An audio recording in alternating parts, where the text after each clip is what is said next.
pick to win the series, although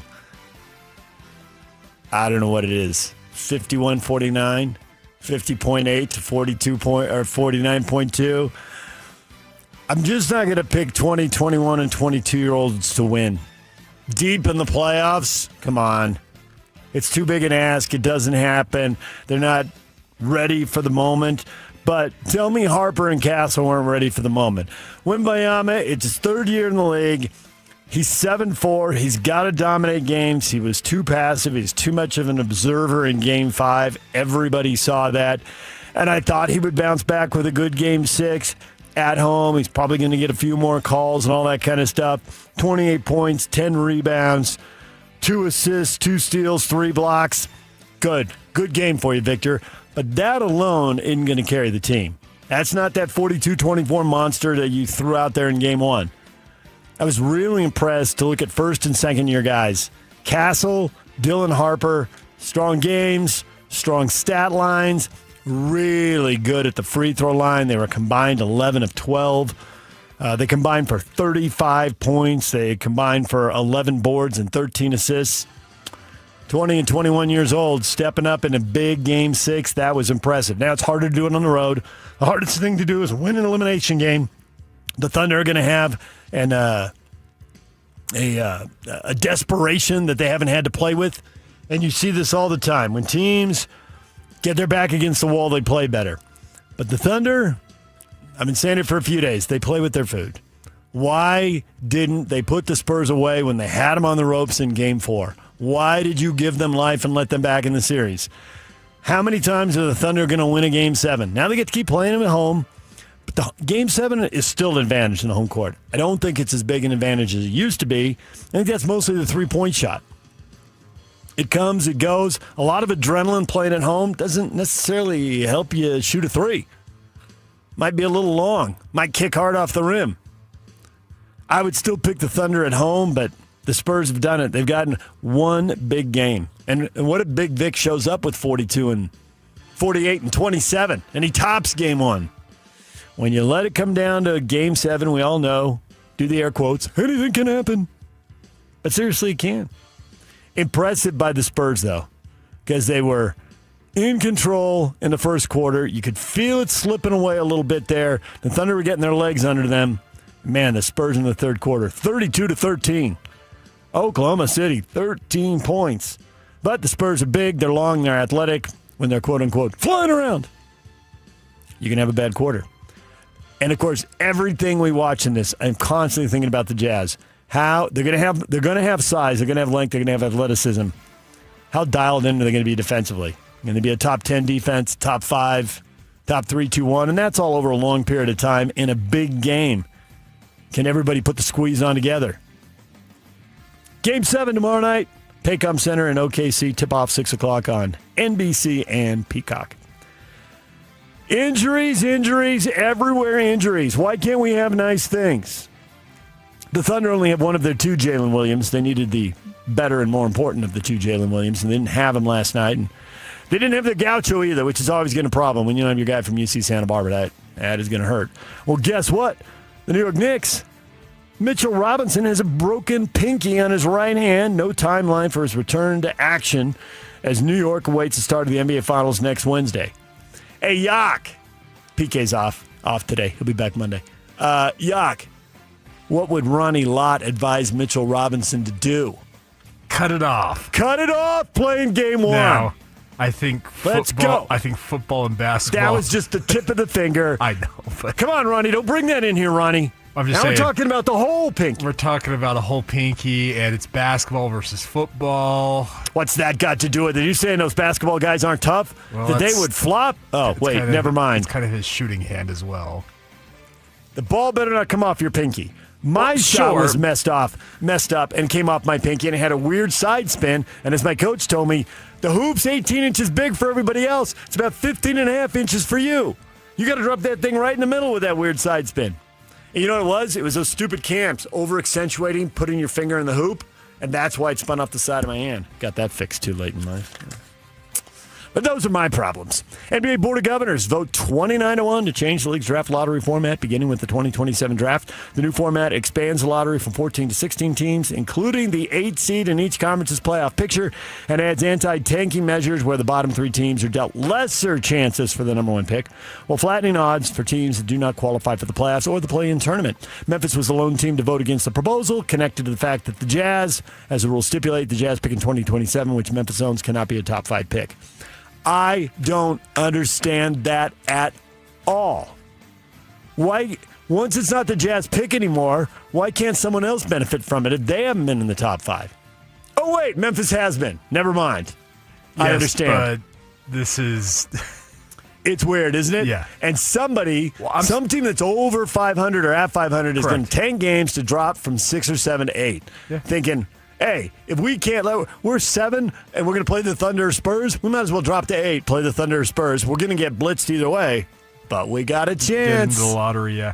Well, and the other thing about this is I'm surprised the owners didn't go back to the drawing board and say, okay, any picks that were traded for... Our grandfather did. Correct. And why didn't they do that? Correct. That doesn't make any sense. I will say, though, Memphis and the Jazz were both in the top 5. Yes. Which to me means Memphis has a little less of a gripe.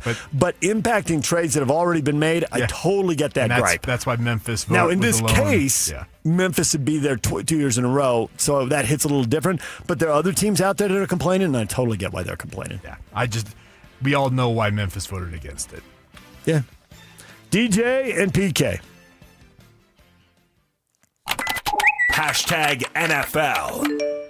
Number one, you got to have an extra bye, regardless. Like, the season's too long as it is. Like, I think 16 games was perfect. They add an extra game for more TV stuff, which, hey, I get it. It makes everybody more money. If you're going to add an 18th game, you got to add an extra bye. The one thing that didn't really make sense to me is, so you sign a contract to play 16 games. They added the 17th game, and you don't get paid any more money. Your paycheck just gets cut an extra time. So you're making 17 paychecks instead of 16.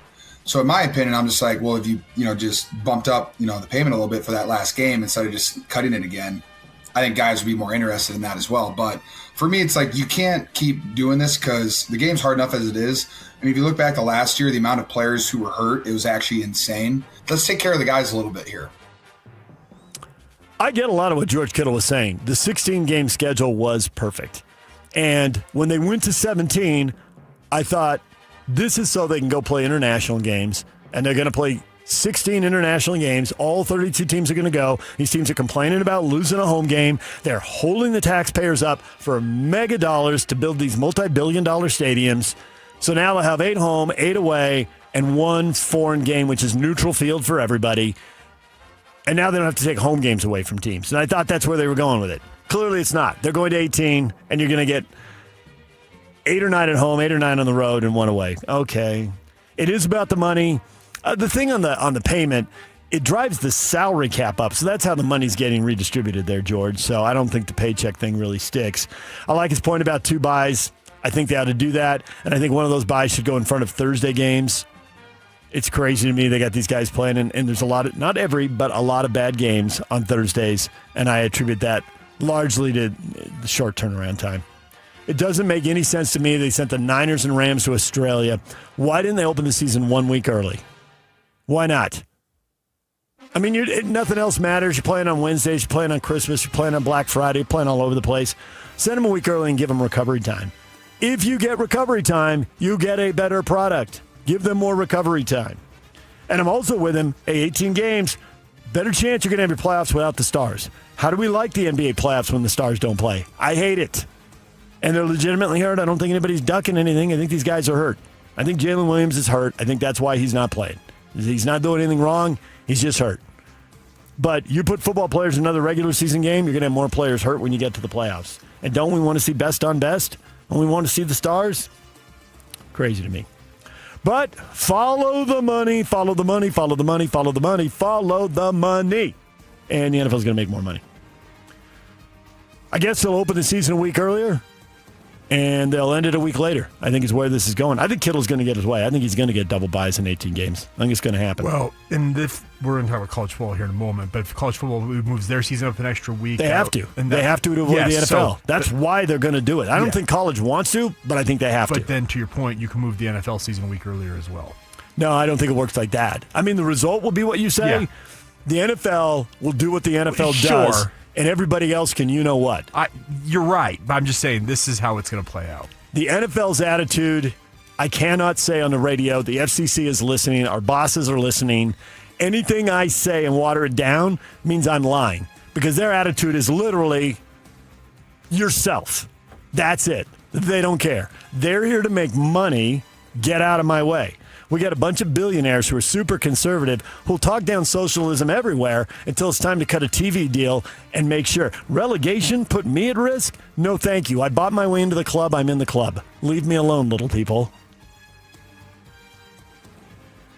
Christian McCaffrey said he's accustomed to questions about his workload after an NFL high 413 touches last year. He's turning 30, but he says, I think the workload in our sport is really monitored in practice, not in games. We play 17 regular season games a year, and everybody's livelihoods are on the line. I'd say on Sunday you do whatever it takes to win, and that's not a coach's job. You don't tell the three-point shooter you only get 6 threes today. So much of it is rhythmic, and it's my job to put my body in the best position I can to go out there and play, and I think everything else can be monitored during the week or with the practice schedule. There's certain ways to train, whatever it may be. Honestly, I like the attitude from Christian McCaffrey. That would be the attitude I want my players to have. And how about multiple Niners talking to the media in the offseason? Again, the NFL, we don't really want to talk to the media. Oh, Victor Wembanyama, let's give you a warning. Why? Victor Wembanyama is very smart. He's not smart. He's very smart. He knows exactly what he's doing. NBA, get out there and sell yourself. The NFL's out there selling itself in the offseason. They are here to crush you. What do you think they did to you on Christmas Day? Let's go head on. Let's take your viewers away. And go. We want your money. The NFL is so aggressive. Nick Bosa. Man, the Niners were talking yesterday. Media availability. Says he's pretty far along in his recovery from a torn ACL. He expects to participate in training camp in July and be there for the opener. DJ and PK. Hashtag college football. Rich Rodriguez, West Virginia football coach, says Big 12 coaches support the expansion to a 24-team college football playoff unanimously, as they discussed it this week during the league's spring meetings. It's twofold. Yes, they absolutely want more playoff berths so they can show what they do. They want more playoff berths because somebody's going to be in the top 16 and they're going to get a home game in the first round. It's going to help several teams sell season tickets, whether they get the home game or not. Texas Tech, Utah, BYU, maybe TCU, Arizona State, and Houston Arizona could all be say, hey, we might be a home game. This might come together. We might have a home game. You better get your season tickets. We might have a home playoff game. So I totally get why ADs want to do it, coaches want to do it. I think it'll help in recruiting also, because the more the NIL money, the deeper we get into this, I think the better job schools are doing of evaluating who gets paid what. And players are more often going to be faced with similar payments. I don't think there'll be as many wild outliers in terms of who gets money and who doesn't. I mean, there will be some based on which schools have money and which schools don't. But I think there'll be a more even market. And then the players start figuring out what's my playing time like? Do I have a chance to go to the playoff and show my stuff there? Everybody wants to win. So it could help in recruiting too, when they can say, hey, we're going to have 3, 4, 5 teams in the playoff, whatever it might be. Texas Tech coach Joe McGuire said the Red Raiders are willing to play the Texas Longhorns this season, the opener. This is so awesome. We are calling the bluff of Steve Sarkisian. Not really. It's not really going to happen. But Cody Campbell's got the money, and Joey McGuire and Cody Campbell have both come out and said, yeah, we'll pay Abilene Christian and Texas State. They can play each other, and we'll go play you on a neutral field, AT&T Stadium in Arlington. Let's go. Let's go. Of course, it's not going to happen. But, hey, people in Texas hey, are you all hat, no cattle? That's a great Texas expression. All hat, no cattle. Come on, let's play. Let's go. I love the showmanship. DJ and PK. Hashtag Major League Baseball. 8 consecutive games now. Deep drive to right off the bat of Ian Happ. It's got a chance. Gone. Ian Happ with a line drive home run to the seats in right, out toward right center, and that's a big one. The Cubs lead 5-2, and it left the park in a hurry. The 1-0 pitch. He squares it up and drives it. A big boom to left field. It's a grand that slam! A monster mash for Ronald Acuna. A gigantic base hit for the Braves, and they tack on 4 and lead 7-2 in the 6th. Braves fans down the third base line going wild here at Fenway. Cubs beat the Pirates 7-2 after 10 straight losses. Cubbies have won back-to-back games, and the Acuna shot there. The Braves blow out the Red Sox 10-2. One day after they get blown out, they just turn it around. The Braves, 38 wins, 19 losses, literally winning 2/3 of their games. Amazing. On pace for 108 wins if they could sustain that. Partial day in baseball. Thursday was a travel day for some teams. So back at it with a full schedule, including Apple TV tonight with the Phillies and Dodgers. The Phillies, who should be a big dog in the East, are playing like it now. They just swept the Padres, and they're over 500 now. Mattingly's gotten them flying. I don't know, put it up there with the Avs as the managerial changes of the year. So Phillies don't have the glamorous record, but it seems like they are on their way there. That Phillies-Dodger series should be pretty good tonight. You like rivals, the Cubs and the Cardinals are going at it. We'll see if the Cubs can keep things going. Those two have an ancient rivalry. So a couple of the series to look for as we head into the weekend there. The Major League Baseball owners, shockingly, proposed a hard salary cap to the Players Association. Each team would have a minimum payroll of $171 million, a cap of $245 starting in 2027. The players have been fighting this literally for generations. This is the kind of proposal is why Tony Gwynn did not get a chance to hit 400 in 1994. That's why there was no World Series and the Expos didn't get a chance to win that elusive World Series in 94. And now they're in Washington. So expect to fight over this. Nobody's going to give in early. So I guess we'll have a lockout in December, and then we'll get to spring training, and then we'll see if there's any movement. Everybody needs a deadline. So there you go. Dodgers owner came out in favor of it. Well, we need more parity. No, you don't. You're not interested in parity. You like it because A, you got to play ball with the other owners, and B, you realize you'll make much more money. We just can't spend any more money. We're up against the cap. What can we do? Bees lose to Round Rock 16-11. Game 4 in the series tonight. First pitch 6 o'clock. Tony Park's on the call on 1280 The Zone. DJ and PK. Hashtag RSL. Utah Royals, RSL's on a break. They're not playing again. Utah Royals have one more game before their World Cup break, and they are playing the Portland Thorns. The game starts at 1:30. First kick set for 2 o'clock on the Zone. Pregame at 1:30. Utah Royals unbeaten in their last 9 matches. That is a club record. They have never done this before. They have never done anything remotely close to this before. This is a massive turnaround for a team that has, in most of its history, they're basically just a punching bag. They've never been to the playoffs. And this year is completely different. Absolutely and completely different. Utah Royals have taken over the top spot. Portland is in second place. They're actually tied on 23 points, but the Royals have played one less game. So top 2 teams square off tomorrow. Utah Royals in unprecedented territory for them. Big game at 2 o'clock here on the Zone. DJ and PK. Hashtag NHL. This feels like a formality. Carolina squeezing the life out of Montreal. Hurricanes are up 3-1. A dominant performance in Game 4. They can close the series out in Game 5 tonight. Vegas awaits. Former Vegas coach Bruce Cassidy called it upsetting that he can't interview with other clubs after Vegas management declined requests by the Oilers and Kings. It's public knowledge now, and I'd like to talk to them. I want to go to work. I'm a hockey coach. Yeah, I get it. They used to have rules like this in TV where they could block you from working for a year. Even if they fired you, if your contract was up, you couldn't change jobs. They had no compete clauses, basically like the reserve rule in baseball, but baseball got Curt Flood in the early 70s. Know your baseball history, kids. Gave up his career so all these guys could make $1 gazillion. Bryce Harper, Shohei Ohtani, and all the stars of this generation, they owe that guy. Hard to believe Vegas can do this, but that's what they're doing. You don't want him, let him go work somewhere else. What do you care? It's being vindictive. They're conference rivals because they're both division rivals, I should say, because Edmonton and LA are You both fired him. You think he sucks. Exactly. Let him go wreck the Kings or the Oilers. And he also had the Coaches Association speak out on this. Sidelining people who want to work, we criticize people who don't want to work. Now, somebody who wants to work is not allowed to work. Highly hypocritical. Yeah. I don't get it.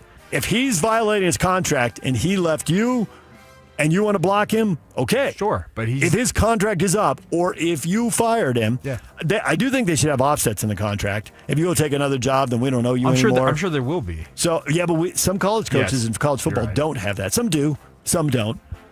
There's a lot of things as an employer you should do to protect yourself, even as an employee, being completely biased, which I am. I can admit that.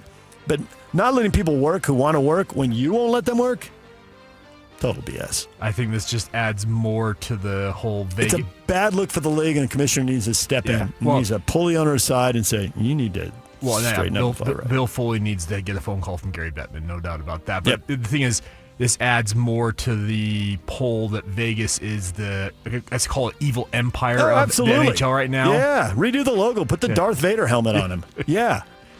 And by the way, leagues need teams like this. I will say, not to go too far, and we don't have Pablo on this Friday because they're off and he's off, but when we get Pablo back on when they resume play, I've heard him talk about sentimentality in pro sports. And he has favorite players, no matter what coaches tell you, they do. And he had a favorite player who couldn't go, and I know who it was, and I don't think Pablo wants it out there. Maybe he would say it now. But he said, if you can't go, there's no room for sentimentality. You got to move on. He says the second you're sentimental, you're going to get punched right in the face. You're going to get beat. You're going to get beat again, and it's going to be your neck on the line. He says there's just no room for it. He says, I felt it at the end of my career. I totally get it. All right, that's what's trending. It's brought to you by Shamrock Plumbing. There's no job too big or too small. Get the personal touch with Shamrock Plumbing. Mitch Harper, BYU Insider for KSL Sports at 8 o'clock, our spring football tour. We will talk with him about the Cougars. 8:30. Jason, I never say Jason's last name. I just Batacow. That's pretty easy. I know. Mitch is also at the Big 12 spring meetings. We'll catch up with him on that as well. Okay, we'll talk with him about that at 8 o'clock. Jason Batacow, he's a Utah Ute writer for the Salt Lake Tribune. Curious, he's from Oklahoma. I wonder what he's thinking about Oklahoma City in a Game 7. But he wrote the story about the University of Utah and the auditor reviewing the contract that will not be released to the media despite our multiple requests because it isn't done yet. They're still working on it with Otro Capital. But the auditor thinks there could be some major problems here for the University of Utah Athletic Department long run. We'll talk with Jason about that story at 8:30. Bronco Mendenhall, Utah State football coach, at 9 o'clock. Bronco, the old dog's learning new tricks on the cutting edge of technology. We'll talk with Bronco coming up at 9 o'clock. DJ and PK, we've got the question of the day. Next, stay with us. And now, a look at traffic from the KSL Traffic Center. Got one accident right now in Taylorsville. Southbound Redwood Road as you're trying to get onto the on-ramp for the I-215 westbound. I-15 remains pretty much crash-free and delay-free as you head between Ogden and Provo currently. Traffic's throughout, but your parking lot doesn't have to be. Keep it smoother than your summer playlist with GoPave Utah. Go to GoPaveUtah.com. That's GoPaveUtah.com. Call them today or once again visit them at GoPaveUtah.com. With your KSL traffic update, I'm Jay Catch right here on 97.5, the KSL Sports Zone.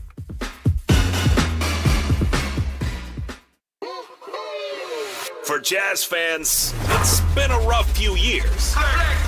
Well, those days are behind us as the Utah Jazz finally struck gold in the NBA Draft Lottery. Picking second. As the Jazz prepare to draft a potential superstar with the number 2 overall pick, nobody will bring you better coverage of the NBA Draft than the KSL Sports Zone. For all the breaking news, high-profile interviews, and player analysis leading right up to draft night, keep it locked on your exclusive home of Utah Jazz basketball, 97.5. The KSL Sports Zone. Hi, this is Derek Overstreet, president of the New Millennium Group and co-host of Stop Working, Start Living with KSL News Radio. Can you imagine what your life would be like if you could retire 3 to 5 years earlier than you thought possible? The things you could do, the loved ones you could spend time with, the memories that you could create. That's what our team at the New Millennium Group does. We'll walk you through the entire process every step of the way. If you'd like to get a copy of the 5-step proprietary plan that will help you retire 3 to 5 years sooner than you thought possible, give us a shout right now. 888-999-6370. That's 888-999-6370 or utahsfinancialplanner.com.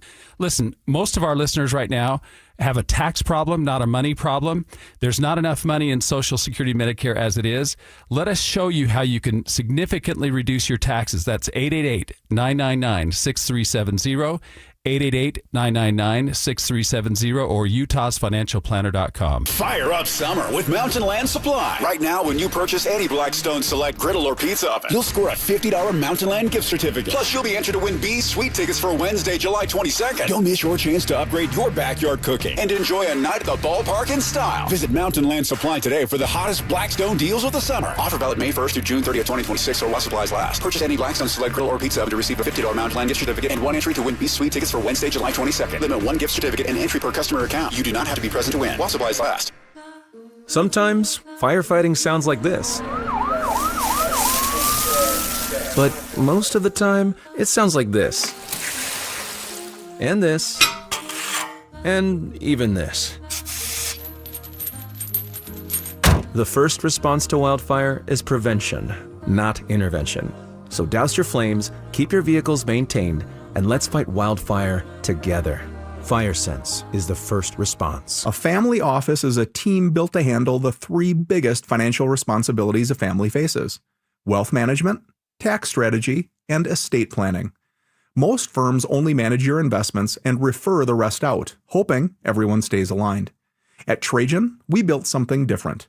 Your wealth, tax planning, and estate planning are handled together inside one firm under one roof. There's no guessing whether your CPA, advisor, and estate attorney are truly in sync, because our team works together every day on your behalf.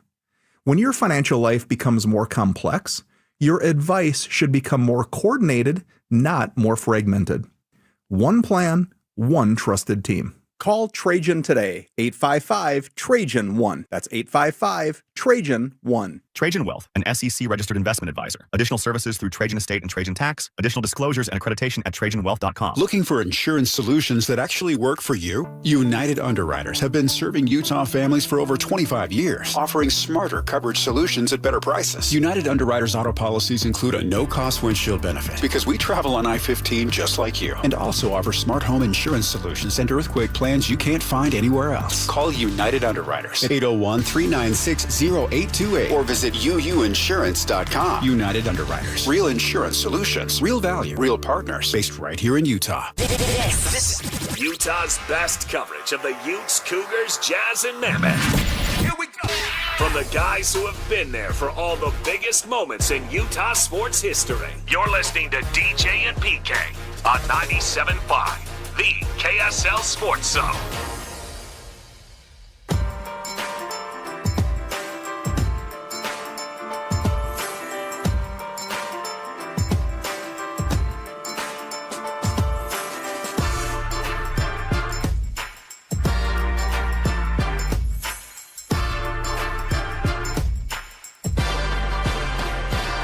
KSL Sports Zone and Beehive Meals are honoring people that impact youth sports in our communities. Nominate the Youth Sports Volunteer for the Beehive Meals Hero of the Week at KSLSports.com/contest and listen every Thursday afternoon for Jake and Ben for the winner. It's the Beehive Meals Hero of the Week. Question of the morning. What should your Utah Jazz learn from watching the Spurs and the Thunder slug it out going to Game 7 tomorrow night? Lessons to be learned. Got to see everything through the prism of the Jazz because this is much more Jazz town than it is an NBA town. And honestly, I just think that's the way pro sports works, with the exception of the NFL, because they're only playing once a week. You can follow multiple teams and multiple storylines. But the truth is, in these other sports, and we see it here for a long time with the Jazz, now we're seeing it with the Mammoth. And when we get Major League Baseball, I think it's more true there because they play more games. You're so busy following your team, you can't follow all the other storylines. You just don't have enough time to watch all the games. Whereas you watch your NFL team, you got time to watch the Sunday night game, to watch the Monday night game, and follow these other storylines and get into the whole league. And the exception, having grown up in a Sunbelt market, is a place like San Diego or Phoenix, LA. I haven't lived on that side of the country, but probably Miami and Atlanta too. You get in the Sunbelt, people are from everywhere. So you're more likely to know Cubs fans and Mets fans and Yankee fans and whoever else. because you got more of them in your community and you can interact with them. So that gives it a little more of a feel. Growing up, I thought it was totally normal to go to a Padre game and there are 5,000 people rooting for the other team. It never occurred to me that that was unusual. And then I went other places. I'm like, wait, what's going on? Well, that's because Southern California's got tons of fans. And I mean, I live in San Diego. They may drive down from L.A. to see their Cardinals or whatever. But we don't have that here. We have the Jazz. We have them for a long time. They're really important. What can they learn? And I think one thing, looking back, and Mark, this is something we've been talking about for 4 years, but Mark's very short and succinct. Tanking actually works, period. Yes. Thank you, Mark. Great post. Spot on. The Spurs and Thunder, they were both terrible. They were both terrible on purpose. They got high picks and they cashed in. The Spurs more so than the Thunder, but Chet Holmgren was pretty big in Game 5. Chet Holmgren was the number 2 pick in the draft, and the Thunder tanked to get there. There are other ways to get players, but tanking is a super effective way to get players. And don't even get the Spurs started. They drafted 1, 2, and 4, and the Jazz are drafting 2 and 5. Yeah, not quite as fortunate as the Spurs, who are also number 1 in the right draft. But yes, that is one lesson in this final. Tanking actually works. Logan, if you don't defend and you can't shoot, you don't belong on the court. Being an elite athlete is not enough. Logan. Yes. Yuck, what is this? We're getting good, smart takes right out of the gate here. People are spot on. Well, I think the biggest thing is these are Jazz fans, ostensibly, that see, I guess in their mind's eye, what the Jazz can become through the prism of those two teams we're kind of discussing here. And that's what they want the Jazz to be. I think that we've seen all the moves the Jazz have made, the 4 years of tanking, all this stuff, DJ, and now you're envisioning, okay, we're going to be able to compete with those guys. Maybe. Well, eventually. But that's the dream. I'm super curious. Oh, that is absolutely the dream. And I would love to see it tested next year. Preferably not in the first round, because that means the Jazz were 7th, 8th of the West, because I assume these two are going to be 1-2 again, which might be a bad assumption. When the Spurs and Lakers were flying high with Shaq and Duncan, and they're passing the title back, and they win 8 titles in 9 years, they did meet in the second round, because I think it was the Spurs. But somebody was just not in the regular season. I forget all the particulars, injuries, rest, whatever. And they're like, yeah, fine. Some of these teams sleepwalk through the regular season. Yeah. We'll play them in the second round. If we beat them, we'll win the title. If we don't, well, yeah, it's not the conference final, but we got championships. We're not about steps anymore. We got titles, and we'll go on summer vacation. Cancun 2 weeks early for the loser. Yeah, so I just think that if you're looking at this, the Jazz can push to the 4th or 5th spot, where this becomes a second. Hey, if they're 6 and they take down 3, I'd love to see a second-round series. Yeah. Everybody wants to see them win a series. We want 2 more weeks of content, and you still get tested in the second round. It's a win-win-win. Yeah, and you're building. Like that's. I left out the part where Ryan Smith gets to make more money in the building, and it messes up the rebuild timeline for the third and final phase of redoing the arena. They're doing the north end this year, if I recall correctly, so the south end gets delayed. Okay. Well, anything to make Jim Olson's life more difficult. First he had to manage me in radio, now this. It's just a constant problem. Sorry, Jim. I'm sorry, Jim. I didn't really mean it either, Jim. But you already knew that. Shaking his head in disgust right now. I will get a text in 3, 2, 1. If you don't defend and you can't shoot, you don't belong on the court. Man, Logan, there are so many. I cannot tell you how big these staffs are now. And the Jazz have moved their people around over the years, but for a while they were running a lot of that analytics support staff. There were 5 guys. They all looked like they were in their late 20s. They only had 2 hairstyles between them. They looked like they bought the exact same suit at Mr. Max.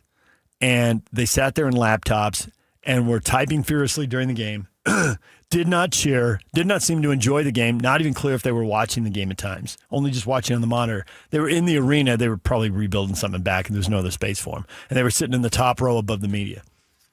You try to talk to them or engage them in the timeout, they wouldn't even make eye contact. It was like Stepford basketball analysts up there. But you know what those guys are? Smart.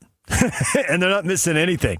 Like, they're tracking everything. If there is any trend, they will bring it to the coaches if there is any trend. So if you run out there, I mean, Cody's an extreme example, right? But if you don't have the game offensively, they're not defending you, and everybody else has to play 4-on-5. And if you're Bryce Sensabaugh, sorry to pick on you, Bryce, but if you're Bryce Sensabaugh and you're not the best defender, they will attack you 10 possessions in a row because they figure we can beat this guy 8 times out of 10. We might only be able to beat somebody else 6 out of 10. So we're going at him. Now, you have a weakness, they're coming for you. I think Collier is just fascinating test case because he is so good, brilliant in one phase of the game. His ability to get into the paint whenever he wants, no matter what anybody else does, is amazing. His inability to shoot from the perimeter is frustrating and it's super limiting. Now, in the regular season, to his credit and to the coaching staff's credit, they had figured out how to make him effective, how to space the floor and create enough space for him to attack and get in the paint. In the playoffs, when they get to see it for 2 straight weeks, it gets much harder. It gets harder for Victor Wembanyama. It's going to get harder for you. And Big Vic hadn't been able to dominate every game. It's a constant chess match, moving him around at both ends of the floor. So, Logan, you're right. An elite athlete isn't enough. You got to have the complete game at both ends of the floor, or you're going to get picked on. Douglas says the lesson the Jazz should learn from watching the Spurs and the Thunder slug it out is that it's a different kind of game in the playoffs, which is not right. But physical players are required. You better be tough, and you better be able to defend well. There are very few easy shots and no one-way offensive players. No one-way offensive players. Absolutely none. I disagree with that. Jalen Brunson, one-way offensive player, yes or no? If for no other reason, then he's 6'2". I was going to say, just due to his size. Right. So if you're going to be out there, you've got to be surrounded by the right kind of teammates. We're in that in Luka Doncic. There's a one-way offensive player. Okay, he's got to be surrounded by 3-and-D guys. There's got to be size. They're going to be switching. They're going to be looking for matchups. There's got to be elite athleticism. So they'll try to switch, You've got to protect those guys. So I can't sign off on the no one-way offensive players, Douglas, but there can't be very many of them. And if you are one way, you better be really special. I mean, really special.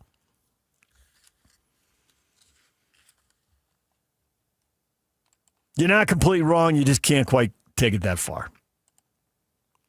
Michael, you need 5 athletes on a court, and they got to compete on both sides of the ball. That part, I think the Jazz have. Their ability to put 5 athletes on the court, they have been first under Danny Ainge and now under Austin Ainge. It's pretty clear they're prioritizing athleticism.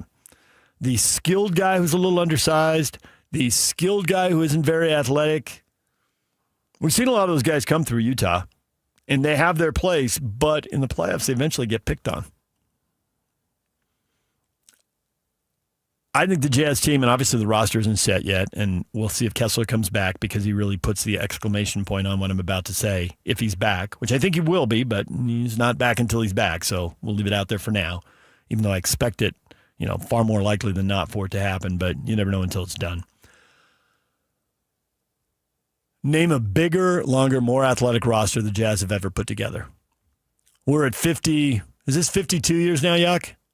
Going on 53? I believe you are correct, yeah. 50 was 2 years ago, right? Yeah. So we've had 52 years going. This will be the 53rd roster. It'll be the biggest, longest, most athletic roster. I think not only just comparing this roster to that roster, but in comparison to the rest of the league, because the league has been getting bigger and more athletic over time.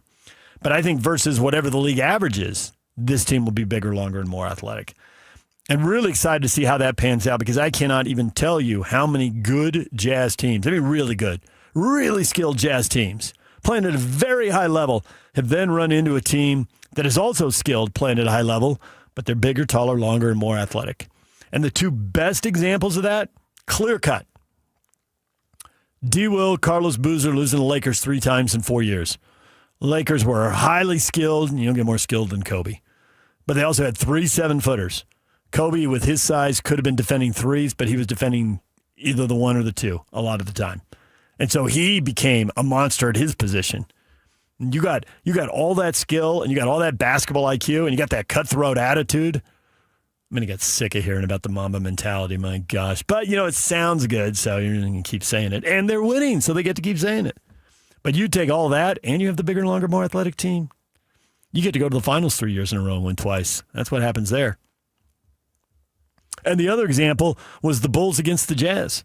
John Stockton getting double-teamed by 2 6'6" guys.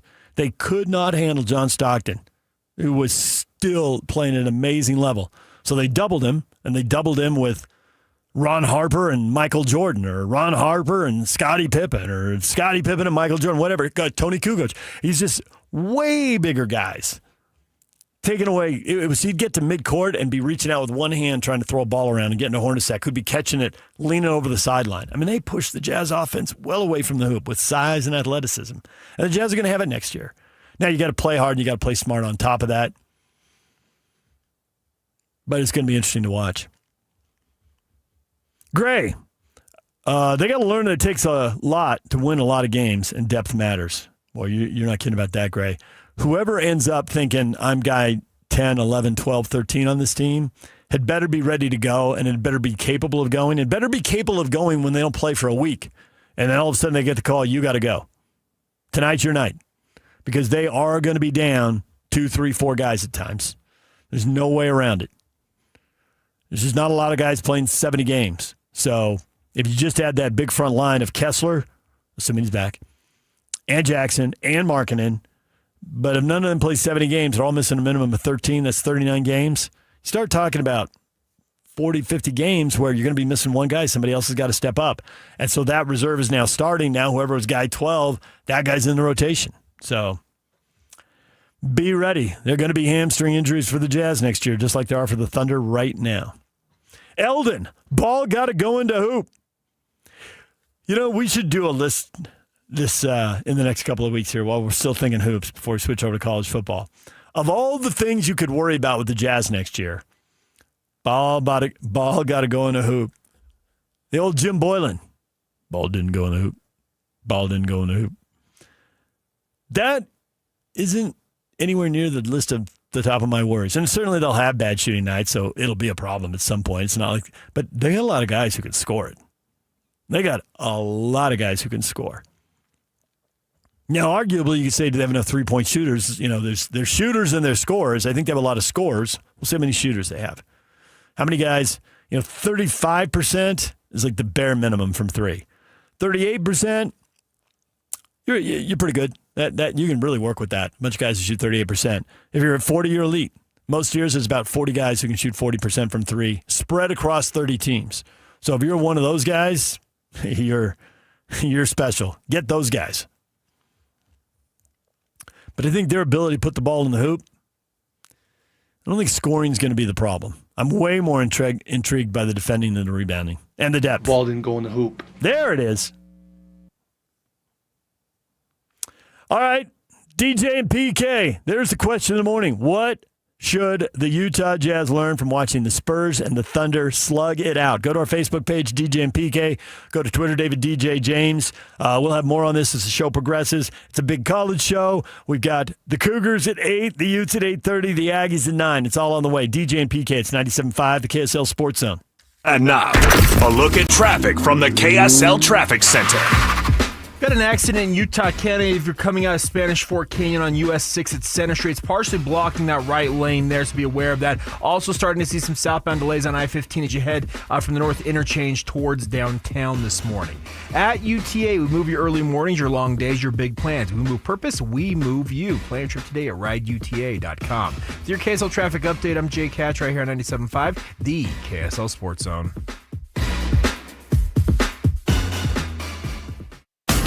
They've been doing it for a while. This is Jake Scott and Ben Anderson. Man, the myth, the legend, Thurl Big T. Bailey. I'm not sure how much you've had a chance to watch A.J. DeBonsa, but you have any thoughts if you have been able to see him a little bit? Personally, I think he's the best player right now in that group. I did get a chance to watch all these guys play, maybe A.J. a little bit more, but he's been groomed for the next level. You look at what BYU was running. The offenses look like NBA offenses. The ISOs look like ISOs. He's becoming a really good playmaker as well. Just a great season. Far and above Player of the Year in college. I would be surprised if Washington didn't take him. He's going to be nice. It's not going to be perfect for him coming in at this level. He's going to have to learn some things, the physicality, the speed of the game, the number of games, potential rookie wall, but everybody goes through those things. He's going to be a great player in this league. Catch Jake and Ben afternoons from 2 to 6 on 97.5, the KSL Sports Zone. There's something amazing about where we live. When a child needs help, our community doesn't look away. We show up. Primary Children's Hospital has been showing up for our kids for generations. Join the KSL Sports Zone and KSL 5 June 4th for the Primary Children's Hospital Give-a-thon. Whether it's $5 or $50, your gift tells the family they're not alone. Donate today at kslsports.com. Primary Children's Hospital, the child first and always. I'm married with 2 kids. I'm a veteran. I own my own business. I'm a retired school teacher, and I've had thoughts of suicide. But, thankfully, my granddaughter made a point of checking in on me. Spencer noticed when I was distancing myself. one of my buddies, he was worried about me. Having someone When I wasn't myself. When I need it most, Help me live on. live on. live on. Connection can prevent suicide. Learn more at liveonutah.org. Check engine or ABS light on? Take the guesswork out of your warning lights with O'Reilly Veriscan. It's free. Ask for O'Reilly Veriscan. O'Reilly Auto Parts. Veterans and active duty service members, when your call to service ends, your mission doesn't have to. Go from GI to IT in just a few months at My Computer Career. Prepare for a high-demand career in cybersecurity, protecting people, systems, and institutions from real cyber threats. Cyber warriors are needed now. Will you answer the call? Go to mycomputercareer.edu/CWP to learn more. That's mycomputercareer.edu/CWP, an elite CompTIA certification partner. VA education benefits are available to those who qualify.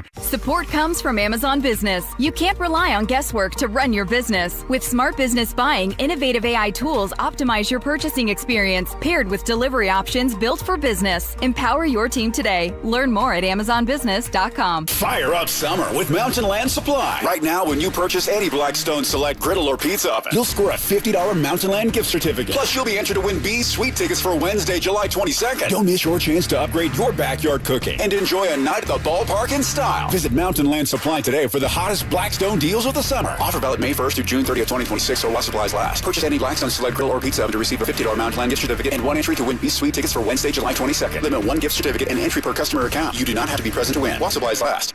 America First Credit Union has everything you need to get your money working. And for a limited time, new members get a $150 cash bonus for opening a checking account and $200 more for enrolling in and using direct deposit. If you're ready to do more with your money and get up to $350 cash, head to americafirst.com and become a member today. Subject to membership eligibility, terms, creditworthiness, change, and conditions. Additional requirements may apply. Federally insured by NCUA. Equal Opportunity Lender. Visiting the Wasatch Back with your family? Make a stop at Dairy King in Heber Valley, featuring Utah's favorite fast food and specialty menu and legendary best of state shakes. Dairy King, a hometown favorite celebrating 80 years on Main Street. Over 2 decades of sports radio dominance in Utah. My favorite. This is DJ and PK on 97.5, the KSL Sports Zone.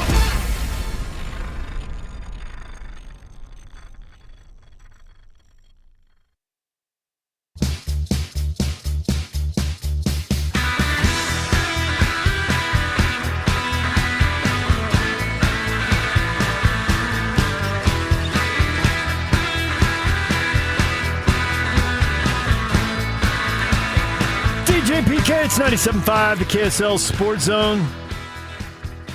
Join Scotty G and the coach Tim Lacombe today from 10 to 2 at Tim Dolly Mazda, 10785 South Auto Mall Drive in Sandy. Got the question of the morning up. What should the Jazz learn from watching the Spurs and Thunder slug it out? Go to our Facebook page, DJ and PK. Go to David DJ James on Twitter. You can comment there. We'll get back to that. We just spent a segment on that. We got another question up. Scott Batakow will join us from the Salt Lake Tribune. He's a Ute beat writer.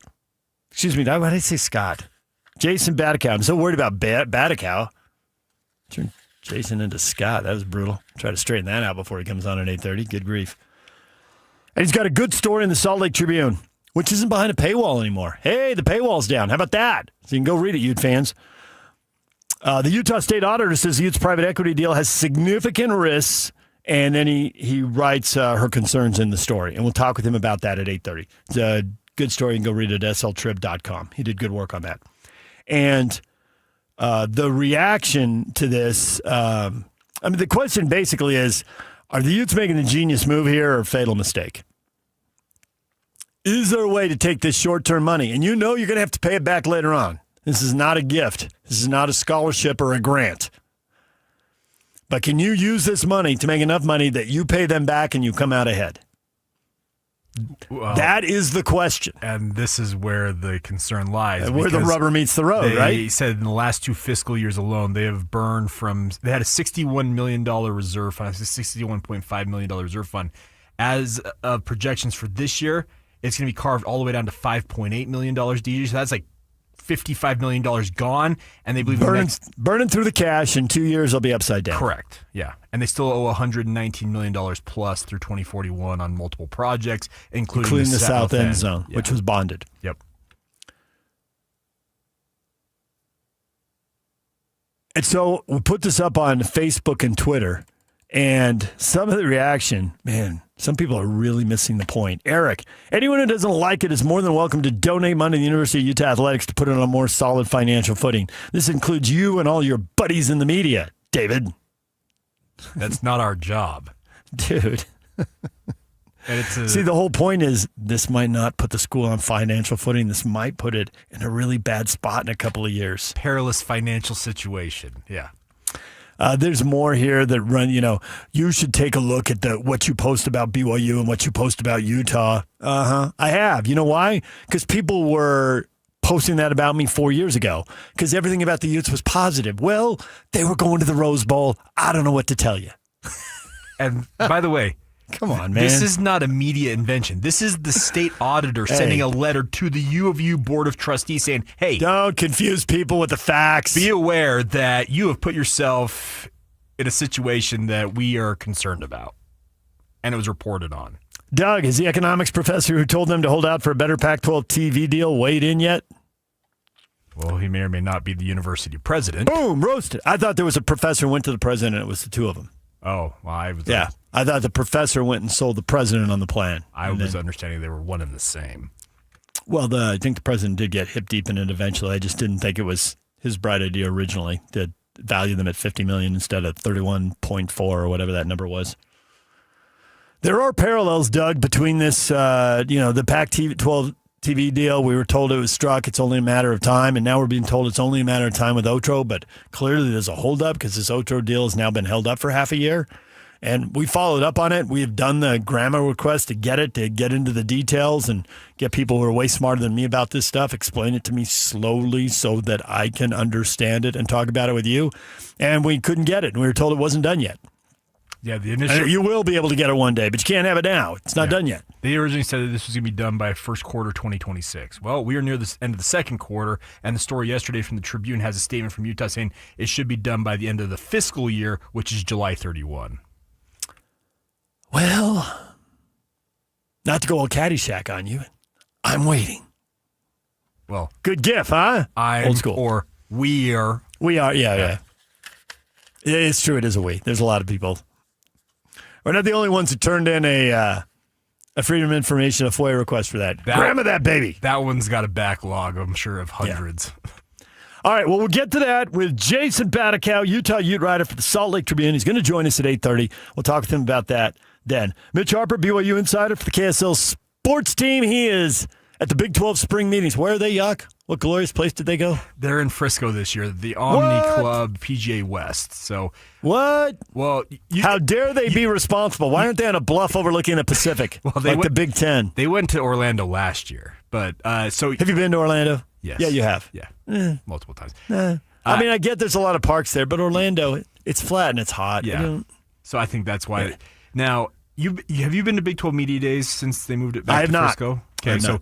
Where these spring meetings are happening is a stone's throw away from the Star, which is where Big 12 Media Days are happening. Yeah. So, and the Star is the 10,000-seat little mini dome arena. Is it a retractable mini dome? No, it's not. Or it isn't totally enclosed permanently. It is also the Dallas Cowboys training facility. Yeah, they train there, but then they play high school games in there and high school playoff games and stuff. 2 bowl games are also held there. Xbox Bowl and one other one. Yeah, because it's small and they just need a studio audience. Yeah. Yeah, and your point? And Jera owns all the mall and retail stuff around which it. is I went there Lucrative. last year. I walked around. It is. I was on an RSL trip, and they play in Frisco. That's where they built the stadium 20 years ago, which or whatever. also a stone's throw away from this. Yes, It's not far away at all, and that comes to the story. So we are on the first. Everybody's on the first flight out, right? Get out of there on Sunday morning after the game, 6 a.m. flight. So that means be at the airport at 5. Well, it's like, I don't know what, I think we had to allow 45 minutes or something. So that means meet downstairs at like 4:10, okay? So that means you're waking up at like 3:45. So to say I'm groggy because you're like, well, you didn't go to bed till midnight. I mean, you can't fall asleep. You know, midnight or 1 before you fall asleep, so you get a short nap. So I'm groggy, and the guy who's producing the games is actually from Charlotte, and he's been hip deep in Raycom TV and the Atlantic Coast Conference TV deal and Major League Soccer. He's done NFL preseason games for the Falcons. I mean, he's hip deep in all this stuff, right? He did Charlotte Hornets basketball for years, too. So he's hip deep. He knows a bunch of power brokers, and he goes, you want to know the funny thing about this freeway and how it divides everything? And I'm like, is it one of those freeways like you build it through a neighborhood and they complain about the neighborhood getting cut in half? He goes, no, the exact opposite. I mean, I'm trying to follow this. It's 4:15 in the morning. I'm not close to wide awake. Well, what? He goes, no, this was all just rangeland. It was nothing. And 2 families bought it. And they put the freeway here and they split. And one family took one side and the other family took the other side. I'm like, and now we're driving. I mean, there's lots of buildings. There's homes. There's commercial area. There's everything, right? I'm like, well, then somebody made a lot of money because both these families made a lot of money. You've heard of them. I'm like, I have? 4:17 in the morning. Don't think I'm awake and alert. I can't follow this at all. He goes, yeah, on that side. And we're bugging these. There's the Star in that development. It's starting to occur to me. Jerry Jones on that side of the freeway? He goes, yeah, he owns that side of the freeway. And you know who owns this side of the freeway? No. He goes, the Hunts. The Chiefs over there. The Cowboys over there. Those people know how to make money. Never forget that. Okay. Good story for 4:20 in the morning. All right, DJ and PK. And that airport's on fire, too. You get there, that airport, 5 o'clock in the morning, there were so many people there. Unbelievable. All right, Mitch Harper, BYU Insider for KSL Sports, joins us from Texas. Next, stay with us. Win big this Wednesday on the KSL Sports Zone with Win Ticket Wednesday. This week, win tickets to see Britt Floyd at the Maverick Center this Saturday, June 6th. Great seats still available at Ticketmaster.com. Get your tickets today and listen to the KSL Sports Zone Wednesday for your chance to win. At Fisher Investments, we may seem like other money managers, but we're different. Are you really that different than the rest of us? We are. As a fiduciary, we always focus on what's best for our clients. What services do you offer besides investing? We have a team of specialists in financial planning, estate planning, and more. Your clients rely on you for all that? Yes, we ensure clients receive unparalleled service at every step of the relationship. Okay, but you still sell commission-based products, right? No, because we believe that's a conflict of interest. We prioritize service over sales goals. So, then how do your fees work? We have a simple and transparent fee that's a percentage of our clients' portfolios. So we do better when our clients do better. Wow, we're more different than I thought. At Fisher Investments, we're clearly different. Learn more at FisherInvestments.com. Investing in securities involves the risk of loss.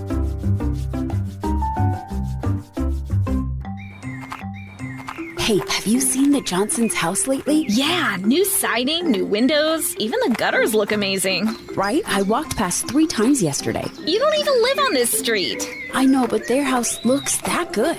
When your siding, windows, gutters, and decking look great, people notice. That's what RGS Exteriors does. Hi, Tim Brown here, RGS Exteriors. My family has been building and improving homes in Utah for 5 generations, and taking care of homeowners is something we take very serious. With over 1,300 5-star Google reviews, 21 Best of State awards, and our 10-year workmanship warranty, homeowners know they can trust RGS. Over 200,000 families across Utah have trusted RGS Exteriors with their home, and so can you. Schedule your free estimate today at 801-280-3110, 801-280-3110, 801-280-3110.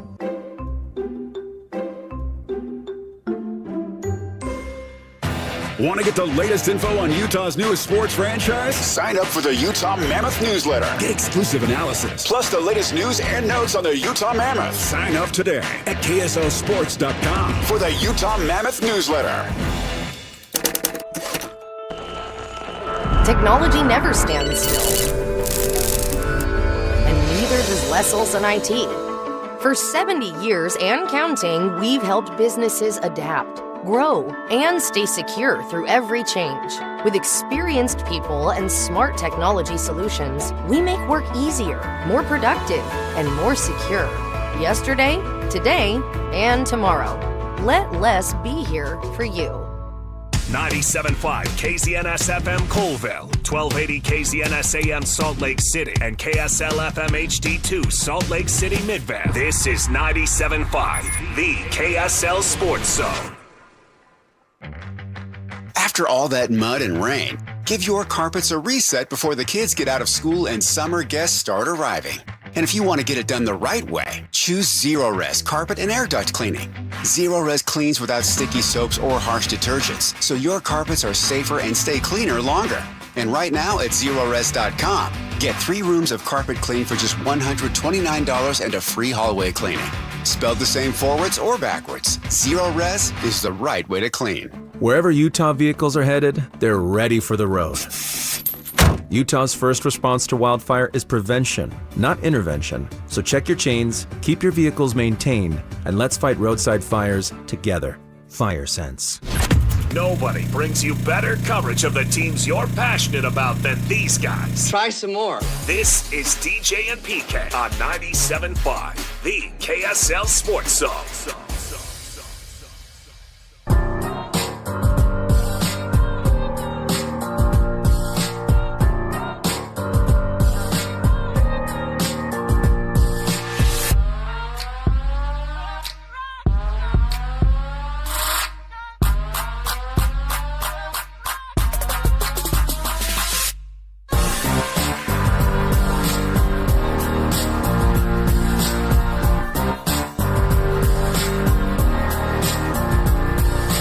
DJ and PK, it's 97.5 KSL Sports Zone. Joined now by Mitch Harper, BYU insider for KSL Sports. Mitch, good morning. Good morning, DJ. Happy to be on with you today. Happy to have you here. You are on the road. I believe you're about to echo what PK says. When you get on the road, you find time to talk to people one-on-one aside in a way that you can't get when you're on the Wasatch Front.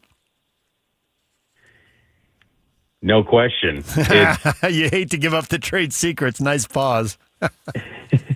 Yeah, no, it's true. It's you get the one-on-one time with the administrators and coaches.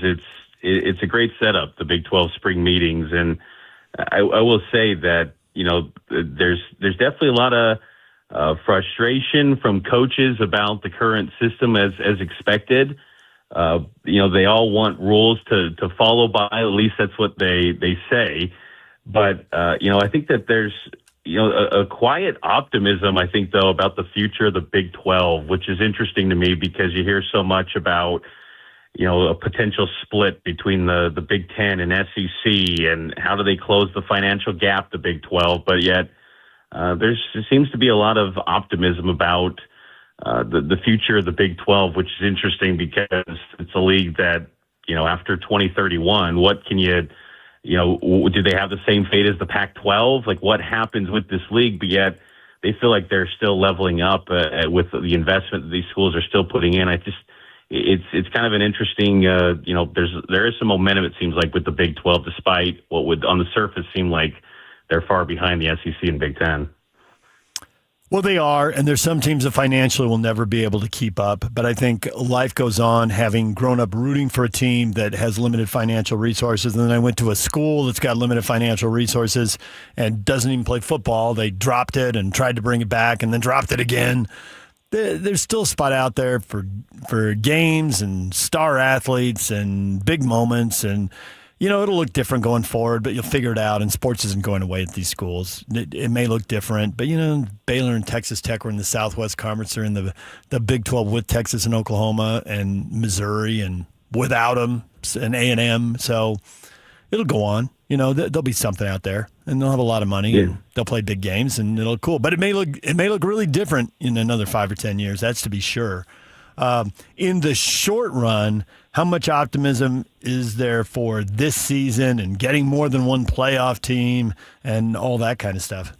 Yeah, they feel really confident, and even Brett Yormark told me that he feels that some of the brands, the football brands, are separating themselves from the parity pack that the Big 12 has been known for the first couple of years, and highlighted, of course, Texas Tech, but also BYU and Utah.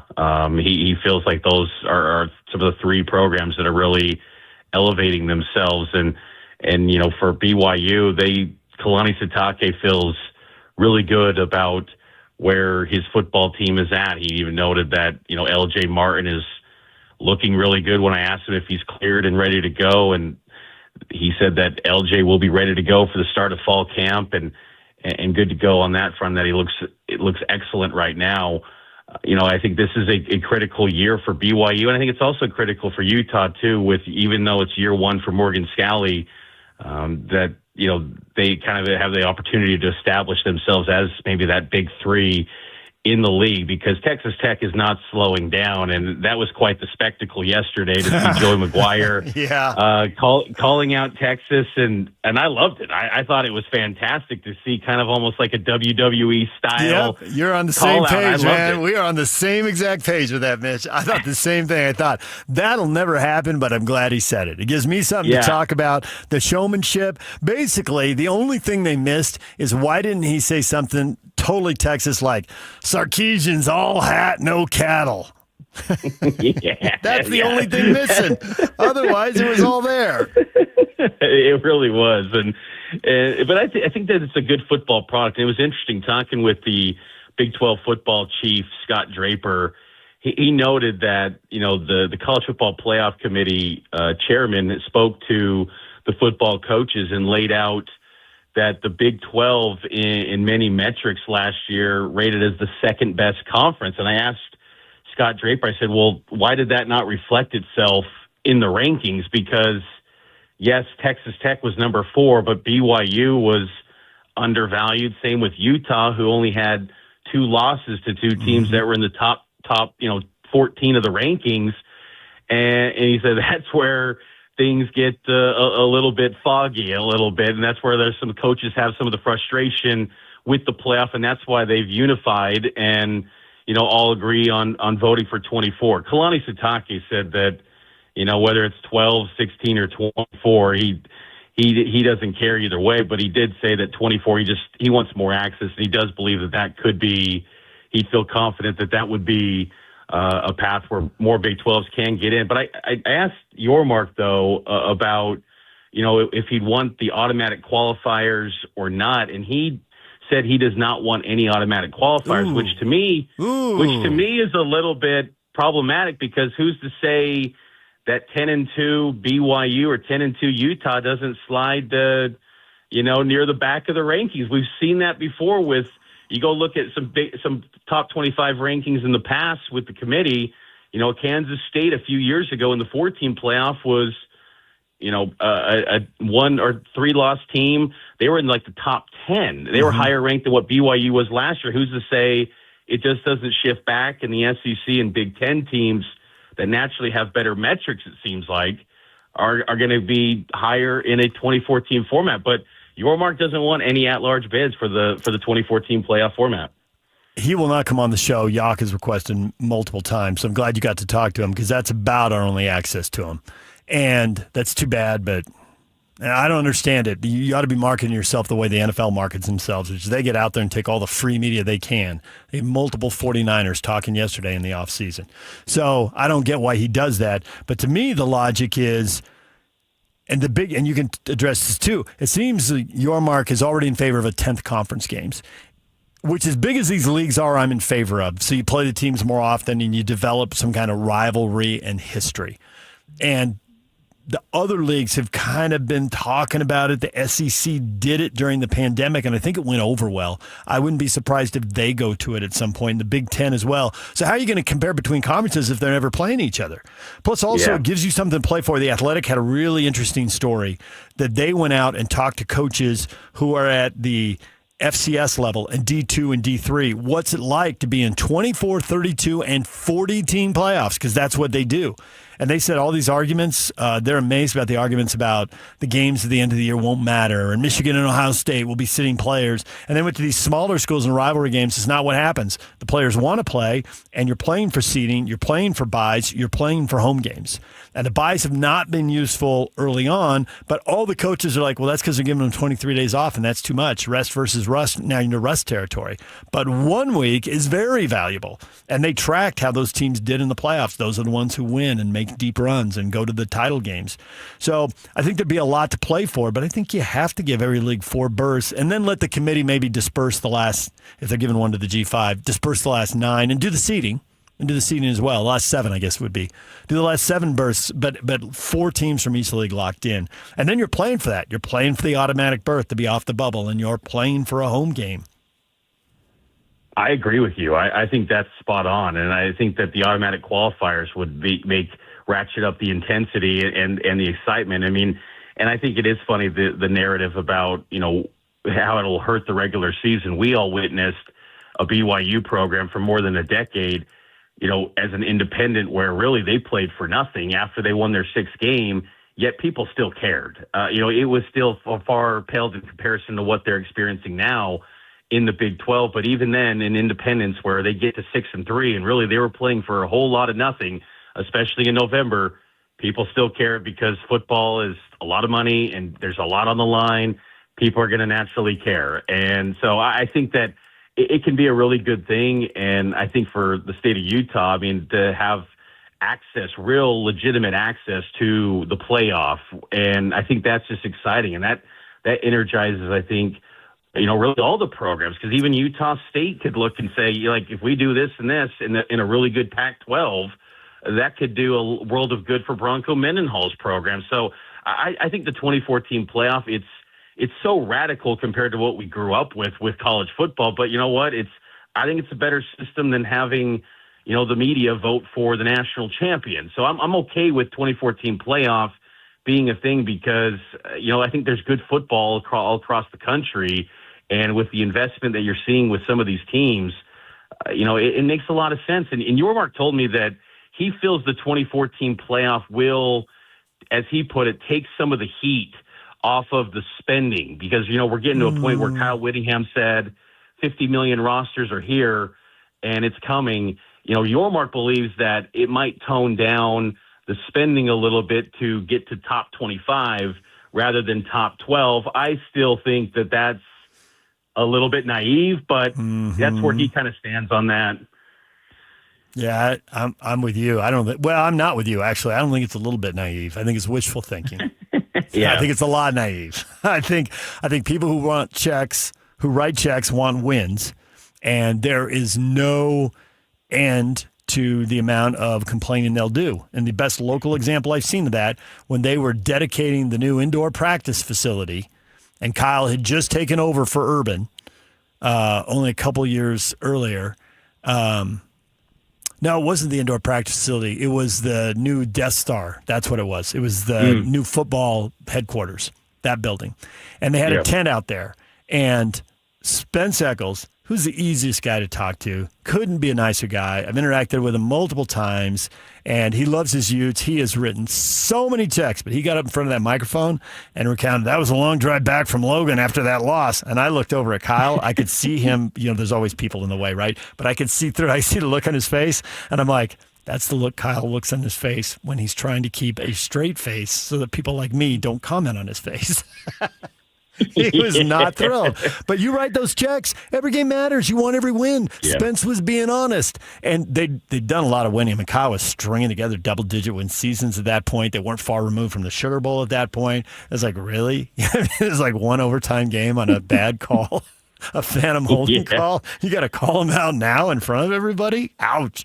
But I think on the end of wild, passionate, crazy outlet, I think Spence Eccles is on the mellow end of that. There's tons of boosters at lots of schools who are way more wired than he is for that kind of thing.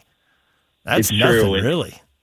It's true. And to your point, too, about, 10 conference games, I did talk to the football chief, Scott Draper, about that. And they did say that they are exploring that. And the focus on that would be to enhance the media rights. And that was something that's interesting takeaway with this week is, basketball, they've acknowledged too that they're looking at the 20-game schedule. They said it won't happen this year, but why not? Come on, move it along. Buy out some of those money games. Get on with it. Well, I think that, I would say, though, with basketball, they probably should stay at 18 because I think the 20-game schedule, you look at the Big 12, I think the strength of the league kind of got hurt by having a 20-game schedule 2 years ago where they didn't have as many NCAA tournament bids. And, I think that because there's oddly enough, there's some quality to playing those quad 4 teams if you can blow them out. If you can beat them by 30 or 40 points, that can help your metrics. And then by the time you get to the conference season, you're sitting in the top 25 of the predictive ratings, and you're probably going to be nestled in there the whole time, assuming you don't get blown out in many games. So I think that 18 to me would be honestly the spot, I think. If the analytics are helped by the fact that you beat Riverside by 70, somebody needs to change the analytics. I'm with Kevin Young. He, after one of those games, I can't remember which one, but after about their fourth blowout of somebody who was wildly overmatched, he said, I don't know what we get from these games. Yes, what he said right there. I think more quad 1 games, and the whole reason they came up with quad 1 is so the power leagues could lock themselves in. They did that to screw over the UC Santa Barbaras and San Diego States of the world. I get it. I know why they did it. So lean into that, Big 12. Two more quad 1 games. Plus, it'll make your TV package more valuable. There'll be more big games. People want to see conference games from Arizona and Kansas. And the way BYU's going from BYU too. This is what ESPN's leaning into. And here's another thing for football, and I'd be interested if you talk to people in this. Why is the Big 12 locked into largely 3 non-conference games in a row and then 9 conference games? They should be moving more conference games to week 2 and 3 like they did BYU Arizona, but they only did that so BYU could play Notre Dame. I think Texas Tech, and this is the one that to me, because Texas isn't going to play them game 1. So talk about it, but it ain't happening. But if SEC teams are going to bail on Notre Dame games, McGuire said, we'll take that game. The Big 12, that could happen. The Big 12 should absolutely take those games. The Big 12 should go to Notre Dame and say, we'll play you in October and November. Let's do it. It makes your TV package more valuable. Move conference games to week 2 and 3. The TV networks are dying for good games week 1, 2, 3. And the coaches will say, we don't want conference games week 1. And I get that. I'll give that to the coaches. But weeks 2 and 3, play conference games. You'll get good time slots. CBS will pick you up. Fox will pick you up and put you in that 1:30 window. Let's go. Let's do it. And I did talk to people about that. And the ACC was very cooperative in bringing together the BYU Notre Dame game. Mm-hmm. And they highlighted that collaboration, even though these leagues sometimes don't get along on things, there are areas that they do collaborate, and as people have noted, that it's for the good of the game, if you will. But yeah, I mean, I think the Notre Dame piece is interesting because Notre Dame, it seems like with the Big Ten and SEC, they're trying to squeeze the Irish out, and there's an opportunity there for Big 12 teams to schedule the Irish. And, Brian Santiago noted that, a lot of conversations with Pete Bavacquia, Notre Dame athletic director, about more athletic meetings beyond just football. They're hoping to make this a long-term thing. And I talked to Santiago about how that could happen. But the week 0, potentially changing week 1 to week 0 in the future, beginning next year, that's going to be a vote next month. That could create some shuffling with the schedules. And even Santiago acknowledged that, some schedules could shuffle around in the non-conference because of the week 0 dynamic and having that new date. So when you're changing the date, that can change the terms of some contracts and some shuffling could be around. He hopes that, Notre Dame could be a long-term partner. And that makes sense. I mean, it's been talked about the last few weeks, BYU and Notre Dame. That make a ton of sense. But the Big 12 did note that they were very willing to collaborate with BYU and Notre Dame and the ACC to get that game in October, because I talked to him. I said that's very uncommon for the Big 12 to have a non-conference game in October. Were you willing to do that? And he said absolutely, because we need a game like that that's going to be high profile, and it would just made all the sense in the world. And I think it helped the cause too that BYU was getting the first home game, because we as well as anyone, it's like that every round table with Tom Holmoe was like, what's going to happen with that Notre Dame series? And now to think that the ACC, which was kind of the thorn in the side for that series, they end up being more collaborative in helping BYU get the Irish to pro. So yeah, it's and with scheduling too. I talked, with some people about, permanent rivals, because now we're starting to get some history in the Big 12. And I know that PK's talked about this, BYU and ASU need to play all the time. And, they are going to be considering that with the scheduling matrix coming up that's going to expire after 2027. They are looking at maybe multiple annual fixture teams beyond just BYU and Utah. Maybe it's BYU and Arizona State. Maybe it's, Utah and Colorado potentially, whatever it may be. They are looking at, having permanent rivals, because that also adds value to the media rights. They are just already, I really wasn't expecting they are locked in on that next media rights deal. I mean, that is what your mark is thinking about every single day pretty much. And I think that's the right approach, because the Big 12, for years ago when BYU was even outside the league, you always looked at it from afar and said, that's a flat-footed league that always was reactionary. They're trying to be proactive in a climate where maybe the system will shake and turn underneath them, but they're trying to be proactive and ready for the moment to, potentially pounce when that media rights comes, and whatever that may look like in the future. Mitch, we appreciate the time. Congratulations on getting it in and out of Frisco before it hits 90. Good work by you. Thanks, DJ. Yeah, Frisco at 105 is no fun. I've done that. You got to avoid that. It gets pretty hot there. Thanks, Mitch. Mitch Harper, BYU insider for KSL Sports. He's at the Big 12 meetings. Coming up next, Jason Batikow, Utah Utes writer for the Salt Lake Tribune, with a story about the University of Utah, Otro Capital. The state auditor says the private equity deal has significant risks. We'll talk with Jason coming up next. Stay with us. And now, a look at traffic from the KSL Traffic Center. So going to cover a couple of accidents out there. One northbound I-15 around 1800 south on the collector ramp. The other on the westbound 201 freeway on the off-ramp for 3200 west. I-15 from Provo into downtown is back to moving at freeway speeds currently. Just one spot southbound slowing from north interchange as you head towards downtown Salt Lake City at this moment. The Utes Stampede Rodeo and Extreme Bowls are back. Save the date, July 8th through the 11th. Tickets are going fast. Don't miss out. Go to UtesStampedeRodeo.com. That's UtesStampedeRodeo.com. With your KSL traffic update, I'm Jake Hatch right here on 97.5. The KSL Sports Zone. They've been doing it for a while. This is Jake Scott and Ben Anderson. He covers the NHL for Sportsnet. He is Luke Fox. Now Austin Matthews is obviously very much in the news, and you've seen the Mammoth's name tied pretty closely to Matthews if he were to hit the trade market. Utah's interest in Austin Matthews is 100% accurate. They would have to join a few other teams that would probably be raising their hand. If he does say, hey, I want out, for sure the Mammoth would be all over that. The Sharks would be over that. The Kings. There would be a number of teams that would want a player like him, because they just don't threaten 70, which hasn't been done since the 90s. So a player like that may or may not become available, absolutely, the Mammoth are all over that. They want a superstar. Catch Jake and Ben afternoons from 2 to 6 on 97.5, the KSL Sports Zone.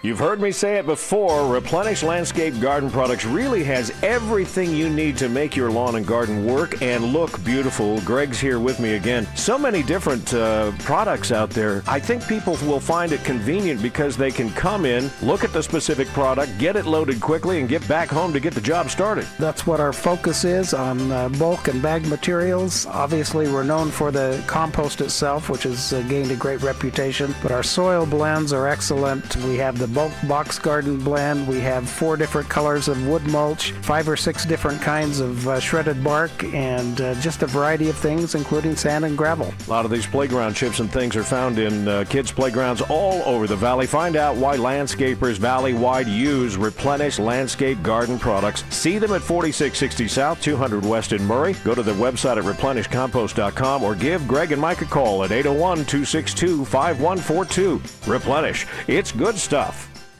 This is Nate Orchard from Advanced Window Products. When you live in Utah, your windows do a lot more than let the light in. They protect your home from freezing winters, blazing summers, and everything in between. That's why Advanced Window Products builds every window for your local climate. No middleman, no out-of-state delays, just factory direct quality, custom made for your home. Imagine a quieter home, a warmer home, a cooler home. Our high-efficiency vinyl windows are engineered to lower your energy bills and boost your comfort all year round. And installation is done by our own certified in-house crews, never subcontractors. That's why Utah homeowners give us 5-star reviews. Right now, take advantage of our anniversary sale. For a limited time, get $2,500 off when you buy 10 or more windows. Call 801-850-9100. That's 801-850-9100. For 40 years, Advanced Window Products has been the name Utah trusts for custom replacement windows and sliding glass doors. Advanced Window Products, built here, installed here, trusted here. Call 801-850-9100 for that $2,500 off, or visit us at advancedwindows.com to schedule your free in-home estimate.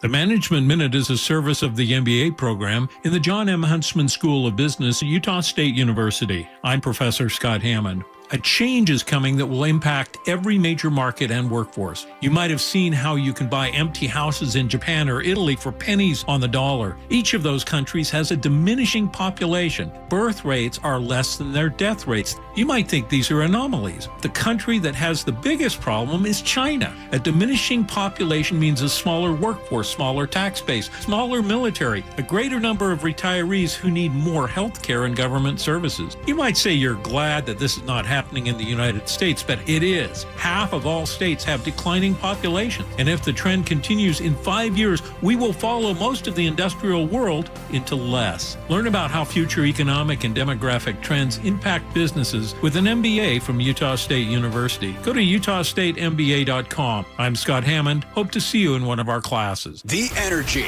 the roar.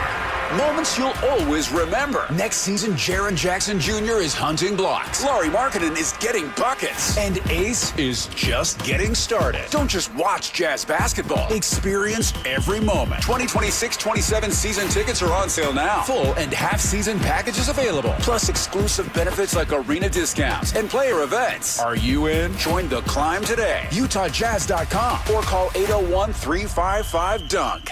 Britt Floyd returns in 2026 with their biggest show yet. The Moon, The Wall, and beyond.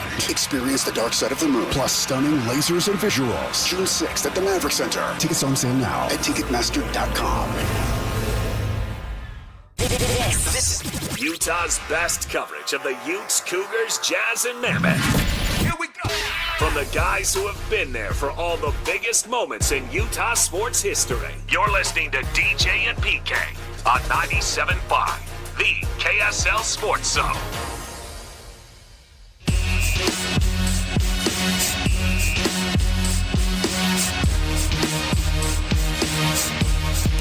DJ and PK. PK with a little bit of time off. He'll be back next week. We're joined now by Jason Batikow, Utah Utes writer for the Salt Lake Tribune. Jason, good morning. Good morning, man. How are you doing today? I'm doing well. Look at you, Jason. You got a good story. The paywall is down. You're on the radio, increasing your profile. This is a good day to be Jason Batikow. Am I right? Yeah, and it's Friday, and it's a Friday. And so see, look at another thing. Look at you go. Yeah, it's a Friday. The weekend's coming up after a short week, so can't complain, man. Feeling good. It's summertime. The sun's out, so yeah, tons of good things going on, I could say. So yeah. I want to dive into your story in the private equity deal. Everybody's talking about it. Good job by you getting to this story and getting it out there. And people need to know, some of the limitations that you run into sometimes, but not all the time when you're reporting, and the public doesn't really know how this works. So you're able to quote the Utah State Auditor here. Did you get to interview the auditor, or were you replying on a summary of written remarks to get the quotes? Yeah, so I had obtained a letter from a source kind of outlining and detailing a May 19th letter that the auditor had sent the Board of Trustees just about her concerns, just about the private equity deal. She had also hosted a 4 o'clock p.m. press conference yesterday at the Capitol regarding MIDA. I ended up going up there and asking her a few questions, but that'll be in a further story either today or tomorrow. But yeah, all the quotes and the things that I had were from a letter that I obtained from a source, and and it became public, and I'm glad it did become public. So yeah, that was kind of the process of it all. Nothing too crazy. Okay, so the big takeaway here is that the auditor is concerned that the money that comes in from Otro Capital will largely be used for, I guess, what we could refer to as day-to-day expenses, as opposed to like something like redoing the Huntsman Center. Is that the takeaway you got? Yeah, I would say that I think that based off of the letter, I think she's concerned about a lot of things. I think she's concerned that the money that is going to be going into the deal won't be enough to, I guess, fix Utah's current financial situation. And to be fair, I mean, the financial situation that the University of Utah is facing is kind of a reality that a lot of, state institutions are facing across the board. I mean, there's, schools that are having to pay $20.5 million each year now to compete in the NCAA. Honestly, more with schools like LSU and other places having 40 million plus rosters. And so, the crunch for money has been real in the NCAA. And the U has, publicly said that, they think that this would fix a lot of their NIL problems, or maybe not even their NIL problems, but just, financial problems regarding the athletic department. Really what the state auditor said in the letter said that this will just be a short-term Band-Aid, and she doesn't view it as a fix for a long-term solution, as they say it is. So that's kind of what it went down to. She also mentioned that, transparency is a big issue. And I think a lot of people have felt that, not me, obviously, but just state officials. I think when the deal was first finalized, there was a few state senators that I had talked to personally, and they had mentioned to me, like, there was no heads up, there was no, prior conversation. And now that the deal has kind of been approved by the Board of Trustees, there's not been any real information out there publicly about, why, they had said it was going to be finished in Q1.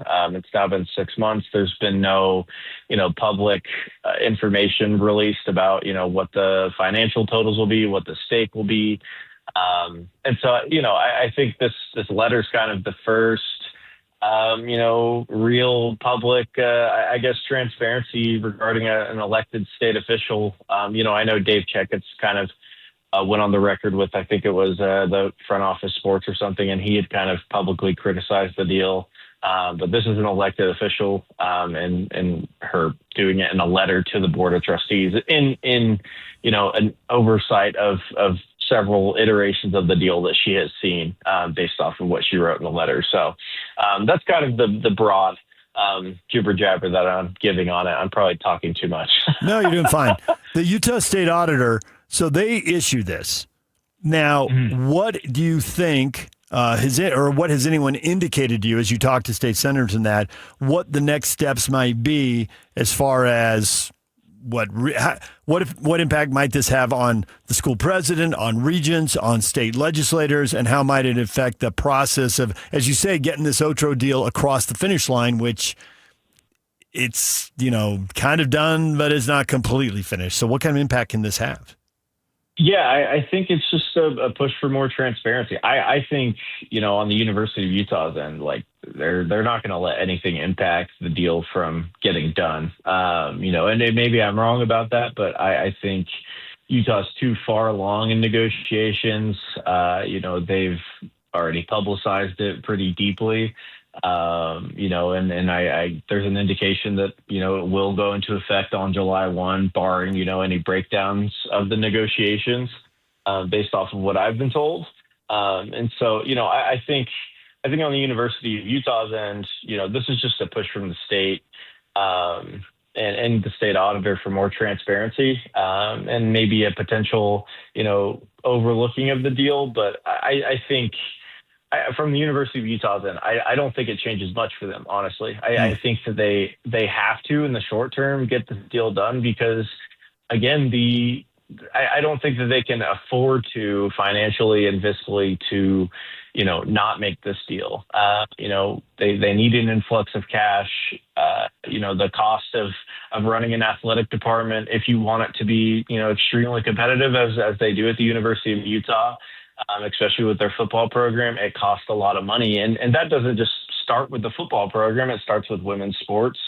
It starts with the Olympic sports. And, we've seen programs across the nation. I mean, Utah, even last year, that they cut in Olympic sports. Obviously, they cited it for conference reasons. But, the squeeze of running an athletic department is so tight right now that you need as much money as you can get. A lot of places have tried going to the state for more money, or they've upped donor coffers, or, and not every place is the SEC or the Big Ten or Ohio State or Michigan. That's just the reality of a lot of places in the NCAA. And so I don't think on Utah's end it impacts anything. I do think it will provide more transparency to the public because, the deal in the eyes of the auditor is a short-term Band-Aid for the long-term fiscal issues that the U might be facing. So that would be my comment on it. I know I'm sounding like a politician right now. Well, you got to have a future, man. Maybe it's politics. Who knows?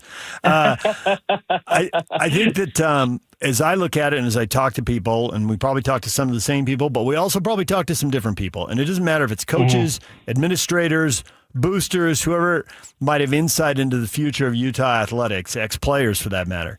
To me, the Utah football program, and I could be wrong about this because football is changing pretty quickly, but unless they get in the Big Ten, now if they get into the Big Ten or the SEC, the numbers change pretty quickly. So there's that. But if they don't get into the Big Ten or the SEC for whatever reason, including the Big Ten or SEC just flat out don't expand, I mean, whatever it is. Right. But as long as they're in the Big 12, I view football as largely a mature business. I don't see where there's a big pile of cash waiting for the Utes unless they get into one of those two big leagues because they got more money and you'll get more money in that case. But I do see if there's growth for the U, to me, it's about redoing the Huntsman Center. I've watched the Delta Center get rebuilt. I've watched what the Millers have done with America First Field, the soccer stadium in Sandy, and they can create a lot more money in the same space with a remodel of the Huntsman Center. And it would certainly impact men's basketball. Men's basketball is even halfway decent. They don't have to return to glory, but just being a tournament team that goes out in the first round, they can make a lot more money, especially if they redo the arena with premium seating and luxury suites.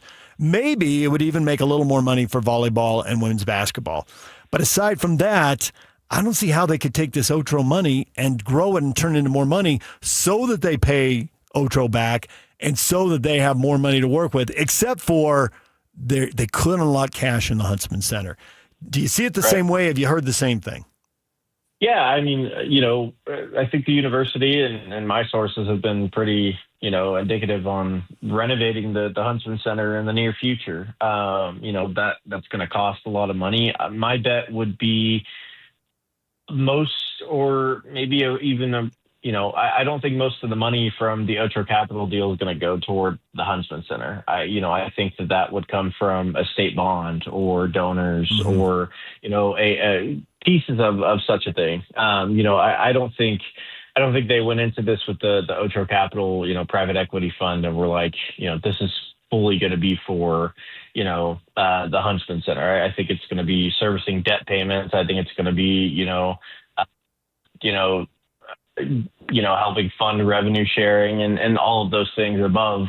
But no, I would agree. I think the Huntsman Center is very outdated. I mean, and to your point about the Big Ten and maximizing on revenue, I think, they haven't maximized on revenue and at the Huntsman Center and with men's basketball. I mean, there's so many open seats. The concessions are outdated. The concourse is packed.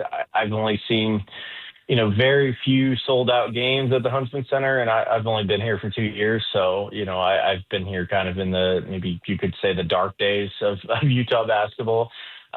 But when it's sold out, it's a great venue, but that doesn't happen often. And that's because of a lot of factors, but you downsize the arena, maybe you get more luxury suites. Some of the stuff that they've done at Rice Eccles has led to, more revenue for them. And I would agree with that. And I think that's also part of the Otro Capital deal. I mean, you're handing off, a minority stake to Otro and, the LLC that they're creating, Crimson Brand Partners, to kind of, upscale their ticketing, their in-game experience. And part of that is like, maybe they do charge more for tickets or concessions or et cetera, but the in-game experience is so good now, is kind of the sell, or maybe what they're targeting for, that, you can maximize those profits and revenue. And so, I would agree with you on that. And I think, they brought a proposition to the Board of Trustees several months ago. And, I've kind of been indicated that something surrounding the Huntsman Center will come in the next few months. I don't know when that is. I can't tell you because it's kind of been, delayed here and there. But, the Huntsman Center has to be renovated 100%. Yeah. You mentioned you've been here a couple of years, Jason. For people who don't know, you came from the great state of Oklahoma. Earlier this week, we had Barry Trammell on. My guess is you know exactly who Barry Trammell is. Yeah, I thought you were going to say that. I love Barry. That is my guy. Me and Barry don't go way back, but Barry probably knows who I am. Barry's a great guy. I love Barry. He's one of the funniest, best guys that you will meet in the industry. He's always funny. He's always got something to say. He's very well plugged in. He's just a great guy. I love Barry Trammell. If I were to paint a picture of the prototypical Oklahoman, Barry Trammell would be the guy that I would put on a picture and put it on a mural and be like, this is what an Oklahoman is. So, that's Barry Trammell for sure. Barry, last time he was on just earlier this week, he's a great combination of, like you say, there's a lot of sports knowledge, right? There's just a massive reservoir, the history, memorable quotes, memorable games, but he's really good at doing radio. He's done radio and TV in Oklahoma. He's really good as far as the stories and the entertainment factor. He was lecturing us on Rodgers and Hammerstein because he said, everyone in Oklahoma knows about Rodgers and Hammerstein. Why don't you guys? We haven't lived in Oklahoma. Oh, man, there's so many things that Barry can lecture you about. I mean, if you sit in a press box with Barry Trammell, even if you're 5 seats away, you'll be engaged in a very philosophical conversation about something random. It's great. But I was talking about Barry Trammell with one of my, he works for the Oklahoma. His name's Colton Soley. I was talking to him about Barry Trammell the other day, and he was just like, yeah, Barry was saying something about this. And I just was laughing it up, and I was like, that's Barry. So Barry's a good guy for sure. Yeah. Maybe you should ask him about some Oklahoma things like massive gas stations like On Q or 7-Eleven or even Brahms. Ask him about the Brahms drive-through. Or just Brahms in general, Brahms tables. He'll give you a full spiel on that. He's given me that a few times. All right, we will do that. We'll save that clip, Jason. We'll have that for Barry next time he's on. With the Thunder in the finals, we could have them on in the next 2 weeks if they can win Game 7. That's what it comes down to. If they can win Game 7. So, yeah, we'll see what happens. I don't know if that Game 6 performance was not good, so we'll see what happens in Game 7. I'm from Oklahoma City, so I'm personally rooting for my team. Of course you are. I figured as much, Jason. Hey, thanks for joining us. We'll look forward to follow-up stories here with the state auditor and the private equity deal and see where that goes. Thank you. Awesome. Thank you, my man. You have a good one. All right. Jason Baticow, Utah Utes writer for the Salt Lake Tribune. Bronco Mendenhall, Utah State football coach. Old dog learning new tricks on the cutting edge of technology. We're going to talk with Bronco about that coming up at 9 o'clock. DJ and PK. It's 97.5, the KSL Sports Zone. And now, a look at traffic from the KSL Traffic Center.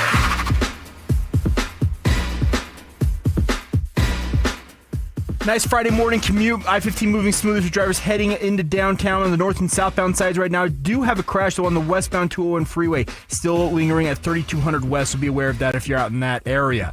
This update brought to you by GoPave Utah. Traffic's rough. Your parking lot doesn't have to be. Keep it smoother than your summer playlist with GoPave Utah. Go to GoPaveUtah.com. That's GoPaveUtah.com. Call them today or once again visit them at GoPaveUtah.com with your KSL traffic update. I'm Jay Catch right here on 97.5, the KSL Sports Zone.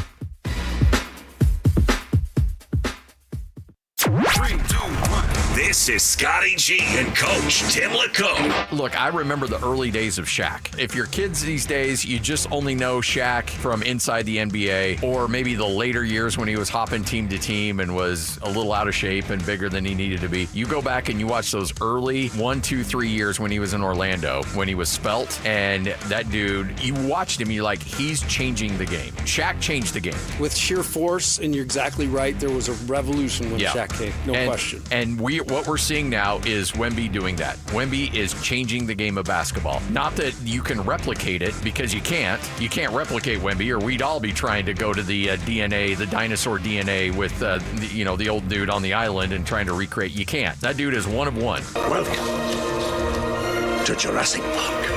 Catch Scotty G and Coach weekdays from 10 to 2. Presented by Mountain Land Supply on 97.5, the KSL Sports Zone. Well, here we are, Friday, a short week. And is it a short month? Man, because the month of May is just about over. Time gets away. You got to be prepared for it. The last thing you want to do is to be unprepared for whatever's ahead. So when it comes to your finances, that can get tricky. Get some help. Wouldn't you want peace of mind when it comes to your investments? Of course you would. That's why we're talking about getting an opinion from Trajan Wealth. They're fiduciary advisors. They're going to make it simple to see if your plan could be working harder for you. Even if it's just a second opinion, it's going to cost you nothing because the initial consultation, it's going to be for free, right? And when you schedule something with Trajan Wealth, you're going to get people who know what they're talking about. They're experienced. They can understand you and respect you, and together you will work together to figure out what is a great way for you to go. Give them an opportunity. You got nothing to lose. That local phone number is 1-855-TRAJAN-1. 1-855-TRAJAN-1 is the number. I've met with them at their offices in Draper, and if you live up north, they come up there. They've got offices in Farmington, got you covered north and south, as does the website, comprehensive website. TrajanWealth.com is the website, TrajanWealth.com. Advisory services through Trajan Wealth, LLC, SEC registered investment advisor. Additional services through Trajan Estate and Trajan Tax. Actual client, paid advertisement. Additional disclosures at TrajanWealth.com. Fire up summer with Mountain Land Supply. Right now, when you purchase any Blackstone Select griddle or pizza oven, you'll score a $50 Mountain Land gift certificate. Plus, you'll be entered to win B Suite tickets for Wednesday, July 22nd. Don't miss your chance to upgrade your backyard cooking and enjoy a night at the ballpark in style. Visit Mountain Land Supply today for the hottest Blackstone deals of the summer. Offer valid May 1st through June 30th, 2026, or while supplies last. Purchase any Blackstone Select griddle or pizza oven to receive a $50 Mountain Land gift certificate and one entry to win B Suite tickets for Wednesday, July 22nd. Limit one gift certificate and entry per customer account. You do not have to be present to win while supplies last. Wesley Financial Group is not a law firm, and Chuck McDowell definitely not an attorney. This is Chuck. If someone talked you into buying something really silly and you want to get out of that silly little thing, my advice, get the facts. Call me and I'll send you our timeshare exit kit absolutely free. Inside, you'll learn how timeshare works and all your options for cancellation. Call Wesley now for your free exit information kit. 800-791-0000. That's 800-791-0000. You've got better things to do this summer than deal with old appliances. That's why right now at Lowe's, you can still get in on Memorial Day savings and get up to 45% off select major appliances. Plus, get up to an additional 25% off when you bundle select major appliances. It's time to upgrade what's outdated. Our best lineup is here at Lowe's. Valid through 6/3. While supplies last. Selection varies by location. See Lowe's.com for more details. Technology never stands still. And neither does Lessels and IT. For 70 years and counting, we've helped businesses adapt, grow, and stay secure through every change. With experienced people and smart technology solutions, we make work easier, more productive, and more secure. Yesterday, today, and tomorrow. Let Less be here for you. If your teen is thinking about college but not sure what path to take, start at Huntsman Business Day at Utah State University, a one-day hands-on experience designed to help students explore a business degree in a real way, from leadership activities to business games. They'll get a clear picture of what they could study. It's free. It's on campus in Logan, and it includes lunch, June 11th or June 18th. Register today at huntsman.usu.edu/business day. Over 2 decades of sports radio dominance in Utah. My favorite. This is DJ and PK on 97.5, the KSL Sports Zone.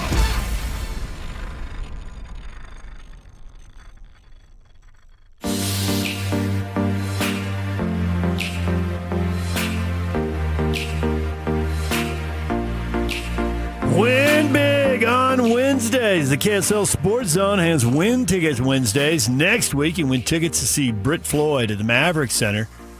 Saturday, June 6th. Great seats still available. Ticketmaster.com. Get your tickets today and listen to the KSL Sports Zone all day Wednesday. June 3rd for your chance to win. We're still getting concert tickets. We're not doing the band of the day anymore, huh? They pulled out for 2026. Yeah, it's on hiatus, I guess. Well, get that back. Our music choices always irritated PK. Some rando birthday. You don't like that. Just had Jason Batikow on, Utah Utes writer for the Salt Lake Tribune. We had Mitch Harper on, BYU insider for KSL Sports. Wherever you get your podcasts, you can hear those guys. Bronco Mendenhall, Utah State football coach, is going to join us at 9 o'clock. We'll talk more NBA playoffs coming up. If you missed it, you didn't miss much. A really good first quarter from the Spurs.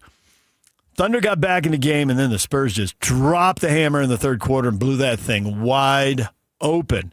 And now the Thunder are facing another Game 7. How many times can they pull a rabbit out of a hat? They won 2 Game 7s last year. And this is a new test for the Thunder. This is a new test for the Spurs. Winning an elimination game and then winning it on the road, really difficult. Now, obviously, they won a couple series to get here, but they were dominating. Basically, the other team beat, and they were just throwing dirt on them at the end. This is different. But, man, I didn't think they'd do it, and I still have my doubts. But I watched a 20-year-old, a 21-year-old, and a 22-year-old perform at a really high level. They won Game 1 because Wembanyama went off. 40-20 games are very rare. That was phenomenal. Now, Wemby had a strong game last night. I thought he played well. But I was really impressed that the other 2 guys, who are younger and who are less experienced, answered the bell. I think when you've been, as someone who played basketball at a much lower level, but who had problems turning the ball over, you think confidence with shooting is a problem. Wait until you cough the ball up 7, 8, or 9 times in a game. That'll get in your head. But, man, Castle, whatever problems he had early in the series, and he had them. He had 19 or 20 turnovers just in the first 2 games. He had 1 turnover in 32 minutes. 17 points, 5 rebounds, 9 assists. Strong game for Castle. Very strong game. And Dylan Harper, 18 points, 6 rebounds, 4 assists. Strong game. He also only had 1 turnover. If those 2 could play like that on the road in Game 7, and I get Game 7 raises the bar, and I get on the road at home, and they look good in Game 5 on the road. Now they got to go do it. The Spurs are coming. It's obvious. All this talk about the Thunder going to have a long dynasty. If they want a second title, they better get it now. All right, DJ and PK, Bronco Mendenhall, Aggie football coach, next. Stay with us. Win big this Wednesday on the KSL Sports Zone with Win Ticket Wednesday. This week, win tickets to see Britt Floyd at the Maverick Center this Saturday, June 6th. Great seats still available at Ticketmaster.com. Get your tickets today and listen to the KSL Sports Zone Wednesday for your chance to win. Have you ever looked in the mirror and just didn't feel like yourself anymore? Maybe your clothes didn't fit the way they used to, or you don't like how you look in them. Honestly, it's more than that. It's how you feel walking into a room, avoiding photos, skipping events, not feeling as confident at work or even with your spouse. close. Over time, that starts to wear on you. But here's the truth. Losing weight is one thing. Feeling confident again and keeping it off, that's what really matters. At SLC Fat Loss, we help people lose 20 to 40 pounds naturally in about 60 days without injections, crazy workouts, or prepackaged meals. More importantly, we show you how to keep the weight off so you can feel comfortable in your clothes, confident going out, and actually like what you see in the mirror again. Alex Curie here. I dropped 65 pounds in just 60 days. That was 2 years ago on Salt Lake City Fat Loss. I've kept it off. You can do it too. SaltLakeCityFatLoss.com. Many clients lose 20 to 40 pounds in about 60 days. Schedule a free weight loss consultation and start to feel confident again. Go to SLCFatLoss.com. That's SLCFatLoss.com. Results may vary. You've heard me say it before. Replenish Landscape Garden Products really has everything you need to make your lawn and garden work and look beautiful. Greg's here with me again. So many different products out there. I think people will find it convenient because they can come in, look at the specific product, get it loaded quickly, and get back home to get the job started. That's what our focus is on bulk and bag materials. Obviously, we're known for the compost itself, which has gained a great reputation, but our soil blends are excellent. We have the bulk box garden blend. We have 4 different colors of wood mulch, 5 or 6 different kinds of shredded bark, and just a variety of things, including sand and gravel. A lot of these playground chips and things are found in kids' playgrounds all over the valley. Find out why landscapers valley-wide use Replenish Landscape Garden Products. See them at 4660 South, 200 West in Murray. Go to their website at replenishcompost.com or give Greg and Mike a call at 801-262-5142. Replenish. It's good stuff. Get the latest Utah sports headlines delivered to your inbox with the KSL Sports Newsletter. From the Jazz, Utah Mammoth, BYU, Utah, Real Salt Lake, and more. Be in the know of all things sports in the state of Utah. Visit KSLSports.com to sign up for the KSL Sports Newsletter. Tim Daly Mazda Southtown has as low as 0% financing on many vehicles, including 2026 Mazda CX-90s, CX-50s, and the CX-70 PHEVs. That's right, 0% on your favorite new Mazda. Get your new Mazda CX-90, CX-50, or CX-70 PHEV for as low as 0%. It's happening now at Tim Daly Mazda Southtown in Sandy. APR for well-qualified buyers. OAC, 72 months at $13.89 per month per $1,000 financed with $0 down. Not available with any other offers. See dealer for complete details. DJ PK and John from J. Brooks Jewelers. Do you want a ring that no one else in the world has?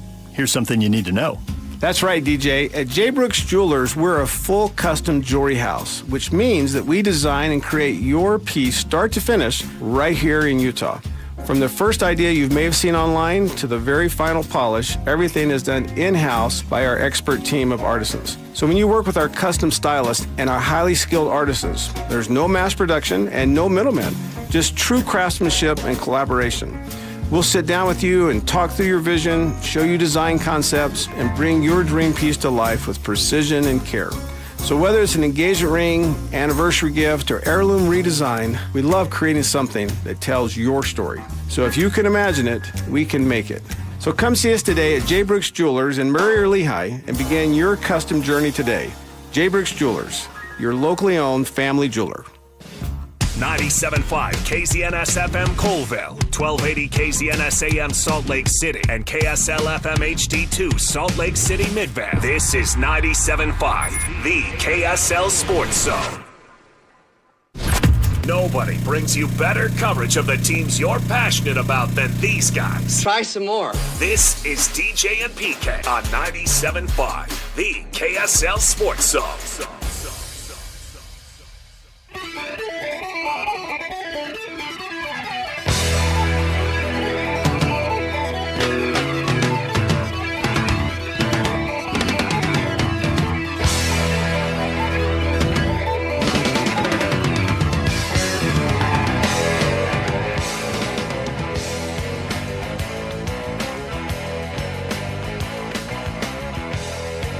DJ and PK, it's 97.5 KSL Sports Zone. You know the cliche, and it's a cliche because it's true. The only constant is change. Stuff is always changing. Now, not everybody's comfortable with change. And I hate it personally when someone lectures me on, not everyone's comfortable with change. Yeah, I am. I just don't like the change you're proposing because you're an idiot and you're going to sink this company. Not to go into specific meetings from 15 years ago that still haunt me, but that one does. I need to get over that. Yuck, what's the statute of limitations on stuff that should irritate me? That was several employers and general managers ago. I think we hold on to stuff like that. Oh, we do? You never. Oh, so I'd be okay? I can let that keep bothering me? Sure. May not bother you, but. Oh, it bothers me. Okay, well, that means. You have to embrace change. Yeah, but not that one. It's idiotic. There's probably. Okay. That indicates. You're going to drive the company into ground. You're going to leave the industry, and you're going to leave the state. And you live in Colorado now. What are you thinking? Well. Oh, that was also more than 15 years ago. I'm bad with time. Sounds like some trauma is unresolved here. Worked out great for me. Oh, my gosh. But you do have to embrace some change because not all change is idiotic and crazy. Some is uncomfortable, and then things get better. And we were talking earlier, and George, actually, a couple hours ago, we heard George Kittle talk about the 18-game schedule. I'm old enough to remember when the NFL played 14 games. I didn't know why they were going to 16, and then my dad told me. You know what he told me? Money. That's why they're going to 16. You play more games. They're going to sell more tickets. There's going to be more games on TV. There's going to be more truck commercials, and everybody's going to make more money. You know what Dad was? He was right. So Kittle was talking about the 18-game season. He says they have to have a second bye. Agreed. And I think that's part of the plan. I think it'll happen. I think that's generally agreed upon. I think the TV networks are encouraging it. Why? More money. Now they'll have 20 weeks of football to sell truck commercials in the regular season, even though there's 18 games. So the NFL owners are thinking, hey, well, cap will go up. We'll all make more money. Let's do it. And more change in college football. West Virginia coach Rich Rodriguez at the Big 12 coaches meeting supporting the expansion to a 24-team college football playoff. We talked with Mitch Harper at 8 o'clock. Yak will get that up if he hasn't already. He will soon. And that'll be out wherever you can get your podcast. If you didn't hear Mitch, he talked about that. Oddly, the Big 12 isn't into the automatic berths. There's a plan out there where they do this 24-team tournament, and one of the ideas that's been thrown out is the 4 power leagues each get 4 automatic berths, and the Group 5 gets an automatic berth, and that's 17. And then the committee decides the 7 at-large berths and the seeding, who gets buys and who gets home games. And there's more money in it. I think it'll happen. And everyone's focused on the TV money. And to do this, they're going to have to get rid of the conference title games, which I'm fine with. Fine. And they got to make more money. And then ESPN and Fox are fighting over who gets to televise the games and all that kind of stuff. And that is a big impediment, and that's got to be worked out. But the thing that's going to drive the money, I think, is if you have 16 teams playing home games and you have some teams playing 2 home games, because I think the quarterfinals will move on campus. I think that's pretty clear that's where that's headed. The semis may go Rose and Sugar Bowls, and the finals will move around the country and be bid out for more cash. But I think the quarterfinals are going on campus. So you've got 12 teams that get to play 1 home game and 4 teams that get to play 2. I think what that's going to do for season ticket sales and luxury suite and premium seating, not just of the 16 schools that get to host, obviously they'll make money, but everybody will make money up front. Well, not everybody. But I think 30 or 40 schools can make money up front because they might be one of the 16 that gets a home game. You know, that a couple of years ago, Penn State would have had one. Last year, they wouldn't. BYU could be in a situation, or Utah could be in a situation where they get a home game. Texas Tech definitely would be. So change is coming. And that is why we're having our next guest on, Bronco Mendenhall, Utah State football coach. Coach, good morning. Welcome to the show. Good morning. How are you? I am doing well this morning. You know, you're one of my favorite coaches for a reason you may not know. You may not even remember this, Bronco, but I'm going to go ahead and tell this story. Are you ready? I'm ready. When I'm playing high school basketball, you know, the coach will send you to the game and get you all fired up. He'll turn around and he'll pat you on the butt. That's not something that happens a lot in life, right? I graduated from high school. I stopped playing basketball. We're done with the butt patting. For like 30 years, one coach has patted me on the butt. Do you know who that was, Bronco? Not sure. It was Bronco Mendenhall. What? Do you have no recollection of this?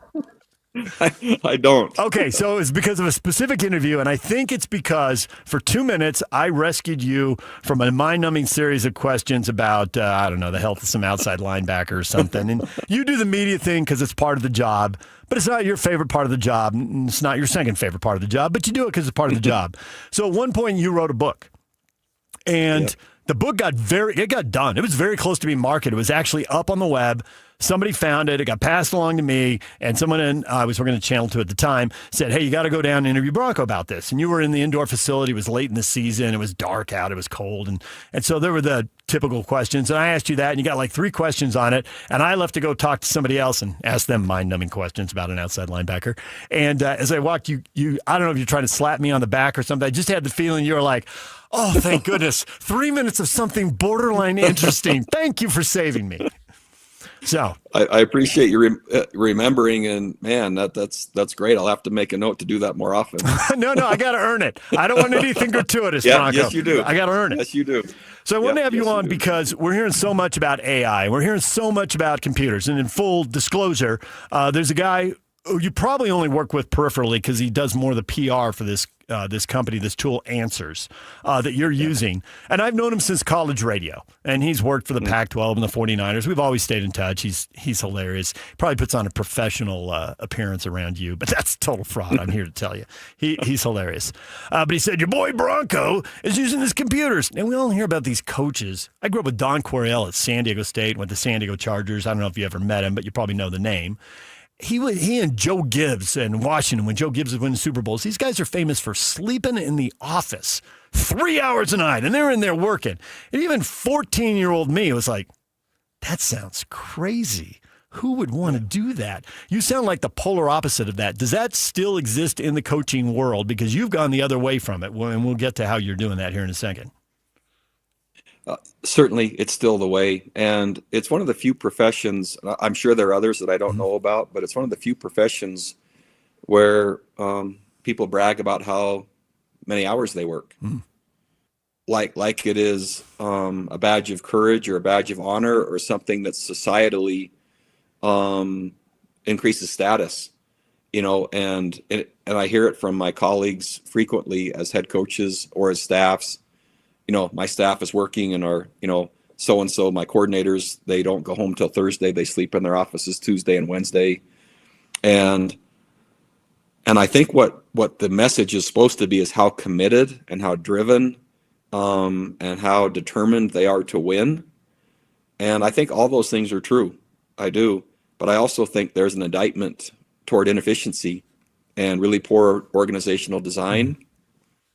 And quite frankly, really poor time management. And I think you can be radically driven and fiercely committed and have amazing win-loss records and do it smarter, more effectively, and quite frankly, more efficiently, that allows more autonomy, more purpose, more mastery, and quite frankly, better results. And I don't know of many others. I've never asked you and I've never heard you say, yeah, I'm doing an amazing job. I work 17 hours every week, and my peers are only working 15 hours. And like that's supposed to now have me think that you're better than. Yeah. And in our industry, much like you just said, along the way, somewhere culturally, that was now viewed as superior or desirable, and maybe even necessary. And I'd like to push back on the necessary part. While certainly my record isn't perfect, sustainability and number of wins and et cetera, in terms of objective metrics where you're looking to build trust, and trust is a lot of times done with objective metrics, right? Not just opinion. And I think you can be, and I think moms are amazing at this. They have so many different things going. I don't ever hear them brag about how many hours they spent working to develop their kids. You do what you have to do, but they're also looking for every chance possible to renew, every chance possible to connect with a friend, every chance possible to find a date night with the husband, every chance possible to serve in their church calling. They're looking to do it all, and they're viewing that as desirable. And that to me is a more comprehensive and effective way to live and also to perform. So back in the day, coaches were staying up all hours to cut up film and to get all the situational stuff. What does this opponent do on 3rd and short, 3rd and long? Make sure you got your eyes on all the trick plays, right? Both sides of the ball.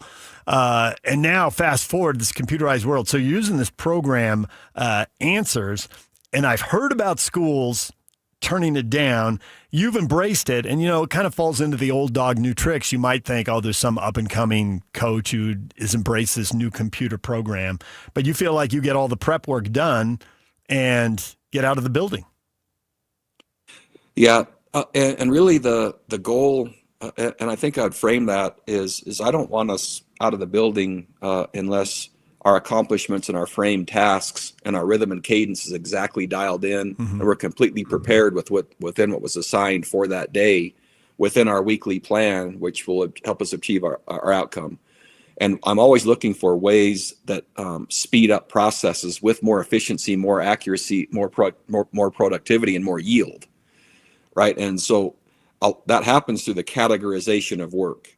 And so you probably have heard this before, but at the top level, there's what's called competitive work, right? Each job, my job has a level of competitive work. Underneath that has competitive enabling work.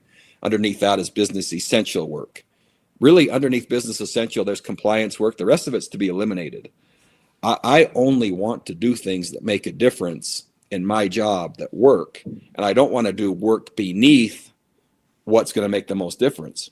So to your point, and what Answers and other tools that the industry has, the speed, the efficiency, the accuracy, helping us be nimble and being able to adjust in real time and make decisions ahead of schedule and shave time to then make the decisions necessary on game planning, which leads to execution, which leads to outcome. If that's working more accurately, more precisely, more efficiently and faster, man, I'm all for that, because that affects the bottom line. It also affects quality of life. And so that program is allowing more of our staff and more of our organization to be working on their competitive work with accurate background, sub-background work that provides us the framework then to make the decisions on. You, as you point out, there's objective metrics. You can't cut back on the work and start losing games. That doesn't work. That's right. But you want at BYU, right. You want at Virginia, turn those programs around. New Mexico was very short stay, but you could see progress being made there. Yep. Inevitably, your guys get hired away. There's schools with more money. You just lost your offensive coordinator to Utah, for example. Yep. I was surprised. Second one. Yeah. Okay. I was surprised that one of the advantages of this is you don't lose all that institutional knowledge. You can hold on to that with the program, and this is a way to give you an edge, even though your coaches are getting hired away, which is what you want because it means you're winning. But this is a way to help you shorten the cycle when you have to bring someone new in and get them up to speed. Listen, and part of the world of college football now is transitory and change. Our roster will have 53% of it, meaning there's new player. 53% of our roster will be new. That's fairly typical in college football. I can't tell you the exact number, but my guess is between 50 and 60% of most college teams right now are turning over. Mm-hmm. And so if that happens, the guiding principles of the program, the culture of the program, the leader of the program, if that can remain constant, you have an anchor, right? Then anyone coming in is onboarded into that system. If you have leadership changes, besides the cultural and the technical and the tactical, you also have the processes that are anchors. And so what a program like Answers can do is, this is the way that we gather data. This is the way that we formulate game plans. This is the way that we do it. And so that allows someone new. Again, I lost my coordinator, Jason Beck, to Utah from New Mexico. Yep. Kevin McGiven just left. So that's fine. Robert now and I is back with me. When they come into our program, here is the way that, and I don't think there's a better way in college football. And they learn then an existing system, are onboarded to it, rather than us have to then have a brand new system. Besides the schematics, we then save time because of the existing processes that have already been proven, tried, and continue to be updated and become more effective. And that allows a baseline for them to operate from, which makes us faster, and it gives them more, makes them more comfortable. It also makes them more effective. So it's an anchor, another anchor, right? Besides the leadership of the head coach, besides the principles of the program, besides the cultural elements that are anchored, there's processes that are anchored that they can be onboarded to, which allows the program actually to be consistent regardless of the personnel that's coming in or going out. Does this help you in the transfer portal? Does Answers actually help you break down other players at other schools? Because I've always wondered, how in the world are you keeping track of a couple thousand players, some of whom will go in the portal, some don't, and you don't know who, and then you don't know what positions you need to backfill because you're not sure exactly who's leaving you. It seems like that's a mountain of work. Well, so here's the thing regarding that, and I won't speak to that exact point. What I will say is if your staff has designed more of a SEAL team than an infantry, which I prefer, I'd rather fewer people to be stretched than a lot of people sitting around. But what that allows is when you have tools, it allows that work to be done without having to add an extra person or staff to do that work, right? So I can have an amazing system basically doing the work of a department overseen by an individual, not 5, right? An individual who's mining that, and all that work is being done at a really high level where we can be lean and nimble and efficient as a staff. And that's, I'd prefer that design. The next part that you brought up is with players coming and going, as you mentioned, the transfer portal. This is similar in the NFL. Many systems in the NFL, offensively and defensively, are similar, not identical, but there's a design element when you think about franchises and a workforce moving amongst franchises. The faster they can get up and running, the faster they can play and perform. And so as a new player comes in, what this allows us to do is to streamline our assignments based on accuracy of background knowledge, to then only ask them to do things that we know will work with methodologies that are already really well defined, so they can play the position at a new place in a new scheme faster than if we didn't have all the knowledge and system to support that. Because who has time now in the transfer portal to bring a player in to develop him and have him then yield year 3?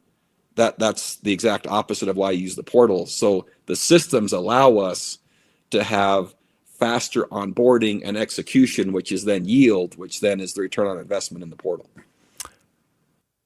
You deal so much with high schools. Do they use this? I mean, there are coaches out there who are like teaching classes. When do they have time to break down film? Because the thing I see watching high school sports is all these high school teams today could crush my high school teams. They could crush my friend's soccer team. They could crush my friend's football team. They could crush my basketball team. It's getting better by leaps and bounds. Well, one of the coolest things is when I was coaching at BYU, before I was watching the quality of high school football each year just take off. We had really good in-state college coaches, and those programs were really thriving. And you could just see this transformation. I leave and go to Virginia, step away from coaching at New Mexico, and I came back. And what a refreshing, just amazing view to me to see Utah high school football from what I had seen to now where it is. The emphasis, the quality, the coaching.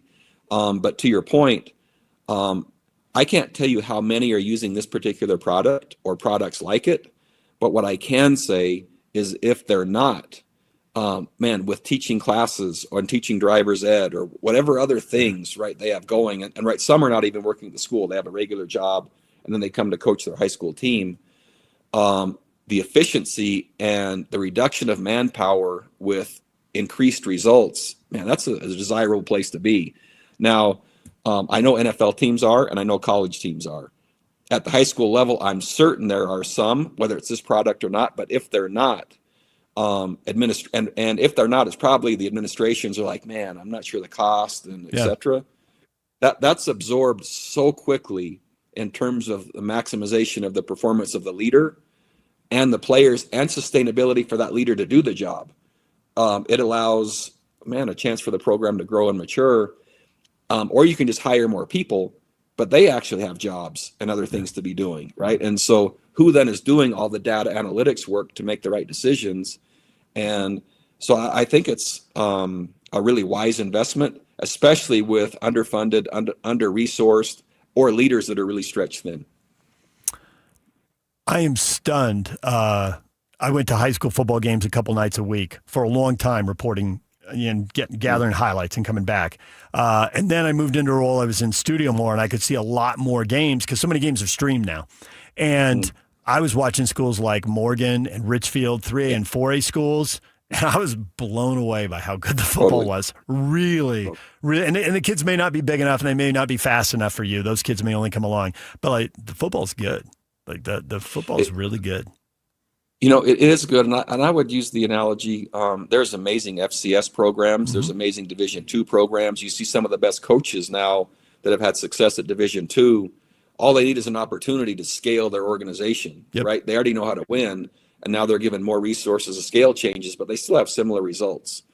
The grit, the determination, the fortitude, and some of the cultural values that exist in Richfield or Morgan or Beaver. As you think about places like that, with the right leader, the right coaching, there's some cultural areas that communities bring that add a competitive advantage of really hard work, right? And self-reliance. And these kids that, I don't know, they've been doing chores since 6, driving the truck around. They can't even see over the dashboard, and they're feeding 200 head of cattle.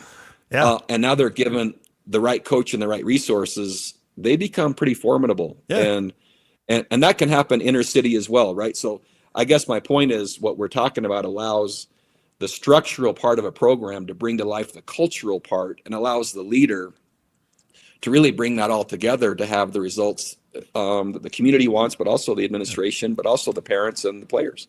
So do you use this now that you're in a new league? You have a lot of new opponents, new coaches. Some of them will be familiar, but some of them will not be familiar. Some of the programs may have been really off your radar. I don't know how much you were following Texas State. Obviously, San Diego State and Fresno State are making the move with you, as is CSU and Boise. So have you used it to dope out these new teams and try to figure out what it is you're going to be facing in the fall? Sure. In two capacities, we've used it to drill down deeper on existing teams that we know. So you can even ask more specific questions because the reference point we have is already further along. With the new opponents, we've used it to catch us up to what do they do.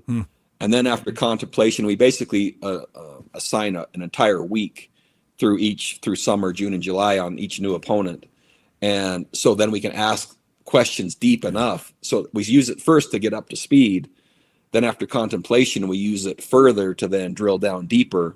Once we have a baseline understanding, all that is so fast and so accurate that allows then when we play that opponent in season, we're starting from a point of reference.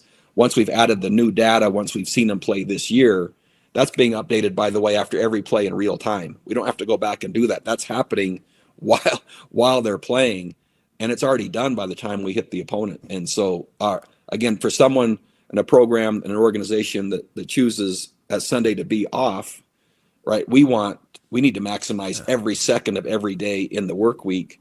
And that's already we don't have to now use additional time to do that because it's already being updated in real time. Yeah, even the teams well, like San Diego State, I mean, their defense was really good, so naturally Texas Tech came in and took a guy, A&M came in and took a guy, Nebraska came in and took 2 players, plus they had some seniors, so even a team you're familiar with is going to have a very, very new look.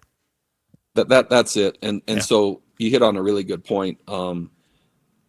The known teams and the known coaches have a known style, but they're still radically different because of the number of players that are changing in today's game. And so really researching, and there's all kinds of analytics that you can have on each player now. So besides the schematics that we've already talked about and the decision making, we're also using it for personnel assessment. And just like, the NFL, they do their research for sure, but the amount of volume of knowledge and cut-ups and film and run plays, pass plays, plays they're beat, plays they're successful, exterior plays, internal plays, pulling plays. You can see a player from every possible angle in any possible cut-up. All you have to do is just ask, and here it comes in real time. And you can make those assessments, and then in addition to the schematic and the overall knowledge, those two things come together. My job then is to make the right decisions, schemes, and strategies to leverage and exploit those things. But it's not because we don't have enough information. It's because I will have made a poor decision on just not applying it correctly, or we didn't design something well enough to take advantage of. Yeah. Well, Bronco, thanks for pulling the curtain back, because I think we all wonder how this works with so many players changing, so many coaches changing. How do you try to keep some kind of competitive edge and not work around the clock? Because that's just going to burn people out. That's not going to yield great results in the long run. That can only work in the short run. Well, I think one of the things that all anyone really has to do is just look at the number of athletic directors retiring or stepping down.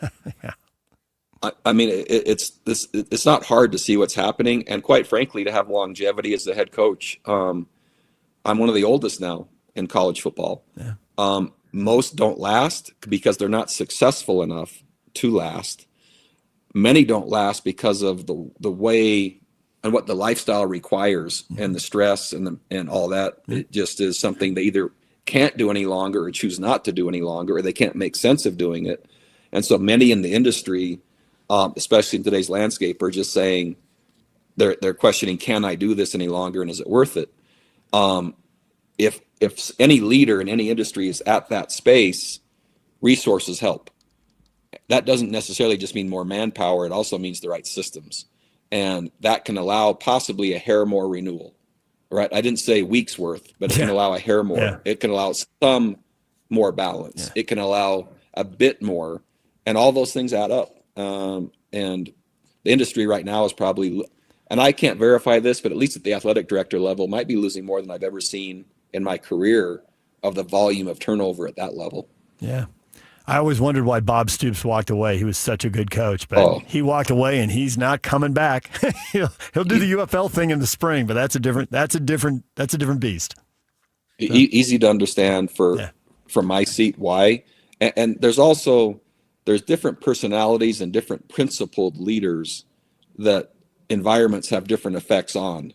And, if there are coaches that are really trying to do it the right way, right meaning character development, strong moral compass, teaching values, the development of a human being, comprehensive. I don't get asked about academics very much on official visits by parents or players. I don't get asked about comprehensive development. How many service hours do you give? What's your team's GPA? How many kids are you putting? What are the jobs the kids are getting? The things that are a little bit longer horizoned, I rarely get asked now. Usually what parents and players want to know, certainly the depth, what their role might be, and how much money. Yeah. And so if you think about why you might coach or why you might do your job, if the motive of those coming to join your organization doesn't align with why you're doing your job, right? You somehow there's a new test of helping them see that while they're doing the other, can you do both? And so with Bob Stoops or others, that's a harder job, right? It's more labor intensive. And so I think there's part of the stress point for many leaders in the environment choosing. So many players are on their third or fourth school. Last thing before we let you go, I know you're busy, but they're on their third or fourth school. Are these kids graduating? Are they all going to school in summer school to get credits to make up for the stuff that they lose? How is that working? Is that working? So I don't think it's working, but maybe put it this way. Sometimes if you hear a young man on his third or fourth school, it's just like people like, that's so negative. Mm-hmm. I've seen the opposite. Yes, there are downsides. Certainly academic progress is a challenge, but these kids really, they know what they need to do to stay eligible. The schools know how many credits need to transfer. Everyone goes to summer school because they're training all summer, right? They're doing that. I don't know the true effect yet on graduation rate. My guess is that it will take a slight hit, but I can't say now that we have a crisis. I don't have enough data yet to say that. But what I will say, these are smart kids. They're driven.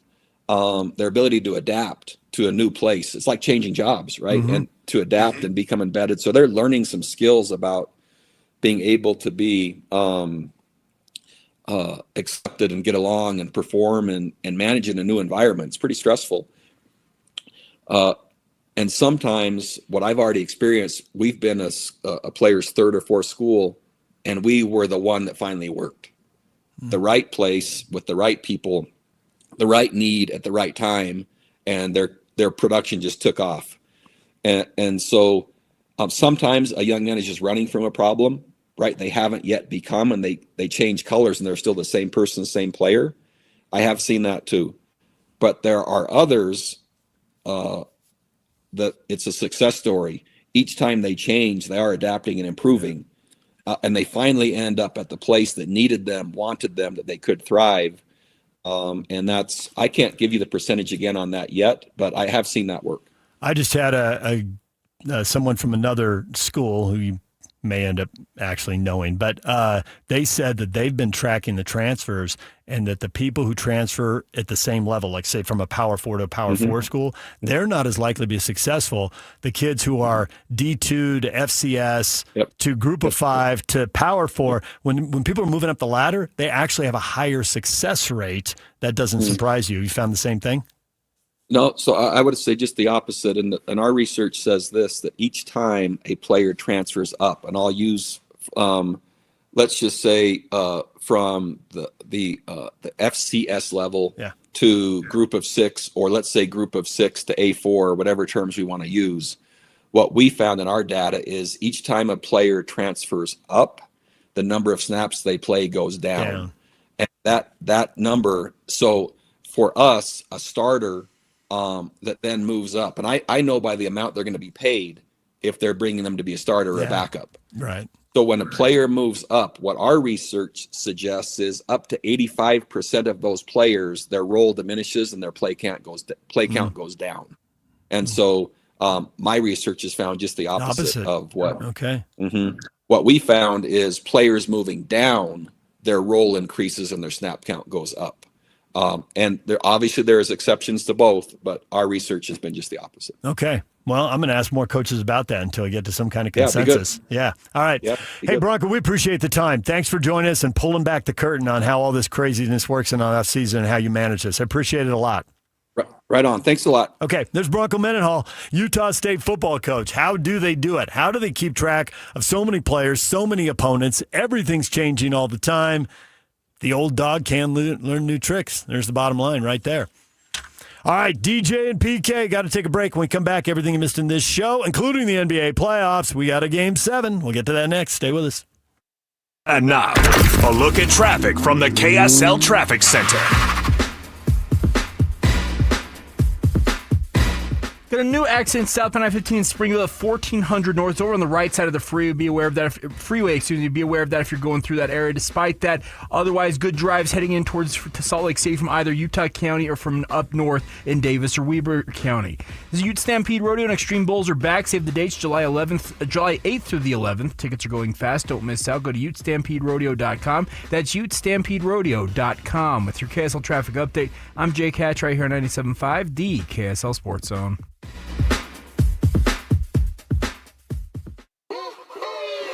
For Jazz fans, it's been a rough few years. Well, those days are behind us as the Utah Jazz finally struck gold in the NBA Draft Lottery. Picking second. As the Jazz prepare to draft a potential superstar with the number 2 overall pick, nobody will bring you better coverage of the NBA Draft than the KSL Sports Zone. For all the breaking news, high-profile interviews, and player analysis leading right up to draft night, keep it locked on your exclusive home of Utah Jazz basketball, 97.5. The KSL Sports Zone. You've heard me say it before, Replenish Landscape Garden Products really has everything you need to make your lawn and garden work and look beautiful. Greg's here with me again. So many different products out there. I think people will find it convenient because they can come in, look at the specific product, get it loaded quickly, and get back home to get the job started. That's what our focus is on bulk and bag materials. Obviously, we're known for the compost itself, which has gained a great reputation, but our soil blends are excellent. We have the bulk box garden blend. We have 4 different colors of wood mulch, 5 or 6 different kinds of shredded bark, and just a variety of things, including sand and gravel. A lot of these playground chips and things are found in kids' playgrounds all over the valley. Find out why landscapers valley-wide use Replenish Landscape Garden Products. See them at 4660 South, 200 West in Murray. Go to their website at replenishcompost.com or give Greg and Mike a call at 801-262-5142. Replenish. It's good stuff. The biggest event of the year, Monster Jam World Finals, returns to Salt Lake City July 2nd through the 4th. The most trucks and all the best drivers in one place. Plus, the biggest 4th of July fireworks display in Salt Lake City. Don't miss the stars, stripes, and unbelievable family fun moments. Brought to you by Texas Roadhouse, the Utah Sports Commission, and O'Reilly Auto Parts. Save 25% on face value of a family 4-pack of tickets. Get your savings coupon for participating Texas Roadhouse locations. See savings coupon for restrictions and details. Rice-Cycle Stadium, July 2nd through the 4th. Tim Daly Mazda Southtown has as low as 0% financing on many vehicles, including 2026 Mazda CX-90s, CX-50s, and the CX-70 PHEVs. That's right, 0% on your favorite new Mazda. Get your new Mazda CX-90, CX-50, or CX-70 PHEV for as low as 0%. It's happening now at Tim Daly Mazda Southtown in Sandy. APR for well-qualified buyers. OAC, 72 months at $13.89 per month per $1,000 financed with $0 down. Not available with any other offers. See dealer for complete details. Fire up summer with Mountain Land Supply. Right now, when you purchase any Blackstone Select griddle or pizza oven, you'll score a $50 Mountain Land gift certificate. Plus, you'll be entered to win B's Sweet Tickets for Wednesday, July 22nd. Don't miss your chance to upgrade your backyard cooking and enjoy a night at the ballpark in style. Visit Mountain Land Supply today for the hottest Blackstone deals of the summer. Offer valid May 1st through June 30th, 2026 or while supplies last. Purchase any Blackstone Select griddle or pizza oven to receive a $50 Mountain Land gift certificate and one entry to win B's Sweet Tickets for Wednesday, July 22nd. Limit one gift certificate and entry per customer account. You do not have to be present to win. While supplies last. Spring cleaning isn't just for your house, it's for your life. If your job is getting old, it's time to clear the clutter and spring into IT. Go to My Computer Career. My Computer Career helped me get the skills and certifications I needed to start a new life as an IT professional in months, not years. Earn the certifications the top employers are looking for right now. Visit mycomputercareer.edu and take the free career evaluation to see if it's time to spring into IT. Financial aid is available to those who qualify, including VA benefits.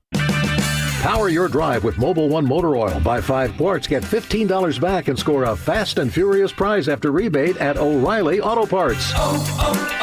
O'Reilly Auto Parts.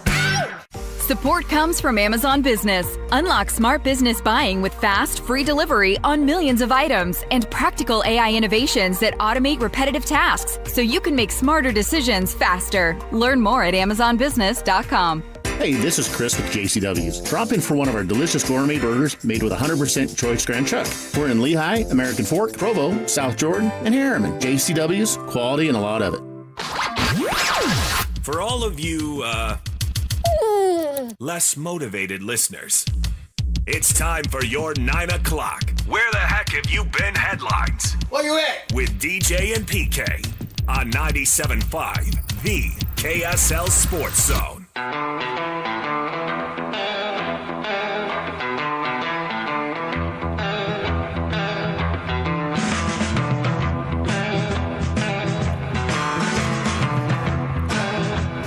Slacker Radio Headlines brought to you by Trajan Wealth. Call Trajan Wealth today, your local trusted financial fiduciary. Call them at 1-855-TRAJAN1 or visit their website at TrajanWealth.com.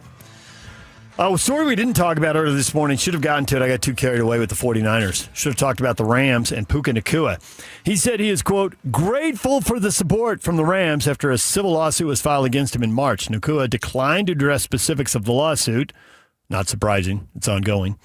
I did not want to discuss the night in question. He did say, quote, a moment for me to learn from some of the situations I was putting myself in, and then also having just an awareness of how I'm conducting myself in and out of this football field. That doesn't get into specifics, but when I hear that, I think, okay, there's a general awareness, and somebody is talking to him and, in my view, getting him to think about some of the right things. Because there were too many incidents. I don't think people who are around Puka in high school and college think of him as a bad kid. But nonetheless, some of the headlines we were hearing after he was off to the NFL, they weren't great. And in some cases, they were a lot less than great.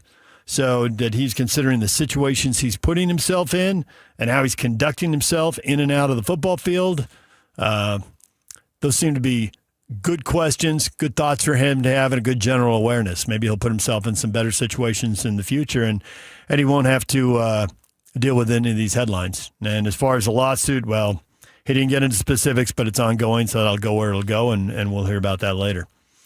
The 49er stuff we were talking about, and the NFL just talks in the offseason. These guys, they want to dominate all 52 weeks a year.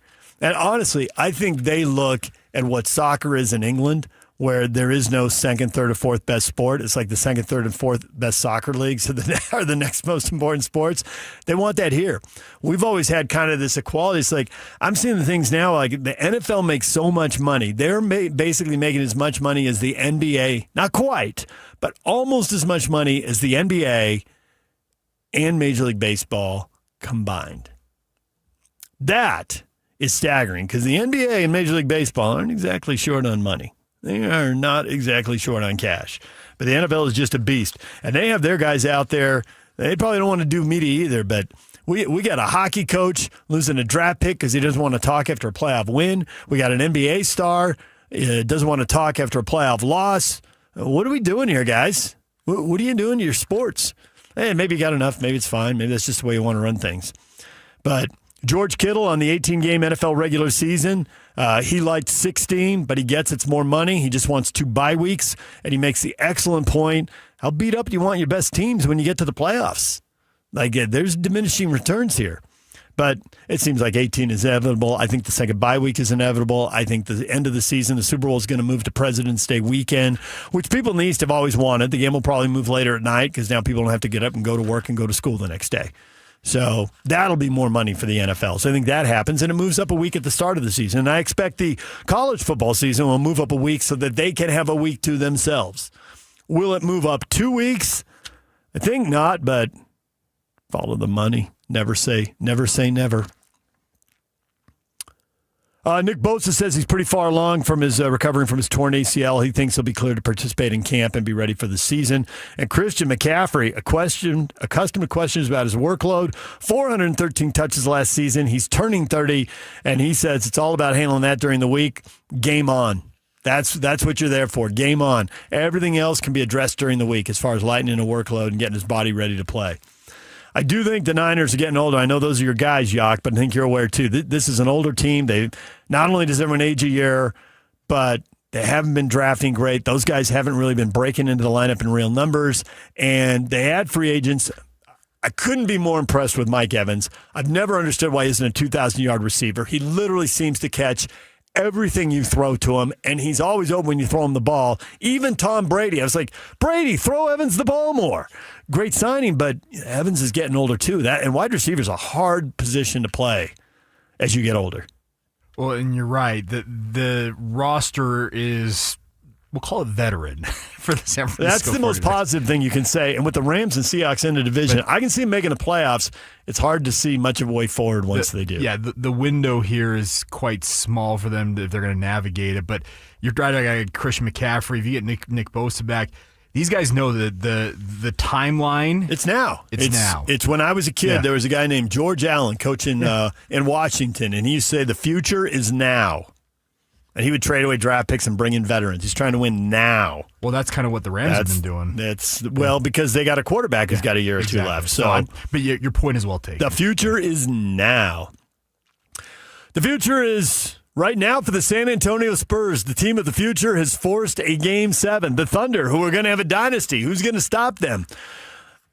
Wembanyama had a good game, and he's the story, and he's the star, and the NBA is about celebrity, about stars, but I could not be more impressed with the stat lines that I saw out of a couple of guys who are younger.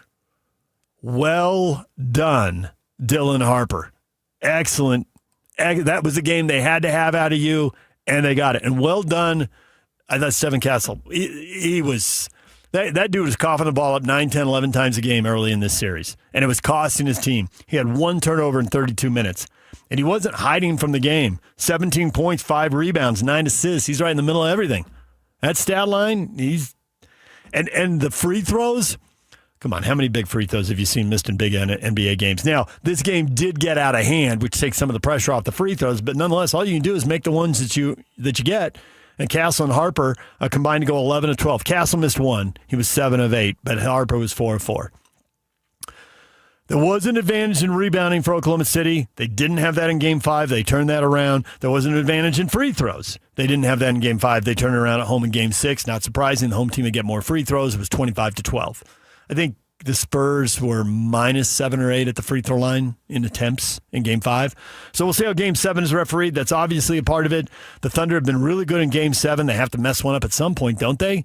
Game 7 used to be a borderline lock at home, and I think with the advent of the three-point shot, we've seen over the last 5-10 years, we've seen a few more teams break and throw on the road in Game 7. This is doable for the Spurs. I picked the Thunder at the start. No reason to change horses now, but the Spurs, I never thought the Spurs were going to beat the Thunder in a short series. The Spurs' only path forward was to win a long series. They've got it to a Game 7. Can they do it? Tomorrow night, NBC, gear up, 6 o'clock. Let's go. Game 7. The Knicks await. Although not all of the Knicks await, because Mitchell Robinson broke his pinky finger on his right hand. No timeline for his return. Actually, so we do have an update. What? We got an update? What's the update? So this morning he's had surgery on it, and he does plan to play in Game 1 Wednesday night in the NBA Finals, albeit he will be in a brace / whatever you want, a splint to protect it. So I don't know about this case because obviously this just happened. That's why you know about it and I don't. This has changed in the last 2.5 hours here.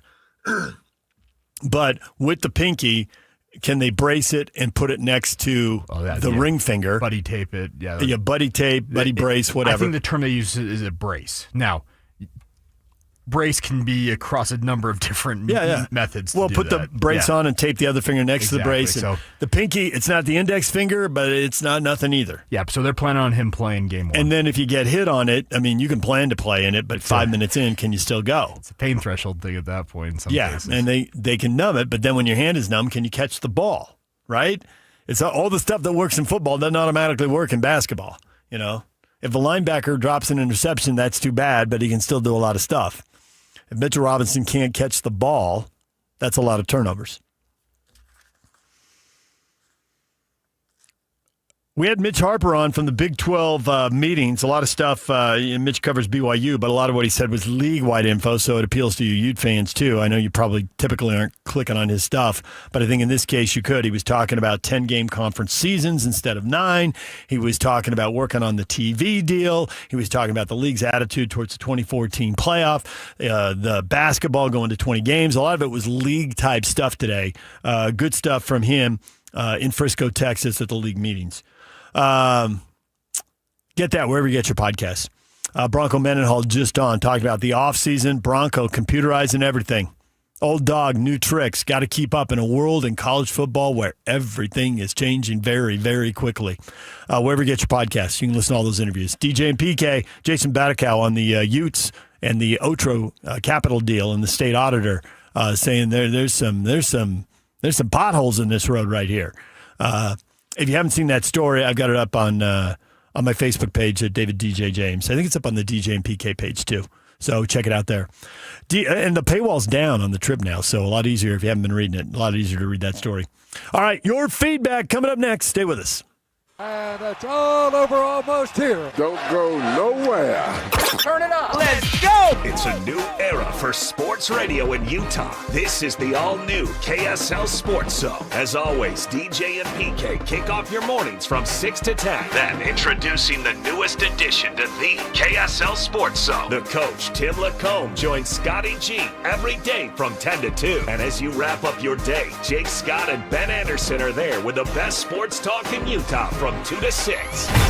Live and local, all day, every day. Your home for the best sports radio in Utah is live, on air, online, and on the KSL Sports app. This is 97.5, the KSL Sports Zone. Is your financial advisor managing your risk or just a spreadsheet? Hi, I'm Jeff Jr., founder of Trajan Wealth. Many financial advisors rely on target date funds, which are one-size-fits-all portfolios that don't know your name, your family, or your goals. And that passive management can leave you dangerously exposed. At Trajan, we look at the whole picture, not just the stocks everyone else buys, but the private market opportunities most advisors ignore. And as fiduciaries, we build a strategy around you, coordinating your investments, tax strategy, and estate into one cohesive plan. Your financial life deserves more than just a generic portfolio. Real planning isn't a stack of statements. It's the confidence of knowing where your income will come from for the next 30 years. Good enough isn't good enough for your family. It's time for a change. Schedule your complimentary consultation today. Call 855-TRAJAN-1. That's 855-TRAJAN-1.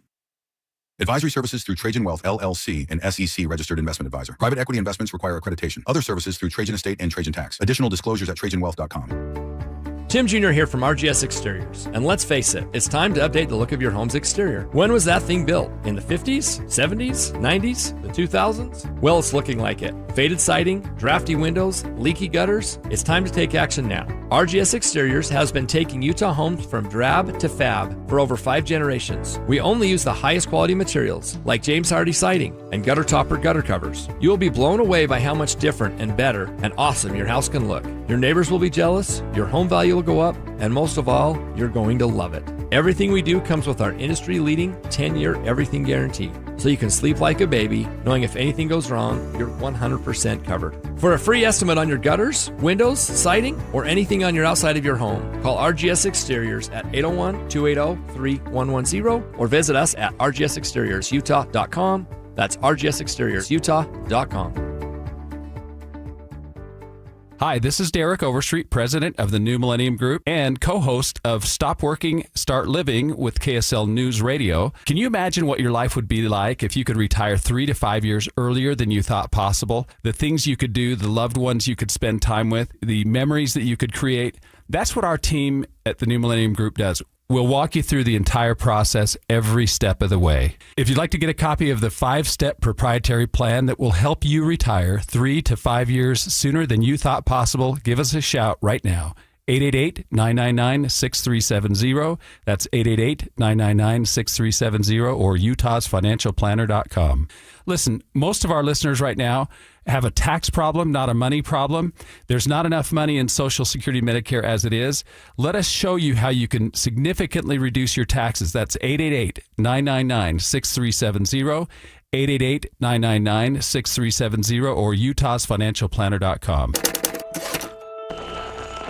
Technology never stands still. And neither does Les Olson IT. For 70 years and counting, we've helped businesses adapt, grow, and stay secure through every change. With experienced people and smart technology solutions, we make work easier, more productive, and more secure. Yesterday, today, and tomorrow. Let Les be here for you. The KSL Sports Zone and Beehive Meals are honoring people that impact youth sports in our communities. Nominate the youth sports volunteer you know for the Beehive Meals Hero of the Week at kslsports.com/contest. And now, enough of us. It's time to hear from you. From all your texts, tweets, and posts. This is the best feedback of the day. Ooh, I was there. That's the best game of my life. With DJ and PK on 97.5, the KSL Sports Zone.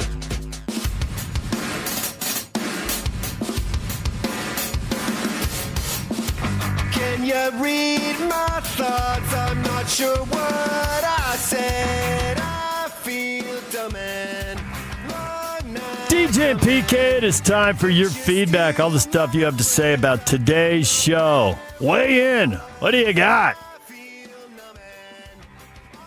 Are the Utes making a genius move or a fatal mistake? Where the Utah State Auditor says Utah's private equity deal has significant risks.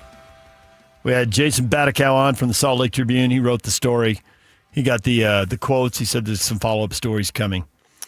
Patrick takes the middle ground. He says it's probably somewhere in between, which is often the case when a feast or famine scenario is presented. That said, the athletic departments are worse than governments when it comes to spending. If less spending has to happen for this deal to work, count me as a skeptic. The problem is the less spending may come with just chopping sports. Not tightening up the act here and there and, discipline and details are more just like Arkansas. Tennis is gone. At which point Arkansas boosters, stepped in and rescued the program and it's back. But that's not happening at every school. We're seeing tennis get dropped at multiple schools. Vegas Ute, I'm not opposed to fair questions, but I look at your tweets regarding BYU and those regarding Utah. How do you it looks? Completely even-handed, right? How do you it looks? Does that mean, how does it look to me? Yeah, actually it does look completely even-handed.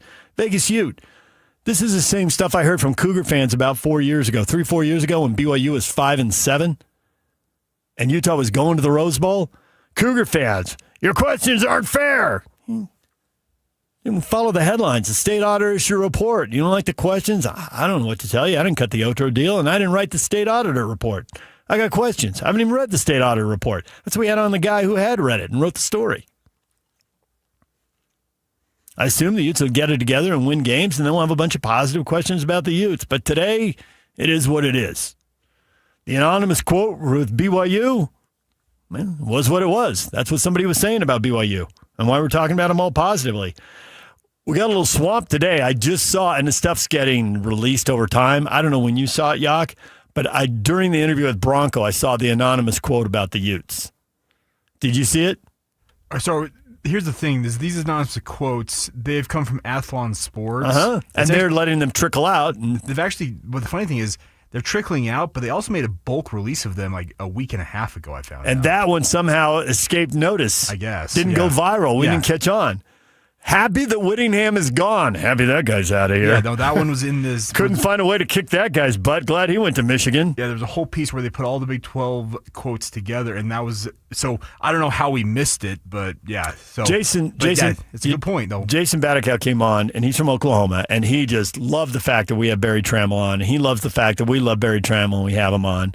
And you remember when Barry Trammell came on after that? Someone at Utah just paid the school legend $13 million to go away. And now they're short on money.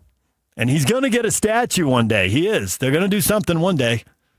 They paid him $13 million. They didn't just make him go away. They paid him $13 million to go away.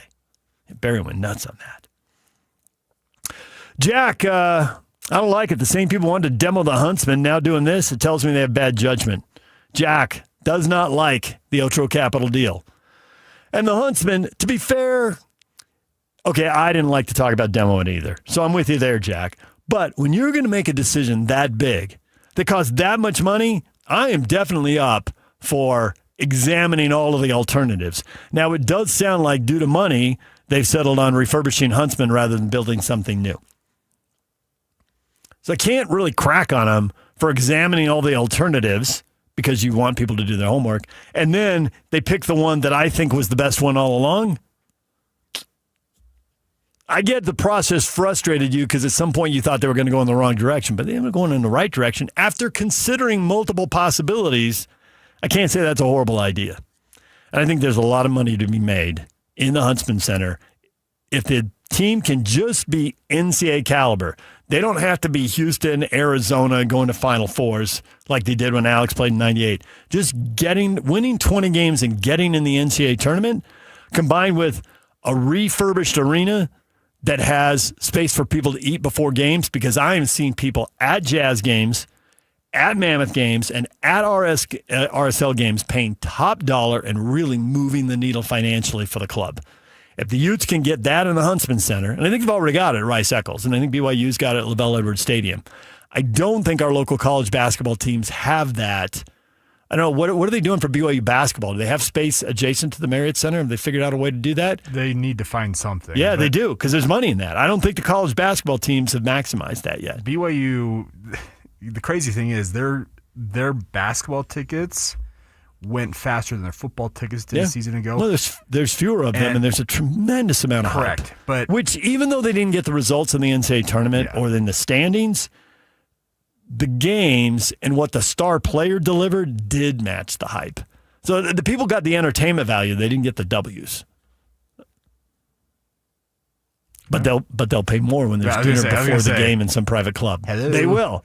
Now, I've seen it happen 3 times. I do know Utahns are 3 for 3 paying for that stuff. I know we got to go here, but the one thing, BYU uses that annex right next to the Marriott Center as kind of that club area. Right, and I didn't know to what degree. I haven't been privy to that. The entire court is littered with tables and whatnot. So that gets some people in, but there's more of a market. They need more space.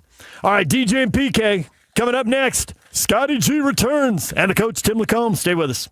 Party time! You have a great weekend, okay, buddy? There's something amazing about where we live. When a child needs help, our community doesn't look away. We show up. Primary Children's Hospital has been showing up for our kids for generations. Join the KSL Sports Zone and KSL 5, June 4th, for the Primary Children's Hospital Give-a-thon. Whether it's $5 or $50, your gift tells the family they're not alone. Donate today at KSLSports.com. Primary Children's Hospital, the child first and always. Utah roads have commuters, can-doers, and cross-country viewers. But wherever our vehicles are headed, they've got one thing in common. They're ready for the road. Utah's first response to wildfire is prevention, not intervention. So let's check our chains, keep our vehicles maintained, and fight roadside fires together. FireSense is the first response. Fire up summer with Mountain Land Supply. Right now, when you purchase any Blackstone Select griddle or pizza oven, you'll score a $50 Mountain Land gift certificate. Plus, you'll be entered to win B's Sweet Tickets for Wednesday, July 22nd. Don't miss your chance to upgrade your backyard cooking and enjoy a night at the ballpark in style. Visit Mountain Land Supply today for the hottest Blackstone deals of the summer. Offer valid May 1st through June 30th, 2026, or while supplies last. Purchase any Blackstone Select griddle or pizza oven to receive a $50 Mountain Land gift certificate and 1 entry to win B's Sweet Tickets for Wednesday, July 22nd. Limit 1 gift certificate and entry per customer account. You do not have to be present to win while supplies last. It's another weekend full of games on the KSL Sports Zone, your radio home for live local sports.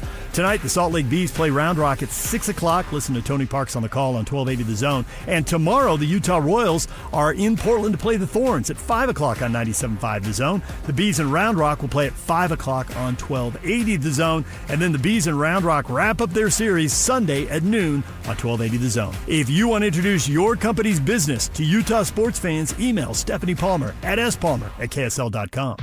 Hey, Mammoth fans, the 2026-27 season tickets are on sale now. Be there for every goal, every hit, and every moment of the next season. Season ticket members get the best seats, the best value, and exclusive perks all season long. Call or text 801-325-PUCK. That's 801-325-PUCK to reserve your seats today. Don't miss a moment next season. Tusks up. The Management Minute is a service of the MBA program in the John M. Huntsman School of Business at Utah State University. I'm Professor Scott Hammond. A change is coming that will impact every major market and workforce. You might have seen how you can buy emptying population. Birth rates are less than their death rates. You might think these are anomalies. The country that has the biggest problem is China. A diminishing population means a smaller workforce, smaller tax base, smaller military, a greater number of retirees who need more health care and government services. You might say you're glad that this is not happening in the United States, but it is. Half of all states have declining populations. And if the trend continues in 5 years, we will follow most of the industrial world into less. Learn about how future economic and demographic trends impact businesses with an MBA from Utah State University. Go to utahstatemba.com. I'm Scott Hammond. Hope to see you in one of our classes. 97.5 KZNS FM Colville, 1280 KZNS AM Salt Lake City, and KSL FM HD2 Salt Lake City Midvale. This is 97.5, the KSL Sports Zone. Hey, it's 10 a.m. and this is Utah's best sports radio. Say my name. You're locked on to Scotty G and the coach, Tim LeCaux, presented by Mountain Land Supply on 97.5, the KSL Sports Zone.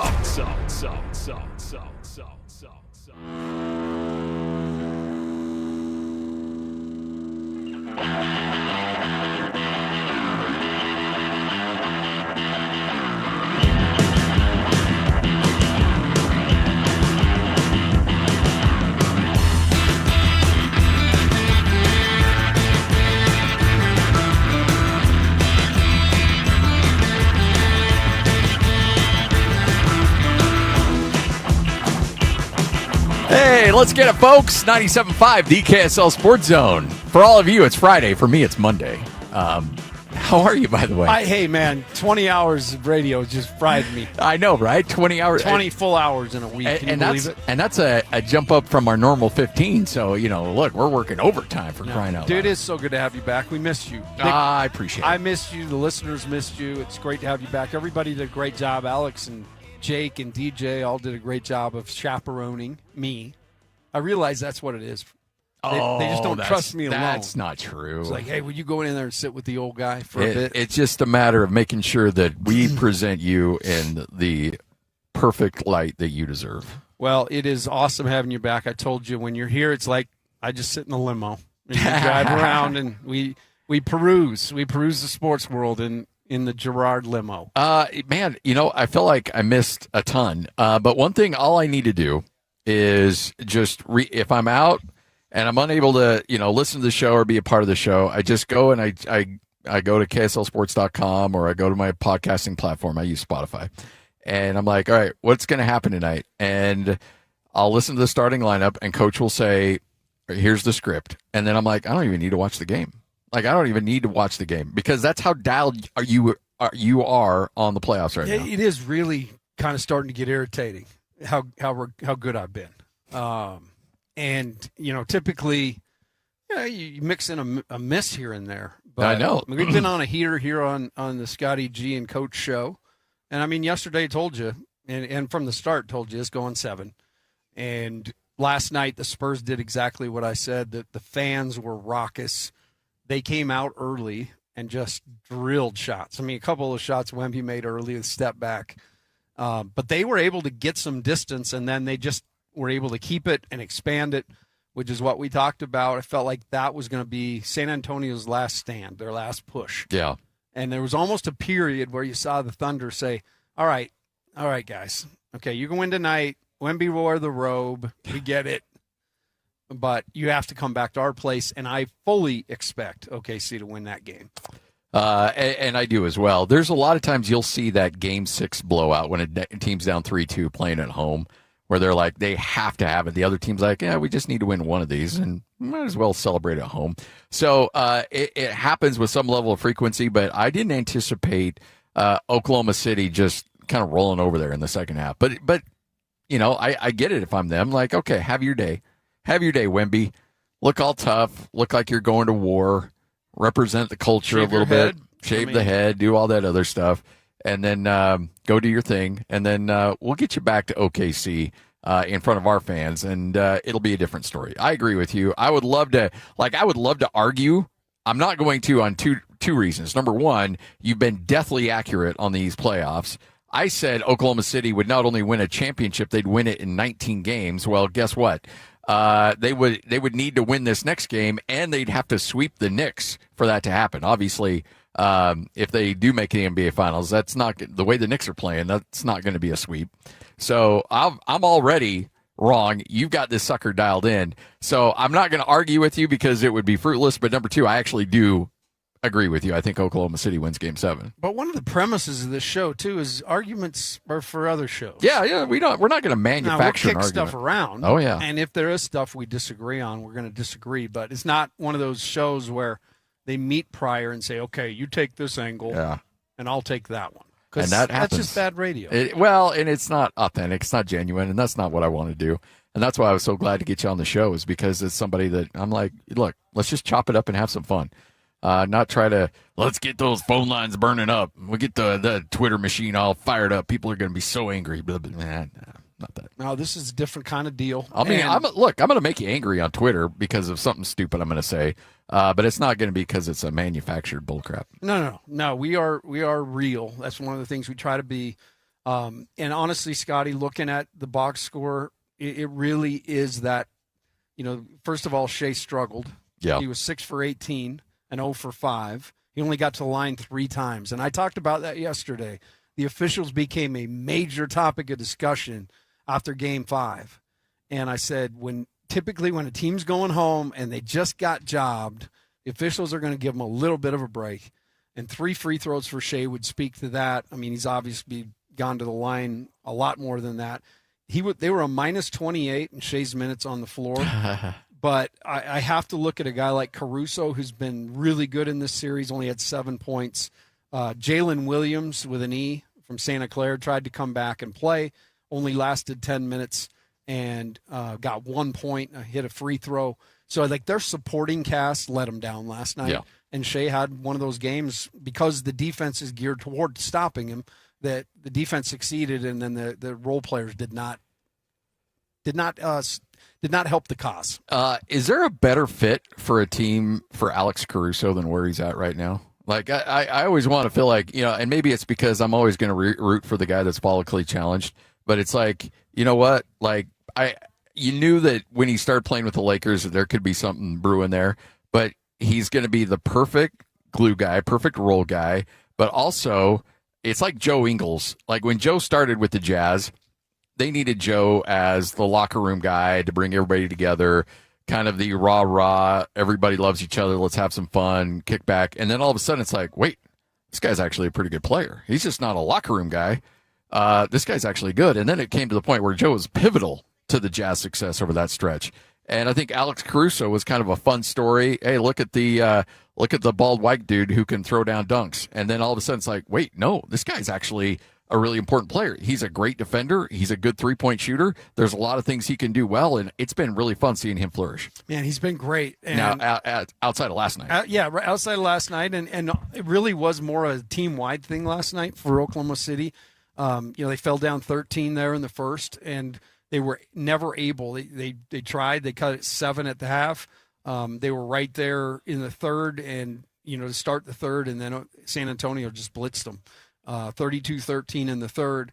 So a big part of that, those guys like, Kaysen Wallace, I thought played really well, and he did what he needs to do. He's great defensively, but it's the guys like Caruso and Jalen Williams with an E and Jalen Williams with an I who have been way more successful in this series that struggled last night. And hence the Oklahoma City Thunder struggled, and we're going to Game 7. There's nothing like Game 7, and anything can happen in a Game 7. So we might be going backwards a little bit because I've got 3 days of sports radio that's just been let's go. It's been fine. festering. So I want to go back. I want to get your thoughts on the Knicks. Just how real is this Knicks team? So let's get to it. Starting lineup right now, 97.5, the KSL Sports Zone.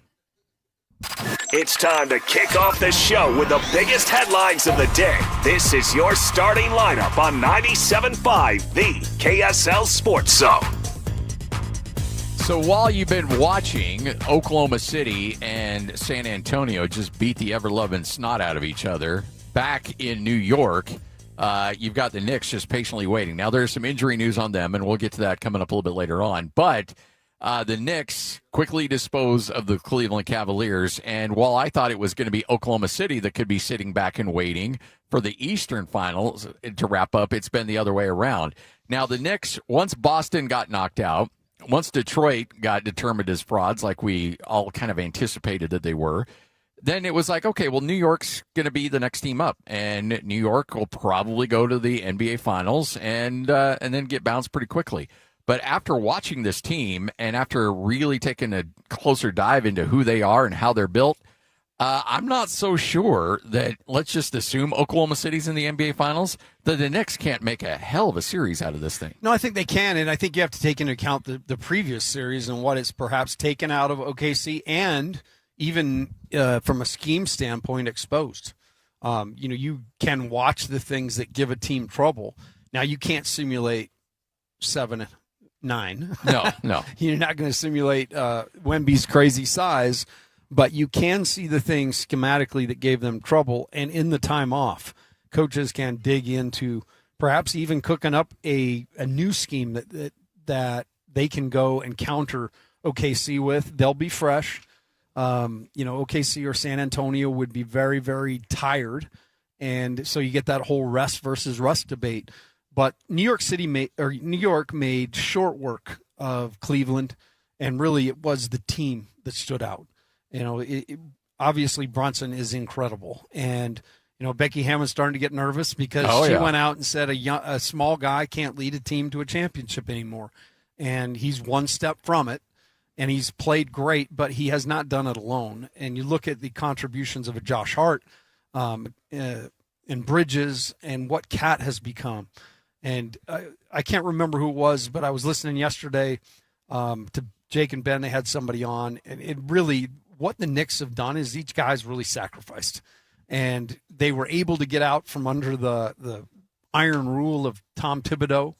And Mike Brown just kind of fits that culture a little better. He's similar like what Tortorella has done in Vegas. He's kind of sat back, realized these guys are really great pros, read the room, tried to encourage and support as opposed to, all of the other stuff. And I think New York's blossomed because of it. And they are, as you said, well constructed. They've got multiple ways to play. They can bring guys off the bench to be effective.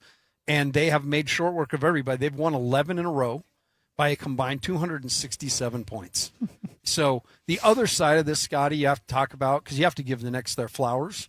But the East is really... The East is bad. The East is bad, and it's decimated. And all year long, when teams would come through from the East, Jake and I would sit there and say, man, it is almost like it's a different league sometimes. When teams come in here and you see where they are in the standing in the East, and then they're playing against a Jazz team who's in a unique situation, but this unique Jazz situation team is giving this Eastern Conference team at full strength all they can.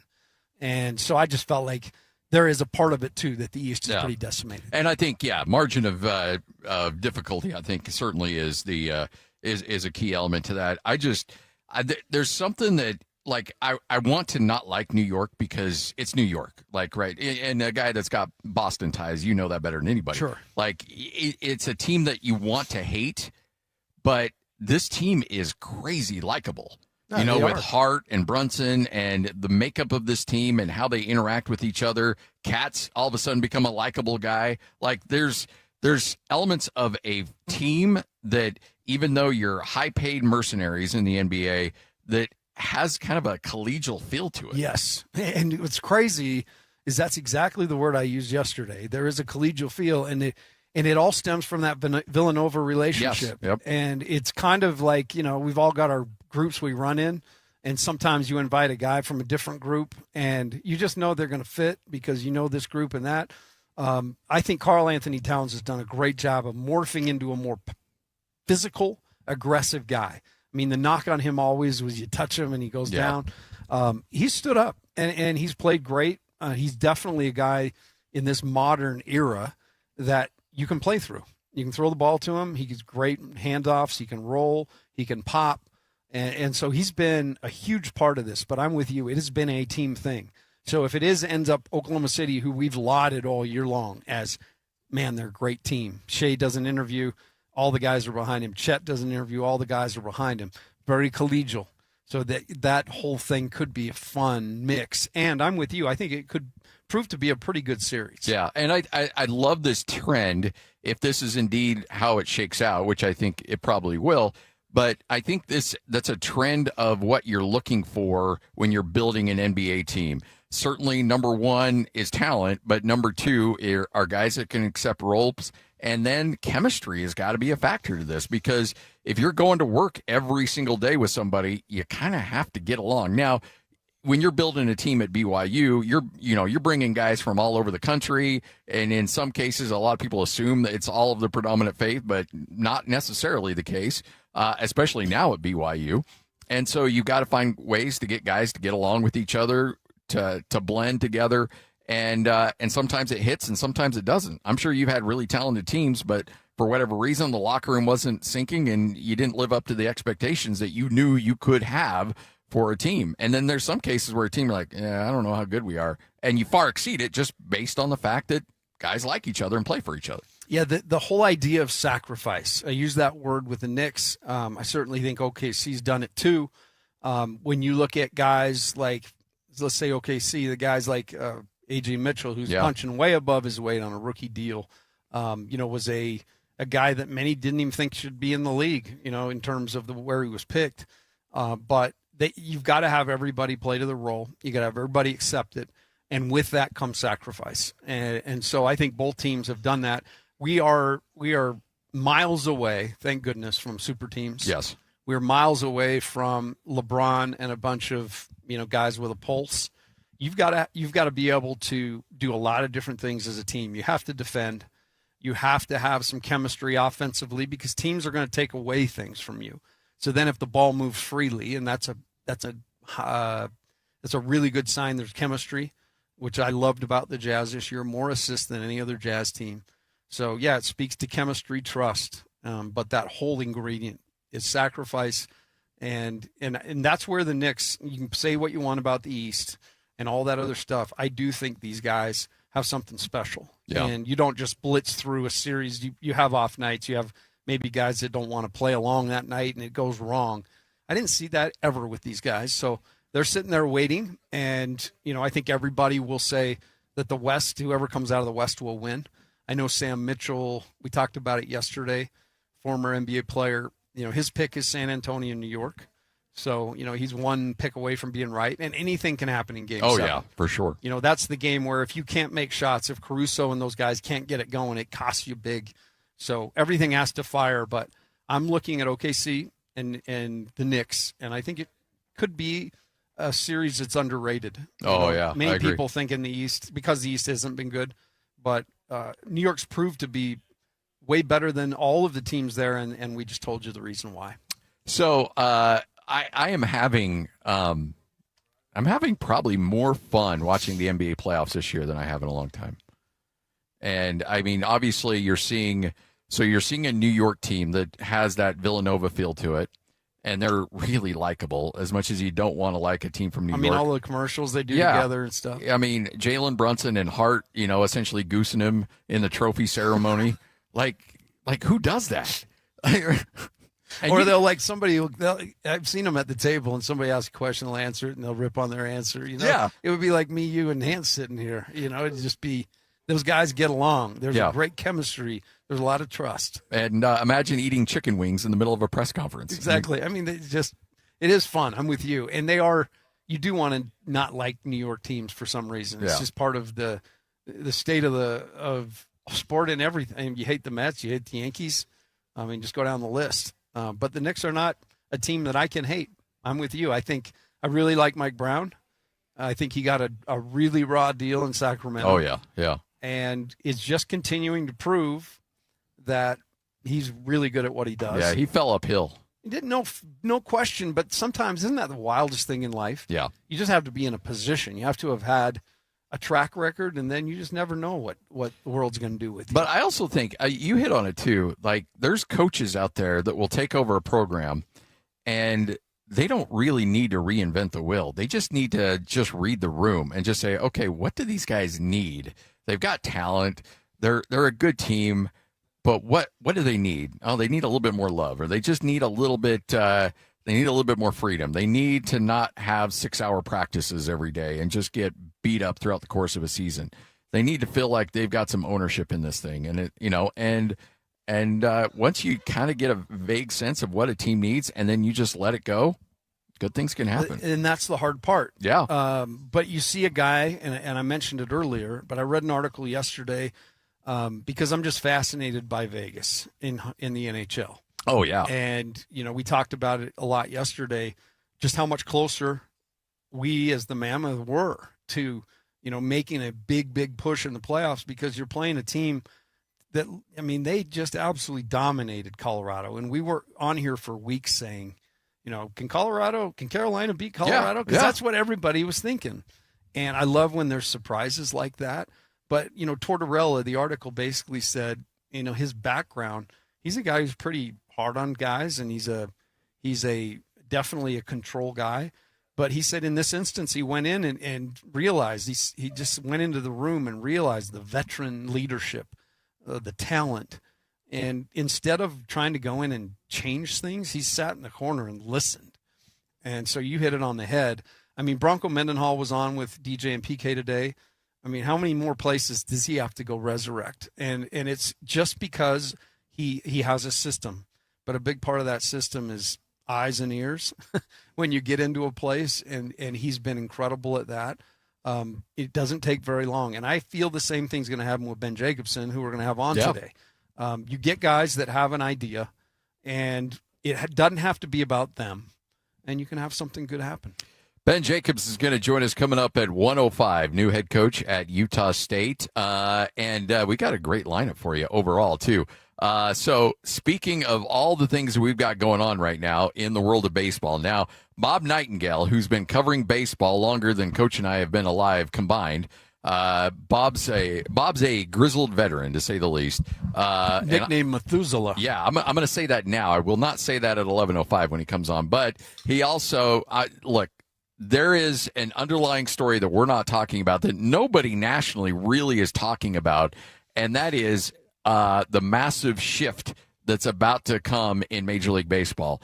They may get locked out for an entire year. It would not surprise me, because the owners are dead set on getting a salary cap. Players are dead set against it. There's going to be a lot of lines drawn in the sand in this thing, and it could take a long time for this thing to get figured out. But if you're a baseball in Utah fan, at first thought you're like, okay, well, that's not great. We want our team, and we want it now. It is a great thing, because if you want a team here in Salt Lake City to be competitive with the Yankees and the Red Sox and the Dodgers, you're going to have a team that can compete financially. And right now, under the current situation, it's darn near impossible for that team. You can get a team, and you can have some good years every now and then, but to be able to sustain the success that you need to be successful for a long time, it's hard to do in baseball if you're a small market team. So if you're the Miller Group, they would never say this publicly, but privately, I think that they're like, yeah, before we get our team, fix that. If you can fix that, then we're all in. Let's go. Well, and the idea of baseball here, it would just complete the calendar for us. I'm a huge baseball guy. It's also a little bit, baseball out here has not died, but it's because we don't have a team. It's not as followed, I think, collectively. So that would give a reason for people to jump behind baseball, and we'd see the same thing with hockey. Yeah, absolutely. One thing that's interesting, that the salary cap you mentioned, and we'll get into this with Bob, but it would cause 8 teams. So the salary cap they're talking about is $245 million and some change each year. That would cause 8 teams to lower their payroll. Yankees, Red Sox, Dodgers. Their payroll in return offered a floor of $171.2 million, which would affect 12 teams that aren't spending enough. I'm looking at UAs. Yeah. They just try to get by. But the whole premise of this is baseball has become a sport. When the season starts, you can pretty much put a circle around about 5 teams. There's always an outlier with a wild card, but they want to have a more competitive atmosphere, landscape, where people and fans can get behind it and really have a chance, feel like they've got a chance. And right now, with the spending the way it is, it's just there's the haves and the have-nots. It's like college football. Look, Bob Nightingale will join us at 11:05. One of our favorites, Tony Jones, at 12:05. He'll have some opinions. Ben Jacobson at 1:05 and Craig Bullerjack at 1:30. We are locked and loaded, folks. Live here at Tim Daly Mazda Southtown. That's Tim Daly Mazda Southtown. They are holding this 90 for you. This matted black 90. Every time I come, it's parked there. I think they do that totally strategically. They tell Brant we want him sitting right next to that vehicle. That wrap, it's got a black matte wrap, which black is kind of my color. Yeah. It's my favorite color. What's your favorite color? Black. Yeah. You're dark. He's the man in black. Today I'm in a little beige. I got my Van Halen. This is the last time I saw them all together. Oh, really? Yeah. Sammy? No, it was actually David with them. Oh, really? The last time. Yeah. Saw Dave with them, and I would much prefer Sammy. I was going to say you're a Sammy guy, I would assume. I liked Dave back in the day, but he just turned into a different man as he's aged. Yeah. On many levels. So, there's it's so much fun to come down here. They got to move a bunch of vehicles. We're coming up on the end of the month. So that means, as Jake normally does, he starts discounting, offering all kinds of rebates. Right now, I was just talking to him before the show. You want to wait until September to make your first payment? He's totally fine with that. You want to wait till September? No big deal. You want 0% financing? Boom, they can make that happen. You need to get out of a lease, you're upside down, maybe credit issues. Don't even sweat it. Come on down. They'll work some magic for you. It's Tim Daly Mazda Southtown. That's Tim Daly Mazda Southtown, 97.5, the KSL Sports Zone. They've been doing it for a while. This is Jake Scott and Ben Anderson. He covers the NHL for Sportsnet. He is Luke Fox. Now Austin Matthews is obviously very much in the news, and you've seen the Mammoth's name tied pretty closely to Matthews if he were to hit the trade market. Utah's interest in Austin Matthews is 100% accurate. They would have to join a few other teams that would probably be raising their hand. If he does say, hey, I want out, for sure the Mammoth would be all over that. The Sharks would be over that. The Kings. There would be a number of teams that would want a player like him because they just don't become available very often, especially when they're in their prime. A couple years back, he scored 69 goals, threatened 70, which hasn't been done since the 90s. So a player like that may or may not become available, absolutely, the Mammoth are all over that. They want a superstar. Catch Jake and Ben afternoons from 2 to 6 on 97.5, the KSL Sports Zone. A family office is a team built to handle the 3 biggest financial responsibilities a family faces: wealth management, tax strategy, and estate planning. Most firms only manage your investments and refer the rest out, hoping everyone stays aligned. At Trajan, we built something different. Your wealth, tax planning, and estate planning are handled together inside one firm under one roof. There's no guessing whether your CPA, advisor, and estate attorney are truly in sync, because our team works together every day on your behalf. When your financial life becomes more complex, your advice should become more coordinated, not more fragmented. One plan, one trusted team. Call Trajan today, 855-TRAJAN-1. That's 855-TRAJAN-1. Trajan Wealth, an SEC-registered investment advisor. Additional services through Trajan Estate and Trajan Tax. Additional disclosures and accreditation at TrajanWealth.com. At Audion Hearing, our mission is simple: to make better hearing affordable for everyone. We're proud to offer high-quality, rechargeable hearing aids starting at just $98. Clear, comfortable, and ready to use right out of the box. And here's a study worth hearing. Research shows that wearing hearing aids can reduce your risk of dementia by up to 61%. Join over 1 million happy customers and hear the difference today by going to audionhearing.com. That's AUDIEN hearing.com. Support comes from Amazon Business. Free your team from time-consuming procurement tasks. Discover smart business buying where unmatched selection meets AI-driven tools to simplify complex processes so you can focus on what matters most. Learn more at amazonbusiness.com. Check engine or ABS light on? Take the guesswork out of your warning lights with O'Reilly Veriscan. It's free. Ask for O'Reilly Veriscan. O'Reilly Auto Parts.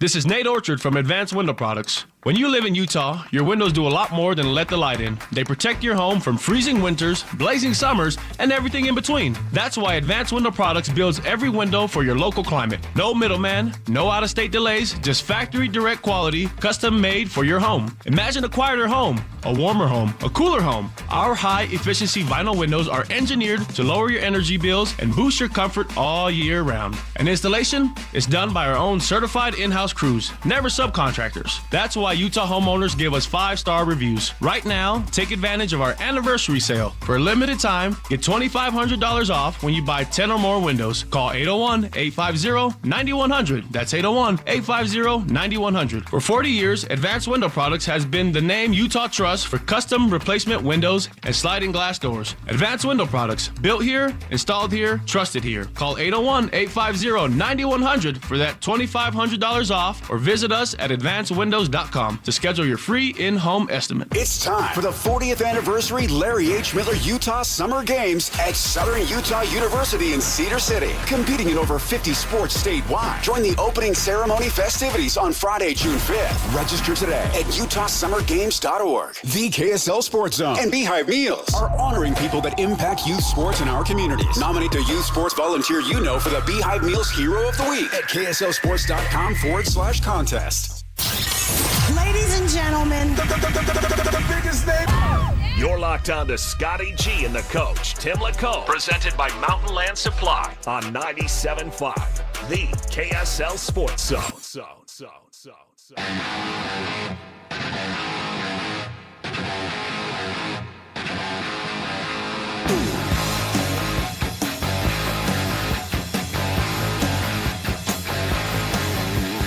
Girl, you really got me now. You got me so I don't know what I'm doing. Girl, you really got me now. You got me so I get some bad night. Girl, you really got me now. You got me so I don't know where I'm going. 97.5, the KSL Sports Zone. Scott Gerard back with you alongside the coach, Tim Lacombe. Hey, remember the KSL Sports Zone and Beehive Meals are honoring people that impact youth sports in our communities. Nominate the youth sports volunteer you know for the Beehive Meal Hero of the Week at kslsports.com/contests. All right. This is a really interesting situation brewing at the University of Utah, and it's not a particularly good one. Now, a few weeks ago, Utah reported a surplus in its athletic revenue, and everybody's like, oh, okay, 4.5 million, somewhere around there. That's a good year. You bring in 4.5 million in surplus revenue, that's great. What was not announced, and the state auditor took a closer look at things with the private equity money about to hit, and he essentially saw that they pulled from some reserves to get to that 4.5 surplus that was announced. So there is a concern about expenses and a little bit of funny money going on. And what you call what do you call that thing where you go to the carnival and the guys shell game? The shell game. That's exactly what Utah is being accused of doing, is playing a shell game with their money, telling you one thing, but in reality, robbing Peter to pay Paul. So the correct way to submit that would be to show a loss and then capital infusion. And so, yeah, it is a little bit of a head scratcher. And, you know, you get into this type of money, and obviously talking about this new deal with the Otro Capital. And there's a lot of concerns. And I think there needs to be some fact finding and get into it, because that's just not, I mean, that's how I run my checking account. You know, I use that reserve. Wait till my check comes and move stuff around. That's fine. But when you've got an entire you've got state funds in there and everything else. You've got to be a little bit more, I don't know, what's the word? Specific. Yes.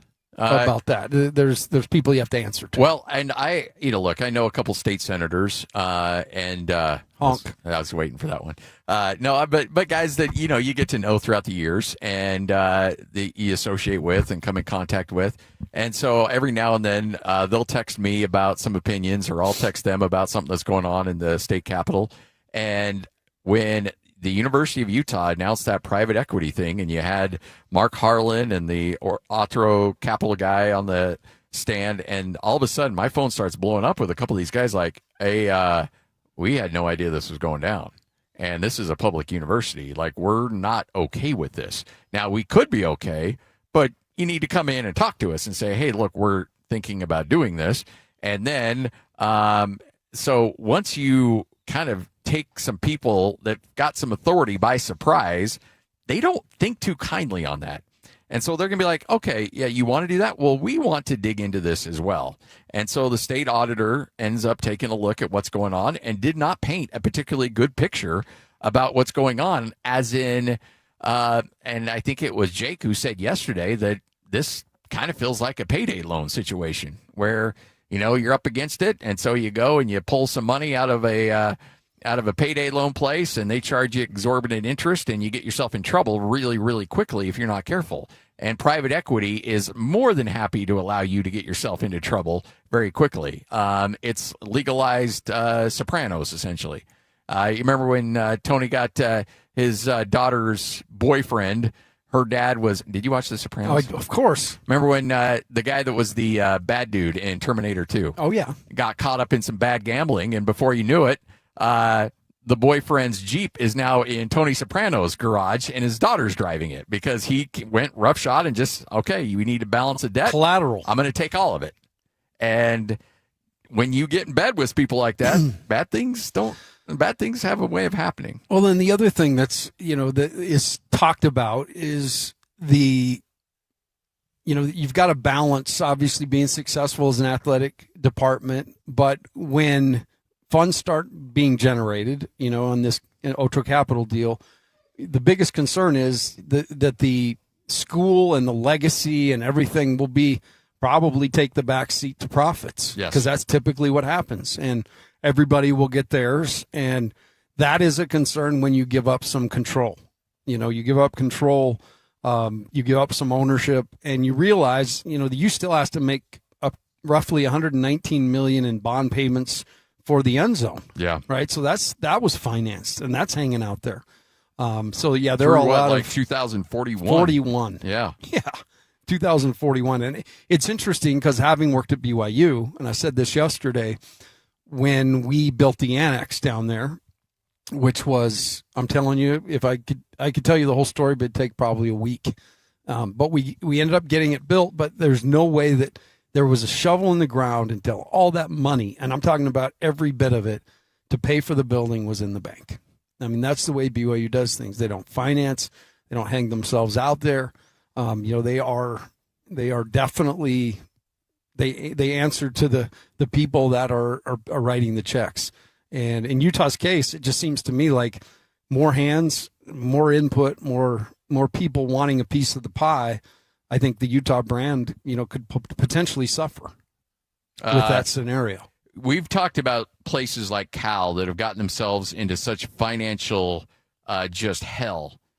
You can't allow yourself to get down that path. And, look, it's about your own personal finances or your company's finances or your university's finances. Once you get down a bad path, things can escalate very quickly. And I think that the University of Utah, realizing that in this day and age, I think there's two things that worked around against the University of Utah. First off, you back up a couple of years. Sometimes you think you're getting a promotion at work, and you think, all right, I'm going to get this, and this is going to fall into place. It's a guaranteed thing. And so you start that remodel on your kitchen, or you're like Chevy Chase, and you start digging, you put a deposit down for that pool in the back. And you get the soup of the month. And then, you get the meat of the month, or whatever it was. That's the gift that keeps on giving, Clark. And so you start spending before you have the money. Well, I think you back up a few years. I think the Utes felt like we're going to get this monstrous TV deal that's going to come down, and a lot of schools, I'm not just pointing out Utah, I know there's a lot of schools around the old Pac-12 that started spending against that, assuming that it was going to come in. Well, then we kept waiting and waiting and waiting, and then all of a sudden, boom, USC gone, UCLA gone. All right, it's okay. We're still going to have a big contract coming down any day now. And we waited and we waited and we waited, and then it came down and it wasn't looking good at all. And then, boom, Colorado gone. And then Utah's like, well, we got to go because we don't want to be the only ones left here with Oregon State and Washington State. So they jumped to the Big 12, not making nearly the amount of money they were anticipating just a few years earlier. So that has been a reshuffling of the deck as well. Yeah, it's a, as you said, it's a complex, complicated situation, but the commodity right now, I mean, typically in the past you talk about building facilities, yes, all the different things. The commodity right now is straight cash. Yep. You just have to have cash. Yep. As it's called now, talent acquisition.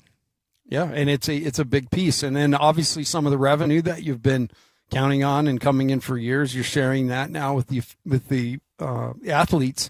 This is the paragraph that I read that I thought summed it up great. It said, it's quite possible that many of the future decisions regarding the entity, being Utah's, its arrangements with the foundation and Otro, may all occur behind closed doors and absent any public discussion or disclosure. Ultimately, if details of this arrangement are shielded from this clear and open public scrutiny, the resulting skepticism has the potential to erode long-established public trust in the university, which is 100% true. Yeah. And that is, at the end of the day, you just said it with Cal. I mean, Cal at one point, that was rock solid, and obviously their endowments and everything, but athletically, they're struggling. And you could say that about a ton of schools. And it was just years ago that Utah was in the catbird seat. Mm-hmm. They were in the Power League. And, Big 12 sticker or Pac-12 stickers were bigger than the cars on the back of the windows, and it was their time. Right now they're in a crisis, and it's crazy how fast that happened. Well, and also, so you had the situation a few years ago with the Pac-12 that hurt, and then all of a sudden, with this new world and BYU having access to some considerably wealthy and considerably generous donors, and it's not just one. A lot of people point at one. There are many, many, many billionaires that are now contributing to BYU at a very high level. And so there's that peer pressure of like, well, we used to be the big dog. Now these guys are spending money like a drunken sailor on leave. We got to keep up. And it's a keeping up with the Joneses. Even if you can't, we at least have to try. Well, how do we try? Okay, well, let's pull from this, and this, and this. And we just got to keep the players because we got to keep up. And right now, Utah can't keep up based on its own revenue generating ability. And so when you have to borrow against that in hopes of talent acquisition, again, it's a slippery slope. And talent acquisition, as we know, you can give a guy X amount of dollars and all of a sudden find out that he was fishing without a license. Yeah. And he's now suspended for 3 games or whatever's going to happen. Sorsby is obviously the really bad case, but you're spending money in a system right now that there is no guarantee that money's going to get you anything either. So a lot of wild things in that whole college landscape. Utah, as I said, they were in a very, very powerful spot in this state. And I think, as you mentioned, BYU, with the new rules and everything, they've definitely climbed into that. And Utah's the one fighting. So you had to have, because we hear that, but it's legitimately true. Like, there's not like we got this donor, he's good for it. And they're like, okay, you can break ground on this thing. Like, you have to have every dollar accounted for before you can start building. Before you start building, it has to not just be pledged. It has to be check written and deposited in the bank. There has to be an account with here's the budget, and there's the money. And, okay, go ahead and do it. You and Dave pretty much built that building, right? Dave did. I don't take any credit for it. I actually believe it was one of the coolest things ever. So when we did went to the Sweet 16 with Jimmer, coming off that summer, Coach had 2 schools reach out and offer him a job. One was Oklahoma, who was in the middle of sanctions. One was NC State, that also had a bunch of turmoil at the time. And they wanted, like you see a lot of times, somebody brought in to clean it up. Yeah. So both had both teams on the line, but in the interim, he's also negotiating to stay at BYU. And the ultimate lynch was that it was a conversation. It wasn't ever written, but it was a verbal conversation he had with Cecil Samuelson. His coach said, I want to build this building. Will you help me build it? Do I have your word? You help me build it? And, I understand we're going to have to do some work, whatever, but if we get it, can we build it? And Cecil said, absolutely, we can. So coach turned down a ton of money. I mean, he would have made way more money. But to me, that building's standing there because of his care for that place. It was a thing. He went out and actually, it was pretty much him.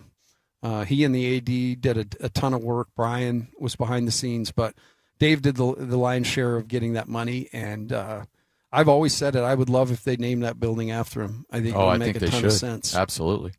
All right, 1047, 97.5, the KSL Sports Zone. Scott Gerard, the coach, Tim Lacombe. Coming up next, what you may have missed. And let's just say, don't play poker with Texas Tech because they're going to call your bluff. We'll tell you about that next. 97.5, the KSL Sports Zone. Turn it up. Let's go. It's a new era for sports radio in Utah. This is the all-new KSL Sports Zone. As always, DJ and PK kick off your mornings from 6 to 10. Then introducing the newest addition to the KSL Sports Zone. The coach, Tim Lacombe, joins Scotty G every day from 10 to 2. And as you wrap up your day, Jake Scott and Ben Anderson are there with the best sports talk in Utah from 2 to 6. Live and local, all day, every day.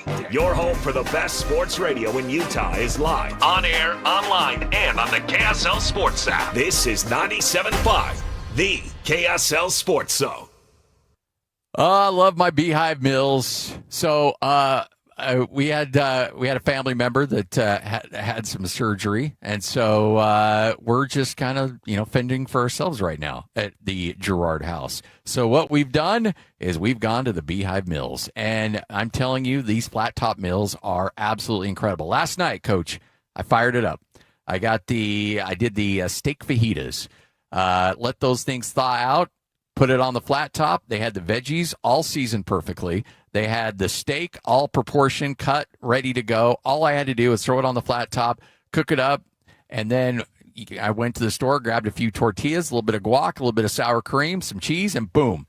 Incredible fajitas. I didn't have to do any of the hard work at all. All I got to do was the fun stuff, and that's cook on the flat top. And then, walk with the plate like you did it. Like I did it. Absolutely. Yep. So we've been subscribing to Beehive Meals in Lacombe home for over 2 years. Been empty nests, and that's a big change. You don't have as much food in the house. You don't want to keep as much. So my wife actually found out about Beehive Meals. We went out and started ordering, and we absolutely love it. I think my favorite thus far has been the pasta with the sausage. Yeah, you mentioned that. It's unbelievably good, and then you can take that and put it on bread and make a sandwich. But we have loved it because of the convenience, and the fact that it's exactly what we need at this stage of life. Incredible opportunities to go to BeehiveMills.com and save a ton of money on the subscription models. And you're like, well, okay, I like the savings, but I don't want to get locked into a year or 2 years. No contracts. So you can take advantage of those subscription models knowing you can cancel at any time because they're pretty sure you're not going to want to. Because when you taste those Beehive Mills, you're going to want them as much as possible. Go to BeehiveMills.com. Their standard slow cooker meals are available. And remember, for a limited time, for the next couple months, you're going to get the flat top menu as well. It's all courtesy of BeehiveMills.com. That's BeehiveMills.com.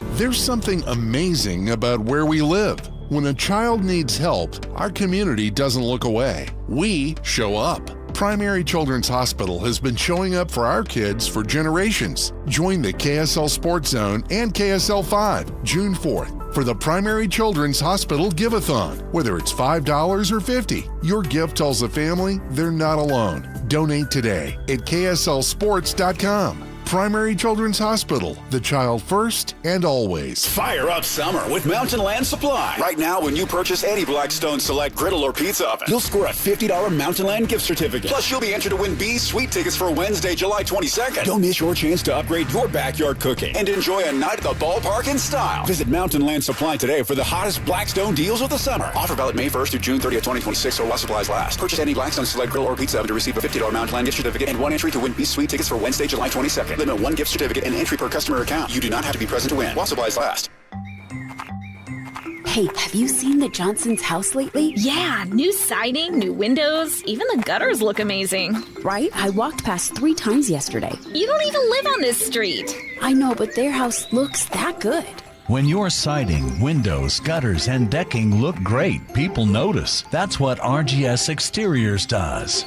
Hi, Tim Brown here, RGS Exteriors. My family has been building and improving homes in Utah for 5 generations, and taking care of homeowners is something we take very serious. With over 1,300 5-star Google reviews, 21 Best of State awards, and our 10-year workmanship warranty, homeowners know they can trust RGS. Over 200,000 families across Utah have trusted RGS Exteriors with their home, and so can you. Schedule your free estimate today at 801-280-3110, 801-280-3110, 801-280-3110.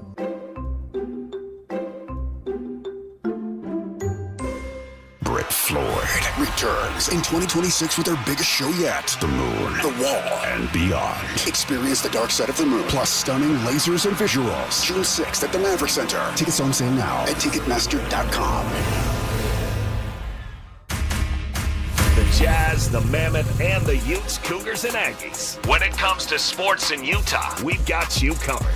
This is Scotty G and the coach, Tim LaCoe, presented by Mountain Land Supply on 97.5, the KSL Sports Zone.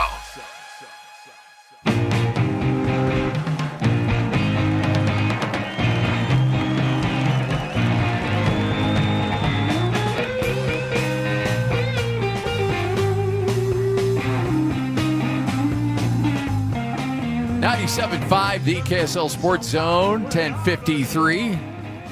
Big thanks to DJ, Alex, Jake, everybody hanging out with you because I was out the last few days. It's good to be back, though, for sure. You know what? What's great is Steve Sarkisian, head coach of Texas, can't help himself because, look, he's recruiting against Texas Tech.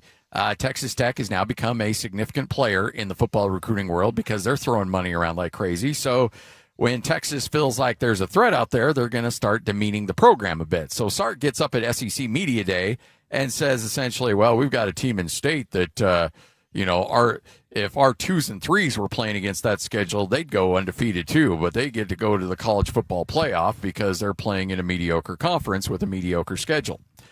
So everybody knows, okay, they're talking about Texas Tech, they're talking about the Big 12. And but here's the thing. You don't mess with Texas Tech anymore because Texas Tech has got a little bit of a swagger to them. Now, maybe back in the day, they'd roll over and play dead for Texas.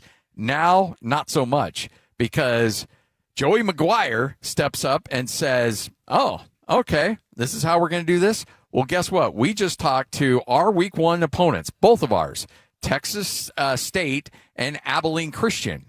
And you know what? Abilene Christian and Texas State both agreed. Jake, you know I can't, man. This is a jelly. It's a jelly. It's a jelly. I like the jelly donut. It's a jelly. Jake's over here bringing donuts by. All right, so Texas Tech then says, okay, Abilene Christian, Texas State, guess what? We will pay both of their buyouts that would have been going that they get for us canceling a game and you, Texas, canceling a game. We'll let those two teams get their money, and they'll play each other week 1. We'll play you. So if you think our schedule is nonsense, you think our schedule is crap, well, guess what? We'll play you week number 1. You don't even have to pay your team a dime. We'll pay their buyout so you can get out of that contract without losing any money. Let's go. And did it all out in front of everybody. And Cody Campbell leading the charge, Joey McGuire leading the charge. And now if you're Texas, you're like, uh-oh. If you're Sark, you're like, oh, man. Because they have given you no excuses, 0 excuses right now to get out of that game. Like, honestly, I want this game to happen now because Texas, you caused this mess. Now you got to sit in it. It's one of the great things about the ability we have right now to get our voice out there. Yeah. Because all of this stuff would have been done, 25 years ago behind closed doors, ranting and raving, and the paper would find out about it a couple days later. But this is in real time. And, yesterday with the football media, or this week at the Big 12 football media, Joey just sat at the table and basically said, I know who he's talking about. If you're a tough guy, why don't you say our name? Yeah. And he's doing it in front of all the other coaches. Oh, you yeah. see Rich Rod laughing, and they asked Kalani, and Kalani's like, they're both my guys. So, I don't want to. You leave me out of this. So the drama part of it is really, really fun, too. But I'm with you. I think Texas looks really bad here if they don't play the game, and I don't think they're going to. No, there's no never way they're in a going million to. years. But it's basically the next time Sark goes to say something, well, it's Sark. Yeah. So he may still say it, but he may think about it. Yeah. But, here's the thing. When you've got millionaires and billionaires that get their pride hurt a little bit, then they're going to come out fighting. And you got Cody Campbell, who's apparently flush with money, said, okay, Texas State, what's your buyout? It's 1.2. Okay, we'll take care of that. Abilene Christian, who, by the way, I know the head coach at Abilene Christian, great guy. They're like, what's your buyout? It was 1.7. Fine, we'll pay that. You two, take your money, go play each other week 1. You're not going to get the kicked out of you. It'll probably be best for you because you won't have the crazy injuries by playing one of us. And so you guys go over, you figure it out, you play, you take your money, enjoy it, go put it towards your women's softball team. And then we'll play week 1, and let's go. Well, it's on the table. Awesome. It is awesome. The table. And Texas looks like the biggest giant 4-year-old kid running back to his mom. There's a lot of other. What was that tight end kid, that young tight end that was just bigger than everybody? Yeah. They kept making a big deal about him, but it is like it's like a kid that's grown a little faster. Yep. And he's got something to say, and the little guy's like, "Oh, really? All right, Come I'll over punch here, back. square up." Yeah, let's and go. They're like, "Yeah, actually, I gotta run. My mom's calling me for mac and cheese. Yeah. I gotta go, but I'll fight you sometime. You be ready." Oh boy, it's great, and everybody in Lubbock is just loving it too. They've had inferiority complex for so long, and now they're equals. And they're like, all right, you're running from us. How about that? So, I went to high school in Dallas, right? And toward the end of the senior year, everybody starts to peel off to their little destination in Texas, and nobody goes too far. But all the schools are in play, and, the crown jewel, everybody wants to go to UT, unless they're A&M people. Yeah. It's kind of the BYU Utah thing. And so there's an A&M faction, and that faction's really strong. But then it's, if your GPA slips a little, you're kind of looking at schools like Texas Tech and Texas State, schools like that. So you're exactly right on the inferiority complex, not just athletically, but in life. If you're uber rich, is it SMU you go to? Or was it Baylor? If you're uber rich, it's SMU or Texas. Okay. Baylor is for the religiously inclined. Okay. The Baptist kids typically go to Baylor. But it was fun to watch how, and then to see, I look back now in my Facebook and see where everybody went. We had our football team at Plano my senior year won the USA Today National Championship. And we had, out of 22 players, I think we had 20 go D1. Wow. Off that team. So we had some pretty amazing football in my time. Now the basketball, I played basketball there. It was kind of like a Utah basketball game. We needed curtains. We did not draw the crowd. Hey, we're live here at Tim Daly Mazda Southtown. Jake and the crew putting deals together to wrap up the month, and you get to take advantage of it. You decided, I don't really want to make a payment till September. Guess what? They'll make that happen for you. No payment until September. I don't want to pay any interest. I want 0%. All right, fine. We can make that happen for you as well. They're going to concede just about every little thing they can possibly concede to make sure you get into a new vehicle by the end of the month. All you have to do is stop on by here, say hi. It's Tim Daly, Mazda Southtown. We even have a few donuts. I got a couple of jellies for you. The jelly. I like the jelly. Somebody tweet at me and say it comes from a movie. Please tell me no. Somebody's going to bomb the heck out of your Twitter with that. Because that's okay. That's a great. No, that's a great movie. Like people. You know what it is. Oh, absolutely. Okay. I'm curious if the listeners do. Yeah. It's a jelly. Oh, man. Dana Carvey. Good stuff. 97.5, the KSL Sports Zone. This stuff is available everywhere. Wherever you are, the KSL Sports Zone will be right there with you. It's the KSL Sports app. I love it. Where you can get the latest podcasts, up to the second breaking news, and analysis of the teams you can't live without right from your phone. And wherever in the world you may be, you can have DJ and PK, Scotty and the coach, and Jake and Ben tag along with live streaming of your favorite shows. Download the KSL Sports app and never miss a thing. Presented by University of Utah Health. Health is in our DNA. Learn more at uofuhealth.org. This is 97.5, the KSL Sports Zone. Tim Daly Mazda Southtown has as low as 0% financing on many vehicles, including 2026 Mazda CX-90s, CX-50s, and the CX-70 PHEVs. That's right, 0% on your favorite new Mazda. Get your new Mazda CX-90, CX-50, or CX-70 PHEV for as low as 0%. It's happening now at Tim Daly Mazda Southtown in Sandy. APR for well-qualified buyers. OAC, 72 months at $13.89 per month per $1,000 financed with $0 down. Not available with any other offers. See dealer for complete details. Technology never stands still. And neither does Les Olson IT. For 70 years and counting, we've helped businesses adapt, grow, and stay secure through every change. With experienced people and smart technology solutions, we make work easier, more productive, and more secure. Yesterday, today, and tomorrow. Let Les be here for you.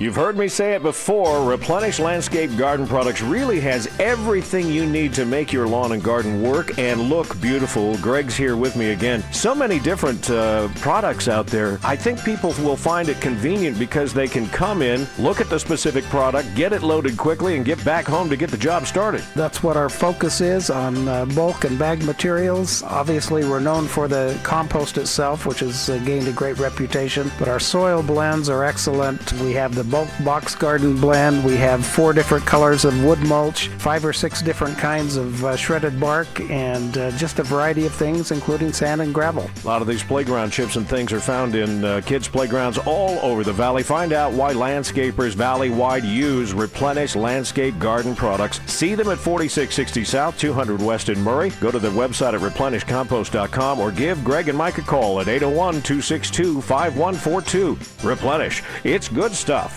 Wesley Financial Group is not a law firm, and Chuck McDowell, definitely not an attorney. This is Chuck. If someone talked you into buying something really silly and you want to get out of that silly little thing, my advice, get the facts. Call me and I'll send you our timeshare exit kit absolutely free. Inside, you'll learn how timeshare works and all your options for cancellation. Call Wesley now for your free exit information kit. 800-791-0000. That's 800-791-0000. You've got better things to do this summer than deal with old appliances. That's why right now at Lowe's, you can still get in on Memorial Day savings and get up to 45% off select major appliances. Plus, get up to an additional 25% off when you bundle select major appliances. It's time to upgrade what's outdated. Our best lineup is here at Lowe's. Valid through 6/3. While supplies last. Selection varies by location. See Lowe's.com for more details. At University of Utah Health, we're mapping DNA to find the cause and the cure. Because 1 in a million is really just one. One person facing one incredibly difficult diagnosis. Looking for one thing: hope. Learn more at uofuhealth.org. 97.5 KZNS FM Colville, 1280 KZNS AM Salt Lake City, and KSL FM HD2 Salt Lake City Midvale. This is 97.5, the KSL Sports Zone. Accessing. The best radio in Utah is right here. This is Scotty G and the coach, Tim Lacombe, on 97.5, the KSL Sports Zone.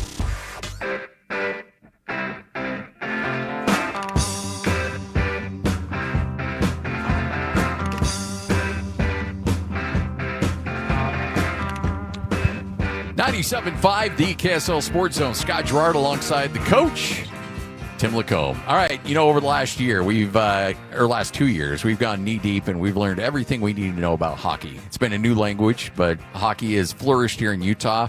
Could Major League Baseball flourish here in Utah? Hopefully, we're going to find out here in the near future. But before any of that can happen, there is a collective bargaining agreement that's got to be figured out between the players and the owners in Major League Baseball. And helping break down what could be a really ugly battle, Bob Nightingale, Major League Baseball columnist for USA Today, kind enough to join us. Bob, how are you?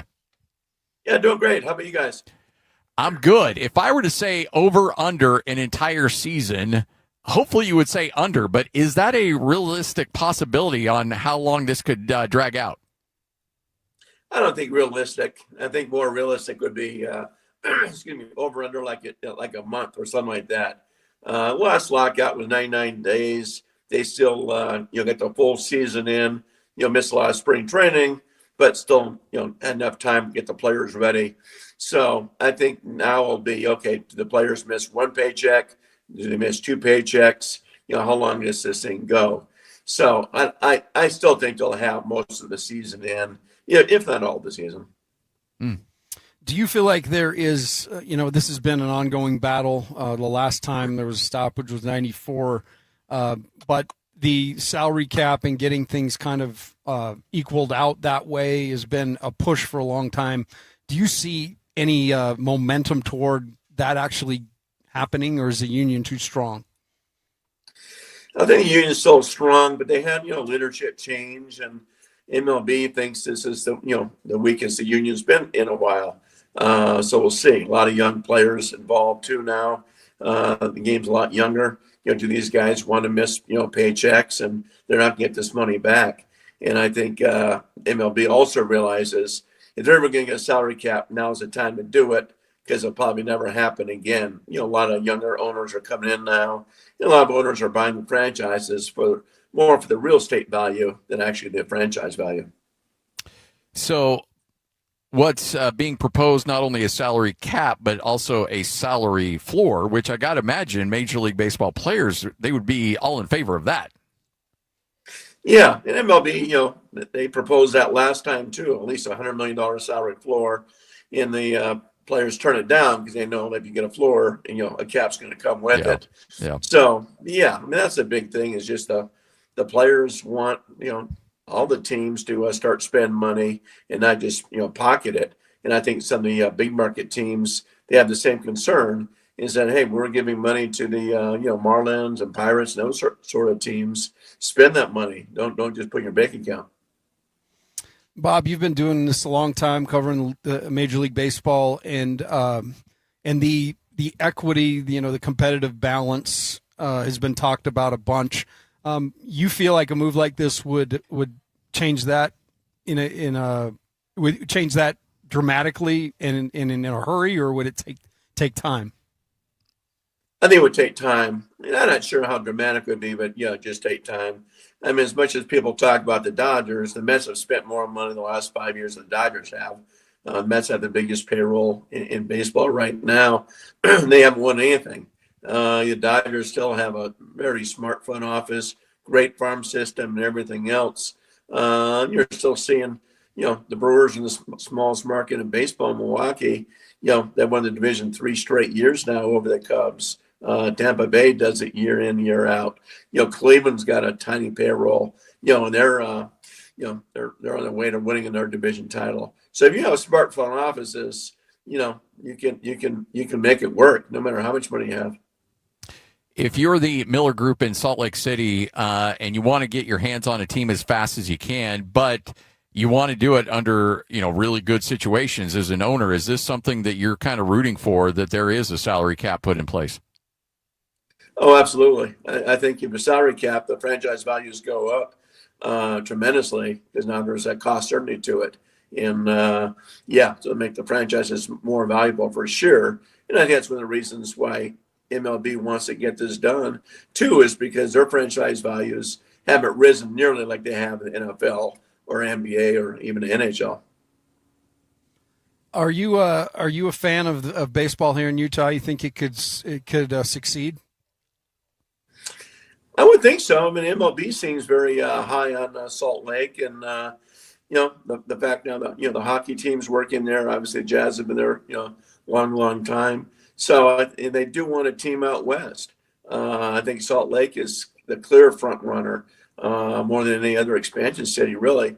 In one west and one east, and one east would probably be in Nashville, but I think they're very high in Salt Lake, and I'd be stunned if Salt Lake doesn't get a team over Portland or Sacramento or Tacoma, what have you. Bob Nightingale, kind enough to join us, Major League Baseball columnist for USA Today, has been on the forefront in talking about Salt Lake City in regards to an expansion team.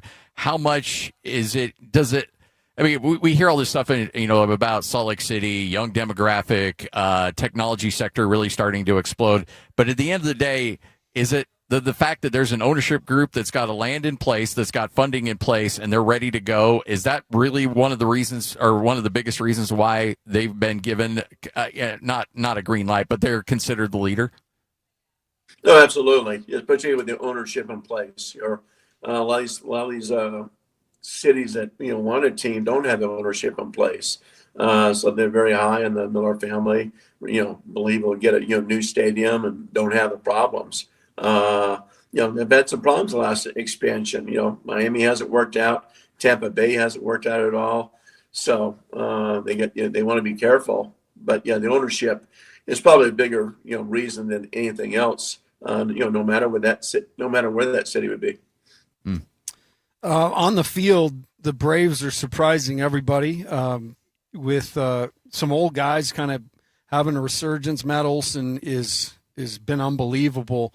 But what are you seeing? What's surprised you thus far in Major League Baseball this season? Yeah, they've been a very pleasant surprise. I mean, they might be, you can argue, the best team in baseball, and they've had more key injuries than any team in baseball. On the flip end is, of course, the Mets have been a disaster. So have the Tigers, Kansas City Royals. But, the Tigers and Mets for sure.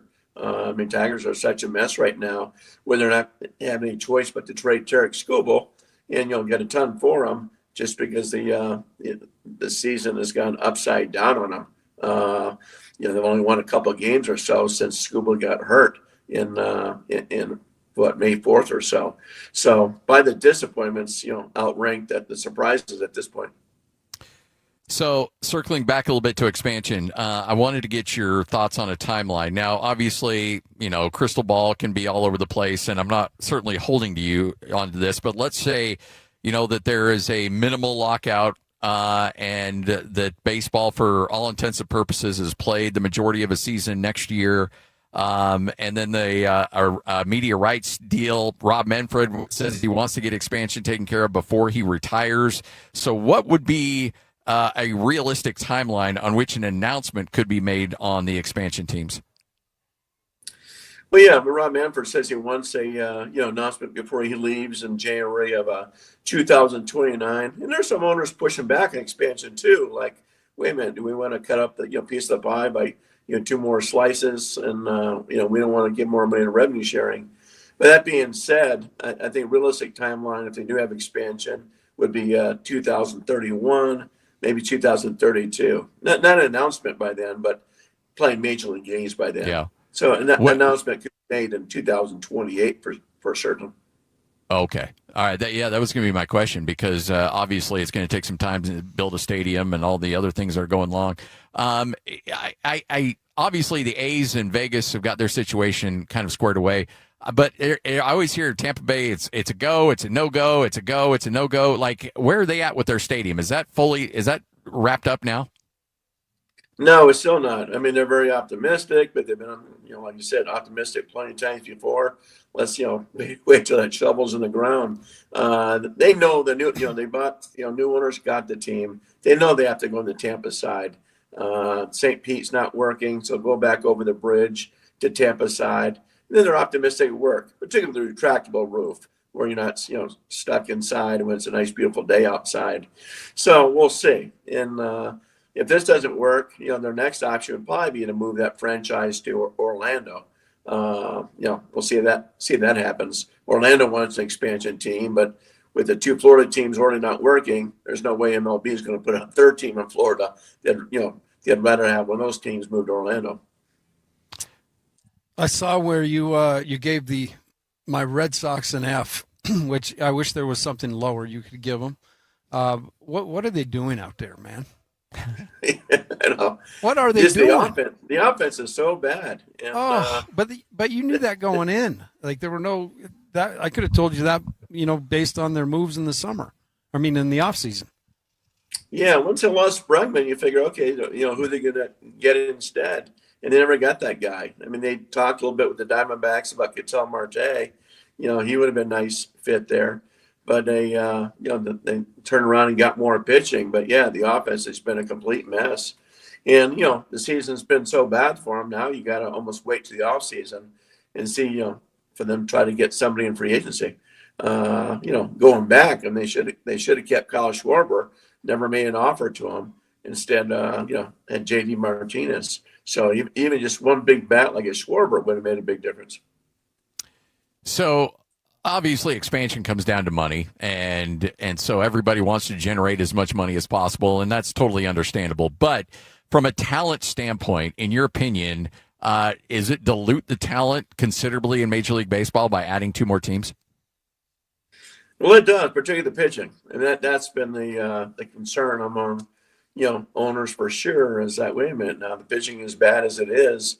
Now we're going to be adding 2 teams, so you're adding 26 more pitchers to the mix. So it certainly dilutes the talent. I think that's why we've always seen these records get broken. Whether it's Roger Maris back in '61, those sort of things, or the offense goes up when we do have expansion. So it definitely dilutes it. But that being said, we're seeing so many young guys come in right now, and the rookie class this year is probably as good as it's been in a long, long time.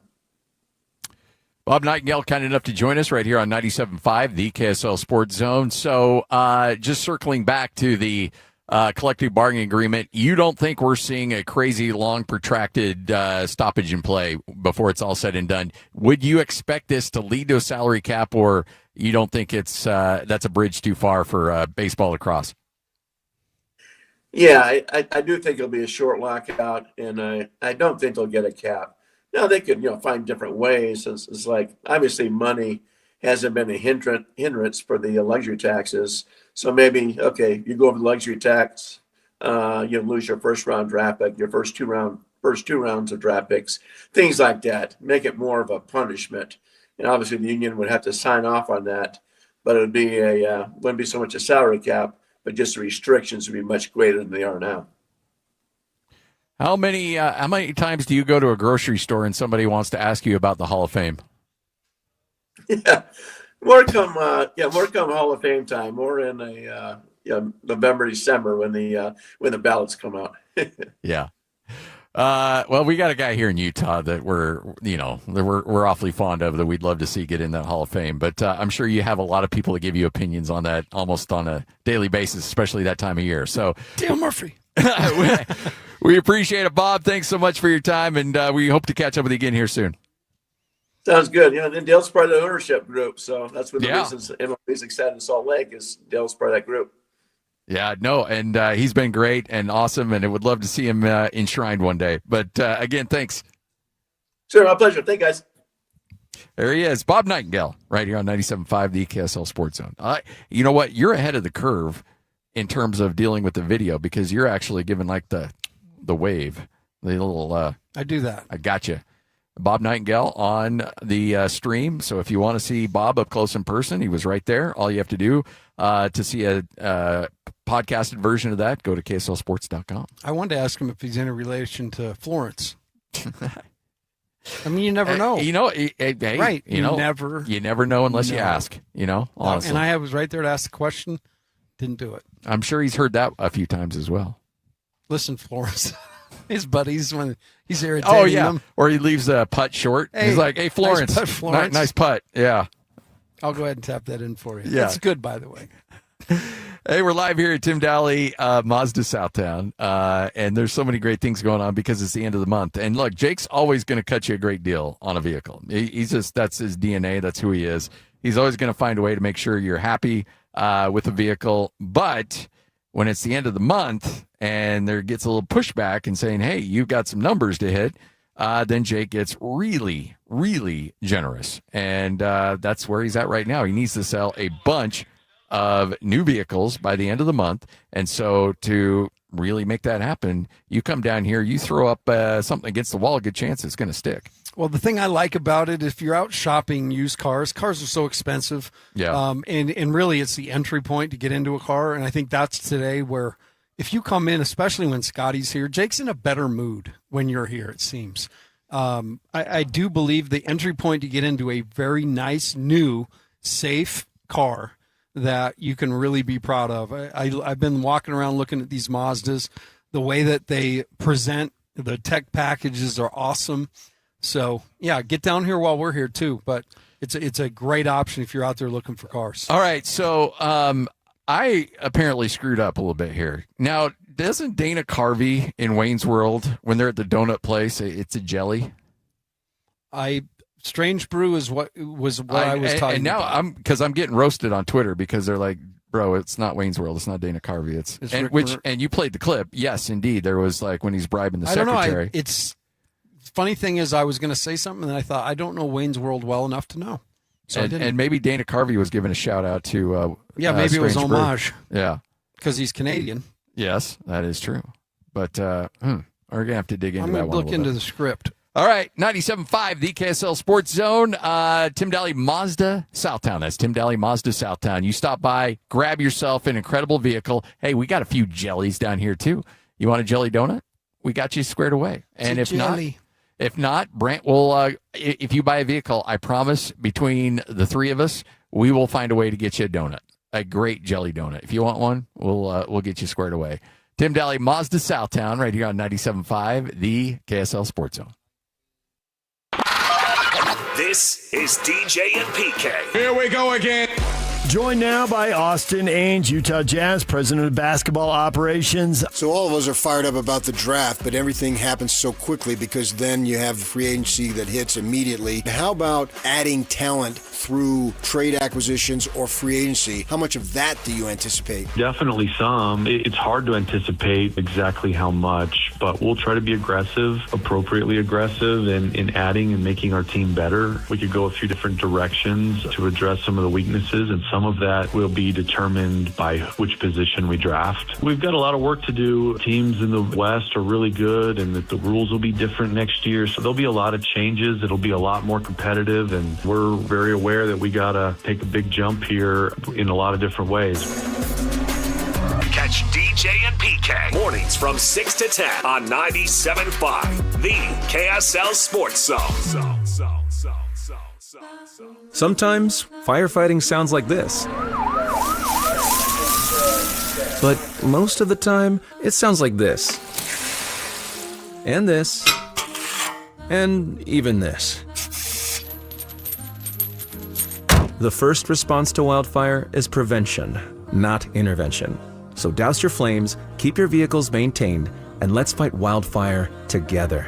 FireSense is the first response. Is your financial advisor managing your risk or just a spreadsheet? Hi, I'm Jeff Jr., founder of Trajan Wealth. Many financial advisors rely on target date funds, which are one-size-fits-all portfolios that don't know your name, your family, or your goals. And that passive management can leave you dangerously exposed. At Trajan, we look at the whole picture, not just the stocks everyone else buys, but the private market opportunities most advisors ignore. And as fiduciaries, we build a strategy around you, coordinating your investments, tax strategy, and estate into one cohesive plan. Your financial life deserves more than just a generic portfolio. Real planning isn't a stack of statements. It's the confidence of knowing where your income will come from for the next 30 years. Good enough isn't good enough for your family. It's time for a change. Schedule your complimentary consultation today. Call 855-TRAJAN-1. That's 855-TRAJAN-1.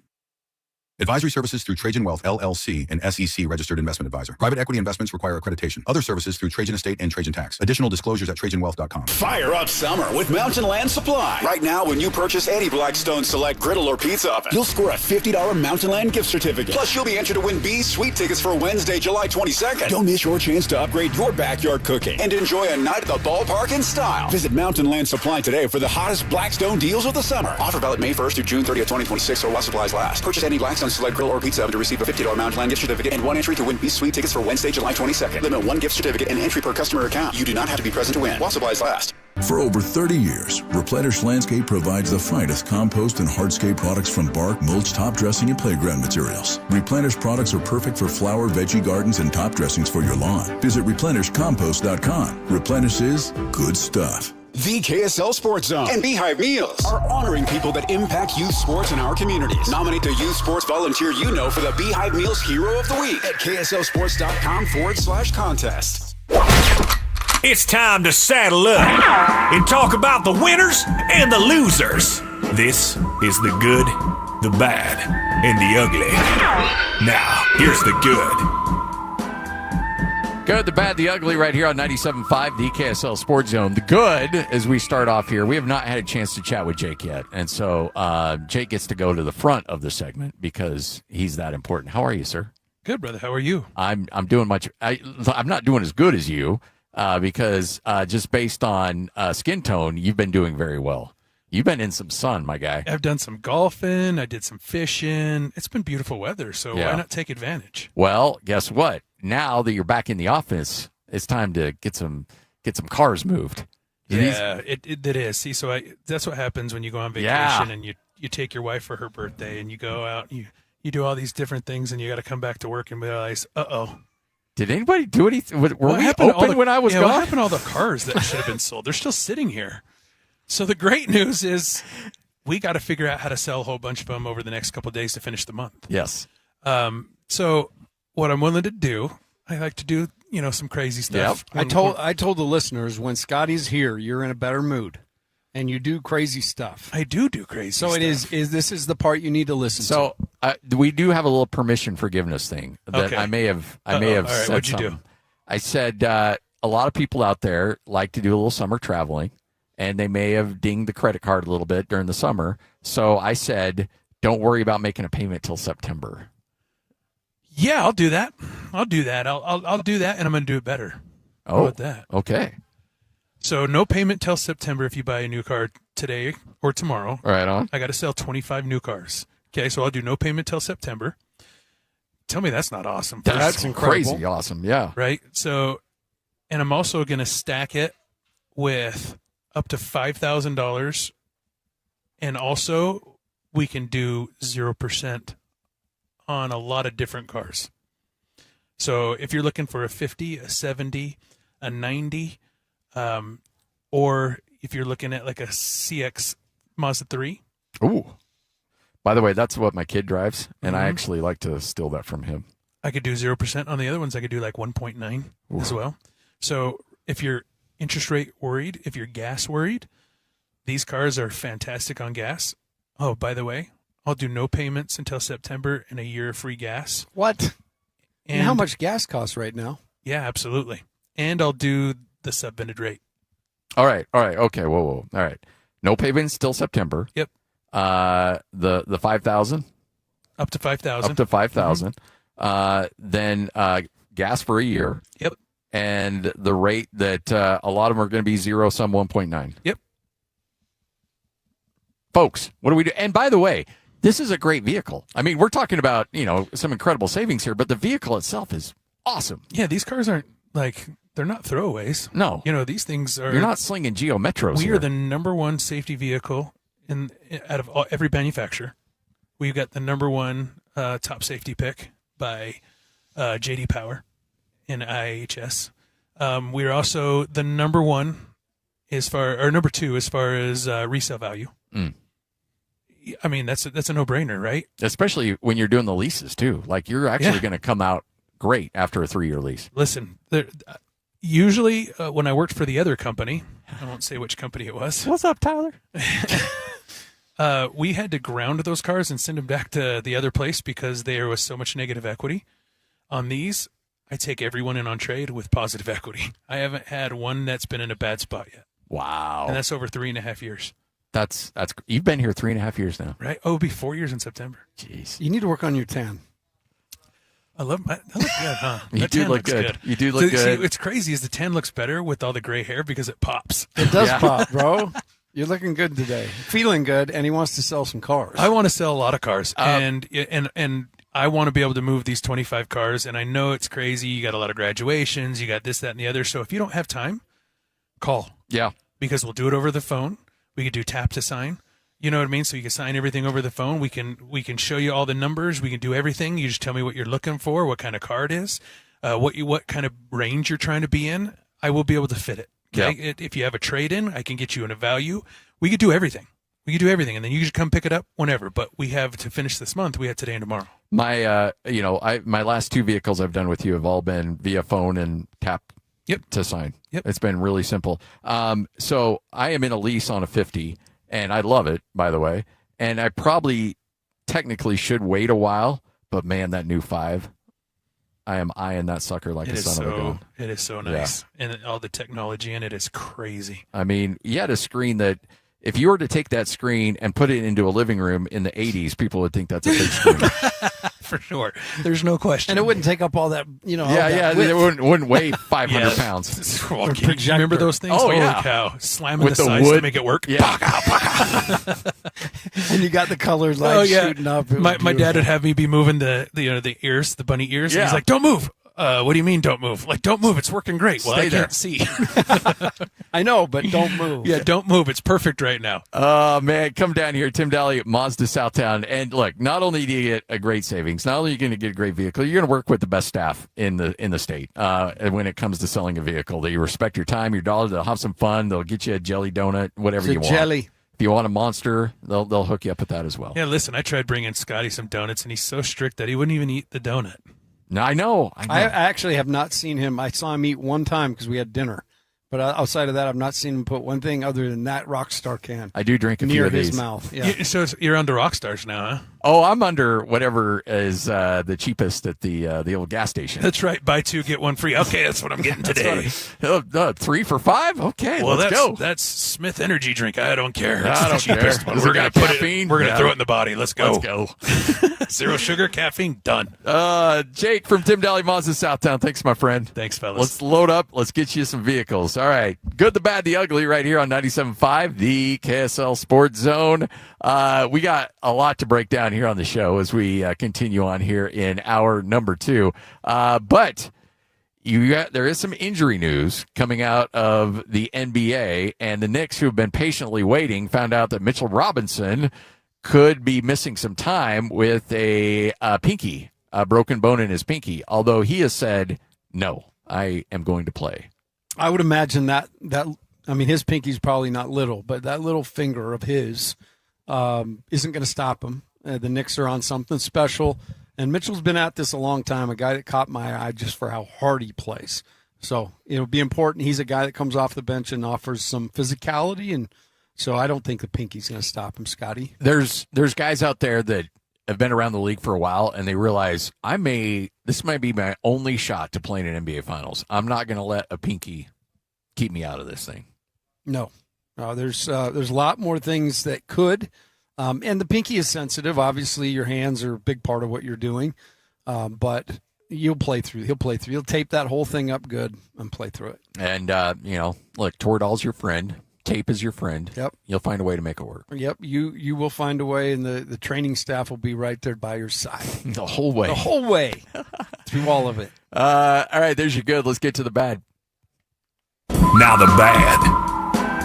Well, it is here, folks. Now the Utah Jazz it may be called the Utah Jazz rule, but the NBA's Board of Governors have now officially voted to expand the lottery and address the tanking problem. So you now have a relegation zone if you're of the top, one of the teams with the 3 worst records of the NBA. That will actually diminish your chances of getting the number 1 overall spot. Now your play-in teams are now all your play-in teams are now draft or lottery eligible as well. So you've flattened the odds a bit. You've hurt the odds of the teams that actually have the worst record, and then you also throw in the mix that there's more teams in the lottery. You may very well have a team that just is a really good team that's just had a bad year with injuries, all of a sudden come out of nowhere and get the 1 seed or get the 1 pick. Yeah, and again, we talked about it a lot yesterday. It had to be changed because it had gotten so much attention, and Silver made it so visible and talked about it. Certainly floated this very concept out to get basically public approval. And then when everything kind of went, there wasn't anything major, they were able to run it out there. But like anything, everybody will figure it out, and they'll figure out where the optimal spot. Everybody's got analysts. They pay people money and say, hey, where's the optimal spot to finish? It won't be a race to the bottom now, and I do like that the odds are flattened. But, what was seemingly a huge problem in the NBA has now been miraculously fixed. Yes, and by the way, this will be in place at least through 2029. So you're going to get maybe 3 years of this, and then they'll swap it out and do something else. Now let's get into DraftKings. Now let's take that on next. No, they're fine. No. Didn't you see that little infomercial they did right before the tip? Yeah, no, we've got that covered. Don't, nothing to see here. Leave them alone. No, if there was some way that the NBA could make copious amounts of money off of teams tanking, then everybody would be fine with it. That's true. So tank away. Yeah, tank away. If you're generating revenue, a high amount of revenue for the league, then they'll look the other way. If you are not, then they'll come down on you with the hammer of Thor because of the integrity of the game. Shut up. Integrity. All right, there's your bad. Let's get to the ugly. And of course, the ugly.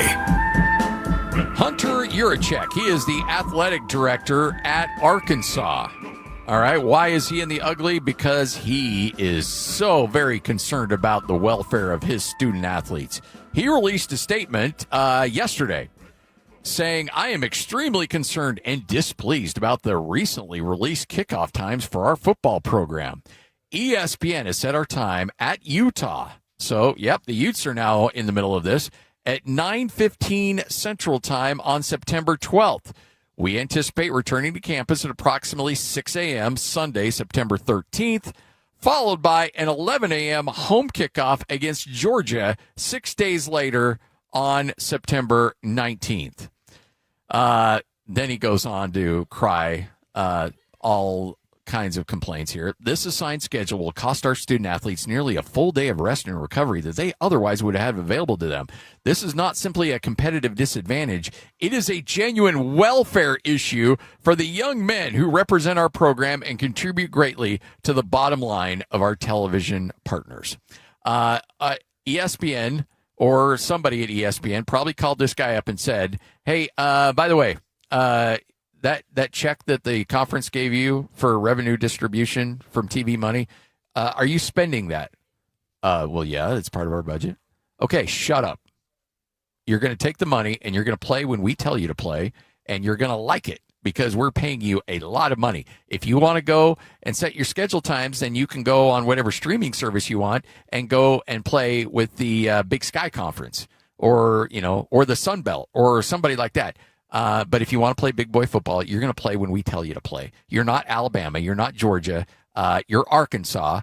So just be lucky that you're part of the party. Just be lucky that somebody gave you an invite to be at the cool kids table, because really you haven't done a lot to deserve it on your own. You're just geographically been around for so long that you're grandfathered in this thing. So just shut your mouth, take your money, and play when we tell you to play.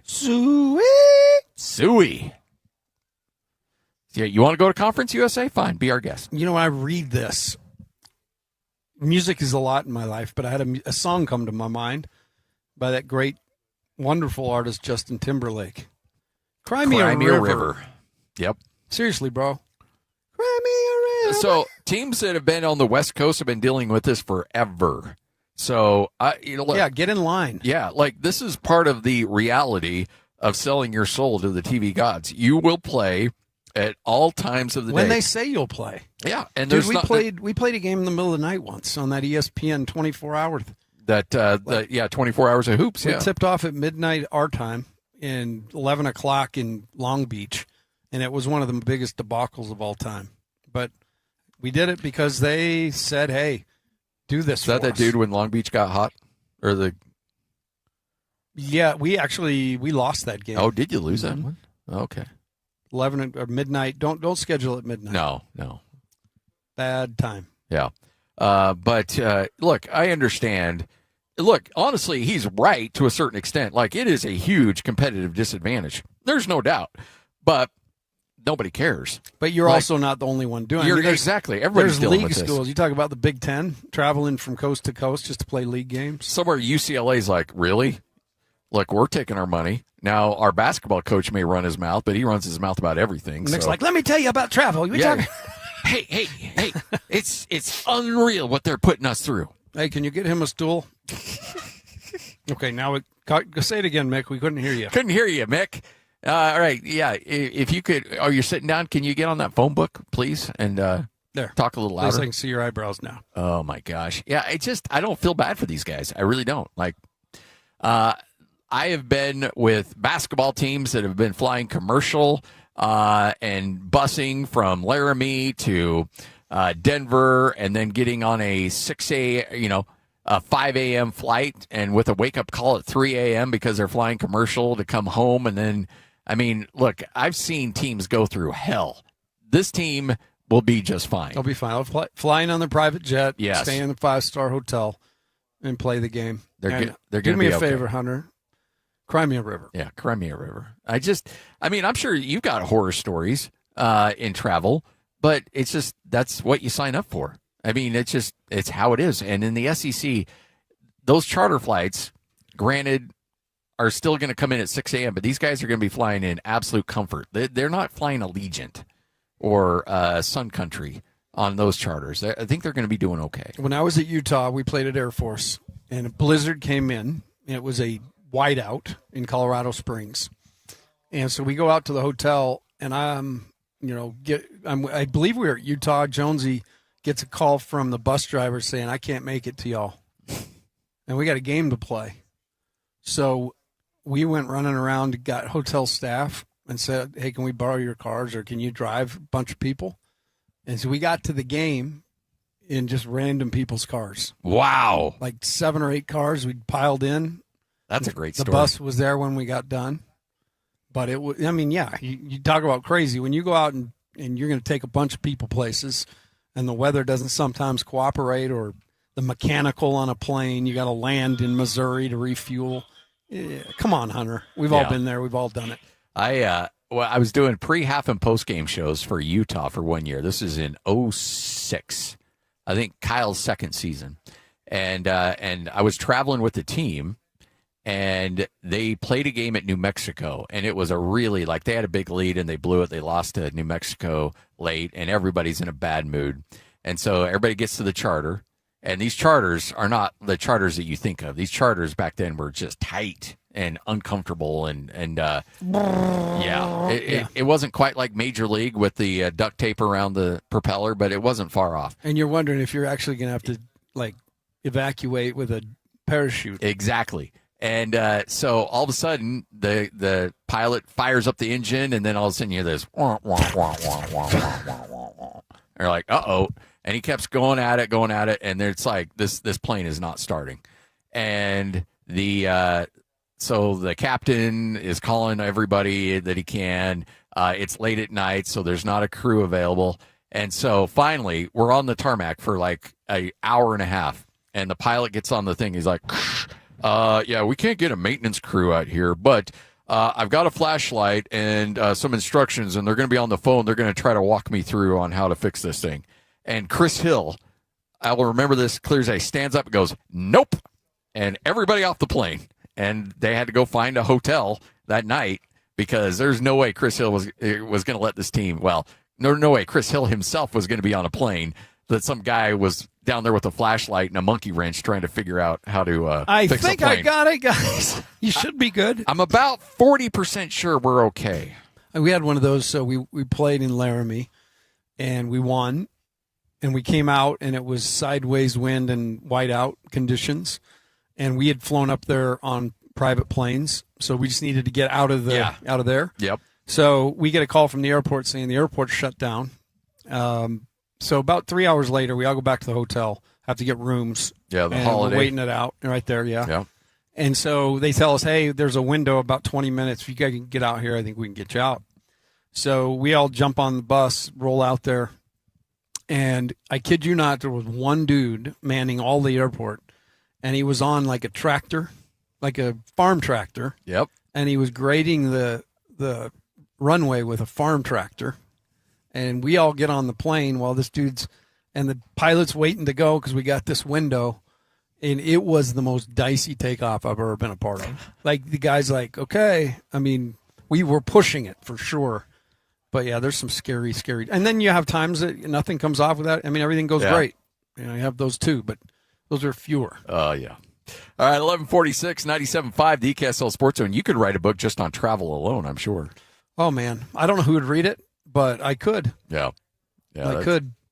I knew there was a moment we were coming back from Salt Lake, and our charter was supposed to go into Logan, but that's the worst part for you. But it got to go to Salt Lake, so we're busing to Logan so I can get in my car and drive back to Salt Lake. And we got this guy, this bus driver, and we're in the middle of Sardine Canyon, and this dude has got the foot on the gas, and we're just fishtailing all over through Sardine. It is nasty. And Ryan Odom is losing his mind at this bus driver, just screaming at him, slow it down. And he's like, I got that. I've driven this a million times. And I swear, I'm like, we're all going to die tonight. We are going to die in a bus in the middle of Sardine Canyon. And at that point, I knew Ryan Odom was going to get out of there as fast as he could. It wasn't about money. It wasn't about going back east. He did not want to drive that canyon. He did not want to drive that canyon one more time. Not one bit. All right, 97.5, the KSL Sports Zone. For Jazz fans, it's been a rough few years. Well, those days are behind us as the Utah Jazz finally struck gold in the NBA Draft Lottery. Picking second. As the Jazz prepare to draft a potential superstar with the number 2 overall pick, nobody will bring you better coverage of the NBA Draft than the KSL Sports Zone. For all the breaking news, high-profile interviews, and player analysis leading right up to draft night, keep it locked on your exclusive home of Utah Jazz basketball. 97.5. The KSL Sports Zone. All right, folks, we're not messing around when it comes to Bar W beef. It is the best beef. It is available to you right now at barwbeef.com. You got a weekend coming up. You're wondering, okay, what am I going to do? Well, you go to barwbeef.com. You make that order, have that beef shipped right to you anywhere in the state of Utah for free, by the way, on an order over $150 or more. You won't pay for any shipping, and you can fire up your grill, and off you go with some great steaks, burgers, roast, whatever you need. It's right there for you. Had the family over the other night, my wife's birthday, and it was a Bar W beef steak night. And we absolutely devoured the steaks that we brought home from the remote down there the other day. The thing that I love about it, and I didn't even pay any attention until we talked to Bart, is the size. Yeah. I mean, you actually get what you're supposed to get. And those steaks are big and thick. They're raised right here in the state of Utah. When you think beef in the state of Utah, think Bar W beef. Bar W beef. It is the best beef. Those cattle are raised here. They're processed here. They're treated like gold. And 14-day dry age, you will taste the difference. Whether it's from the ground beef to the steaks to the roast, they're all treated the same. And remember, you got the Bar W Steakhouse and the Bar W Grill off exit 222 in Nephi. So if you want somebody else to prepare it for you, heck, just take a quick drive down to Nephi, and you'll have a great steak or just a burger experience at those two restaurants. You walk in the door, you've got the grill to the left, you got the steakhouse to the right. It's just an incredible. You know where setup. we're eating next Friday? On our way to Cedar City. Oh, that's right. The grill. We Me are. and you. Let's go. 97.5, the KSL Sports Zone. Tim Jr. here from RGS Exteriors. And let's face it, it's time to update the look of your home's exterior. When was that thing built? In the 50s, 70s, 90s, the 2000s? Well, it's looking like it. Faded siding, drafty windows, leaky gutters. It's time to take action now. RGS Exteriors has been taking Utah homes from drab to fab for over 5 generations. We only use the highest quality materials like James Hardy siding and gutter topper gutter covers. You will be blown away by how much different and better and awesome your house can look. Your neighbors will be jealous, your home value will go up, and most of all, you're going to love it. Everything we do comes with our industry-leading 10-year everything guarantee, so you can sleep like a baby, knowing if anything goes wrong, you're 100% covered. For a free estimate on your gutters, windows, siding, or anything on your outside of your home, call RGS Exteriors at 801-280-3110 or visit us at rgsexteriorsutah.com. That's rgsexteriorsutah.com. Five guys walk into a JCW's and order burgers, a pastrami, a mushroom Swiss, a guacamole bacon, a hickory barbecue, a ribeye steak, 2 onion rings, 3 french fries, a strawberry, mint, peanut butter, chocolate, and marshmallow shake, and not one left to tip. Because at JCW's, we don't ask for it. We think the price you see should be the price you pay. And all that, would you like to leave a tip stuff, is for the birds. JCW's. Quality and a lot of it. Open in American Fork, Lehigh, Provo, South Jordan, and Harriman. In the military, the mission was clear. You knew what to do. Now, the mission has changed. Stepping into civilian life isn't about finding a job. It's finding your purpose. I wanted a career that would leverage the skills and discipline I gained in the military. IT just felt right. My Computer Career offers class schedules that fit into your life and skills in high demand. Put your VA benefits to work. Visit mycomputercareer.edu/CWP to jumpstart your IT career today. An elite CompTIA certification partner. Financial aid is available to those who qualify, including VA benefits. Finding great candidates to hire can be like, well, trying to find a needle in a haystack, but not with ZipRecruiter. Its powerful technology actively finds and invites qualified candidates to apply to your job. So while other companies might deliver a lot of hay, ZipRecruiter finds you the needle in the haystack. See why 4 out of 5 employers who post a job on ZipRecruiter get a quality candidate within the first day. Try ZipRecruiter for free at ZipRecruiter.com/free. That's ZipRecruiter.com/free. ZipRecruiter. You're locked on to Scotty G and the coach, Tim Lacombe. Now I know y'all are tripping. Presented by Mountain Land Supply on 97.5, the KSL Sports Zone.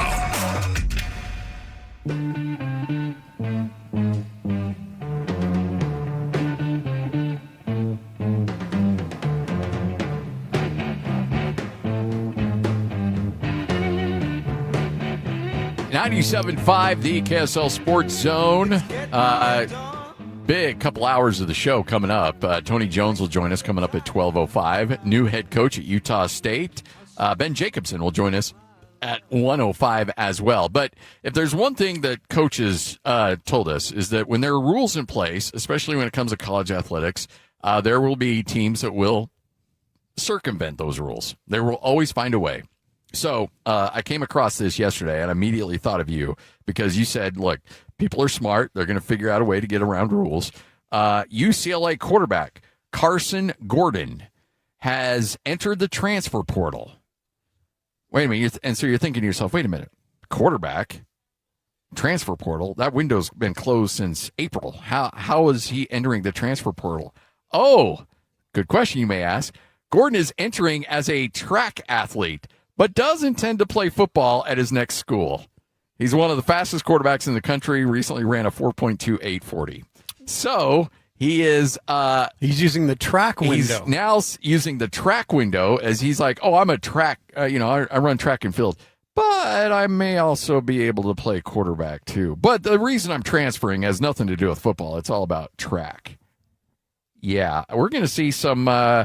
a lot of 320-pound offensive lineman shot putters here pretty soon. Yes, I'm a power lifter is what I am, and don't have a lot of experience, but I'm willing to learn, and I'd like to transfer now. So yes, I would. I'm in a situation now where I am looking to change sports. Yes, exactly. And then you get there, you're like, you know what? Track really wasn't my thing. Where's the football stadium? Yeah.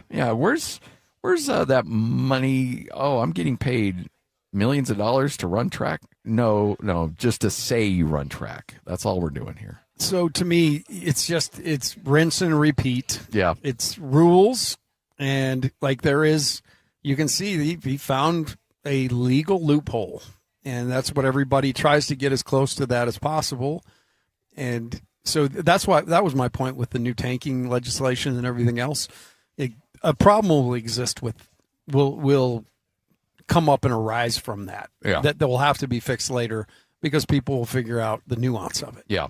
And that's just like we have a contest, people, for 12th caller, people trying to figure out how to, fudge that. So everybody's trying for an angle. What's the old adage? If you're not cheating, you're not trying.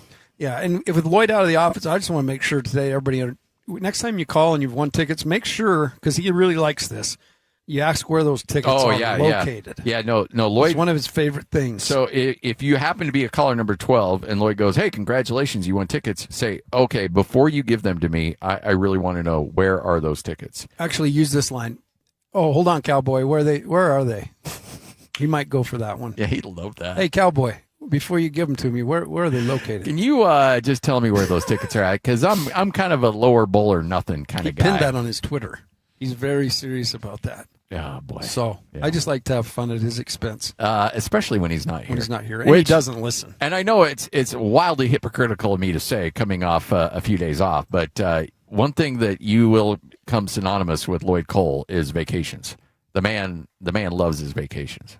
And, there's some people out there that use it as a badge of honor when they give back vacation days. He thinks that's horrible if you don't use all your vacations and then maybe use some more on top of that. Well, it's a loophole. He's obviously found a loophole. Yeah, he's going to find whatever loophole he can. In the HR legislation. Yes, no doubt. All right, 97.5 the KSL Sports Zone. Tim Daly, Mazda Southtown. I want somebody to buy this black matted out 90 because Coach... you got to save me from myself. Yeah, well, and it's such a beautiful ride, but here's the thing. You can get into that vehicle for far less than people would think. Like, you see that, and you're thinking, that's a six-figure vehicle. No, it's not. It's a 90. It's got the third row. It's got everything you need, but it's also going to be priced affordably. It's going to save you money at the gas pump. It is, and people are going to notice. You pull up with that, people are going to notice. Well, the thing I love about what Jake said is there's a lot of reason. You're looking for reasons to buy. There's a lot of reasons to buy today. The gas thing alone probably would get me because it kills me every time I fill up my tank. So you get free gas for a year, but those, to me, the interest savings as well. It's always about the entry point on a car. And when you can get in with very little to nothing down and you can get those interest rates, you're money ahead. Yeah. And look, the one thing about Jake too is that he'll help you play the game a little bit because, if you got yourself in a bad financial situation, let's say you're crazy upside down in a ride and you're thinking there's just no way I can get out of this. Well, there is. He can come in. Let's say, okay, let's get you into a lease. We can absorb a lot of that with your trade-in. We can do this and this. And at the end of that lease, you're free and clear. You're done. And so there's a lot of things you can do to be, number one, driving the best vehicle you can possibly drive. These Mazdas are awesome. I own 3 of them. I drive one. My wife drives one. My kid drives one. So we're a huge Mazda family. But also put you in a better financial situation. So you're in a great vehicle. You're in a great financial situation. There's really no downside on any of these. So come down and check it out. Tim Daly, Mazda Southtown. Now, you don't have to make a payment till September. They're going to give you $5,000 off. They're going to give you an interest rate on some of these as low as 0%, some as low as 1.9%. And they will also give you, and here's the big one, free gasoline for a year. Come on, folks. Free gas just start for a year. doing the math. Yeah. It's pretty much a no-brainer. 97.5, the KSL Sports Zone. There's something amazing about where we live. When a child needs help, our community doesn't look away. We show up. Primary Children's Hospital has been showing up for our kids for generations. Join the KSL Sports Zone and KSL 5, June 4th, for the Primary Children's Hospital Give-a-thon. Whether it's $5 or $50, your gift tells the family they're not alone. Donate today at kslsports.com. Primary Children's Hospital, the child first and always. Hi, this is Derek Overstreet, president of the New Millennium Group and co-host of Stop Working, Start Living with KSL News Radio. Can you imagine what your life would be like if you could retire 3 to 5 years earlier than you thought possible? The things you could do, the loved ones you could spend time with, the memories that you could create. That's what our team at the New Millennium Group does. We'll walk you through the entire process every step of the way. If you'd like to get a copy of the 5-step proprietary plan that will help you retire 3 to 5 years sooner than you thought possible, give us a shout right now. 888-999-6370. That's 888-999-6370 or utahsfinancialplanner.com. Listen, most of our listeners right now have a tax problem, not a money problem. There's not enough money in Social Security Medicare as it is. Let us show you how you can significantly reduce your taxes. That's 888-999-6370. 888-999-6370 or utahsfinancialplanner.com. I'm married with 2 kids. I'm a veteran. I own my own business. I'm a retired school teacher. And I've had thoughts of suicide. But, thankfully, my granddaughter made a point of checking in on me. Spencer noticed when I was distancing myself. One of my buddies, he was worried about me. Having someone when I wasn't myself. When I need it most. Help me live on. Live on. Live on. Connection can prevent suicide. Learn more at liveonutah.org. Fire up summer with Mountain Land Supply. Right now, when you purchase any Blackstone Select griddle or pizza oven, you'll score a $50 Mountain Land gift certificate. Plus, you'll be entered to win B's Sweet tickets for Wednesday, July 22nd. Don't miss your chance to upgrade your backyard cooking and enjoy a night at the ballpark in style. Visit Mountain Land Supply today for the hottest Blackstone deals of the summer. Offer valid May 1st through June 30th, 2026 or while supplies last. Purchase any Blackstone Select griddle or pizza oven to receive a $50 Mountain Land gift certificate and 1 entry to win B's Sweet tickets for Wednesday, July 22nd. Limit 1 gift certificate and entry per customer account. You do not have to be present to win while supplies last. The energy, the roar, moments you'll always remember. Next season, Jaron Jackson Jr. is hunting blocks. Laurie Markkinen is getting buckets. And Ace is just getting started. Don't just watch Jazz basketball. Experience every moment. 2026-27 season tickets are on sale now. Full and half-season packages available. Plus exclusive benefits like arena discounts and player events. Are you in? Join the climb today. UtahJazz.com or call 801-355-DUNK. 97.5 KZNS FM Colville, 1280 KZNS AM Salt Lake City, and KSL FM HD2 Salt Lake City Midvale. This is 97.5, the KSL Sports Zone. The Jazz, the Mammoth, and the Utes, Cougars, and Aggies. When it comes to sports in Utah, we've got you covered. This is Scotty G and the coach, Tim LaCombe, presented by Mountain Land Supply on 97.5, the KSL Sports Zone.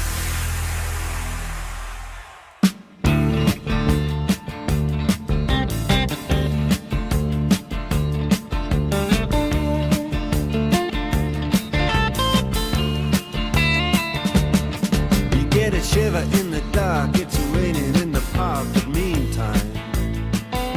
97.5, the KSL Sports Zone. Scott Gerard, the coach, Tim LaCombe. All right, kicking off your noon hour, we will chat with the very opinionated, very funny, very athletic, according to him, Tony Jones. He's a baller. Tony's a baller. And he's a ball knower. Yes. And he's a good friend of the show. I'm excited to get his take. There's a lot of things going on in the NBA. And he has been a Knicks fan for his life. And so I'm curious to know how he's handling this as a basketball reporter who never really had to take the Knicks very seriously because they've never been that good. And now all of a sudden, now they're really, really good and they're playing in NBA finals, but you still have to check yourself as an NBA journalist. So that can't be easy. Yeah, he's a pro's pro though. So, if anybody can handle it, I'm sure it's CJ. a battle, but he's figuring it out. Yeah. So Tony's going to join us coming up here in just a couple minutes from right now as we are live here at Tim Daly Mazda Southtown. Check out these vehicles, price to move, and grab yourself all kinds of goodies while you're down here. We got you hooked up.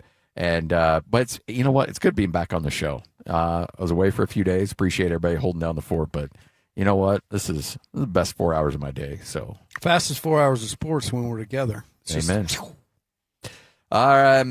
When you look at Game 7 between Oklahoma City and San Antonio, I think we're going to see just an absolute drag-out fight between these two teams. It's going to be fun to watch. And joining us now to help break it down, one of our favorite dudes on the planet, it is Tony Jones from The Athletic. TJ, what's up? How are you? Hello, TJ. How are you, sir? I'm great. I'm great. Thank you for asking. I just want to let you guys know that I am currently outside of my daughter's Catholic school because I have to pick her up from school because I'm on dad duty. Yes. And yeah, and you know, I'm currently blasting NWA. You know, so gangster rap. There was a there was a time where you grew up in the mid '90s in the middle of nowhere. Those cassette tapes still found their way to Idaho, and there was always a moment where when you drive your mom and dad's car and you're like, wait a minute, did I leave that cassette in there with the volume up?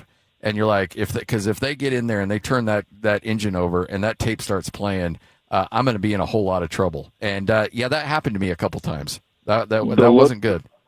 The look of terror when my mom walked into the house unexpectedly and Eazy-E was blasting. It was definitely a look of terror. Yeah. Just like, no. Kendall left that over my house. Yeah, no, I don't know how that got in there. I had no idea. My dad's like, so are you drinking gin and juice? Like, is that what's going on here? Or? Is this a new pastime, Scotty? Like, what is this song? What does the Chronic mean? Here, pick up a chair. We got a lot to talk about. Oh man, hey, how are you handling your Knicks fandom in the middle of all this? I'm fighting for my life. I was fighting for my life during that Philadelphia series. I'm not even gonna lie. Like, I was, the copy that I had was like really conflicted. It was just like, man, this is really bad for Philadelphia. Exclamation mark. Man, the Sixers really didn't play well in this one.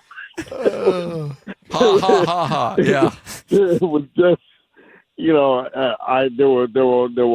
were multiple texts and phone calls from my superiors, basically asking the same thing, like, hey, this isn't going to be a problem, is it? I told Scotty, I imagine you battled, but you pulled it off because you're a pro. Oh, I pulled it off, like, definitely. Like, the copy was good. Everything was written. You will never tell, but anybody who that's the whole rub of it, right? Anybody who knows me knows just how I feel about this run, and I may or may not have sent a text to my boss saying, "Hey, why don't I just go to one of the bars in New York and do a column from?" There you go. From game 1, from game 3 or game 4, just to see what the ambiance is like. So, we'll see how it works. But I mean, listen, the Knicks it's a great run. They are. I'm trying to figure out if this team or the '94 team, it was better, because the '94 team was very, very good. The '94 team that lost in 7 to Houston, that team was very, very good. This is for sure better than the '99 team, because the '99 team was an 8 seed. But I don't think they're going 11-0 or winning 11 consecutive games. You're just not going to see that very, very often. So it's actually pretty special what the Knicks are putting together. So, by the way, I watched a lot of the Knicks basketball back then in the mid-'90s because I loved just how they played. They were going to beat you up. They weren't intimidated by anybody. They were a fun team to watch. Aesthetically, maybe not great, but just, I love the attitude that they played with. And I always feel bad because one of the really good players on that team gets such bad publicity.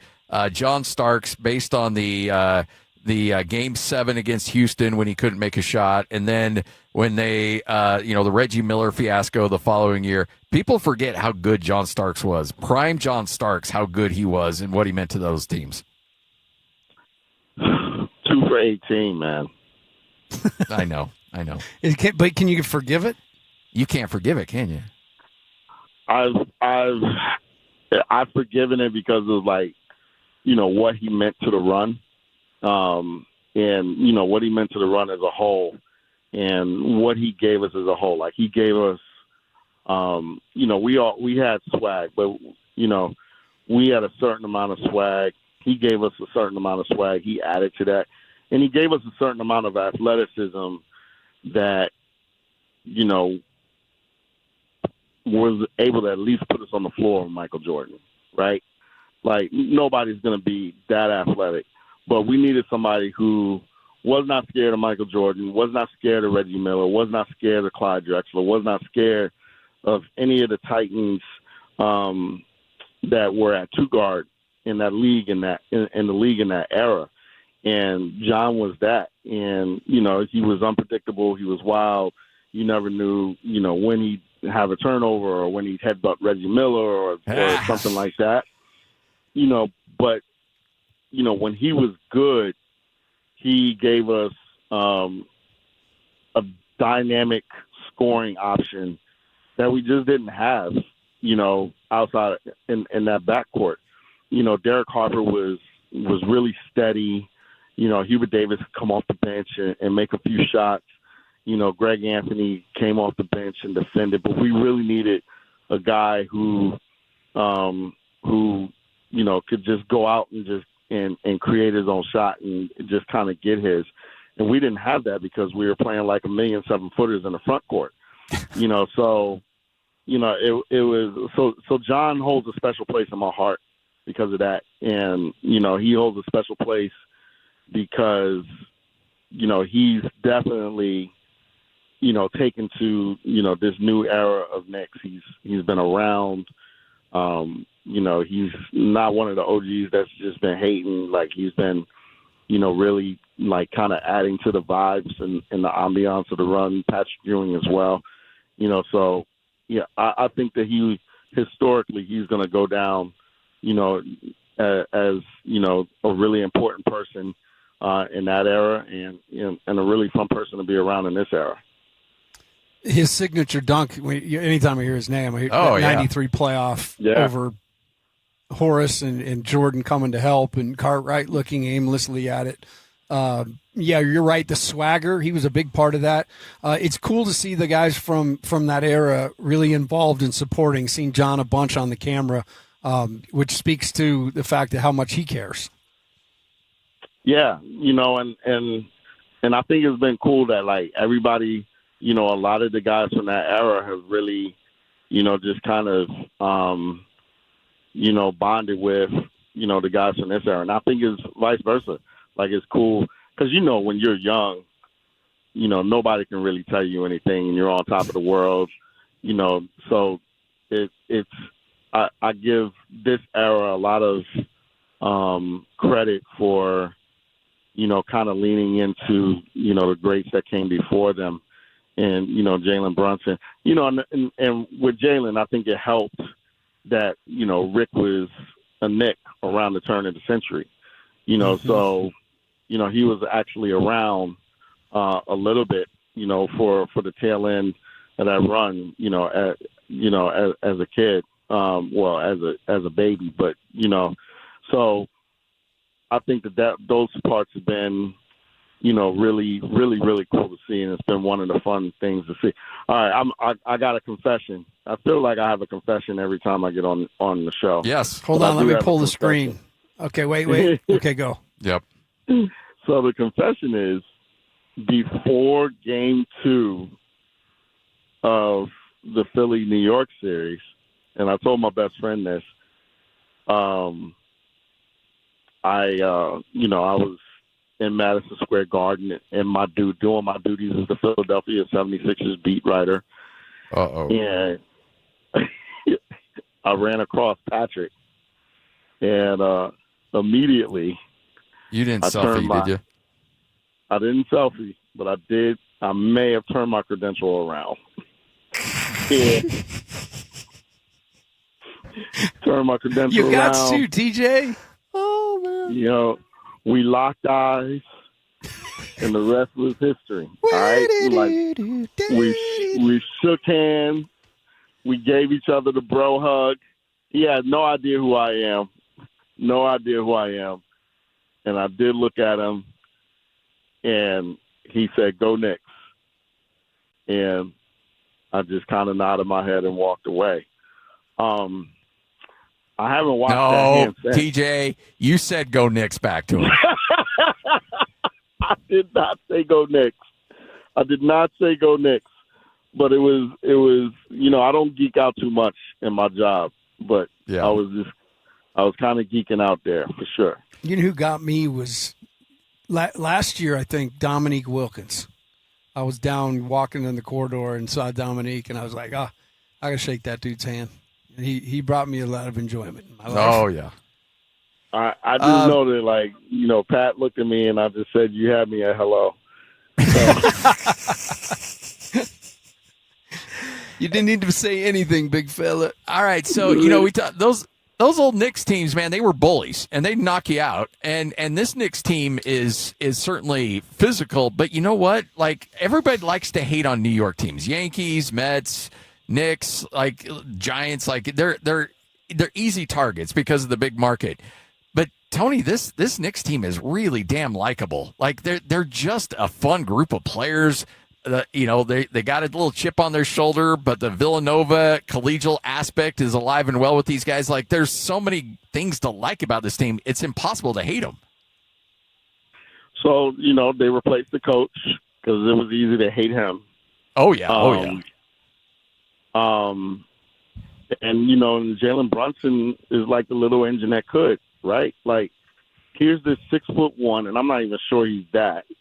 Here's this 6'1", guy who, can't jump over a phone book, really not fast, really not athletic, and he's just pretty much been, one of the 3 or 4 best players in the playoffs, right? Like, and they have, they have a bunch of veterans that are likable, right? Jordan Clarkson is one of my favorite players that I have ever covered, ever. And I've covered a lot of players, and Jordan is,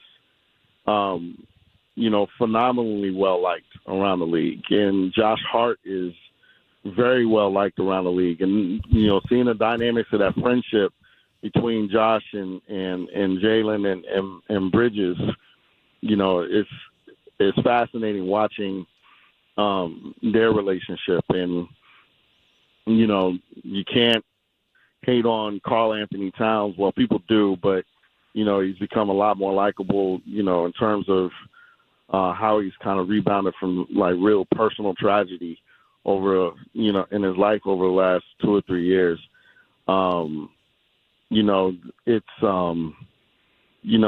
It's a group that's definitely, become likable because they're just not, many jerks on the team. Like, everybody roots for Landry Shamet. Like, we've all rooted for Landry Shamet since his days at Wichita State. And, everybody, well, not everybody roots for Grand Theft Alvarado, but, the team that has him does. Yeah, but the team that has him, and there's a guy that's from New York, so, I think the arguably, the biggest jerks, associated with the New York Knicks is probably the fan base. So, it's really been really interesting just to see the run. But I think the run, makes them likable as well because, here are the Knicks who have typically never been able to get out of their own way. And all of a sudden, they turn into, the 96 Bulls in the playoffs. Like, you just don't see that very much. It's pretty unprecedented. Tony, they've been on a historic, in terms of the 11 straight wins, 267 combined points in those victories. What stands out to me is in an era, we went through an era of super teams and, one-man ISO shows, and really I'm liking the direction of basketball because if you look at the teams that are in it, they're well put together, they're thoughtful. They certainly have a bell cow, but, man, everybody else has got to do their job, and the Knicks have done that to a T to me. Does it the competition in the East, is obviously been talked about, and and the Knicks have, benefited from Boston being a little down and all that. But those numbers say something to me, say special to me. And I think there could be, the Knicks are going to be in a series regardless. I think they'll be right in the middle of it with OKC or San Antonio. Which two of those teams do you think's coming out of the West? I'm still going to go OKC in 7 because I just think that they'll figure out a way to get it done. I don't see them dropping 2 home games in the series. Once San Antonio got the first home game or got the first game in Oklahoma City, my thought was if they're going to win the series, they're going to have to win the series in 6, just win the rest of their home games.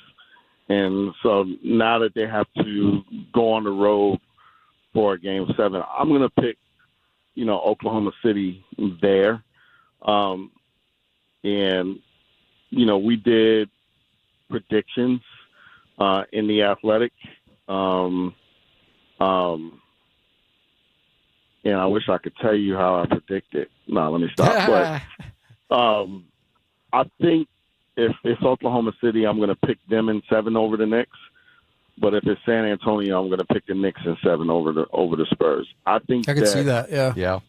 Notice how I kind of had to change the subject slightly. So I just kind of praised the Knicks and drug it out.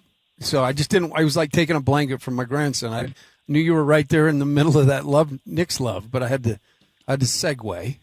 But I feel that love. Yeah, I'm afraid of what I'll do if the Knicks actually win. Oh boy. Yeah. We have a party, man. No, just lean into it. It'll be good. It'll be fine. Hey, so there's a lot of things with the NBA and look, there's some things that need to be fixed and there's things that need to be addressed. I don't think tanking's one of them. And I think that this is a bit of the NBA saying, hey, look at this. Don't look at all this other stuff. We're enjoying this FanDuel money, but hey, these teams are tanking. That's the integrity of the game. Did this really need to be addressed? I don't think it did. I think that the tanking was so rampant this year just because of the quality of the draft class. Whether they had put rules in for the next few years or not, nobody was tanking next year. The as good as the draft class is projected to be this year, it was kind of the opposite going into next year. And, I do think that, some of these kids going back to school because of NIL is actually going to strengthen the draft class for next year and kind of weaken the back of the first round for this year. But, the tanking was for AJ DeBanza and Darren Peterson and Cameron Boozer. It wasn't for, anybody who's going to come out of, the 27 draft class. So, it'll be interesting to see, what impact the new rules have. But, my guess is that, the tanking is organically going to stop, but not because of the rules. But the NBA is going to be like, yeah, it was because of the rules. We stopped tanking. Yeah. So, look, nothing is forever in the NBA. Nothing at all. So, teams, doing what, the Jazz and the Wizards and the Pacers did, that wasn't going to be forever. Just like, oh, my God, Golden State has Kevin Durant. They're never losing again. Well, that doesn't last forever. And, there are cycles to everything. So, I think good for the league for putting out some rules and putting some stuff, hard line on paper. But I thought that next year, that was going to take care of itself. Wemby's made obviously a big jump in the playoffs and made another big step last night. It helped his team staff off elimination, but he's been a revelation. Obviously, we knew it was coming. But what stands out most to you? What Wemby's done in the playoffs to you? His competitiveness and his ability to respond when there are some things on the line for him. So in Game 4, he had not had a great Game 3. They needed him to have a big Game 4. He had a great Game 4. He had a not great Game 5, and then he comes out and he has a great Game 6. The talent is obvious. The physical dimensions, the skill level, all of that stuff is obvious. But the things that separate Michael Jordan and LeBron James and Stephen Curry and Kobe Bryant and all of the guys who are in the stratosphere, not just stars, not just superstars, but stratosphere guys, like top 10, top 15 level guys of all time. The thing that separates them is that they come up with their biggest games and their best performances when their backs are against the proverbial wall. And Wemby has done that twice in this series. And that's, to me, been the most impressive thing. You could tell last night that Wemby was like, all right, if my season is going to end, it's going to end with me taking 40 shots. And it's going to end with me, emptying out the proverbial clip. And he was tremendous. So, he's got one more elimination game that he has to go. And, it's going to be really, really interesting to see. And I'm really interested to see in this series, for most of this series, you've had either San Antonio playing great or Oklahoma City playing great. I want to see what happens in a game where San Antonio and Oklahoma City both play great on the same night. All right, Tony. We've kept you way too long. I know they're probably looking at you like, "Why are you sitting in a car outside of outside of a school as long as you are?" So I don't want to get you in trouble. Bumping NWA. I've collected my daughter. She is in the back seat. Oh, okay. She knows when Dad has his radio voice on that she's very quiet because she's 16 now and she's done this for all of her life. So we are like entering the highway in New Jersey, and I'm about to like honk my horn at somebody. Well, I mean, the fact that she's probably gone 10 minutes without hearing you drop an expletive probably is enough of a. That's on the radio. That's pretty much what it is. Like, Dad's not cussing, so he must be doing something professionally. Hopefully, she knows how cool her dad is and how much he's loved out here by us in Utah. So, Courtney, that's do you what know I how want cool you your to know. dad is? She put her. She just put her. She put her headphones on. Yeah, that's 16. I tried. That's so messed up. All right, so you're Austin Ainge and AJ's off the board at 1. Are you looking at? Are we too locked into Darren Peterson at 2? Could Boozer be in the mix for the Jazz at 2? If AJ goes, and let's say Darren Peterson goes 1, is there a conversation between AJ and Boozer at number 2? Okay, so all right, so what's the first scenario? The first scenario. First AJ goes to the Wizards, and you have Peterson and Boozer. All right, so Adam Silver goes to the podium, and this is me. I'm the president of basketball operations for the Utah Jazz. I'm not Austin Ainge. I just want to throw this out there. I've got the camera on you in my mind right now in the war room.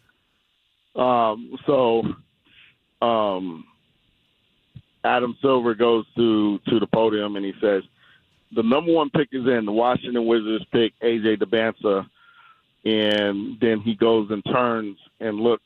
He goes and turns and walk away from the podium, and then he comes back and he says, "Oh, well, the number 2 pick is also in, and Tony Jones has just picked Darren Peterson." So that's what I would do. And vice versa, if it's Peterson 1, you do the same with AJ?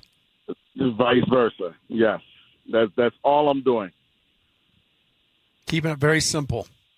Look at you. We're the only drama for a Tony Jones-led front office would happen if if Cameron Boozer went number one. That's the only drama. Okay. Then it would be hard. But I would.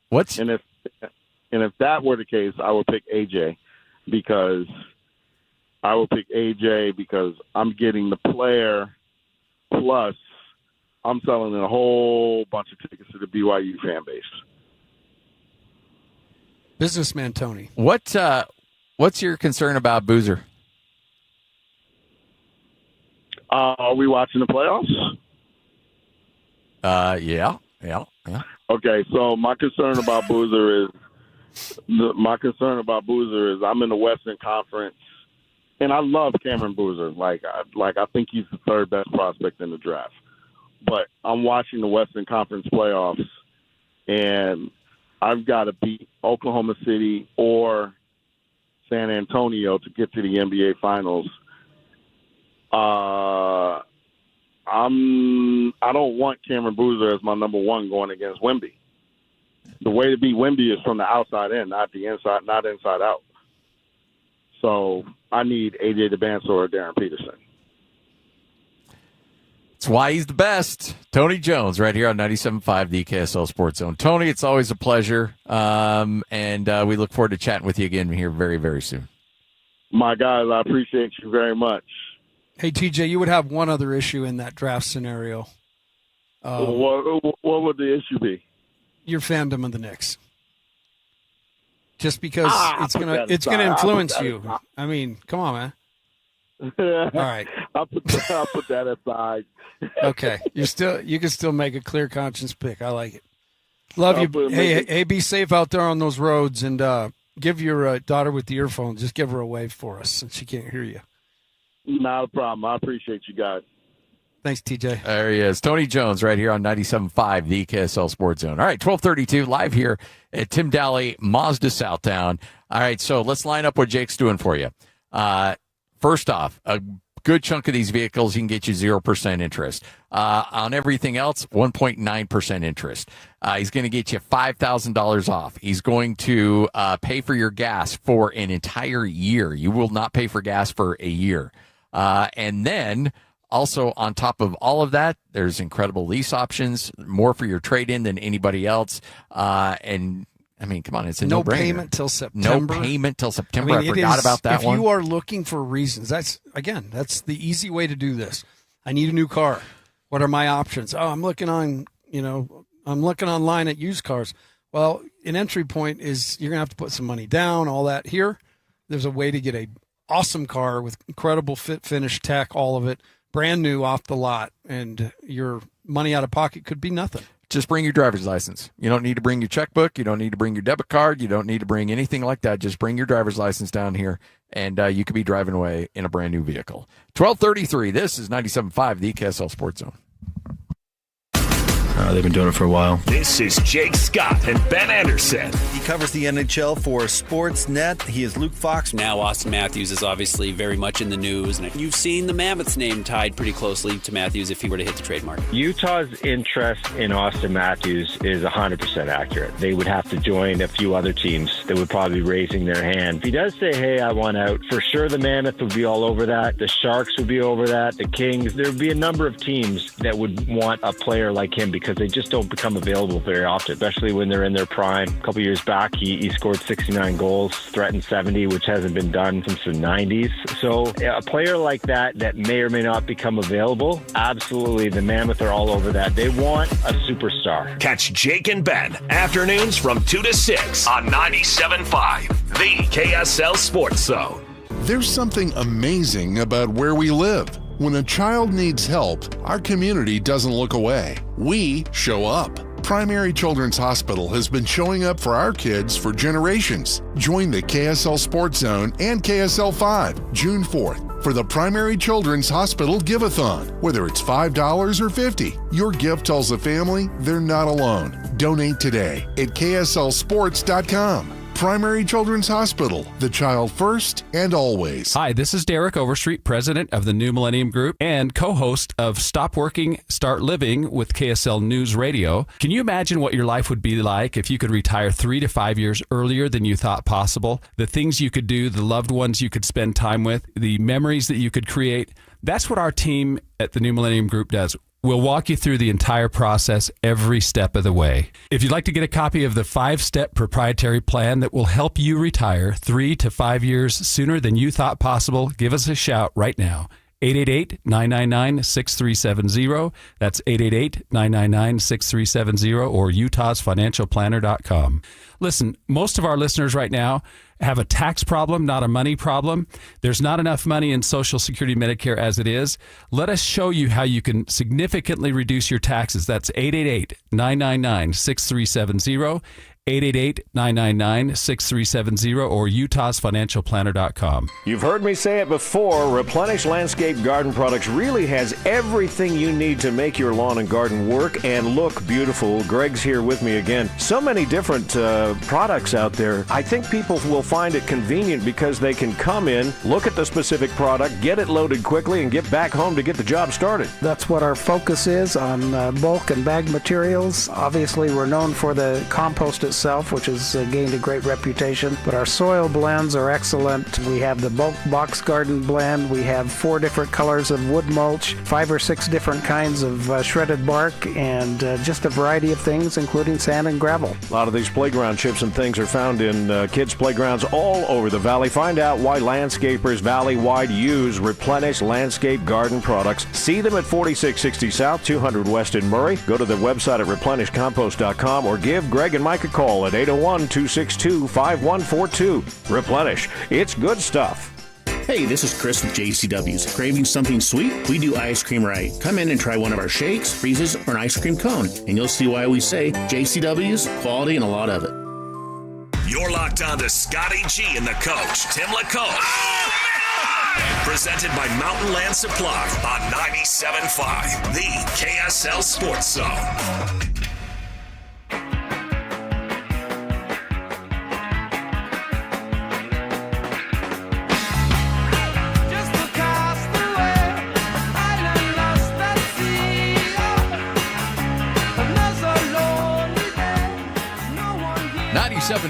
The KSL Sports Zone. Orlando Magic have just hired their new head coach, Sean Sweeney, an associate head coach for the San Antonio Spurs. He's been an assistant for Dallas, Detroit, Milwaukee, and Brooklyn. He was a candidate at Dallas, but I've heard his name a couple different places. But yeah, they were talking about him perhaps replacing Jason Kidd. But looks like Orlando struck first. Orlando's got him, and so when you look at the NBA Finals the Eastern Conference Finals coming up this weekend, and then we'll finally get to the NBA Finals. And but the thing everybody's looking forward to here is the draft, and for good reason. The Jazz will be picking number 2 overall. They are not necessarily in the catbird seat, but they're pretty doggone close. Where you will have essentially you'll be able to. Either have A.J. DeBonsa or Darren Peterson if you so desire. But I think the Jazz are in a really interesting situation here because I actually think they like where they're at. If I'm Austin Ainge, now look, Danny Ainge, I don't think they care one bit about the court of public opinion. But if you're the Jazz, there's probably some people in that front office that are getting hit up on a daily basis about A.J. DeBonsa. And so if AJ goes number 1, you get to just take Darren Peterson and be done, or Cameron Boozer and just be done, and nobody's going to say anything to you. If Darren Peterson goes number 1, or if Cam Boozer goes number 1, then it's going to be really interesting because the decision is not made for you. Then you have AJ on your board, and frankly, I can see a world where Jazz would take Darren Peterson over AJ DeBonsa. Yeah, it's going to play out really interesting, and I don't think anybody has any idea at this point what Washington's going to do, whether they keep the pick or trade it. All those things are in play. So, yeah, I think the Jazz are in a great position given the depth of the draft. And also the fact, and we've said this a bunch, we talk as though, getting Boozer or Caleb Wilson would be a bummer. I mean, these guys are all elite players with a minimal amount of difference between them. Their upside is obviously what these guys are looking at. But as they stand here today, these 4 guys are going to be great players, and it's just coming down to, what's going to happen right before us, and then it's going to be right in our lap. And that's the other great thing. You don't have to wait 2 or 3 more picks. It's not like we're 5th or 4th, and watch these guys get whittled away. So, yeah, I think there's a world exists that the Jazz, where it makes perfect sense that they have AJ. I think there's a world that exists where DP, can say the same, and for Boozer. So you really can't. You can do all your prep, you can do all your work, and they're doing that. It was put out this week that Mikal Brown's coming out to work out for the Jazz from Louisville. So they'll have their, Darren Peterson put it out there. He's only working out for 2 teams. So everybody's now starting to jockey and slot, and these visits are starting to happen. And so things will start to leak out. Will we ever really, really know? Who knows? But as of right now, the mock draft that I follow and trust pretty heavily is NBADraft.net. They do a great job. And they've got it slotted AJ 1 and Darren 2 and Boozer 3 and Wilson 4. So they're pretty status quo right now. And I'm not sure it'll go like that, but we only have to wait a couple more weeks. I am curious to know how many conversations Washington's having with people, to leapfrog up to number 1. And if that's the case, then it could be for Darren Peterson. It could. And so I think there's a lot of teams out there that look at the potential of Darren Peterson and say, okay, we get him in our system, around our players and our culture, where he can just focus in on basketball 24/7. There's nothing else going on in his life, just that. We can get him to where he needs to be. Because I don't know if somebody's going to jump up to 1 for AJ, but I do think somebody could jump up for 1 for Darren Peterson just based on raw talent alone. Yeah, I tend to think so too. And, Peterson is that outlier, that enigma right now, the mystery. And as his medicals come out and people start to sort through that. Yeah. One thing you'd have to do if you traded up for him, you'd have to make it a creatine-free zone. No creatine in this outfit. We're done with creatine. Yeah. If you're having a seizure, those creatine seizures, we can't be having those, which I'm still having a hard time wrapping my brain around. I mean, vampires ate garlic. Yeah. You can Superman, that darn kryptonite. Yep. And for Darren Peterson, it's creatine. Yeah. So it has to be a creatine-free zone. Yeah. So, look, there's nothing you can hide from these NBA teams, though, right? Like there's so much work that they'll do behind the scenes that you're not. If you've got some dirty little secret out there, they're going to find it. You pulled up a picture a bit ago of the Jazz working out in the weight room, and a big part of what's going on right now is figuring out who's going to fit best in that picture next to those guys. Yeah, and part of that is who's going to be really excited to be in there and be willing to be in there. I was so impressed, and I actually had a conversation a couple weeks ago with a couple guys within the Jazz, and it was relayed to me that Ace Bailey couldn't have been more of a dream rookie. Like the dude was just on it. He was where he was supposed to be, doing what he was supposed to be doing. His attitude was like a sponge. He soaked everything up. And so through that process last year, the Jazz, you would have never thought a guy like Ace Bailey. What was being said about him back then? Yep. And so it just goes to show you do your work. And the Jazz did that. And they were very confident that Ace could fit and thrive. And he's definitely fitting and he's thriving. And I will repeat what I've said. I think he's got a jump like Keontae had last year in him. And you're going to see him make a big jump.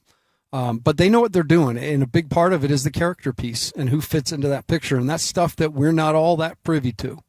We can all have our opinions, and honestly, a lot of BYU people want AJ to play it for the Jazz because it's a great story. The kid was phenomenal there, and they'd love to cheer for him here, But as you said, that Ainge, Zanuck, Ryan, they're going to take all of the emotional. You can't do that in business. No. You have to ask my cousin who hired me for a year. You don't You don't have to do that stuff. In fact, it's better, I think, sometimes if you distance yourself from all the emotion and just make the best decision, for you and your organization. You couldn't be more spot on that, too. I remember in the Jimmer draft, the Jazz were picking, and they took Cantor high at like 3 or 4. And then there was another pick they had at 12, 13, 14, somewhere around there. And then Jimmer was kind of slotted right there in the middle. So it was, do you trade down and take Jimmer, or do you trade up and take Jimmer? And I know the Jazz did a ton, and by the way, different ownership group, different management at the time. I don't think there's a single member of the front office that was there then that is there now. But the Jazz did some financial scenarios in which there was revenue-generating projections on if they drafted Jimmer.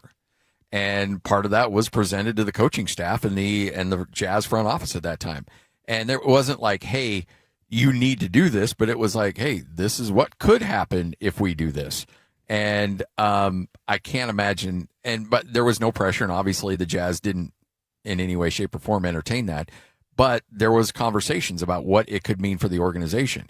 I think if you went into Danny Ainge and said, hey, by the way, our financials say if you draft AJ, we're going to make this, and it'd be like, okay, fine, leave and shut the door behind you. Like, that will not come into any equation whatsoever for the Jazz in who they pick. They will pick the player that they think will help them the most. Why did Ryan Smith buy the Jazz? Bring a championship. Bring a championship to Utah. And so every decision you make, and Austin's talked about it, you try to stack good decisions together. And I would say, it was a hard 4 years, but over the 4 years, if you go look back, on the pre and post, I talked about tearing a house down to the studs. And that's what the Jazz did. And little by little, Jake, Scott, and I sat in that studio year by year and watched a house get built. Yeah. Seriously. And when Jaren Jackson, that trade happened, I said on the air, okay, we've been waiting for the backyard. We just got ourselves a recreational pool. We got a pickleball court back there. And now it's just time to furnish and get all the amenities. And so now that's what you do is all the hard work's done. Now you start to really move things around. But, man, they've acquired a ton of talent. And in a 4-year period, it took some time, but they were able to flip it. Yep. And now it's time to sell that house for some profit. Yeah, maybe go buy a piece of furniture that is very inexpensive but looks great. But looks great. Good. Yeah. Provides a purpose. A hat rack. You need role players now. Yeah, no, it's all about role players now. All right, 97.5, the KSL Sports Zone coming up here in about 20 minutes. Ben Jacobson will join the program. Fired up to chat with the new head coach at Utah State right here on 97.5, the KSL Sports Zone. This stuff is available everywhere. Wherever you are, the KSL Sports Zone will be right there with you. It's the KSL Sports app. I love it. Where you can get the latest podcasts, up to the second breaking news, and analysis of the teams you can't live without right from your phone. And wherever in the world you may be, you can have DJ and PK, Scotty and the coach, and Jake and Ben tag along with live streaming of your favorite shows. Download the KSL Sports app and never miss a thing. Presented by University of Utah Health. Health is in our DNA. Learn more at uofuhealth.org. This is 97.5, the KSL Sports Zone. Time to better your situation at work, and you're thinking to yourself, okay, well, how do I do that? How can I make myself more marketable for other companies? How can I drive up my income potential? Well, guess what?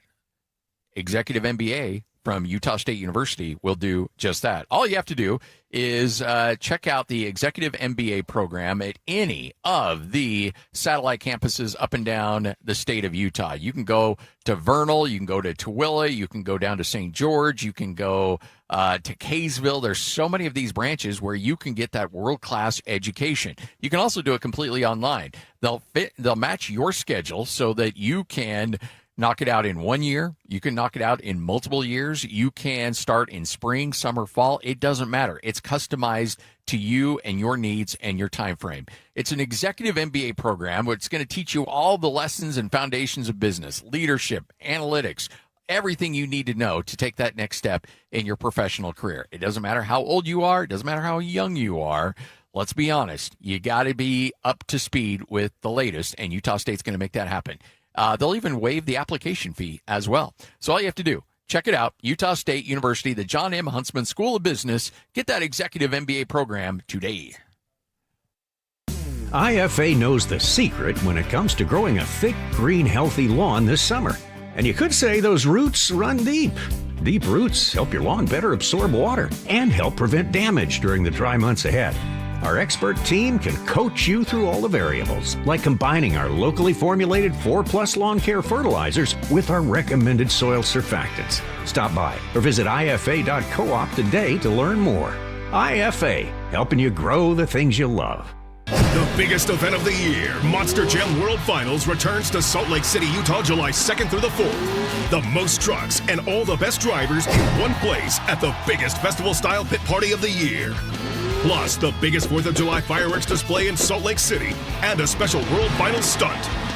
Don't miss the stars, stripes, and unbelievable family fun moments. Monster Jam World Finals. Returning to Rice-Eccles Stadium. Brought to you by the Utah Sports Commission, BKD Tires, and Texas Roadhouse. A family office is a team built to handle the 3 biggest financial responsibilities a family faces: wealth management, tax strategy, and estate planning. Most firms only manage your investments and refer the rest out, hoping everyone stays aligned. At Trajan, we built something different. Your wealth, tax planning, and estate planning are handled together inside one firm under one roof. There's no guessing whether your CPA, advisor, and estate attorney are truly in sync, because our team works together every day on your behalf.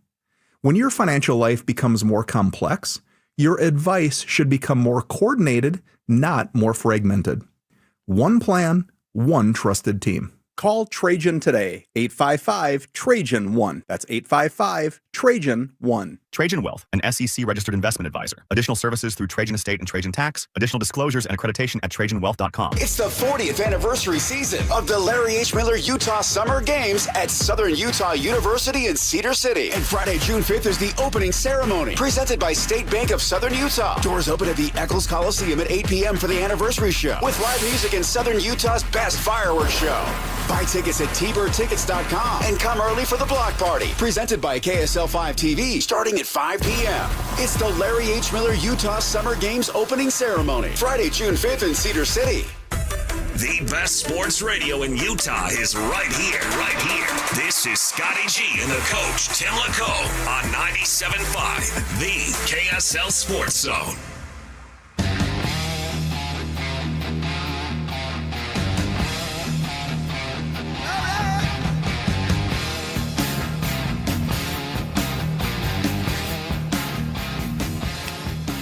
Hey, look, we'll talk about the lines every now and then. We'll tell you, this team's favored by this, whatever the case is. But just know the house usually finds a way to win.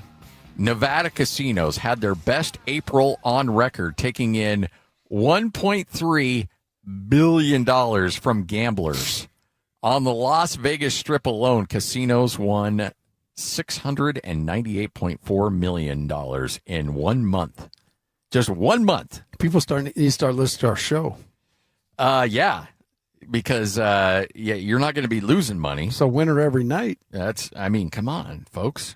We got you covered. We got you taken care of. I mean, we don't do that. No. Entertainment purposes for those only. of you with that ailment, which is what it is. Yeah, you lose. You're going to lose. Look, Brandon Sorsby's getting professional help. And one more shot at the appeal, I guess. By the way, does anybody really believe that he's in any kind of, I don't know, man, I shouldn't say that. If he's got a real problem, then great. But I do think that there might be some people like, hey, you know what? It's like Joey McGuire saying, hey, look, he's got a very serious issue that he's dealing with.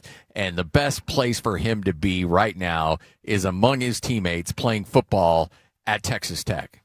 You're like, okay, so you're saying if in fact he does have a very serious problem like gambling, the best place for him to be is in a situation where he can manually impact the outcome of games.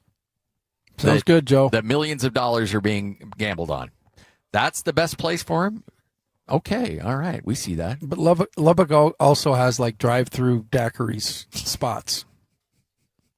Lubbock is a trip, man. Like they give you the They just hand it to you and off you go. Like, hey, promise us you're not going to drink that until you get home. You promise. Oh, yeah. What did you say?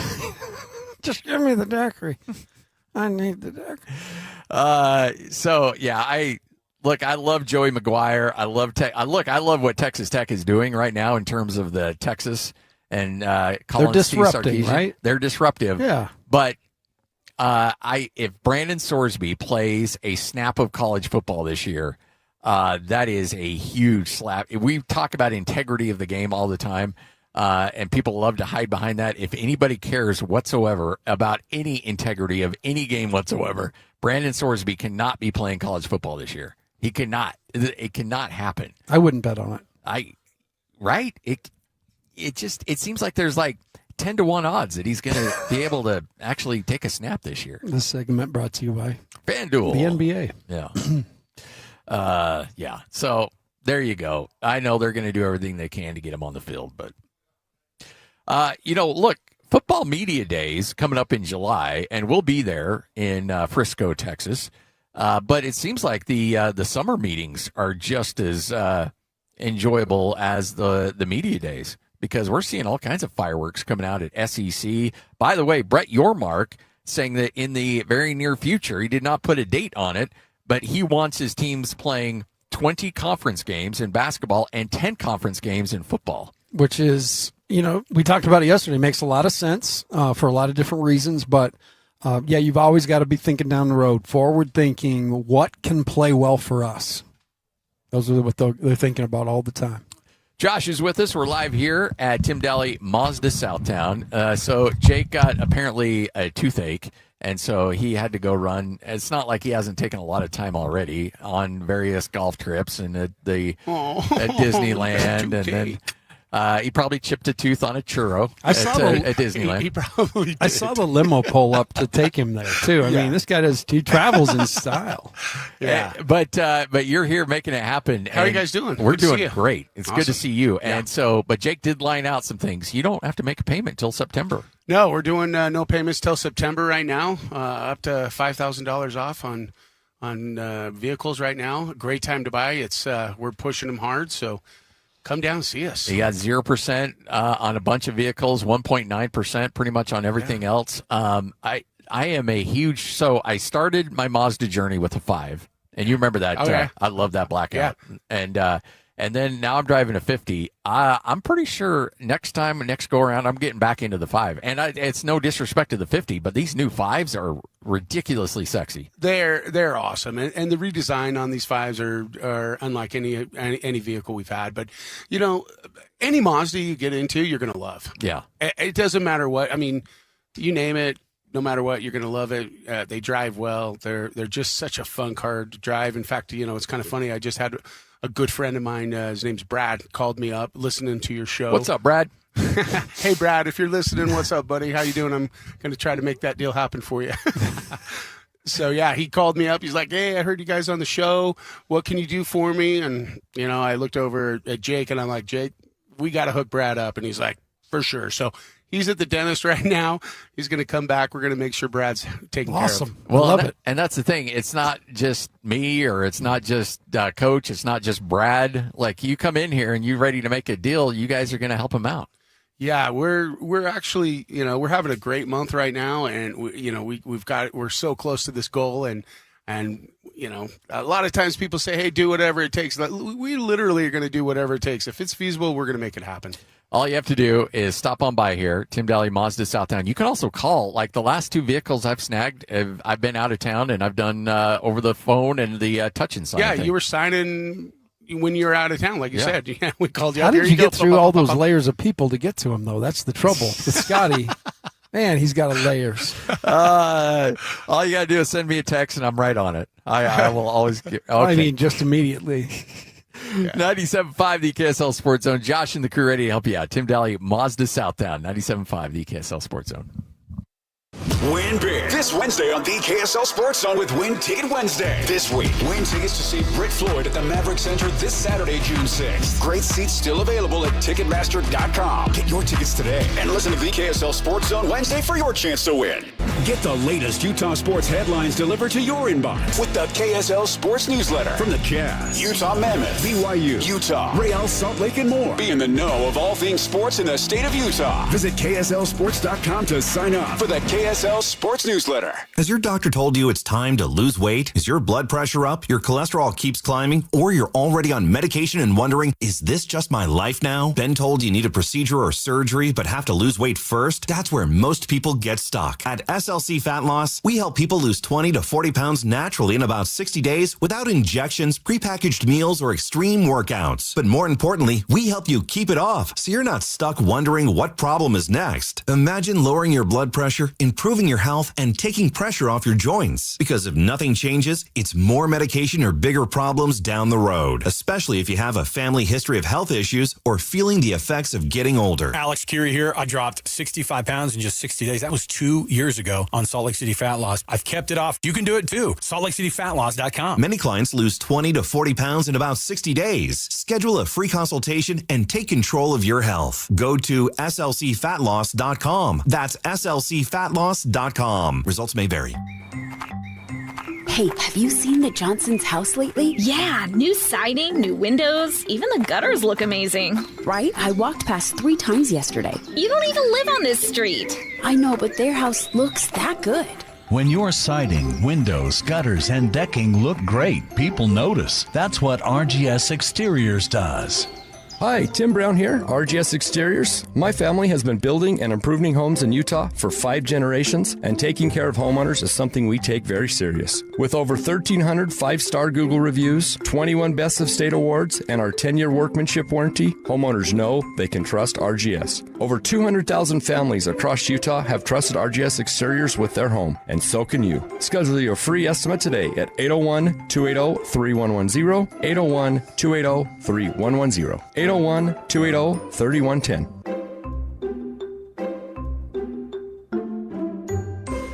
Fire up summer with Mountain Land Supply. Right now, when you purchase any Blackstone Select griddle or pizza oven, you'll score a $50 Mountain Land gift certificate. Plus, you'll be entered to win B's Sweet tickets for Wednesday, July 22nd. Don't miss your chance to upgrade your backyard cooking and enjoy a night at the ballpark in style. Visit Mountain Land Supply today for the hottest Blackstone deals of the summer. Offer valid May 1st through June 30th, 2026, or while supplies last. Purchase any Blackstone Select griddle or pizza oven to receive a $50 Mountain Land gift certificate and 1 entry to win B's Sweet tickets for Wednesday, July 22nd. Limit 1 gift certificate and entry per customer account. You do not have to be present to win while supplies last. 97.5 KZNS FM Colville, 1280 KZNS AM Salt Lake City, and KSL FM HD2 Salt Lake City Midvale. This is 97.5, the KSL Sports Zone. Ladies and gentlemen, the biggest name. You're locked on to Scotty G and the coach, Tim Lacombe, presented by Mountain Land Supply on 97.5, the KSL Sports Zone.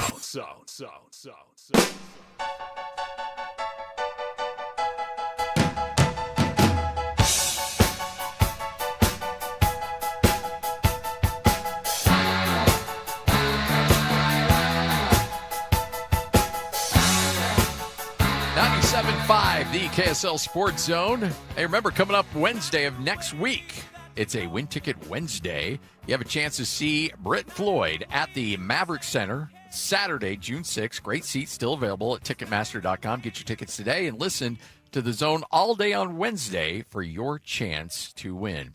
Not a bad way to wrap up a show. Ben Jacobson will join us coming up here in a moment. Then Craig Bullerjack coming up at 1:30. It's going to be fun. I love it. And Ben Jacobson, I've been singing his praises since the hire. I was fortunate enough to play a game against UNI and win out in Hawaii. But, man, they play a physical brand, definitely up and down. I think Utah State has done it again.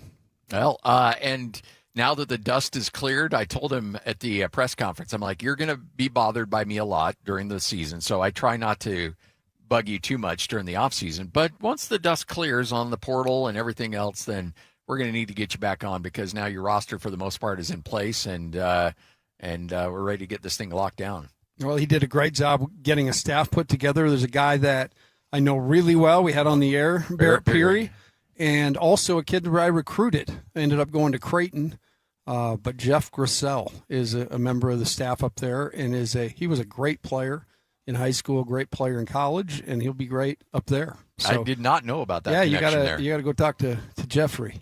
Nice. Geoff with Coach Rice and I used to call him Geoff. Geoff. You talked to Geoff today?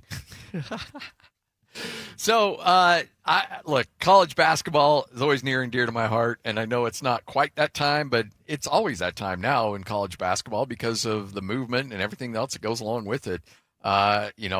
Obviously football sets the scene for most universities, but I don't know if there's been a sport more affected by the NIL world than college basketball. I'd say even more so than football. Absolutely. It's topsy-turvy, upside down. I mean, we had Heath Schroyer on last week. They're going after a bunch of guys who would probably have to have an appeal to get in, have some professional experience. I mean, people are all over the place on their rosters. So it's a unique time for sure. Joining us now, he is the head coach of Utah State's men's basketball team. And when you look at Coach Jacobson, kind enough to join us, and Coach, when you look at roster building and going to a new school and building a staff and roster, are you still drinking from a fire hose, or has things kind of calmed down a little bit for you? Yeah, they've calmed down a little bit for us. Yeah, we Connor Turnbull was the last one we added to the roster. That put 14 onto our roster, and that was probably, maybe 8-10 days ago when we got through the process with Connor. And so it's slowed down. We've got 14 on the roster right now. Coach Jacobson, great talking to you, and welcome to Utah. Excited you're here. We share a mutual friend I talked to today, and Ray Giacoletti, and he asked me to have you kind of go back in time to that garage in Fargo in '87 when you're hanging with him. He said you guys go back that far, but just a great guy that I got to work for here at Utah, and I've stayed in great touch with. But I've talked about your teams and played against you guys at Diamond Head when I was with BYU. Tough teams, and it looks like you've got a roster that can be really tough going right now. Yeah, starting with Mason and Carson making the decision to stay at Utah State, and that obviously was the foundation for us as we are getting started. To have Mason as the Mountain West Player of the Year and Carson as the Sixth Man of the Year, and you can look at their numbers, and you can easy to say, oh man, Mason's really good, Carson's really good. You watch him play, and you're like, oh wow, you get another level of that. And then for me, starting 7 weeks ago when I got the job, to be able to sit down and start the relationship and get to know the two of them, and it's like, wow, these two young guys are, they're special in so many different ways. So that obviously a tremendous start for us. And then Kingston Tosi and Braden Bowe redshirted last year, so they were a part of the success, winning the championship, beating Villanova in the first round. And so now you've got 4 players that you feel great about in terms of your foundation. And having Will Hornseth, our starting center at Northern Iowa, somebody that I've known obviously for a long time. I've coached him for 2 years. He jumps in right away. Jordan Boyd was a high school player from the St. Louis area, had signed with us at Northern Iowa, and he jumped aboard out here as well. So all of a sudden we've got 6 players that 4 of them were here, led by Mason and Carson, and then Will and Jordan. And so it was a great start for us. And since then, obviously, we've added a couple of junior college players, another high school player in Jax Allen, and then some players from the portal. So we like them. We get started on June 8th. So they're starting to come back right now. Just saw a couple of guys today. We start our summer workouts on June 8th here coming up. In this day and age of college athletics where it's kind of a gold rush when that portal opens to rebuild your roster, do you recruit to a system or do you adjust your system to the players that you can bring in? Yeah, there's more of the first. So we're going to recruit to the way in which we've played and had success, and so 2 parts of that. the quality of the young guy that we're recruiting, the character, the care factor, things that go into the day-to-day in terms of building the camaraderie of your team. The locker room is so important to us, right? And so we want to make sure that we're getting the right fit, getting the right young guys. That's the most important piece, and piece number one. And then number two, the skill level has been important to us. The ability for guys really at all positions, for guys to handle the basketball, guys to pass the basketball, and the ability to make 3-point shots. Those two things have been most of the formula for us. And again, the first one being the most important. And so really like where we're at with the 14 players, getting to know, again, Mason, Carson, Kingston, Braden, and then going into the portal for a handful of guys, the 3 junior college players we signed. Feel great about the fit with the two things that I mentioned.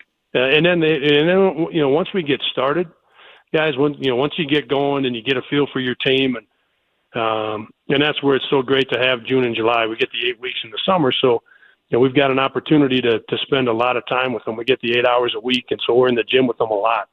And that's where the second part of your question. We will certainly adjust, as we learn our roster, right? There's going to be some things that fit this roster better than the team that I coached last year, that fit this roster better than the roster we're going to have next year. So we will make some of those adjustments, but those two things I mentioned have really been the backbone, if you will, in terms of our recruiting. Having been at Northern Iowa for 20 years, which is in this day and age is crazy to stay. I mean, I worked for Coach Rose, who stayed at BYU a good long time, but it's certainly not the norm. How weird has it been having to drive, in a new city to a new office and get accustomed to your new spot? Yeah, it's interesting in that it hasn't been as weird or strange as I thought it was going to be. I've said that I've talked about that with a couple of people, and I thought it was going to be really strange, and really weird for a long time. And I think the three reasons I would tell you, and there's maybe a fourth and a fifth, but three of them I would touch on. One, this place is it's got a crazy energy about it, and really welcoming, and you can feel the tremendous level of support that is in Cache Valley, on campus.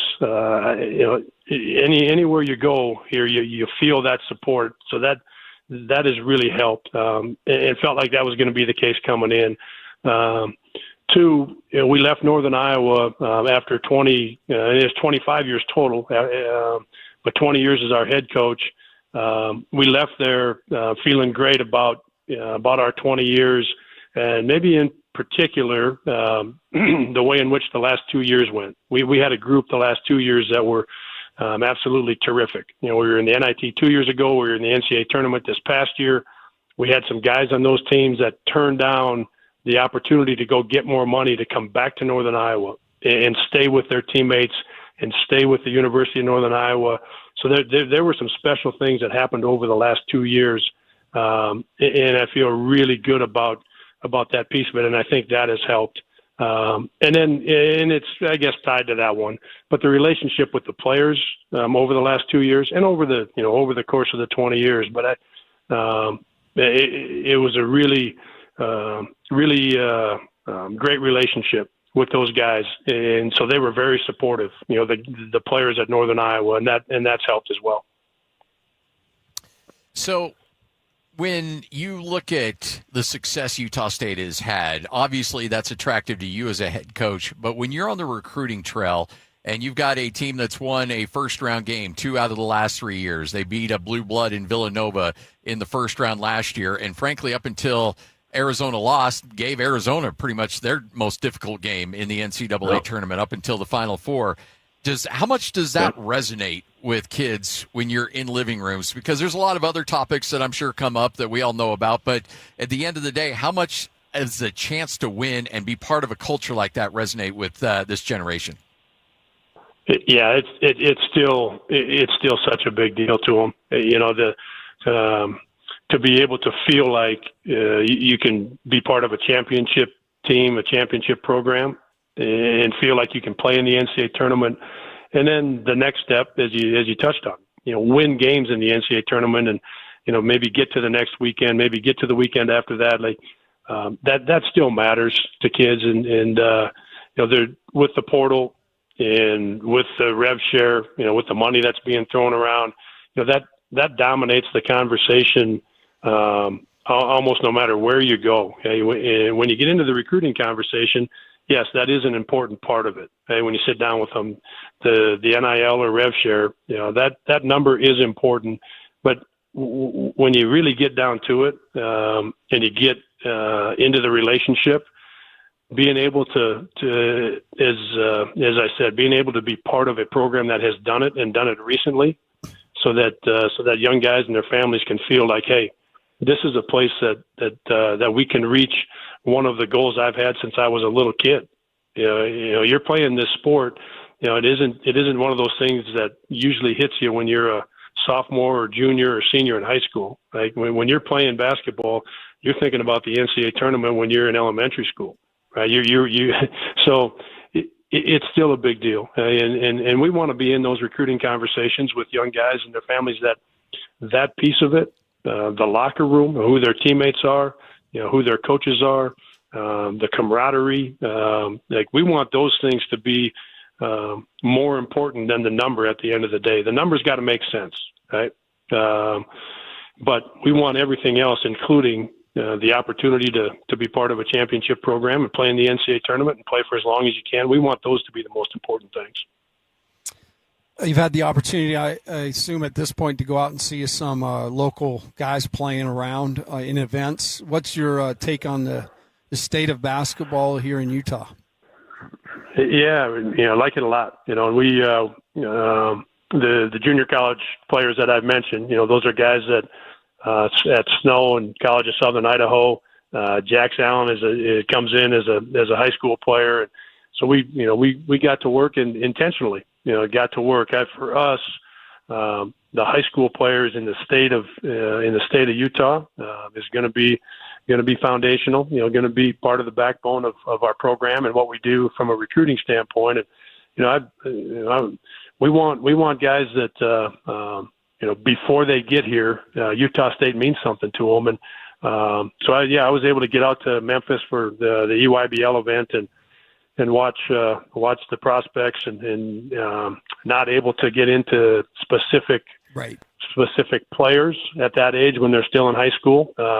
Guys that have already signed with us, of course, I'm able to talk about those guys, but the guys that are still in high school, so I won't go into some of those names. But yeah, big picture, really, really excited about basketball in our state here, and it's going to be so important to us, and it always has been. Being able to have a foundation, have a backbone for our recruiting in terms of where we're getting our high school players, and that's going to be the state of Utah. So, one thing that Utah State did have some struggles with in certain games last year was defensive rebounding, a bit undersized. Just looking at the length that you were able to recruit to, size shouldn't be much of an issue with this team. Does that give you a little bit of flexibility with Carson and what he can do out on the court, knowing that you might be able to slide him around a little bit more? Yeah, KT and I have talked about that quite a bit. And he's it's one of the things as you guys, and I know you know him well, can imagine that he's been talking with me about since we got here. It wasn't the first conversation, right? But it was shortly after that. Yeah. It was number two. Yeah, it was shortly after that, and we've had a lot of conversations about it, and he and I have talked about that, about playing more as our power forward and less as our guy that's our center and banging around with the centers that we're playing against and having that be his primary responsibility. Now, as we know, he's plenty tough enough to do it. He's proven that. So he knows there may be, depending on how what we learn about our team, as we get through the summer and get into the fall. But I do like the players that we have that we have brought in. Connor Turnbull, the last one, Will Hornseth. Those are guys that have played that position, and they're a little bit bigger. Will's a little bit bigger than Carson. Connor is bigger than both of them. Connor's 6'10", 6'10 and a half, but he's got a little more length and a little more bounce, able to defend that position. I'm able to block a shot. In terms of defensive rebounding, feel like Will and Connor are going to help shore that up, and and then a couple of the other guys, Colin Mulholland from Chattanooga is he's 6'10" and he's played the center position some. He's got a high skill level, so we feel like the combination of guys, that two of those, Sean Feltz from Snow, two of those 5 guys could be on the floor together, kind of different combinations. So, but yeah, I know KT's excited about having a little more size and playing that power forward position more than he's playing that center position. In the sake of equal time, because we talked about big guys, we could talk about little guys. I like the signing of Ace Reiser out of CSI. I called high school games, the championships and semifinals the last 5 or 6 years, and he definitely was a guy that got my eye. I compare him to he's a nuisance out there. He's always up in your business. But can you talk about him? Is he signed? Yeah. Yes. Yep. He has signed with us. Yeah. Ace is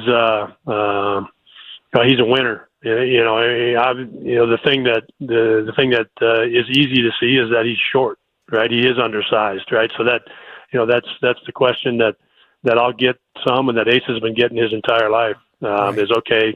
Can you do it at this level? How good are you going to be in high school? Can you do it at the next level? And now he's going to get the same questions, right? Can you do it at Utah State at that level and in the Pac-12? At your size. Well, he's been dealing with it, and he's been a winner the entire time. So we're really excited about him. Guys that win usually keep winning, and and Ace has found a way to do that. So he's tough and he's hard nosed and high skill level. He shot his 3-point percentage was for the year was crazy. It was mid to high 40s. And he. As a first-team junior college All-American, people obviously know who he is, right? And they're going to guard him, and they're going to try to make it tough for him. And he's still able to shoot a high percentage from 3. So, anytime we can add guys to the roster that have won a lot and that have got a level of toughness to them, it's going to impact what happens with our program. You mentioned 14. Technically, you could slide another one in there. Does that give you a little flexibility just in case something comes out of the blue? We'll our plan is to still add one more. So we'll wait and see what exactly shakes out here. Our plan is to do that. And I would tell you that most likely we will. When you analyze this conference and you take a look at what's gone on in the Mountain West / what will become the Pac-12 with a lot of those old Mountain West schools, how do you compare the quality, or not necessarily the quality, but the style of play with these teams out west as opposed to what you saw in a very good conference in the Missouri Valley? Yeah, I'm trying to think of teams that we would have played here recently when I was at Northern Iowa, and I think it's been a little while since we've played some of the Mountain West teams. Obviously, I've watched plenty of them on TV, and with the success that the teams have had, and I would tell you the size in the backcourt on the wings, the size and is one of the things that is going to be different. And then the game is a little bit more free flowing, if you will. I think the game is played a little bit more in transition and a little more pace to it, and like I said, I mentioned the size and the wings, but also up front. I would say that piece is across the board. There's just going to be more size and length, and but as we talked about with our roster, we feel like we've covered some of that ground. So, but yeah, generally speaking, I just think that the game is a little bit more in the open court, a little bit more in transition, and that's something I'm looking forward to. I can tell you from being in in the Valley for 25 years, that those games get to be a grind. And it's still, I would tell you, it's still really, really good basketball. The players and the level of talent, the coaching and the support at those places. But man, a lot of those games, it got to be kind of a grind as the games wore on. So looking forward to the game being just a little bit more up tempo, if you will. So before we let you go, I'd be remiss if I didn't ask you about Mason Falslev. You mentioned, you had an idea of Carson and his style of game, but then when you dig into the film, you learn a little bit more about him. What have you discovered about Mason that maybe you just you weren't able to notice on the peripheral now that you've taken a closer dive into his game? Yeah, he is just an ultimate competitor. Just being around him, in our conversations, he's you can feel the emotion and the energy and how much Utah State, how much obviously this is home for Mason. How much this community means to him, and how much Aggie basketball means to him, and so I guess that's where I would start. Is you've got your best player and your leader who is willing to compete at the highest level, willing to lay it on the line and emotionally be invested on a level that's going to impact the locker room. And then, I'll tell you, watching the games, I've watched a handful of parts of different games, but took time to watch the championship game against San Diego State, watch the Villanova game. He impacts just about every single part of the game. Right? You talk about rebounding both ends. You talk about being able to be in the pick and roll and get himself to the basket and score it, get to the free throw line. Find teammates when he's in the pick and roll and get open shots for them. His catch and shoot three is good. Defensively, he's one of the. We went through some of the analytical stuff here over the last kind of week, 10 days, and so I'm really taking a look at that. And he's a high level defender.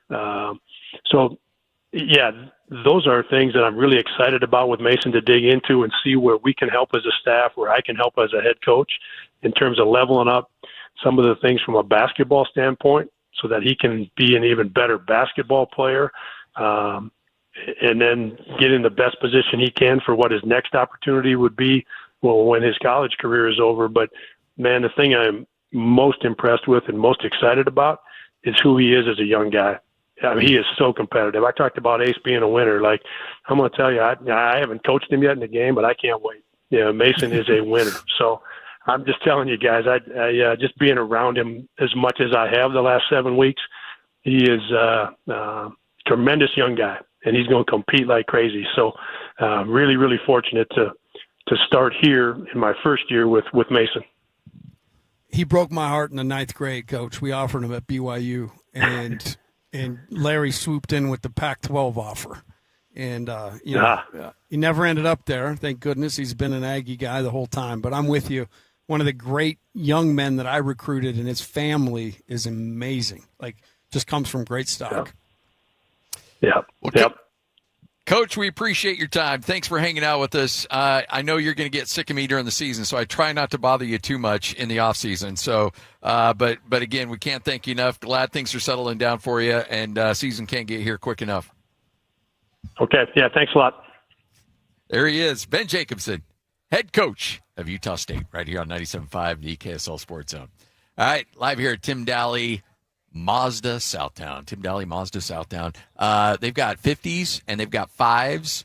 I love both of those vehicles. My wife drives a 90. My kid drives a 3. And you know what? It's a great that 3 is an awesome vehicle for you to get your kids into that just graduated high school or college or whatever the case is. It's a great, reliable vehicle. It looks sporty as all get out. It gets up and goes. And you're hard-pressed to find a better vehicle for a kid to get into their first ride. Well, and they are definitely making waves because this place is packed today. We saw a deal go down. Yeah, just right now. First car, it looks like. Yeah. So exciting. So come on down. There's a reason people are doing it right now. All of the incentives.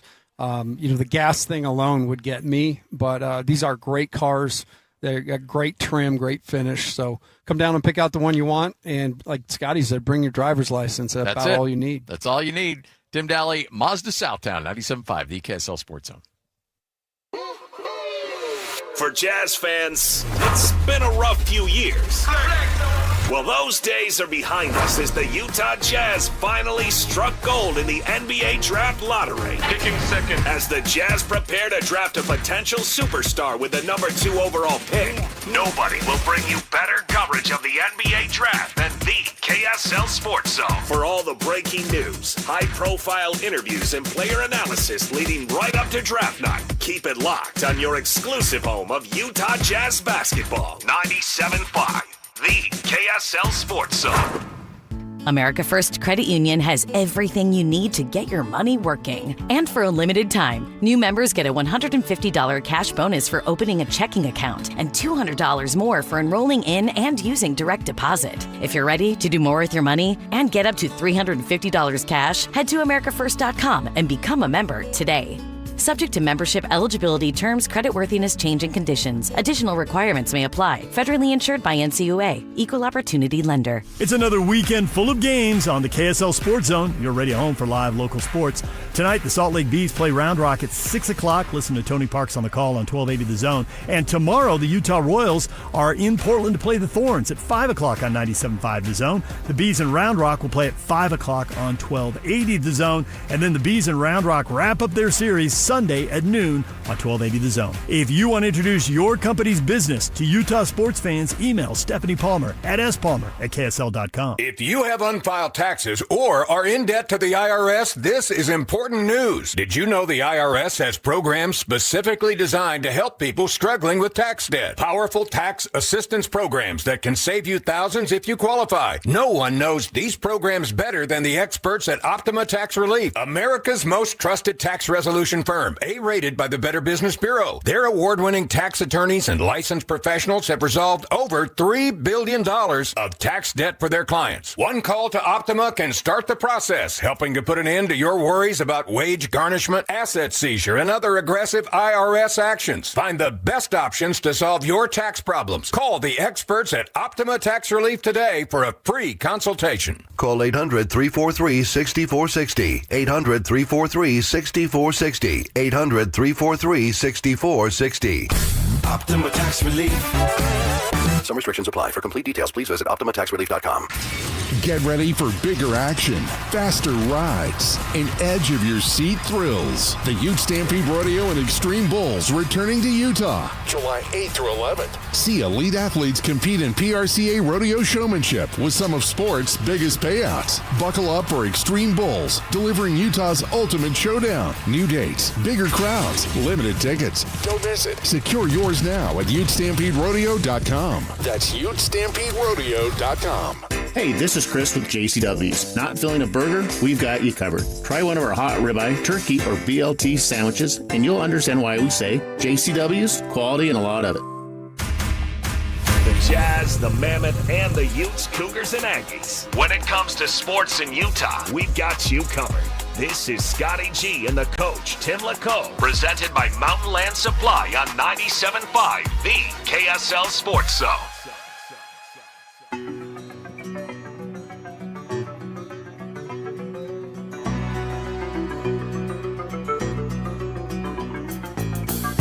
I was a highwayman. Along the coach roads I did ride, with sword and pistol by my side. Many a young maid lost her baubles to my trade. Many a soldier shed his lifeblood on my blade. The bastards hung me. 97.5, the KSL Sports Zone. It is time to catch up with one of our favorite human beings on the planet. It is Craig Bolerjack, play-by-play voice of the Utah Jazz. Bowler, how are you on a Friday? I'm good, Scotty. Coach, what's new? You know what? Just another day in paradise. Well, Scotty finally came to work. That's new. Yeah, he was gone all week. Friday. So it took a few days off. He sees Bowler on Where the did he register, go? and he's like, I'm back. Oh, just, trying to get some things done around the house, trying to make sure that, we're ready for summer. A little bit of yard work here and there. So that sounds taking like care a of stuff. honeydew list. Yeah, there were a lot of that. That was a lot of that. But like you, I enjoy doing that stuff. Like that makes that's my happy place. You put in a couple a couple of earbuds in, play some music, and you just have the world to yourself. Yeah, you lose yourself, man. I like it. Thanks, Eminem. Yeah.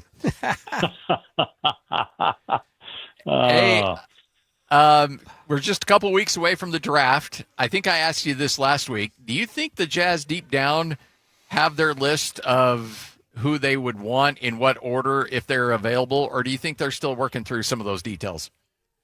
Honestly, Scotty, I think, again, they have to have 1 through 5 in the sense of what scenarios, in my opinion.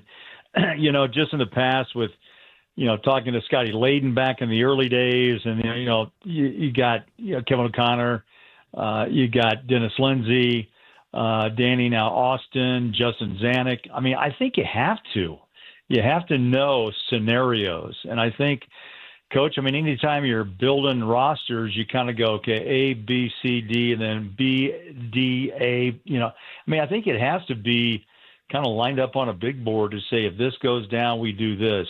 Just the preparation is a year-long process. So, yeah, I would think if this falls, we do this. If this happens, we go this way. And I think that's just a good way to do business. So, yeah, I think they do have an outline of exactly what they want to do. We talked about how the line, or the differentiation in terms of how good these guys are, all top four guys.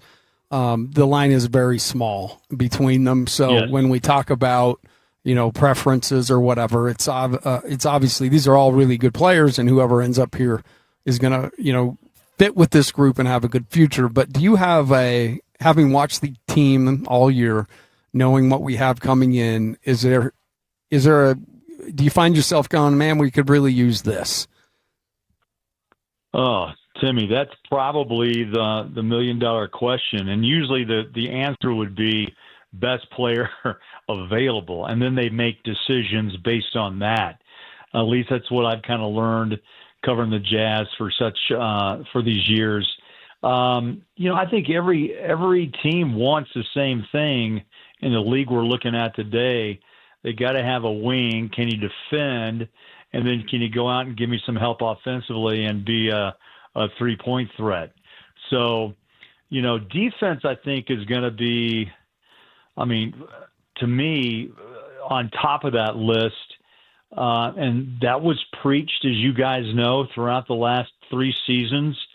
We're evaluating, and if you don't play D, you don't really have much. We don't have room for you on this roster. And so I really think it does come down to a guy that has a combo, the combination of skills. But at the same time, I think it comes down to also best player available. And then you work either free agency or you move some of your assets to gain what you are still needing. It's a constant search, Tim, right? I mean, when you guys are recruiting, you're always looking for that one missing piece. And can a young player develop? Yeah, absolutely. And that's what the Jazz, in my opinion, have been experimenting with for the last 3 seasons on who can really take the next jump. And Keontae's in that conversation. Sensabaugh, I thought, came a long way. Flip in his sophomore season. A little struggle after playing so well in Vegas, but had a pretty impressive second half of the year. Collier has proven that he can pull the reins back a little bit and, cut the turnovers down, but his speed is so intriguing that can give Will Hardy, multiple combinations on the floor. So there's a lot of good things going on right now. And you just have to kind of wonder, the first domino really belongs to Washington, right? Or unless another team, which would include the Jazz, to swoop in, and then make an offer. But I think Danny and Austin and Justin and the group in the front office, I think they have a plan and, how the dominoes fall, but I don't think they're going to show that hand. You know what I mean? No. And I think they're just going to wait and see in the 11th hour what kind of talk and what really goes down, because you can't overpay guys. I mean, I think every GM would agree you put a lot of time and effort in the Jazz organization to develop, and you just don't want to hand out just to get, the number one pick. Look, AJ's an incredible player. Darren's got high level potential. You have to figure out who he is. I'm sure the Jazz are doing their due diligence on that. They know Cam Boozer because of Carlos, and Caleb Wilson's kind of an outlier of great talent, but he's not getting that much talked about, but yet he's there on the radar on everybody's list because his statistics and his ability to play both ends of the floor are pretty impressive. So, yeah, it's got to be a big night. I tell you, June 23rd, it's going to be big. Again, it's one of those franchise-changing decisions where you got a window that could really put you into a playoff contention window, much like what Golden State did for the years, with Steph and Draymond and the Splash Brothers. Kerr's back for 2. That's interesting. Maybe they've got a plan to make one more push with Steph. But, you want a window that's bigger than 2 or 3 years. You want that 7 to 9, and if you really get lucky, you get a 10-year window. And then good things start to happen, and you can start to add to that. As the window stays open, you add pieces, right, to continue the run. So it's going to be a fun summer. See what happens. Can't wait for Summer League in July as well. I'm not sure if it was a player or the Jazz themselves, but there's a picture floating around the old internet machine, the old Twitter machine of the players here in Utah. A good chunk of the players, including Triple J and Ace, going through a workout here in Salt Lake City. So at least that they're spending at least some time here in Utah, and it's all about that business. It almost feels like from a player standpoint that they understand the urgency of what's coming up this upcoming season. And it's like, okay, you know what? We may have been sitting out a few games with some hangnails back in the day, but those days are over. Now it's time to get down to get some work done. No, these guys understand what's at stake, what's at hand. It's more than, it's contracts and longevity, but I think they sense something. And Oklahoma City sensed it, and they still do, even though they're being pushed to 7. I think San Antonio senses something, and for the long term, by the way. And OKC still very young. Their biggest issue is if they do win, then how do you pay everybody? And that's for another conversation. But anytime they get interviewed, everybody comes together. San Antonio, young, led by Wemby and Stephon Castle, and the Jazz. You saw Keontae break into more of a leadership role last year. He kind of jumped in on interviews that Lauren did. It was fun, and I think the bench, the energy that you saw. Why they didn't play, but they were still cheering on the youth that they were watching develop as well, because they knew some of those players are going to be their teammates. So, there's excitement. And last summer, Keontae's big jump, well known, brought a lot of players to Dallas to work out. How do you get better? You got to develop the sixth sense of where you like the ball, where you spot. What's your best spot? Left, right, wing. You want it high, you want it low. I mean, all that stuff, Coach. You have to practice and learn. And you know what? You get a jump start on that, man. Only going to make you better. You watching the playoffs? Big time. You've been watching what the Knicks are doing and this OKC San Antonio. Yeah, your thoughts? Knicks, I tell you, New York will go. I tell you, if the Knicks. Well, look what they did after they won the East. But if the Knicks win this thing, and right now they seem to have this kind of a purpose.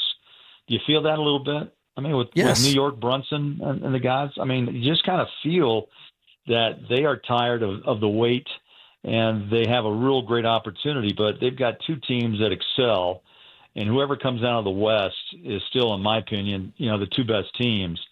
But OKC last night just looked derailed, and going in San Antonio, But the Spurs knew they had to do their magic on their home floor. Now you go to Oklahoma City, and we guys know what that's like. Much like Jazz Nation, OKC Thunder fans are small market minded, not minded, but they know they are small market, smaller market, mid market, and they love this. They've got a new arena being started to be put up in OKC, and how do you do that? Well, you win championships, and this is still a young team led by SGA. Their defense is superb. Holmgren, Dort, the list goes on. And Alex Caruso is the one guy that I just go, wow, that was quite a catch to send Giddey to Chicago to get Alex Caruso. So it's gonna, I think home court will play the advantage for OKC tomorrow night.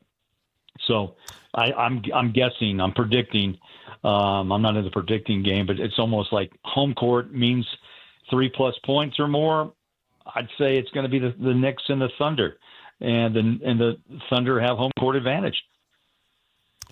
The great Craig Bullerjack with us, 97.5, the KSL Sports Zone. The thing about the Knicks it's been kind of the theme of the show today. They're really likable, and you want to hate teams from New York because it's really easy to do. To pick on a team from New York, but you look at the camaraderie, you look at the togetherness, you look at the guys that have the Villanova ties to them. And it just feels it feels like a collegiate team. And if you're a team that can harness that kind of camaraderie, you can be really good really quickly. Yeah, no, totally agree. They're in it together. I think they've heard the whispers of Knicks fans for years, and now the stress and the pressure's on. Brunson is so tough. I tell you, Tim, he's a guy you build around, and he's not a big guy, 6-footer. And as Big T always says to me, if you're going to be a 6-footer in the NBA, you got to really have a special skill set. And does that man not have a special skill set? Both ends of the floor, and he's just relentless.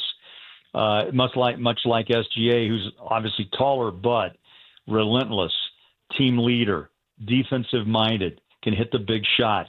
So this could, if it turns out to be Thunder Knicks, could be a real epic final. And plus, you're playing at Madison Square Garden. The Mecca. The Mecca. When I walk in there once a year, downtown Manhattan, it just lit up at night. You got to take this long, winding walk up about 3 flights, and you go, man, am I going to make it? And you just realize what's happened inside that building. So, yes, that would ignite the fan base even more to know that a finals is back at the Garden. And the Garden. And so I think it's going to be fun if the Thunder hold on. But you know how tough it is? Ask the Jazz. They got there twice, came up short, but to even get back to not 1 but 2 finals is epic. And that's what they're facing right now, to try to win Game 7 and find themselves with a chance to go back-to-back in the NBA title. Bowler, always a pleasure, my friend. Can't wait to talk a little bit more as we get closer to draft night, the biggest night in the history of Utah sports. Can't wait. Hey, it's pretty darn close. But it's not bad. It's up there. It's close. Last time we had 2, we got Griff.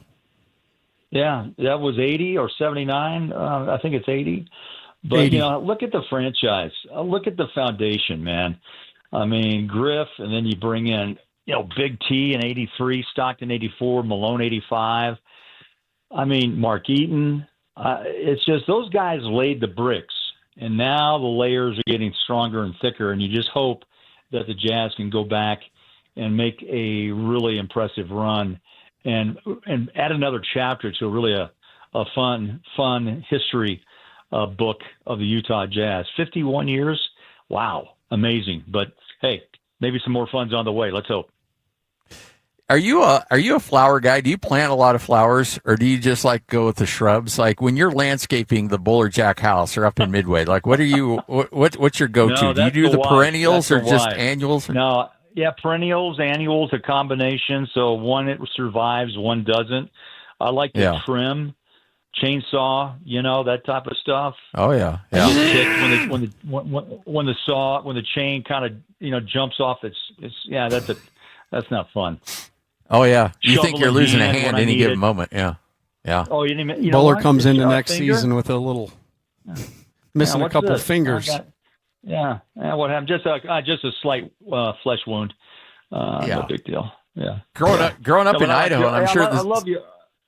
I love yard work. The same thing in Kansas. Same thing in Idaho. You're not really living unless you're not really working hard unless you're minus a digit or two. First job Just I save had your was voice. mowing lawns. First job I had was mowing lawns, $3, and the lady made me stay maybe the whole day. Kept coming outside. I want this done. That needs a little more trim. And I go, good golly, I didn't get into this for this. I thought I was just going to mow your lawn. But $3. $3. Bought me a couple of $3. Had to give $1 to my dad for gas. 30? Oh, Dad took 33%. Oh, that's a little rough, Mr. Bowlerjack. That was a bargain, though. That's tough. That was the bargain. Dad, let me rent this thing. Okay, I think it was a good lesson by the old former drill sergeant. So it was a good lesson. Yeah. Yeah. Hey, you're the best, Bowler. We appreciate it. Talk to you soon. Hey, have a good weekend, guys. Take care. You got it. I love all the yard work. Give it all to me. Come do some. Well, actually, I have. My wife is all over it. So yeah, my wife's a little laid up right now, and she's usually picks the colors. But I'm going to be. No. I'm pulling that duty. You pick the colors? I'm picking colors this year. Oh boy, this could get tough. I do have a basement room if things, if she doesn't like them, you're welcome to hang out. I think there'll probably be some FaceTiming going on. That's true. Yeah, from the nursery. All right, we'll wrap up this bad boy next. 97.5, the KSL Sports Zone. Turn it up. Let's go. It's a new era for sports radio in Utah. This is the all-new KSL Sports Zone. As always, DJ and PK kick off your mornings from 6 to 10. Then introducing the newest addition to the KSL Sports Zone. The coach, Tim Lacombe, joins Scotty G every day from 10 to 2. And as you wrap up your day, Jake Scott and Ben Anderson are there with the best sports talk in Utah from 2 to 6. Live and local, all day, every day. Your home for the best sports radio in Utah is live, on air, online, and on the KSL Sports app. This is 97.5, the KSL Sports Zone. I'm married with 2 kids. I'm a veteran. I own my own business. I'm a retired school teacher. And I've had thoughts of suicide. But, thankfully, my granddaughter made a point of checking in on me. Spencer noticed when I was distancing myself. One of my buddies, he was worried about me. Having someone when I wasn't myself. When I need it most. Help me live on. Live on. Live on. Connection can prevent suicide. Learn more at liveonutah.org. It's another weekend full of games on the KSL Sports Zone, your radio home for live local sports. Tonight, the Salt Lake Bees play Round Rock at 6 o'clock. Listen to Tony Parks on the call on 1280 The Zone. And tomorrow, the Utah Royals are in Portland to play the Thorns at 5 o'clock on 97.5 The Zone. The Bees in Round Rock will play at 5 o'clock on 1280 The Zone. And then the Bees in Round Rock wrap up their series Sunday at noon on 1280 The Zone. If you want to introduce your company's business to Utah sports fans, email Stephanie Palmer at spalmer@ksl.com. Fire up summer with Mountain Land Supply. Right now, when you purchase any Blackstone Select griddle or pizza oven, you'll score a $50 Mountain Land gift certificate. Plus, you'll be entered to win B's Sweet tickets for Wednesday, July 22nd. Don't miss your chance to upgrade your backyard cooking and enjoy a night at the ballpark in style. Visit Mountain Land Supply today for the hottest Blackstone deals of the summer. Offer valid May 1st through June 30th, 2026, or while supplies last. Purchase any Blackstone Select griddle or pizza oven to receive a $50 Mountain Land gift certificate and 1 entry to win B's Sweet tickets for Wednesday, July 22nd. Limit 1 gift certificate and entry per customer account. You do not have to be present to win while supplies last. DJ, PK, and John from J. Brooks Jewelers. John, spring is here. That means engagement season is officially underway. If you're thinking about popping a question, this is your sign. That's right, DJ. At J. Brooks Jewelers, spring is always a favorite time of year. We are honored to help couples find the ring that starts their forever story. So whether you're looking for something timeless and classic or completely custom and one of a kind, we'll walk you through the process step by step. We take the time to understand your style, your story, and of course your budget, because the perfect ring should feel like a reflection of you. So from selecting the right diamond, from natural or lab grown, to choosing the setting that brings it to life, we're here to make it simple and meaningful. So this spring, make your proposal unforgettable. Visit J. Brooks Jewelers in Murray or Lehigh, or online at jbrooksjewelers.com. And let's create a moment that she'll never forget. Visit J. Brooks Jewelers in Murray and Lehigh, or start your search online at jbrooksjewelers.com. After all that mud and rain, give your carpets a reset before the kids get out of school and summer guests start arriving. And if you want to get it done the right way, choose Zero-Res Carpet and Air Duct Cleaning. Zero-Res cleans without sticky soaps or harsh detergents, so your carpets are safer and stay cleaner longer. And right now at Zerores.com, get 3 rooms of carpet clean for just $129 and a free hallway cleaning. Spelled the same forwards or backwards, Zero-Res is the right way to clean. The KSL Sports Zone and Beehive Meals are honoring people that impact youth sports in our communities. Nominate the youth sports volunteer you know for the Beehive Meals Hero of the Week at KSLSports.com/contest. Accessing the best radio in Utah is right here. This is Scotty G and the coach, Tim LaCombe, on 97.5, the KSL Sports Zone.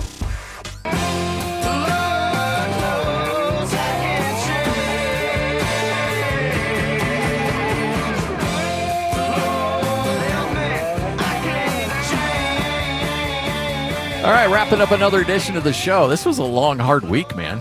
Tough week of radio. It really was a grind, and I personally am glad you made it through. I know. It was. You were dealing with more than just, hey, we have other things going on in life, right? Yeah. So it was important. You don't miss for just trivial stuff. No. Like Lloyd. Yeah, Lloyd, Lloyd clips his nails, and he needs to take a day off. Okay, you need to cure one day. Where I could go in there.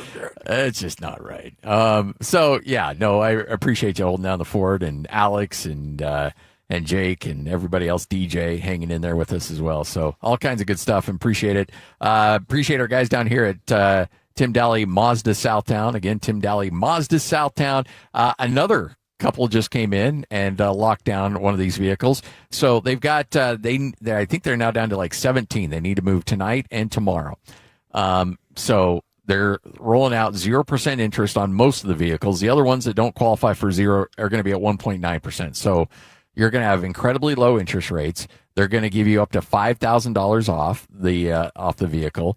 They're going to give you more for your trade-in. They'll pay for your gasoline for an entire year. That's right. You seen that $4.50 a gallon? That doesn't apply to you because Jake and the crew are going to pay for it right here at Tim Daly Mazda Southtown. So free gas. $5,000 off, 0 or 1.9% interest, and how about you don't have to worry about making a payment till September? Come on. If you're in the market, now's the time. And Mazda has thrown a ton of money at at the finish, at the trim, at the technology. They're beautiful. You drive one, your whole family drives Mazda. So my son and his wife have a Mazda, and it's been great. So you're in the market, there is a reason people are in here right now because there's a lot going on. And, that's the thing. They're not these crazy savings and all these deals going on. They're not slinging Geo Metros here. These are beautiful vehicles ready to go. The Yugo. You remember the Yugo? Oh, yeah, the Yugo, yeah. This 90, we're going to get you in this 90 before too long. It's going to happen. It'll happen. Yep. It's got my name on it. All right. Jake and Ben coming up next. 97.5, the KSL Sports Zone. Win big this Wednesday on the KSL Sports Zone with Win Ticket Wednesday. This week, win tickets to see Britt Floyd at the Maverick Center this Saturday, June 6th. Great seats still available at Ticketmaster.com. Get your tickets today and listen to the KSL Sports Zone Wednesday for your chance to win. Hockey fans, let your voice be heard with the Utah Mammoth Fan Forum. Visit the Utah Mammoth page on KSLSports.com to connect with the team, other fans, and our KSL Sports insiders. Start chatting today in the Utah Mammoth Fan Forum on KSLSports.com. If your teen is thinking about college but not sure what path to take, start at Huntsman Business Day at Utah State University, a one-day hands-on experience designed to help students explore a business degree in a real way, from leadership activities to business games. They'll get a clear picture of what they could study. It's free. It's on campus in Logan, and it includes lunch, June 11th or June 18th. Register today at huntsman.usu.edu/business day. It's the 40th anniversary season of the Larry H. Miller Utah Summer Games at Southern Utah University in Cedar City. And Friday, June 5th is the opening ceremony presented by State Bank of Southern Utah. Doors open at the Eccles Coliseum at 8 p.m. for the anniversary show with live music and Southern Utah's best fireworks show. Buy tickets at tbirdtickets.com and come early for the block party presented by KSL 5 TV starting at 5 p.m. It's the Larry H. Miller Utah Summer Games opening ceremony Friday, June 5th in Cedar City. I'm Jordan Bristol, Miss Utah. For 100 years, Miss Utah has empowered women to lead with purpose, service, and excellence. Join us June 18th through the 20th at the Capitol Theater as we celebrate a once-in-a-century milestone at the Miss Utah competition. Watch 52 contestants from across the state compete for scholarships, showcase their talents, and inspire the next generation of leaders. This is more than a competition. It's a legacy of empowering women. Visit missutah.org to learn more. Technology never stands still. And neither does Les Olson IT. For 70 years and counting, we've helped businesses adapt, grow, and stay secure through every change. With experienced people and smart technology solutions, we make work easier, more productive, and more secure. Yesterday, today, and tomorrow. Let Les be here for you. At University of Utah Health, we're mapping DNA to find the cause and the cure. Because 1 in a million is really just one. One person facing one incredibly difficult diagnosis. Looking for one thing: hope. Learn more at uofuhealth.org. 97.5 KZNS FM Colville, 1280 KZNS AM Salt Lake City, and KSL FM HD2 Salt Lake City Midvale. This is 97.5, the KSL Sports Zone. We're all locked in now. Your home for the best sports radio in Utah is right here on the KSL Sports Zone. It's time to kick off your afternoon drive with Jake Scott and Ben Anderson. Allow me to introduce the best of the best. On 97.5, the KSL Sports Zone. It's the Jake and Ben Show.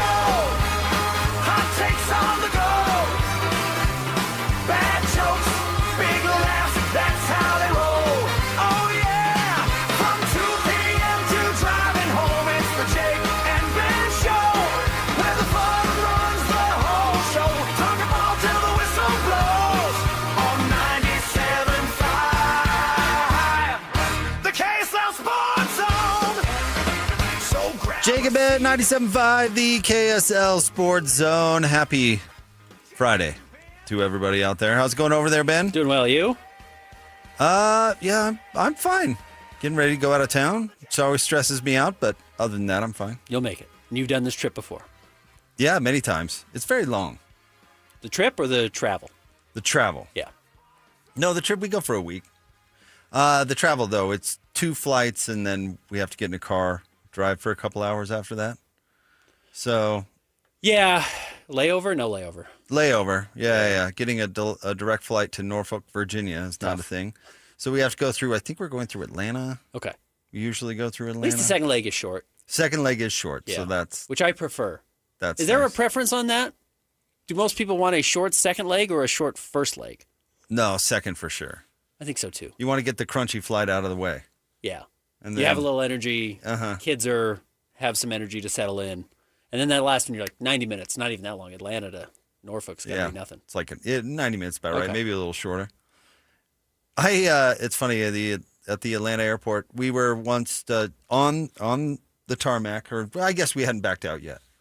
And the whole radar for the Eastern Seaboard went down. Oh. And so we were stuck.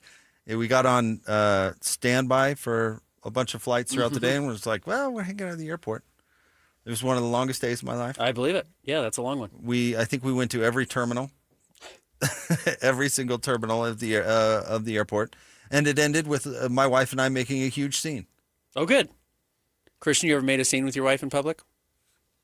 Not yet. Yeah, well, you got time. Now that you have a baby, it's way easier to do. I know it's coming. Yeah, it's amazing when you disregard people around you. When the blinders come on, you have no idea where you are or who's there, and the scene is made. Yeah. And then I don't know if do you remember the scene from Almost Famous? Christian, have you watched it yet or no? Not yet. Good grief. The scene from Almost Famous where after he stays out partying all night and they get in the huge fight or whatever, and then they're back on the bus and it's just everybody like... Yep. And then Tiny Dancer breaks out and they all get into a better mood. But the original mood on the bus, that was my wife and I taking the bus to a hotel after not getting on a flight and having to stay in Atlanta after making a scene in the airport. just sitting on the bus. Sitting waiting. Like, oh, yeah, this is the worst. Yep. And let me tell you, when you're just randomly picking, I'm sure everybody knows this, but hotels after getting bumped from a flight, they don't usually recommend the Waldorf. Correct. You know, they don't usually give you a voucher for. Correct. You don't go to the nicest place in town. Yeah. No, they give you close and cheap, and say enjoy. Enjoy. Yeah. Good luck. Anyway. So yeah, get ready to go out of town. That's all right. I'm pretty like distraught that the basketball game was so bad. Yeah, it was a terrible game. That was not the game I think anybody wanted to see. And our friend Jared, who listens to us the next morning now, is going to ridicule us for what we said yesterday, which was we thought it would at the very least be a good game, and you thought maybe they'd close it out. Wrong on both accounts, Jared. Terrible game. You win, sir.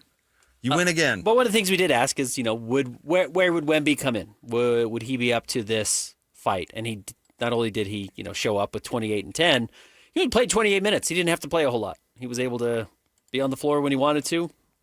But this game got out of hand extraordinarily quickly, and it was Oklahoma City who looked to be out of sorts and not really like they belonged on the floor at all. Oklahoma City, I don't know, that cliche didn't get off the bus. I mean... The energy was bad. Yep. The play was bad. That run in the if you look at the plus minus, by the way, for all the Spurs major guys, Wemby is actually a mere plus 13 compared to like Julian Champagny, who's at plus 24. Yeah. And even your guy who was just awful.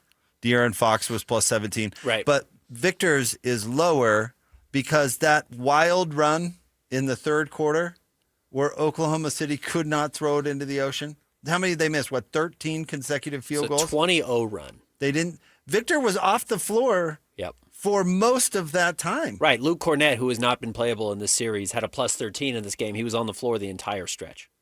It's like, okay, Oklahoma City, I guess you didn't want it. Because, I don't know, Ben, watching game, you and I watch enough basketball to know the flow. And, it's like it was like Rudy going off the floor back in the day and teams making runs. Victor sits down and Oklahoma City was down, 6 or 8 at that point? Uh-huh. And you go, okay, does this game turn into a real game? That's what I'm thinking. Oh, I think everyone watching that game saw it go into halftime, and the Spurs had shot unbelievably well in the first half. A bunch of threes. They were like 9 of 15 at one point. I can't remember exactly what the number was, but they were on fire.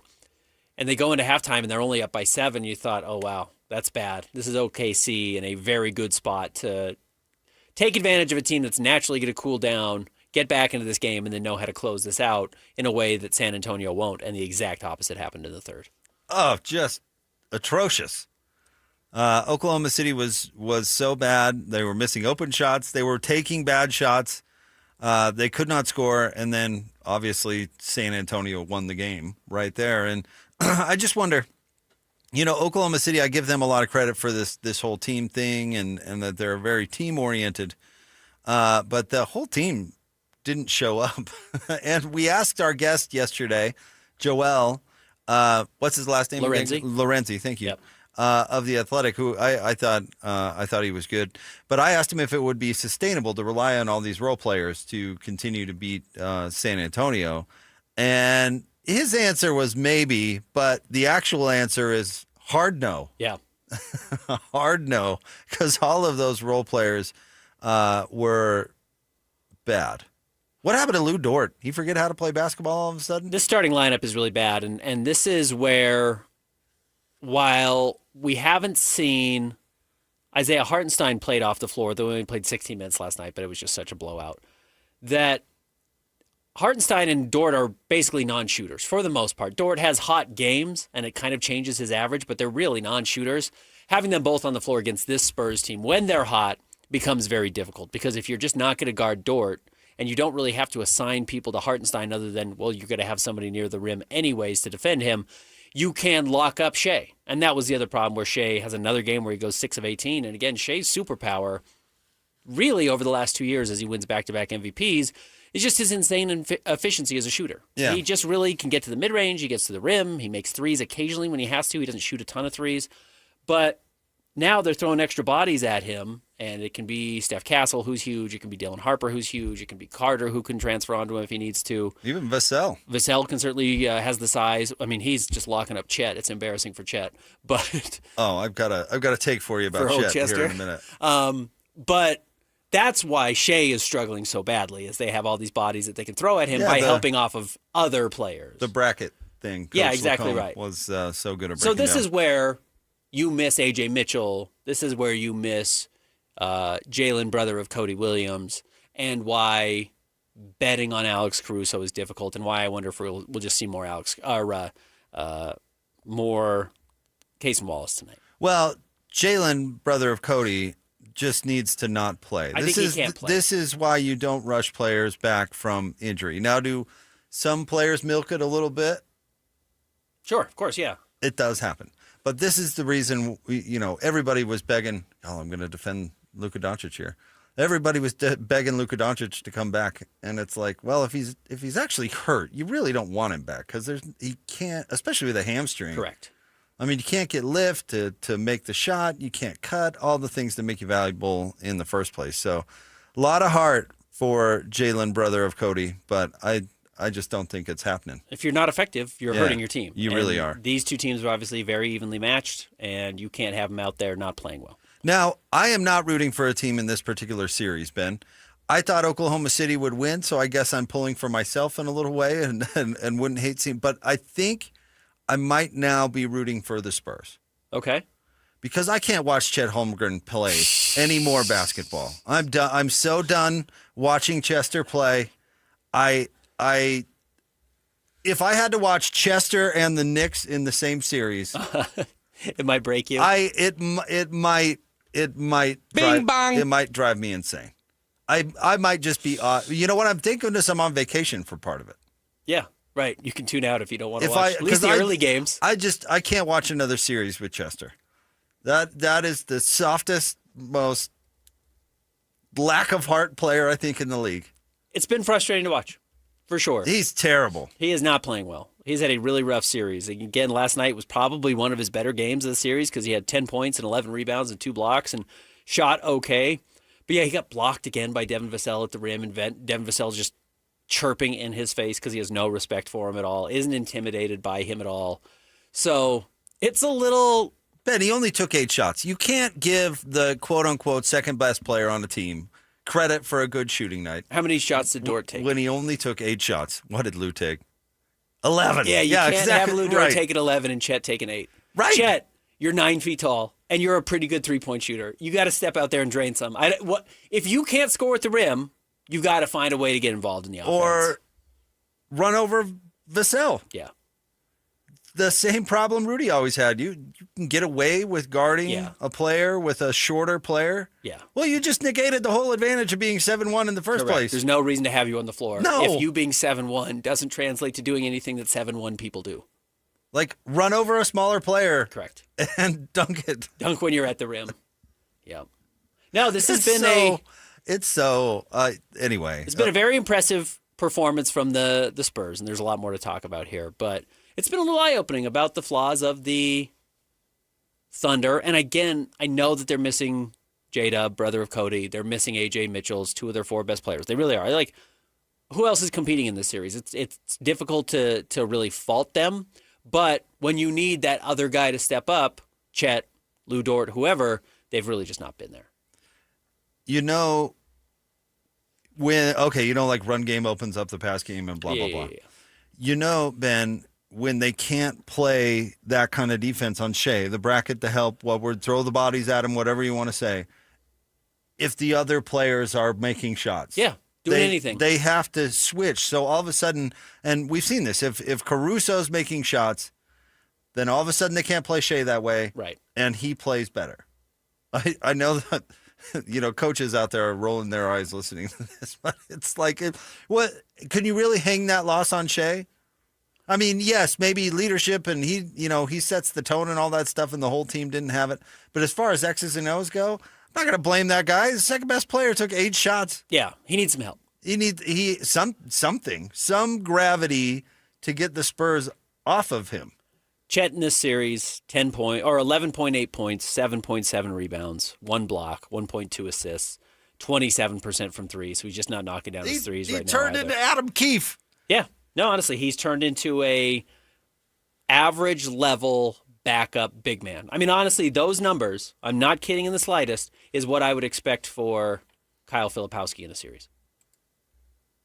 In the same series. And he's on a max contract. Yeah, 11, 8, and a block with 27% three-point shooting. If you tell me that... What did Nurk put up when he was starting? Right. Oh, triple doubles. Yeah. 3 in a row. If we were to see Kyle Filipowski do that in the playoffs, I would not have to scrape my jaw off the floor. I think that's very much in Kyle Filipowski's wheelhouse, and you can't be paying Kyle Filipowski $40+ million a year on this max that Chet is about to walk into if he hasn't already. Jalen, brother of Cody, whose leg is barely attached to his body, has got to be looking over at Chester and going, "Dude, we're getting the same paycheck." What is going on with you? We need you right now. You were the number 2 overall pick in my draft. In my same draft, you were the number 2 overall pick. Need you to step up. Do something. Yeah. He hasn't even had the anomaly good game. It's okay to have a bad game, in all honesty. Guys have bad games. But you also have to be like, oh, well, he also had that 30-point game in Game 3 when they needed to win in San Antonio when they did. He hasn't done that. He's had his best scoring game was 16. That was the game where they just blew out San Antonio in Game 5. But, yeah, he just hasn't had the, wow, I really feel this guy on the court. And, again, I get the matchup with Wemby is bad, but you're a little bit supposed to be the Wemby antidote, right? You're what teams need to combat the other biggest player in the NBA who has a somewhat like guard skill set. That's what Chet has to be able to combat, and he's flunking the test, in all honesty. No, yeah, they're way different players. They are more coordinated than your average above 7-foot person. But that is where their similarities end, I think. And they can kind of shoot, although, what's he doing? 27% from 3, yeah, and not taking enough shots. So, I don't know. I don't think they're very similar players. No, they're not, but you should be able to combat some size and athleticism with some size and athleticism, and a guy who should be able to take you out onto the perimeter. Chet should be somebody who you can only guard with Wemby.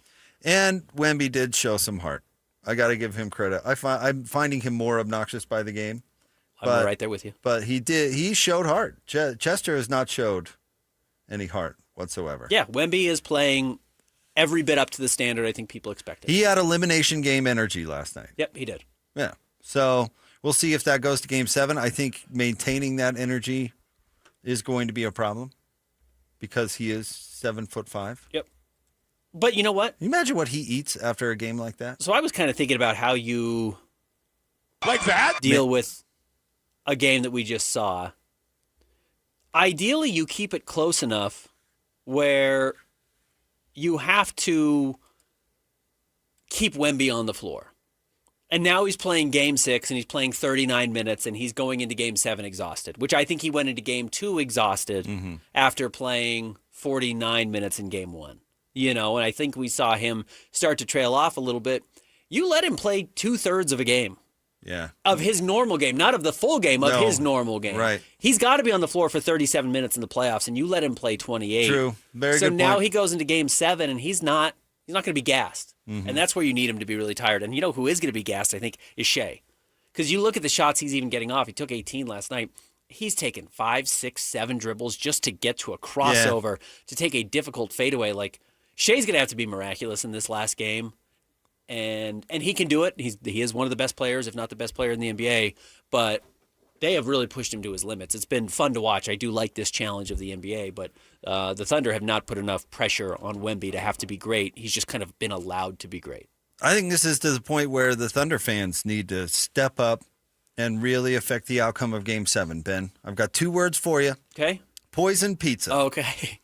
Poison pizza, Wemby right? eat pizza? Right to Wemby. Find out whatever. Escargot, frog legs. What do the French eat? Do monks eat pizza? Oh, yeah. It's like all they eat. Everybody eats pizza. No, I'm thinking of Ninja Turtles. What is it that monks eat? I don't know. I'll have to find that. They got to get an inside guy in, because the team provides all the food these days, right? You got to bribe the chef. Yeah. Poison pizza, Game 7 victory.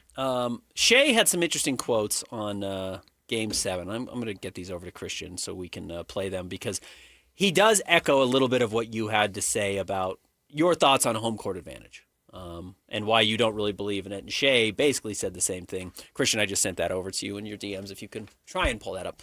But I thought it was interesting because where I do think this could matter is, are we going to see the role players play better at home? And I know that sounds very cliche, but look at Devin Vassell in Game 5. Look at De'Aaron Fox in Game 5, who at this point is a veteran, but is a role player. I know he's a former All-Star and he's playing with a high ankle sprain. He's got issues. Can those guys play better on the road? Or on the flip side, will a Lou Dort play better at home? Will an Alex Caruso play better at home? But this is what Shea had to say after last night's loss. Anything can happen in a Game 7. Like, it's win or go home. It being in your building is nice, but it doesn't really mean anything. Like, you have to go out there and be the better basketball team or else your season's done, and that's what it comes down to. Now it's going to be nice having our fans behind us and cheering us, but we got to go out there and be better, and if we're not better, our season will be over. That's what you've always said, is yes, we really credit teams who win games for having home court advantage, and you think it's the other way around. You have home court advantage because you're the better team, and you were all season. So we'll see. Now you're here in the last game. I mean, this is it. Everyone's season's on the line. Whoever wins this game is going to feel like they have a great chance to win the championship. I mean, they do even if it was a better team in the Eastern Conference, but they're going to feel like they are more battle-tested than the Knicks, are going to go in expecting to win a title, and legacies are on the line here. Yeah, they got to go play in front of, what's that pretty actor you like that's always at Knicks? Timothy Chalamet? Yeah. Ben Stiller? Is he still with the Kardashian? He is. Which one is that? Kris Jenner? No, Kylie Jenner? That's the mom. Kylie Jenner. Chris It is the mom. Kylie. Is it Kylie? Which one is she? Is she the She's one? the youngest one. Is she the one that is married to the Blink 182 drummer? No, she's with Timothy Chalamet. Oh yeah, that would be Not quite how that works. No, which I one? mean, it could. Which one's the one with the Blink 182 drummer? Chloe. No, Kimmy. no. The Chloe's the Lamar Odom. Lamar Odom. Cassidy? What's her name? Courtney. Courtney. Okay. I like Cassidy. Who's the Devin Booker one? Kendall. Also Jordan Clarkson. Also Jordan Clarkson and Blake Griffin. How do we keep all this stuff straight? I can't. I'm a Cassidy guy. I don't think there's a Cassidy. You know, I've never once watched that show. Who is Kendall Jenner dating now? I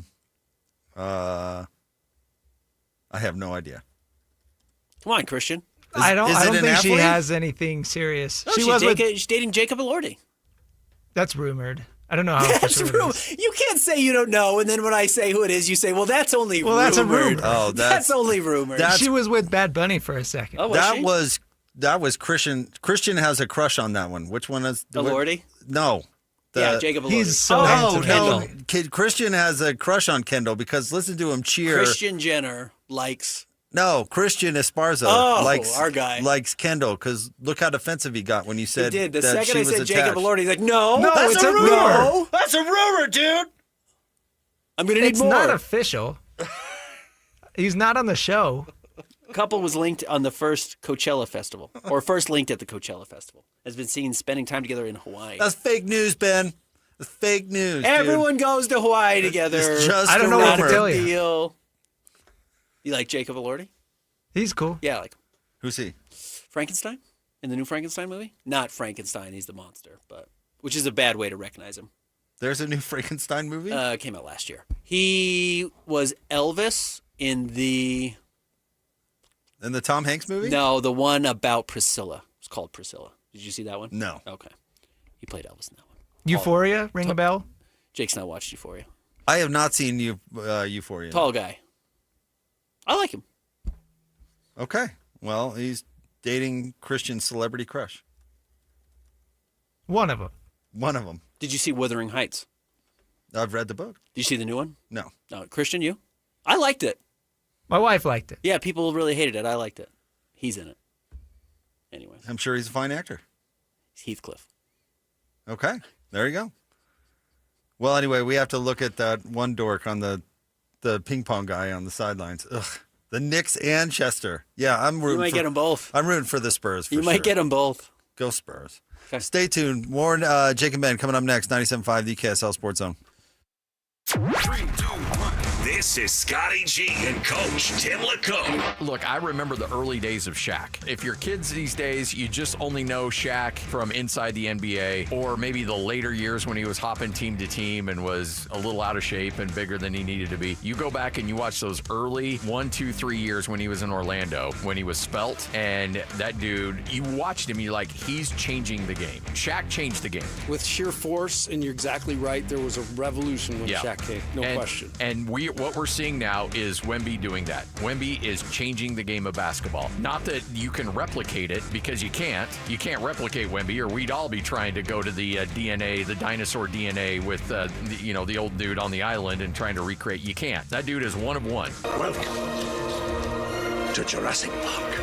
Catch Scotty G and Coach weekdays from 10 to 2. Presented by Mountain Land Supply on 97.5, the KSL Sports Zone.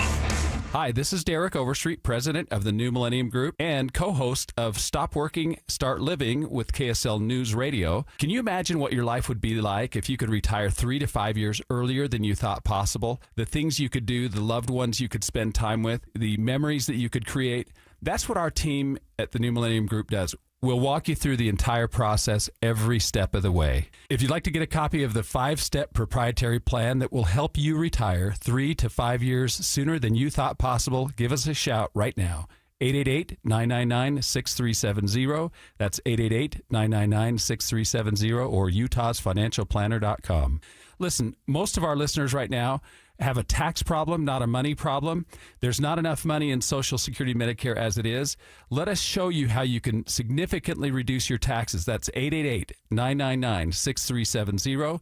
888-999-6370 or utahsfinancialplanner.com. It's another weekend full of games on the KSL Sports Zone, your radio home for live local sports. Tonight, the Salt Lake Bees play Round Rock at 6 o'clock. Listen to Tony Parks on the call on 1280 The Zone. And tomorrow, the Utah Royals are in Portland to play the Thorns at 5 o'clock on 97.5 The Zone. The Bees and Round Rock will play at 5 o'clock on 1280 The Zone. And then the Bees and Round Rock wrap up their series Sunday at noon on 1280 The Zone. If you want to introduce your company's business to Utah sports fans, email Stephanie Palmer at spalmer@ksl.com. Fire up summer with Mountain Land Supply. Right now, when you purchase any Blackstone Select griddle or pizza oven, you'll score a $50 Mountain Land gift certificate. Plus, you'll be entered to win B's Sweet tickets for Wednesday, July 22nd. Don't miss your chance to upgrade your backyard cooking and enjoy a night at the ballpark in style. Visit Mountain Land Supply today for the hottest Blackstone deals of the summer. Offer valid May 1st through June 30th, 2026, or while supplies last. Purchase any Blackstone Select griddle or pizza oven to receive a $50 Mountain Land gift certificate and one entry to win B's Sweet tickets for Wednesday, July 22nd. Limit one gift certificate and entry per customer account. You do not have to be present to win while supplies last. We're living through a monetary crime scene, and your IRA or 401k is a key victim. Hi, Dr. Ron Paul here. In 1971, gold was $35 an ounce. After the dollar was cut loose from it, inflation soared. And in just 9 years, gold hit $850. People who diversified into precious metals survived and thrived. Today, we're in a worse position because we face inflation and massive debt. Fortunately, gold is still an option. My trusted friends at Birch Gold Group can help you own gold inside your retirement account. Plus, you pay 0 penalties on the transfer. Start now by getting a free info kit on gold. Text the word SECURE to 989898. We're facing the same monetary chaos as the 70s with significantly more debt. Get your free info kit from Birch Gold. Just text SECURE to the number 989898. Tim Daly Mazda Southtown has as low as 0% financing on many vehicles, including 2026 Mazda CX-90s, CX-50s, and the CX-70 PHEVs. That's right, 0% on your favorite new Mazda. Get your new Mazda CX-90, CX-50, or CX-70 PHEV for as low as 0%. It's happening now at Tim Daly Mazda Southtown in Sandy. APR for well-qualified buyers. OAC, 72 months at $13.89 per month per $1,000 financed with $0 down. Not available with any other offers. See dealer for complete details. It's time to break down the biggest stories of the day. This is the top 3 stories of the day on KSLSports.com. 97.5, the KSL Sports Zone.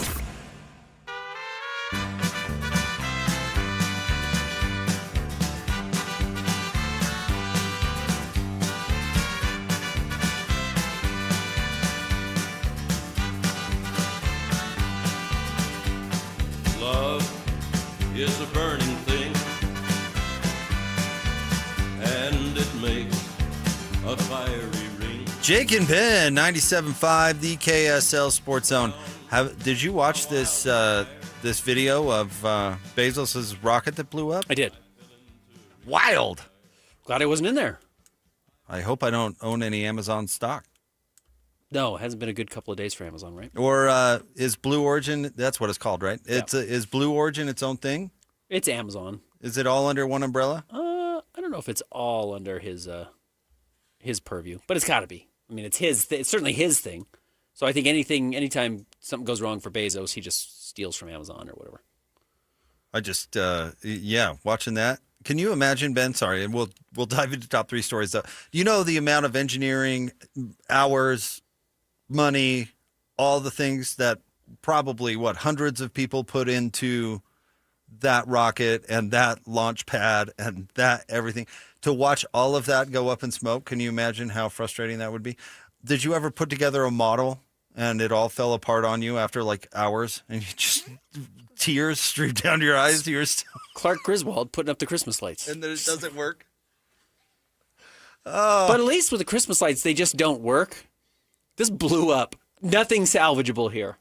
No, everything's gone. It was one of the largest explosions in history. Yeah. I think I was reading a thing. Let me scroll to it.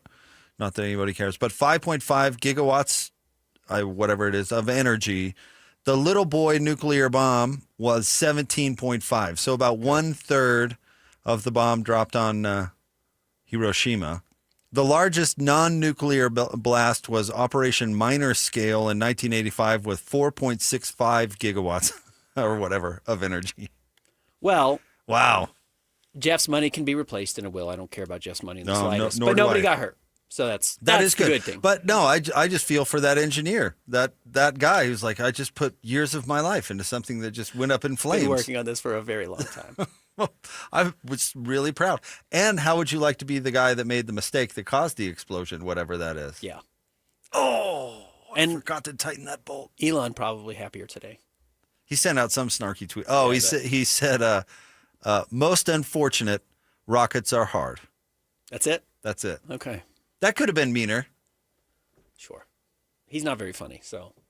You know, both having been down to Cape Canaveral recently, the SpaceX place and the Blue Origin place are right across the street. Yeah, I've got to imagine you can't spread those out too far. No, they're right next to each other. Yeah. So I wonder if there is a rivalry there. They still building stuff out at Thiokol here? They still doing rockets? I have no clue. Okay. Yes. Yeah? That's My dad works there. Okay. Yeah. I was like, geez, Jacob Elordi, slow down. How are you up on all the latest rumors? We've got an inside source. They're still doing rockets. Yeah. That's all the cool. time. It's a really cool place. My dad sends me videos. He's like, look how cool this is. It's pretty cool. Apparently, it lit up all of southern Florida. The sky was just orange. That's a big mistake. Yeah. Whoops. That went wrong. Oh, man. All right. Time for the top 3 stories of the day at KSLSports.com. It's brought to you by J. Brooks Jewelers. Cherish your love with J. Brooks Jewelers. Explore their expertly crafted engagement rings made from the finest materials. J. Brooks Jewelers. All right, Christian, where do you want to start today? Number 1, sounds like the Big 12 is considering eventually moving to a 10-game conference schedule in football. I like this. I like a 10-game conference schedule. I hate the nonsensical non-conference games that we've seen devolve now because non-conference games seem to matter, for the most part, less than ever. And I don't need to see FCS schools play a whole lot. Now, look, I understand there's real value for the FCS schools. There is. And hopefully they can still, I guess, make up one of the 2 games. But I fully support the Big 12 moving to a 10-game conference schedule. For selfish reasons. Yeah, absolutely. So the point would be just to have more inventory to sell. One more week of inventory. That's the motivating factor. Better games, here. more inventory. Yeah, absolutely. So, yeah, because non-conference games do fall under the conference television umbrella. So the better games part would make it more valuable? You would think so. You would hope so. Yeah, I wonder, because usually it pays out like the home team gets the TV spot, right? So when BYU would play home games, they'd get the TV money. I'm trying to remember exactly how it would work back when they were independent. But, okay, we create better matchups. Yeah, selfishly as a football fan, I'd rather watch, Utah, Arizona State than Utah. Idaho State. Per Mitch Harper, our friend at KSLSports.com, says the biggest reason is simple. Inventory. More conference games means more Big 12-controlled matchups. That matters for television partners, future media negotiations, and the league's effort to sell itself as one of the deepest conferences in college football. So we're not going to play games you won't pick up. Because a lot of those non-conference games don't even get picked up. They end up on whatever. Wikipedia. So, okay. All right, I'm fine with it.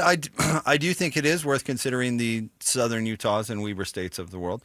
But I would guess this would cut out your hard non-conference game, not your easy one. I think it's more likely to eliminate your middle class or upper class game and not your preseason scrimmage that everyone tries to play in game 1 or game 2. Right. Maybe you play a very cool week 1 game, you get a lot of eyeballs, you go and crush UCLA and you feel really good about yourself. And then week 2, you want a little bit of a breather. You want a reprieve, just step back, slow down, get everybody healthy. The other thing that this would be good for, and I don't know if Mitch talks about this at all, but the problem with this giant league is that you miss a ton of teams. You know what? Who isn't playing?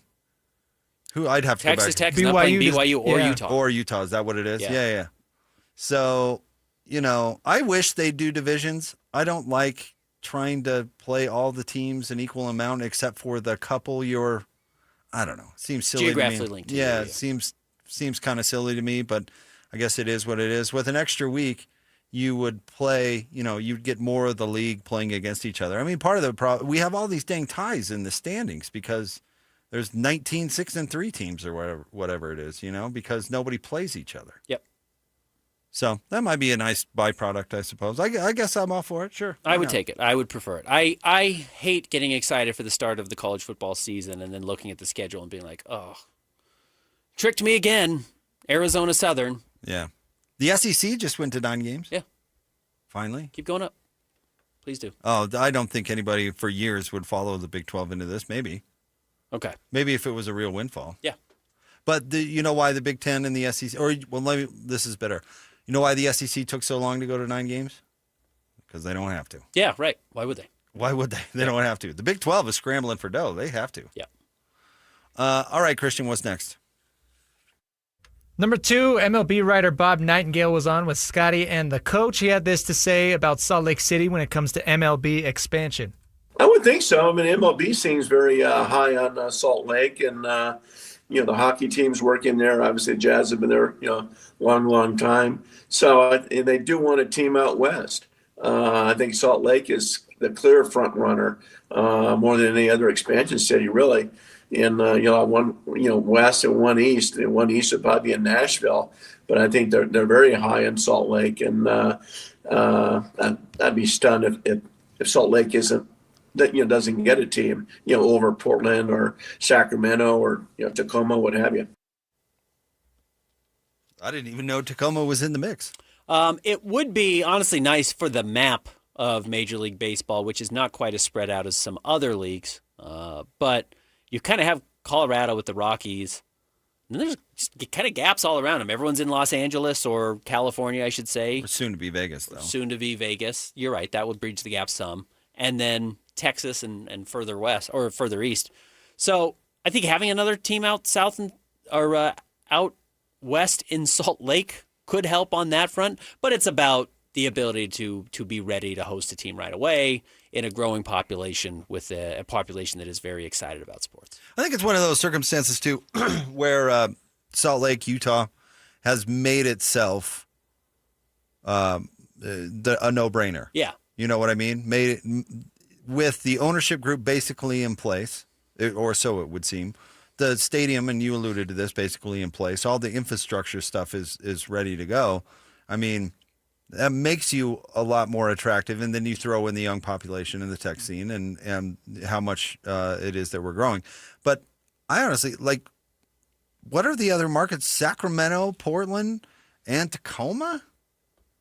God, that is a no-brainer. I mean, I don't know enough about Portland to know how well they'd it doesn't seem to me like Portland is much of a magnet right now. It's a Does real that make red any flag sense? to me that they couldn't find a local buyer for the Trailblazers. That's a real red flag. That's a great point. Yeah, I that's a want to great point. have my people in the state where they're buying it. If you can. If you can, and Utah can. We have several billionaires, including the Millers, who want to be a part of this and have a proven track record as very steady owners and want to keep it in the state, and they are Utah people. That would just be a real draw for me as opposed to Dallas guy owning the Trailblazers and the Carolina Hurricanes. Take the Millers out of it, which is a huge part. I think Salt Lake might be the front runner anyway. Yeah, absolutely. You know what I mean? Mm-hmm. So that's awesome. I hope it happens. I really do. I love the plans for the ballpark. I love where it's going. Yeah, so do I. I think that's really cool. I love, hopefully, what it's going to do for that part of town, which has a tremendous amount of potential. The train's right there. Yeah. It is not far from downtown at all. No, it's not. North Temple might get a little hairy. They would have to redo a bunch of it, but they would. They would do fine. Again. Yeah. How many times have they redone North Temple in the last 20 years? Yeah, right. But they could. And you know what? You've got all the room at the fairgrounds, too. You can find things to do and build up businesses, and neighborhoods are pretty close, which would be very cool for those neighborhoods. I wonder, man, it's going to be a lot of dough to buy that team. Do we know the current expansion fee? Haven't heard anything. Have we heard anything at all? It's going to be a lot of money. Yeah, you're going to have to get some people involved. Oh, yeah. It's all about groups, right? I mean, the Millers won't. I think the days of a single family owning an entire franchise are long gone. New this article is. This is from this week. Okay. Recent. The 26th, 3 days ago. It said the expected expansion cost would be $2 to $2.5 billion, which seems low to me. Well, what was the NBA's? What were they talking about there? 7 or 8? 10? Or 7 to 10? Yeah. Now you're talking Vegas and Seattle. You're talking about much bigger, better markets, to be honest with you, with all due respect to us. But, yeah. Oh, but I bet they hate it then that the A's moved to Vegas. If they could have made a windfall expanding to Vegas, does that really change the price? I don't know if it does. Yeah, I'm not sure. We'll see.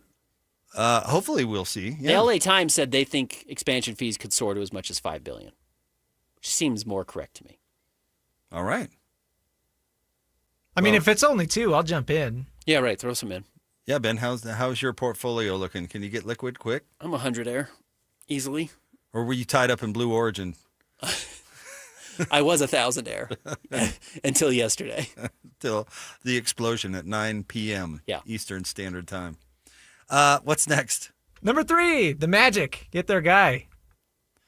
All right, so the Magic hired Sean Sweeney from San Antonio, but everybody is all bent out of shape because Sean was Giannis's development coach in Milwaukee And now Ramona Shelburne threw out a story or tweet or whatever saying that Orlando is now in the Giannis sweepstakes. They should have been. They should be all along. They've got to split up Franz Wagner and Paolo. It doesn't seem like that group works together particularly well. Now, ironically, the reasons those groups don't work particularly well together is the exact same problem Giannis has, which is neither of those guys is a great shooter. Like, you need one of those guys to sit out there and just drain threes. But maybe you could, if you bring Giannis, you build around him, and if you have to trade either Paolo or Franz to get Giannis, you can still trade the other guy to get a more perfect fit next to Giannis. But I do like the idea for Orlando. And honestly, like, if I'm Milwaukee, and we are, we talked so much yesterday about how screwy the new lottery is and how difficult it's going to be to build through the lottery, and the Bucks do not have a lot of control over their future picks anyways, getting Paolo Banchero might not be the worst case scenario. I love it for Giannis, honestly. If I were him, that's where I'd want to go. I mean, everybody will say, like, oh, go somewhere where you can join another star and win a title. You could be the guy in Orlando. And if you get him anywhere, you can be a legend down there. And another in the long line of Orlando Pigs with Shaq and Dwight Howard. Yeah. And depending on what you have to trade to get him, still could be a pretty good team. I don't know. Maybe they have the shooting to figure out. I'm sure they'd be happy to do that. But did you see the rumored comp that Miami could send Milwaukee? It's like Tyler Hero and nothing. Yeah, I have not really understood a lot of the values, and a lot of people think that and the rumor again today was that Boston and Milwaukee haven't really talked at all about Giannis, which again, the season's still going on. I don't actually think that's that crazy. But yeah, unless you're getting Jaylen Brown back, I mean, what are the Warriors sending you?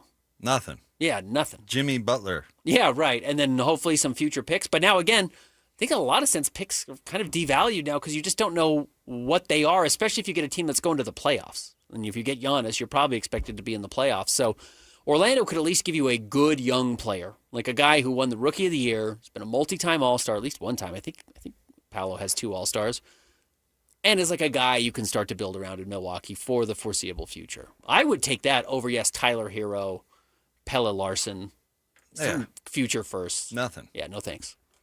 But I think Giannis should want it too, honestly. That's not a bad spot for him. Not a great franchise? But not a disaster. Well, they were a little disastrous there for a while, but when all that stuff was going on with Dwight Howard and Stan Van Gundy. But they're not the Kings. They have gone to the finals in the last 20 years. They go to the playoffs most seasons. Yeah, and they've been on an upswing. Unfortunately, you have to live in Orlando. What's wrong with Orlando? Everything. I thought their airport was okay. I thought you hated the airport. You have to get on a train. Oh, yeah, I did hate the airport. Yeah, you have to get on the... I did hate Can't get anywhere. Airport. Wow, a lot of Florida hate on the show. I'd rather Miami. Well, yeah, sure. So that's what Giannis probably thinks too. Do they have Universal Studios? I don't think so. They do not, no.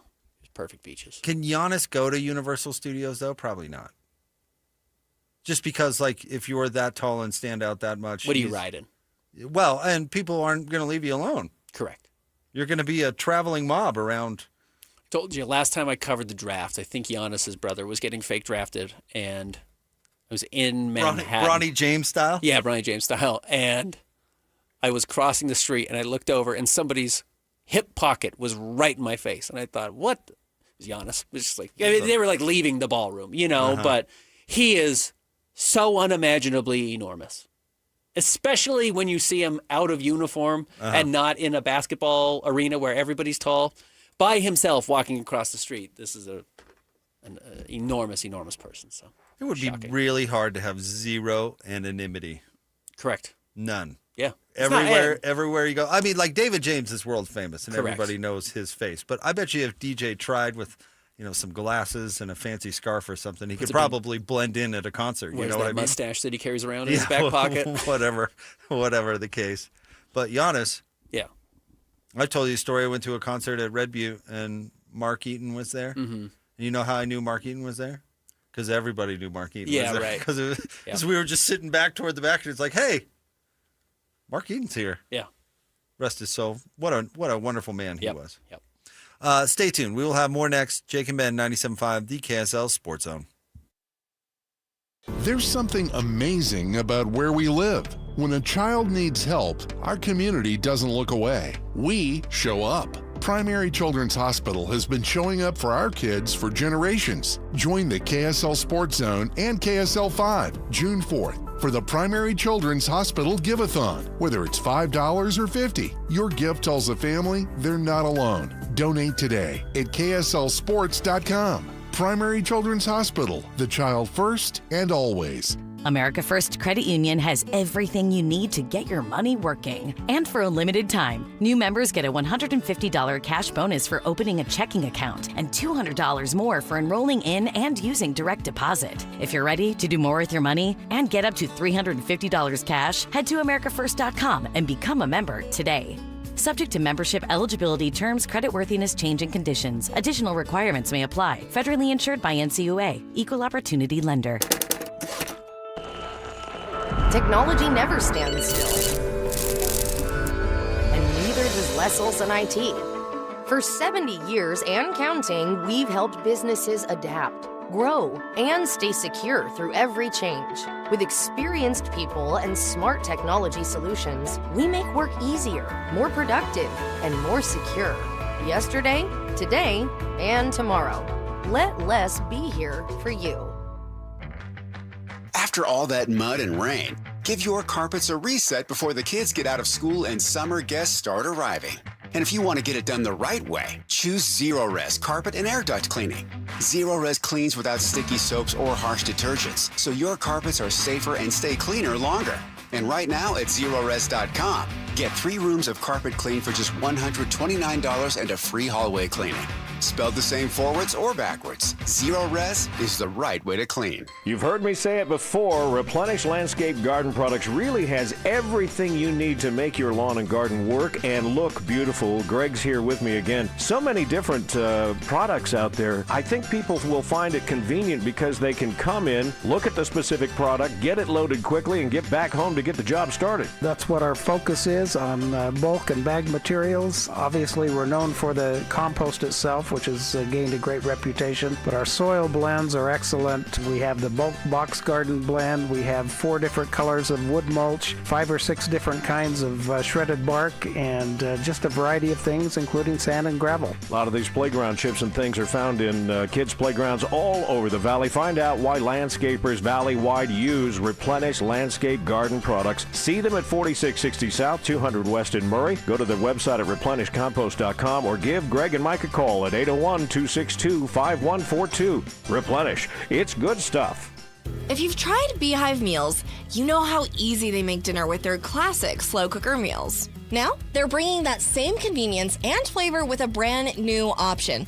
Flat top meals. These fresh prepared meals are delivered right to your door and are designed to be cooked on your flat top grill, griddle, or even a regular skillet. This menu includes favorites like steak fajitas, smash burgers, teriyaki chicken, and more with 8 meals in every box. Order today at beehivemeals.com. This is Jake Scott and Ben Anderson. Now, every day from 2 to 6 on 97.5, the KSL Sports Zone.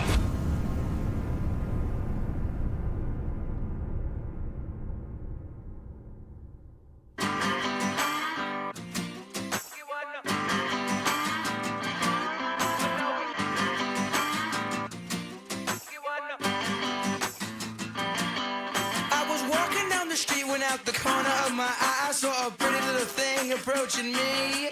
She said, I never seen a man who looks so all alone. Or could you use a little company? If you pay the right price, your evening will be nice, and you can go and send me on my way. I said, This is why, outside of my fear of technology, this is the type of stuff why I can't rely on AI, I think. Christian, we were just debating redheaded coaches during the break. Who was the best redheaded coach of all time? Yeah. In honor of the Magic new coach. Maybe there's a What You Got Wednesday there. Okay. And Christian typed into Google's AI. I just Googled famous redheaded coaches. Andy Reid, Jason Garrett, Brian Schottenheimer in football. Then basketball top option says Eric Spoelstra. I don't think his hair's red. Spo? Maybe he's dying it. Maybe he's going just for men. Just for Spo.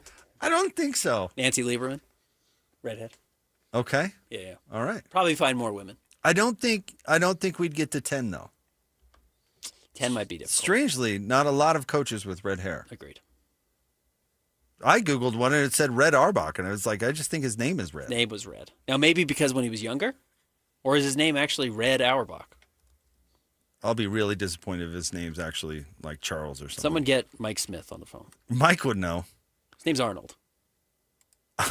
Why would he go by Red Probably with a because his name hair like was red. Arnold? I bet his hair was red when he was young. No, he was in the Navy, but this is a black and white photo. Doesn't look red, though. No, it does not look red. Thank you for your service, Arnold. Come on, if your name was Arnold, you'd go by Arnold. I'd go by AJ. AJ. His middle name is Jay. Oh, okay. Jacob. Ben, I still think his bright ginger hair and fiery competitive temper. That's Oh. why apparently he got the name. Okay, well, there's the GOAT redheaded coach. There you No offense to Brian Schottenheimer. Yeah. Ben, remember where it really turned with Cam Rising in his health? When he crashed into that table that for some reason was right next to the sideline. At the 30-yard line. Have you seen that there have been multiple injuries at the French Open with people tripping over these stupid ads? They have like ad things that they've put on the court at the baseline, and players are tripping over them. One gal had to retire from her match. I feel like having a safe surface of play for athletes is quite literally the least we could do. It's the lowest bar. That's the lowest bar. Hey, glass courts. What can we? Yeah, glass court. Great point. What can we do for these athletes? I don't know. Let's not put objects out there that they can get hurt tripping on. Let's start there, and then we'll get the compensation after. Clear the court. Clear the court. If they can trip over it and hurt themselves, and you should see the video. I wish I had it to show you. This poor gal, trips over it and crashes face first right into the wall. It's brutal. And then had to retire. Yep. Can you imagine your French Open dreams? I made it. Family flew to see me. Oh, it's all over because they had to put an ad on the court. Yep. And it's just this little box. What are they? They call them like box ads or something like that. Yeah. That they just put out there. Like that? Come on. Hey, the other thing is, can't we digitally overlay ads onto TV now? Absolutely. We do it in hockey. We do it in the NBA. We do it everywhere else. Probably could do it at the French Open, I'm guessing? We could do it on a clay court. Okay. Yeah, there's absolutely no reason to have it. Oh, yeah, she really fell face first. Yeah, right okay, into the I just wall. see the photo. Terrible. Yeah, we can fix that.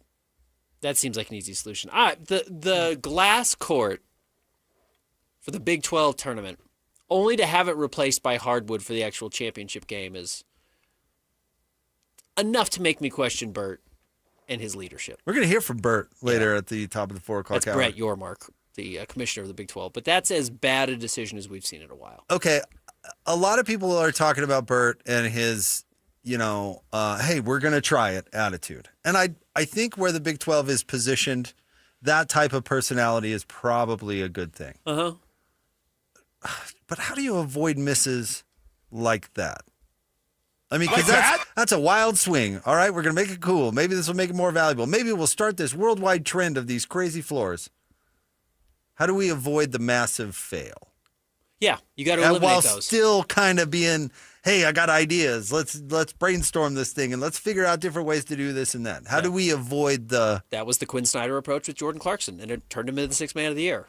How do we keep the essence of Jordan without the worst of Jordan, which is the bad shots, but the best of like the moxie, the charisma, everything he had on the court that made him unique? How do we keep some of that? And that's what Brett Yormark needs to do. Because I'm with you. I don't mind a guy heaving grenades. Yeah, right. You're exactly. You are in a foxhole. You need to be heaving some grenades right now. You just can't throw it straight up. No. And Brett threw one straight up. Yeah, he sure did. The heaving grenades thing, by the way, is a reference, if people didn't know, to, what was that clown's name? Klyavkov. George Klyavkov. Big George. Who said he's been ducking grenades all day at big Pac-12 media. Apparently he didn't do a very good job ducking them. Caught all of them. Caught every single one. Well, take this one with me. And the league is gone. And it's gone. Yeah. Duck a grenade. Should have been throwing some yourself, pal. Yeah. Because old Bert ran circles around you. He did. So I do think that that's the type of personality the Big 12 needs. But avoid the disasters. And they did for the most part. Nobody got seriously hurt. They were just slipping all over the place. Oh, it really affected the tournament. Yeah, it did. I totally agree with you. You're supposedly the best basketball league in the country, so let's see if we can't get them all hurt, huh? What's Big George doing now? Klyavkov? Yeah. I don't know. Moved back to Vegas, probably. Yeah. Shunned. What was he doing in Vegas beforehand? I don't even remember. He started something called Two Dice. All right. Good luck with that. Yeah. What's Lair Bear doing? Is he in prison? Can AI tell us that? He should be for as much money as he stole from those universities. Well, this is the American bodybuilder. There's an American bodybuilder named Larry Scott? Apparently. But not the same guy. I don't think so. No, Larry didn't go A lot into... of these photos are black and white. He didn't go into bodybuilding? Nothing. Nothing after disappearing from the Well, Pac-12. because he stole all that money. I'd do nothing too. He's got to be in hiding. No, different country for sure. Yeah. Cancun. Yeah. Absolutely. Yeah. At best. That might be too good for him. Where are you thinking then? Just like somewhere totally off the map. Like, yeah, they don't have power here. But kind of crappy. Yeah. You know, we were talking about it the other day, the introduction of Yoda in Star Wars, where it's just like, this dude just lives in the swamps. Who is this lunatic? That's what Larry Scott should be doing now. Just like mumbling, just like smoke all around him at all times, weird noises. It's like, is he making those noises? That's an interesting... Where is he living? Interesting subject for the call-in, maybe. Where do you hope Larry Scott is living? Where do you... I hope, like, somewhere flat and boring. Okay. Like miles outside of Topeka. Okay. But maybe that's not creative enough. Maybe a slum of some sort. Yeah. But better he has more money than he could probably afford not to. He's like living with a friend. He's like a married couple. He's like, I got to crash on your couch. And then he kicks the family out and moves into their room. Just basically what he did to the Pac-12. Yeah, pretty much. Yeah. He started taking money from their savings and saying, you've got to pay me to live here. He's taking the good spot in the garage. Right. All right, Larry. Makes himself at home. Time for you to go. Yeah. Do you remember when that big story came out about how the Pac-12 was misusing its money? And Larry was getting all that fire for being the highest paid commissioner in sports. And then they had the Pac-12 tournament in Vegas. And he stayed at like the presidential suite at the Aria. I'm going to go down and put out some fires. But I'm going to be in the super suite that has 2 floors. Oh, you don't get it at all. Or you totally get it. You're a scam artist and you're just going to do that as long as possible. Yeah, you're just going to ride the wave while it's going. Yep. I always said you got to take pictures of yourself staying. Checking into the Motel 6. At a Marriott. Yep. You know, not even the nice Marriott, at like a mid-range Marriott or whatever. And then give that palatial estate to your best salesperson or something. Yeah. Do something that would, but people don't think about that. You got on the private jet. No, you It's like, steal money hey, while you can. Guess what? We're staying at the Aria. Yeah. Sweet. All right, stay tuned. We'll have more coming up next. It's an action-packed Jake and Ben show. In fact, coming up next, we're going to talk to Chase Hughes. He covers the Wizards for Monumental Sports Network. So we'll find out who the Wizards are picking. I'm sure Chase knows. He'll know. He'll tell us. Stay tuned. 97.5, the KSL Sports Zone. This stuff is available everywhere. Wherever you are, the KSL Sports Zone will be right there with you. It's the KSL Sports app. I love it. Where you can get the latest podcasts, up to the second breaking news, and analysis of the teams you can't live without right from your phone. And wherever in the world you may be, you can have DJ and PK, Scotty and the Coach, and Jake and Ben tag along with live streaming of your favorite shows. Download the KSL Sports app and never miss a thing. Presented by University of Utah Health. Health is in our DNA. Learn more at uofuhealth.org. This is 97.5, the KSL Sports Zone. Hey everyone, Jake and Ben here for our friends at Beehive Meals. We love Beehive Meals, Ben. The food is really, really good. You'll love it too. But it's easy and it fits into life, especially when you're busy. And we love their brand new product, Flat Top Meals. Fresh prepared meals designed for your flat top griddle or even a regular skillet. It's so easy. Just thaw and cook, no chopping or measuring. Yeah, I love it. I'm going to Lagoon tonight. But, when I come home, been out running around, I don't really want to get back and have to cook a whole dinner and cut and measure and worry about my own safety. No, you can do that with Beehive Meals. It's all pre-sorted for you, pre-chopped, pre-seasoned, marinated. I'm just going to throw it on the flat top and be ready to go, and I can't wait to do that. Maybe you're going camping this weekend. They're great to take camping with them. Thaw out on the drive and cook them over a fire if you want to. It is really, really awesome what they're doing with the flat top meals. And the June menu is great. Chicken fajitas, pineapple barbecue chicken, ham and egg, breakfast skillet. So good. You've got to check it out. Ready to make dinner easier and better. Order now at beehivemeals.com. That's beehivemeals.com.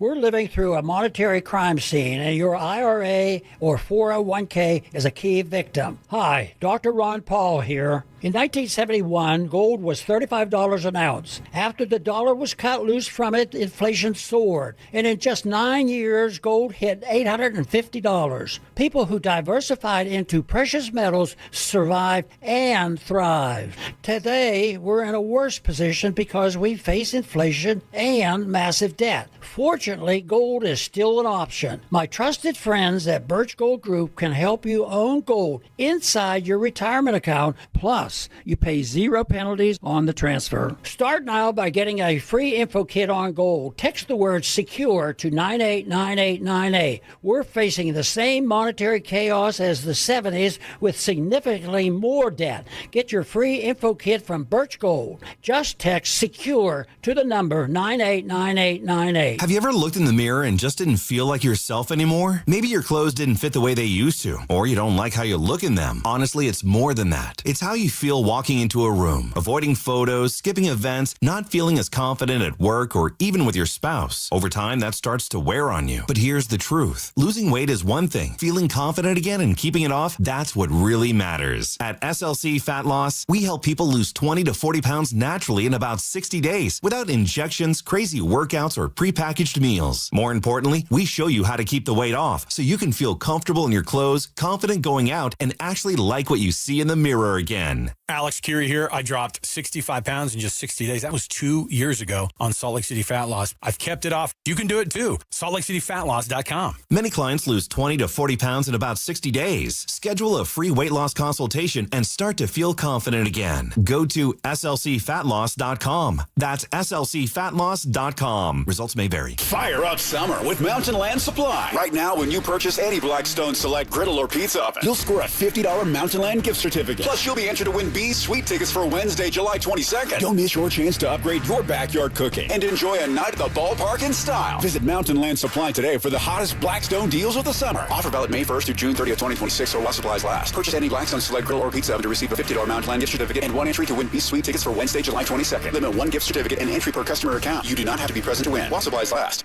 Hey, this is Chris with JCW's. Are your kids picky eaters? Bring them in and try our chicken fingers or a grilled cheese sandwich. They'll be smiling big in no time. JCW's, quality and a lot of it. 97.5 KZNS FM Colville, 1280 KZNS AM Salt Lake City, and KSL FM HD2 Salt Lake City Midvale. This is 97.5, the KSL Sports Zone. Just doing it big, you know. Your home for the best sports radio for your afternoon drive is right here. This is Jake Scott and Ben Anderson on 97.5, the KSL Sports Zone.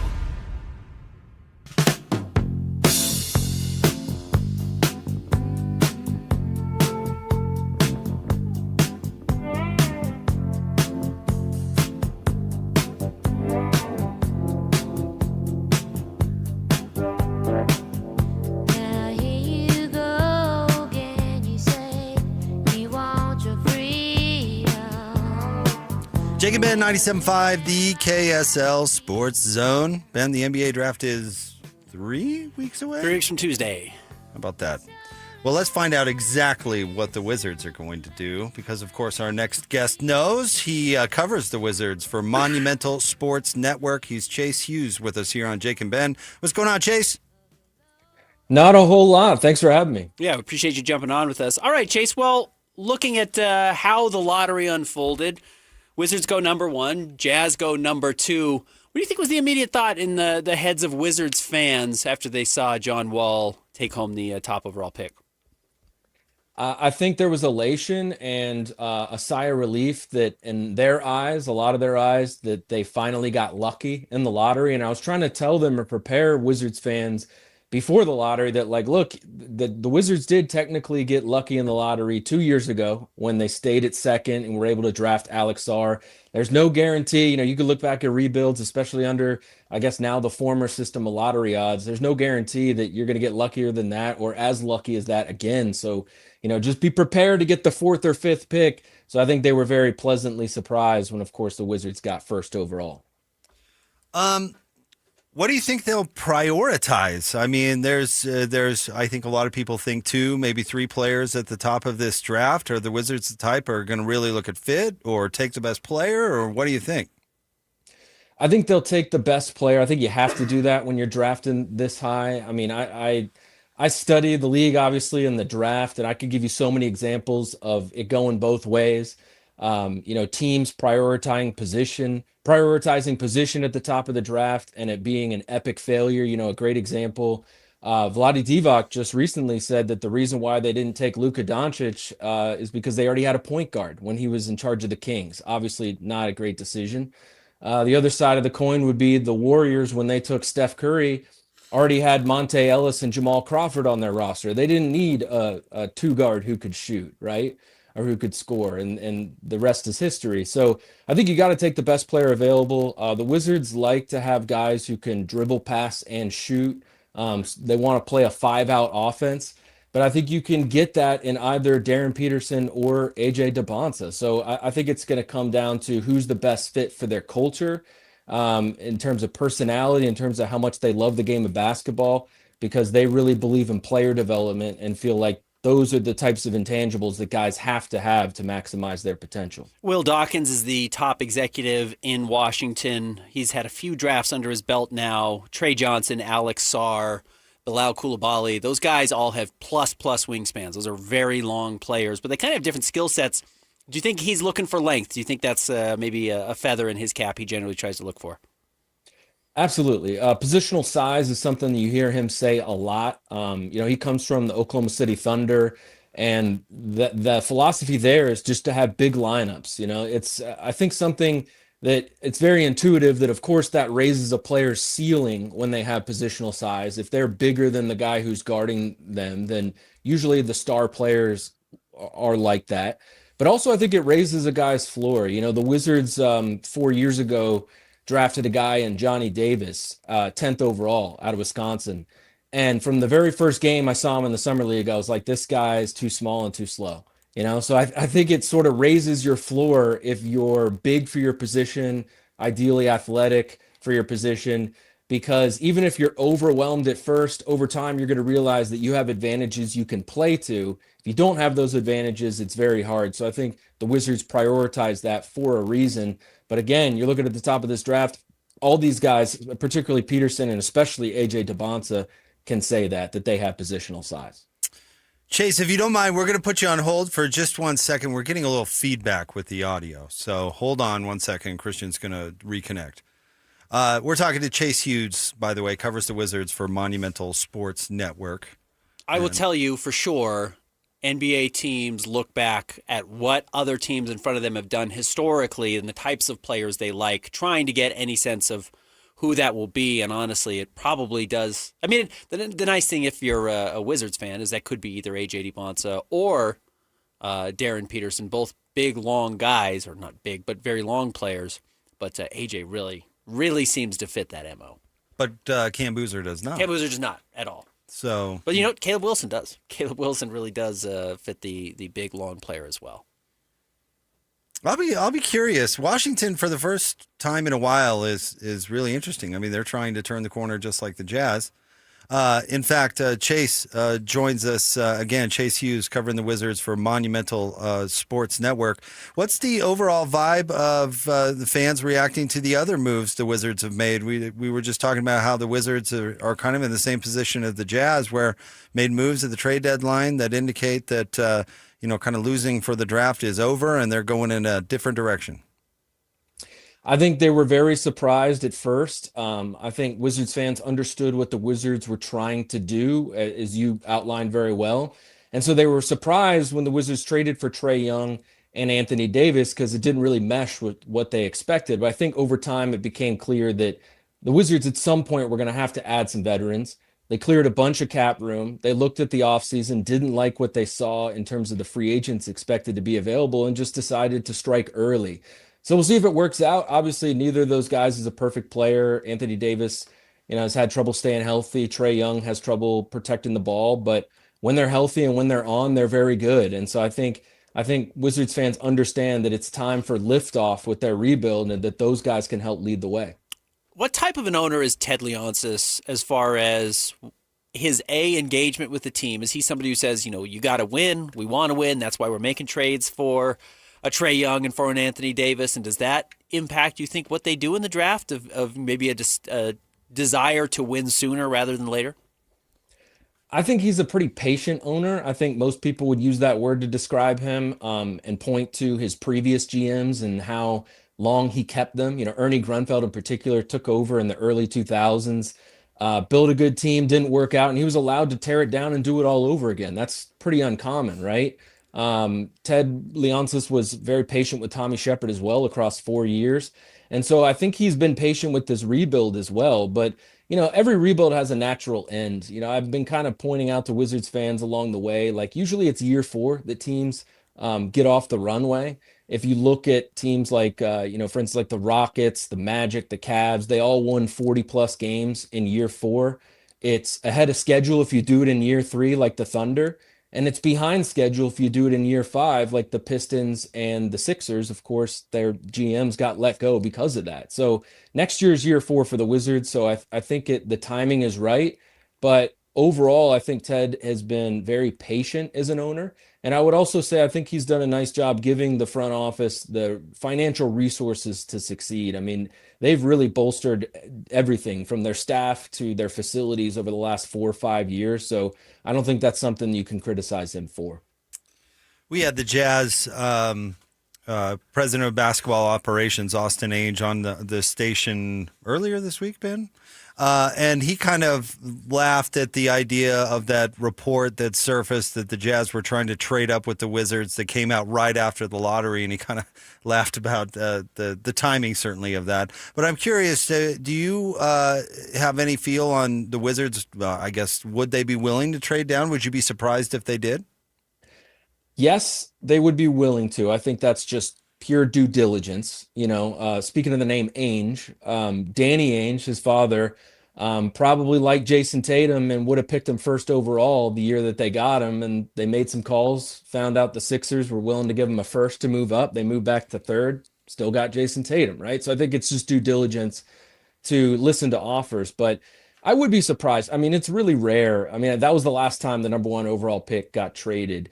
And you got to be really careful trading that high in the draft, because you might really like a player and say, well, we'd rather have that guy in a first round pick than someone that's available in your slot. But if you trade back and pass up on a transcendent superstar, it could be a complete catastrophe. I mean, we were talking about Trae Young. Look at the Hawks that year. They had the 3rd overall pick. They decided to trade back to 5, get Trae Young and an extra first round pick, which ended up being Cam Reddish. But Luka Doncic went 3rd, right? Trae Young ended up being an all-NBA player, great player. They got an extra first-round pick, but obviously if you were to do it over, you would just stick there and pick Luka. So you don't want to overthink things. And I also think, it's just such a rare opportunity to pick first overall.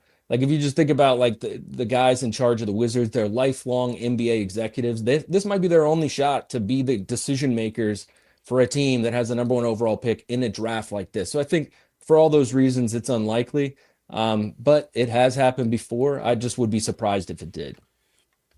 From afar, I feel like there is a front runner at number 1. Being in Washington, what do you think? I think DeBonsa remains a slight front runner, but I really think it's close to 50-50. As soon as the Wizards got the number 1 pick, I assumed it was going to be AJ DeBonsa. I went up to him, interviewed him. Danny Ainge walked by and said hi to AJ DeBonsa as I was interviewing him, by the way. This was at the lottery. But then the more I talked to people at the Combine, the more I heard that the Wizards also like Darren Peterson. So I don't know where it stands at this moment percentage-wise, but my hunch is that it's going to be a few more weeks, that it'll be kind of like 2020 when Anthony Edwards went number 1 overall. Usually we have a consensus by now, but in that year, it wasn't until about 2 weeks before the draft that we really saw a consensus form. I wouldn't be surprised if that's how things go. I don't think it's going to go all the way to the day of the draft like it did with Paolo Banchero, but I do think it's going to take a little bit longer, and it's really just a matter of there being an unusual amount of players worthy of the number 1 overall pick that are available this year. Just as a basketball guy who covers the league, what do you make of Darren Peterson's cramp issues? Definitely a concern. I would say the injury itself, a hamstring injury, very concerning if it's within a season, not necessarily from season to season. That's not usually an injury that plagues a guy throughout his career. But it was really interesting. I was right in front of him when he did his press conference at the Combine, and he said that he was surprised that teams weren't really asking about the injury or the cramps, which were, he says, caused by creatine that was put in smoothies by the Kansas training staff. And I don't know if that means that it's not as big of a concern for teams as it is for the rest of us, but obviously teams have to figure what's going on there, because we can all see in the NBA how important availability is. There's like a massive franchise-changing difference between a star player being available for 75 games as opposed to 55 games. Like, that guy has to be available, especially come playoff time. Look at the Sixers with Joel Embiid and the Clippers with Kawhi Leonard. So these teams have to be sure, but it doesn't seem like they're asking too much about it. Do you think Cam Boozer has any shot at being number 1 overall? I think he's got a shot. I think it's pretty slim. But there's a lot to like about Cam Boozer. I saw him play this year in DC against Michigan. His passing is incredible. His size and his touch around the rim, that combination is really special. His feel for the game, his offensive IQ, and the production. Like, he is what, the analytics models would tell you is the best player in this draft. So I think there's got to be a person or two in each front office around the league that is speaking up on the behalf of Cameron Boozer. I might guess which one in Utah would be speaking up on his behalf. But he's a really good player. I think the only thing that's holding him back is that sort of explosive athleticism. But what keeps coming to mind for me is, I've shared this theory so many times, like the best players in the league nowadays aren't the guys who jump 40 inches in the air and play above the rim. Like, Anthony Edwards is the exception. You don't really have to play above the rim anymore, because it's all about shooting threes, getting to the basket, and scoring around the basket. He does those things very, very well. So it could make a lot of sense in hindsight if he ends up being a great player. And I feel pretty confident in saying that he's not going to be the worst of the top 3. Between DeBonsa, Peterson, and him, his floor is so high that I feel like he's going to be, at worst, the second best of those 3. It's just the odds are one of those guys could be better because of their athleticism. Well, Chase, we appreciate you coming on, and hopefully you're looking forward to covering a team that's actually trying again as much as Ben and I are for next year. Yes, absolutely. Thanks, Chase. Appreciate you. Absolutely. Thanks for having me. You bet. That's Chase Hughes. He covers the Wizards for Monumental Sports Network. I think, like he said, I do feel like if I had to bet on who would be number 1 right now, I would take AJ. I think AJ is probably the number 1 overall pick, but I don't know. It's going to be close. I don't think this is going to be a runaway. He said, it might be like the 2020 draft where we didn't know that Anthony Edwards was going to be the number 1 overall pick until a couple of weeks out. I don't know if we even get to draft night knowing who it's going to be. I just think it's going to be tight, and I think, we're going to hear rumors every day about who's the front runner, and I've heard a lot of different names for the Jazz already. So, well, it's the Wizards making the pick, so it could be anything. Yeah, it could be anything. It could be Acuff. Yeah, we like him. Could pull the trigger on Acuff. We think Trae Young and he will look great together. Well together. Complementary style. Yeah, they do the exact same thing. Both small. That was good. Thanks to Chase for very good. for jumping on with us. Yeah. Well, if they value, I mean, you were talking about if they value the positional size, as you and Chase were saying, that definitely is AJ.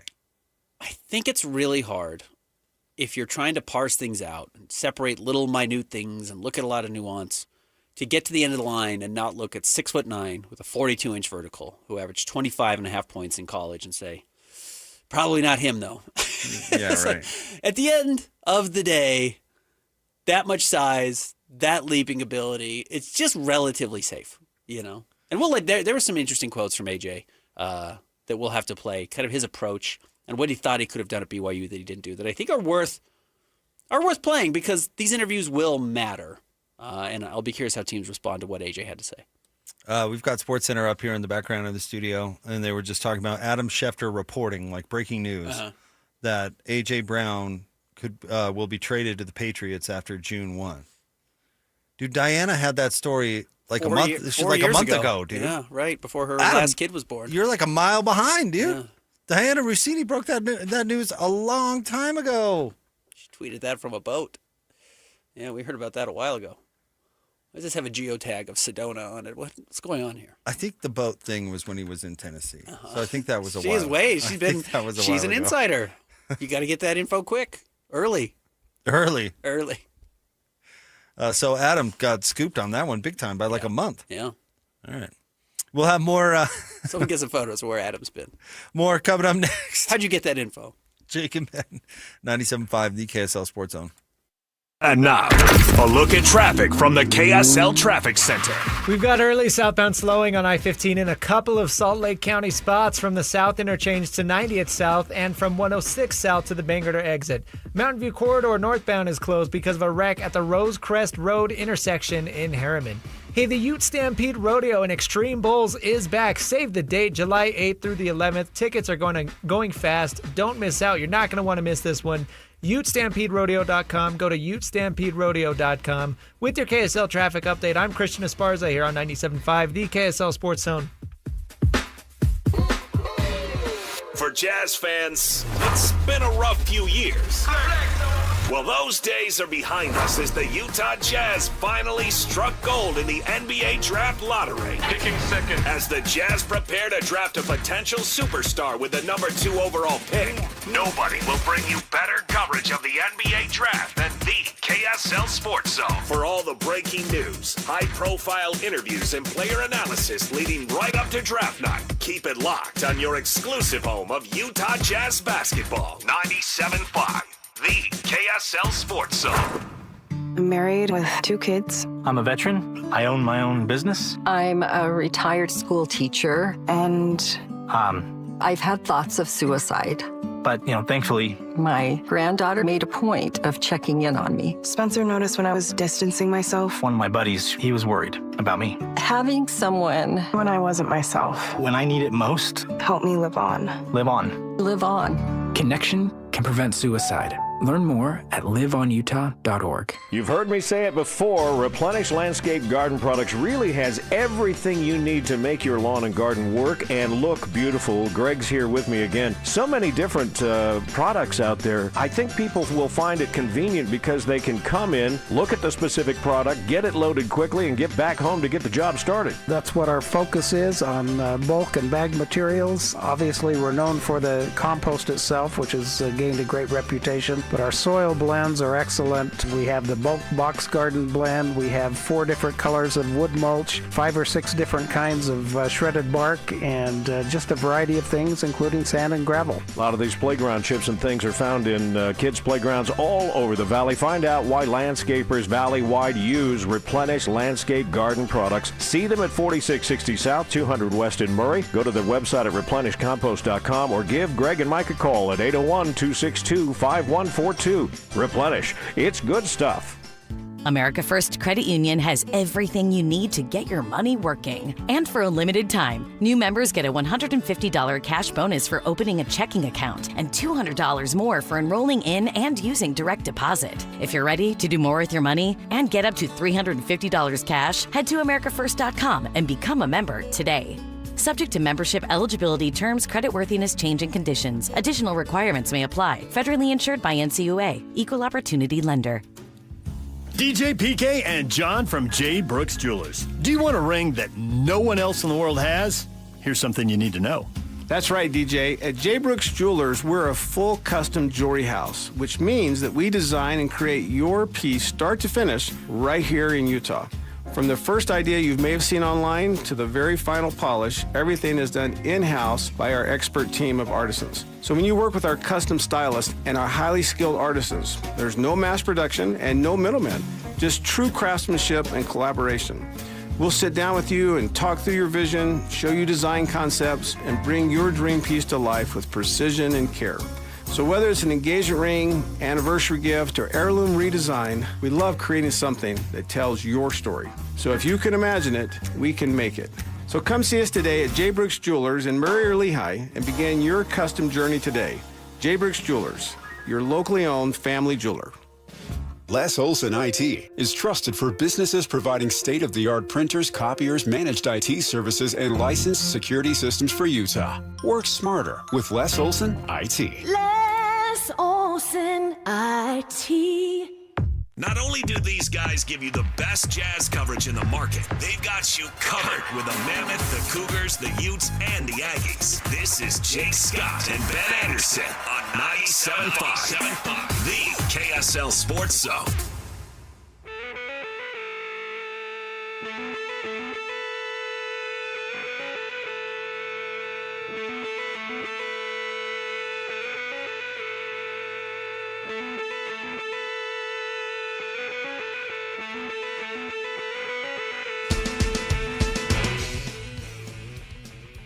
Jacob Ben, 97.5, the KSL Sports Zone.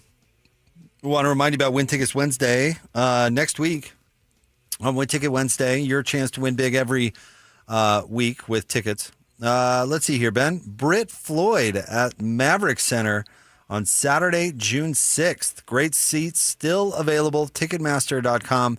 Get your tickets today and listen to the KSL Sports Zone all day on Wednesday for your chance to win. I always say Maverick Center, underrated place to see a concert. Ray, had this conversation the other day. Really enjoy it. Ben, we don't need to dwell on this segment, but I went down a rabbit hole because I saw a tweet that somebody says Texas Tech has all this money and they still won't pay out Mike Leach's family the money they owe him. And they owe Mike Leach $2.6 million because they tried to say it was for cause and it was ruled that it wasn't. But let's see. Listen to this quote from Mike Leach. Quote, "They lied about having an investigation, and then they won't produce the documents to prove they had an investigation.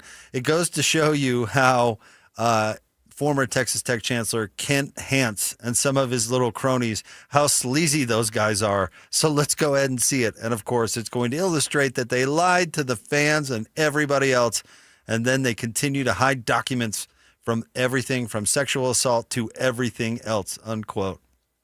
Yikes. Scorched earth. Yeah. But if you needed more reasons to not like Texas Tech, you've got them. You've got 2.6 million of them. I happen to like Mike Leach. Yeah, agreed. Had some enjoyable conversations with him the same way I'm sure you did as well. Oh, yeah. And he, his brother lives in Utah County. Oh, does he? Uh-huh. He has ties here. And his brother listens and I think at least showed up to one of Hans and Scotty's remotes. But Scotty had him on the air and they talked about his brother and all sorts of stuff. But yeah, he has a connection. Mike obviously has a connection to this community. No, good news today. He's on the College Football Hall of Fame ballot and will be an automatic induction, I would imagine. Remember, he was 1/10 or 1/1000th of a winning point below where you had to be to qualify. And they changed the rule for him, which I think is the right move. I do too. Yeah. True innovator. Yeah. He might have ruined tough football. He might have really ruined. You hate a lot of the things that he helped initiate.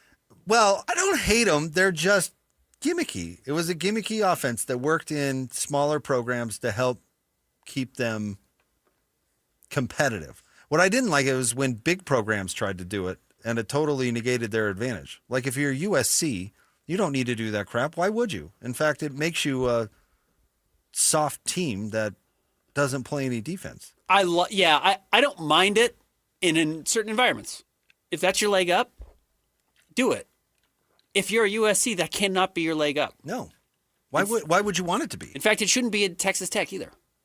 Well, not now. Not now that things have changed in the league. But at the time, and they're not. It was their edge. To Texas Tech's credit, they're not, and they had to do it. At least they felt like they had to do it because Texas, some of these other schools in the area, you throw Oklahoma in that conversation as well, were getting the bigger, stronger, better players. So yes, you try and find your edge elsewhere. Yeah, the league was way different then. Yeah. And Texas Tech was different then. Mm-hmm. But, I mean, you need that to compete at Washington State. I thought it was a good fit at Mississippi State because they're a school that's going to be undersized and less talented, so find your edge. The problem with it is you have to really commit to it. It's an offense that scores so quickly and moves so quickly that you really can't have a defense. Right. Because they're on the field the whole time. And so Mike's thing was just, well, I don't care. He had the guts to go for it. Yeah, we'll just play. I'll get a player or two here or there to kind of play some defense, like Vita Vea. Remember him? Uh-huh. He was absolutely dominant. Yep. But if you are Texas, there's really no reason to do it. Or if you're Alabama or LSU, there's really no reason to do it. No. The wishbone offense is very useful for certain schools. Really the style of play was Nebraska's edge back in the day. Mm-hmm. That's an interesting case study. They had one style of play where they ran the option, which is absolutely a gimmick. And Nebraska hasn't been competitive really since. Competitive's a little extreme, but I think you get my point. Yep. Certainly not a powerhouse because Lincoln is not an ideal place to recruit to. It's just not. Mm-hmm. Have you been to Lincoln? Not. I hope Larry Scott lives there. Hope that's where he disappeared to. Is Lincoln. Okay. No, I mean Lincoln is a small town. There's a reason that what is it that the population of Lincoln triples every Nebraska home game. Yeah. I mean it's a small town in the middle of farm country. There's just nothing there. And so if you get rid of your edge, which was your playing style, all of a sudden you're not the most dominant program in the country. That might be the most extreme example. Yeah. If Air Force ever stopped playing the option, they'd never win a game ever again. Probably not. So it's just those offenses are awesome. Like what Mike Leach did was super innovative, but it doesn't work at big time programs because the basic tenets of football still exist. Yeah. If you run the ball and win in the trenches, you're going to win more than you lose. The rule is in all sports, the team that's bigger is probably better. Right? It's just pretty simple. Maybe not soccer. I don't know. I mean, your guy Lionel is very Lionel. little. He's very little. Very small. Very small player. Lionel. Yeah, I don't know if it's that big of an advantage in soccer. Although who was the guy back in the day? That Van Nistelrooy guy, the Dutch guy? Uh-huh. Wasn't he just a monster? There he is, Lionel. Could never pronounce my name. He kept saying Lionel. Hey, Lionel. All right. Yeah. Bigger, stronger, faster usually wins in sports. I like that in my players. Dang. I haven't said it for weeks. I thought you did that one on purpose. No. Oh, you say it every day. You just don't notice. That actually felt really forced. It did feel forced. I thought you did that one on purpose. So, moving off of that entirely. Yes. It really threw Ben for a loop there. Anyway, give Mike Leach his money. And his Hall of Fame induction. Did you ever read the story where Mike Leach made a fake play sheet, like a fake game plan play sheet, and crumpled like left it like it was dropped on the ground? Look what I found. Where the other team would come across it. They won that game. I bet. they won that Trick game. them. I love that sort of stuff. Football misses Mike Leach big time. I totally agree. We don't have a character right now in college football that I think is as enjoyable as Mike Leach.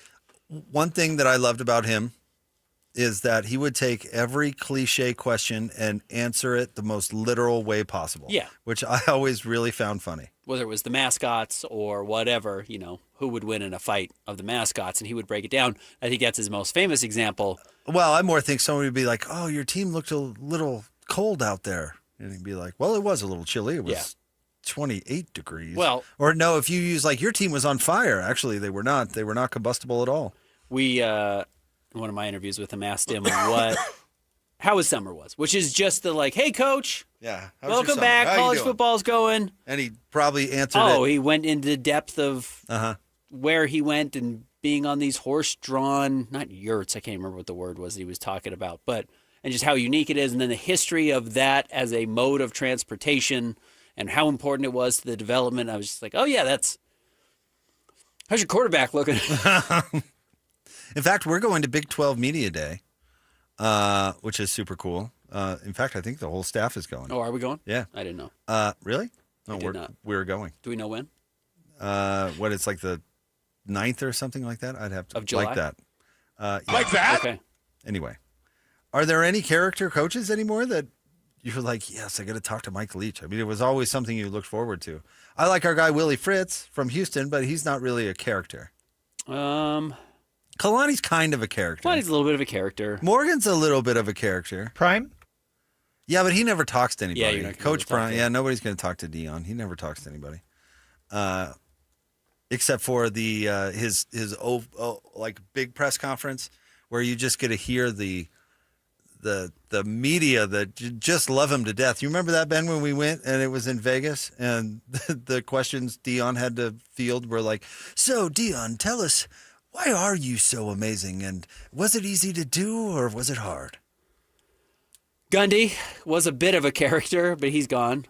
He was so... Did he really talk to anybody either? He just strutted around like he owned the place. Right, he did. He had his little guy that he kind of strutted around and had him do everything that he needed to, and then Gundy would sit down and talk to probably his preferred Oklahoma outlet and then get up and walk away. I like Dilly Dilly. Yeah, he's a bit of a character. Brent Brennan's kind of boring. Okay, I'll tell him you said that. No, don't do that. Oh. Rich Rod? Oh, Rich Rod's a character. Yeah. Yeah, we interviewed him a bunch, obviously, when he was at Arizona. Might end up being Morgan. He was always good.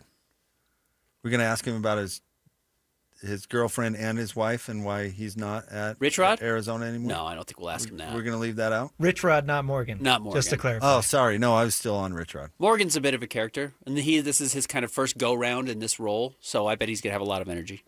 Oh, are you serious? I bet he's like overly serious. You think so? Uh-huh. Oh, I bet he's going to try and recruit this whole time. Oh, I bet he takes it overly seriously. Okay. Because he wants to be taken seriously as a coach, so he doesn't want to go down there and do, some sideshow. I also think he has to be careful, or at least he will think he has to be careful to not look, not vindictive, but not like the bad guy, or not concerned that Kyle Whittingham's there or that Utah lost a bunch of big transfers. I think he naturally has that energy that Morgan's always had. I think he's going to crank that up. That would be my guess. But maybe he buckles down a little bit, tries to stay buttoned up. I'll be curious. I kind of don't think so, but you know him better than I do.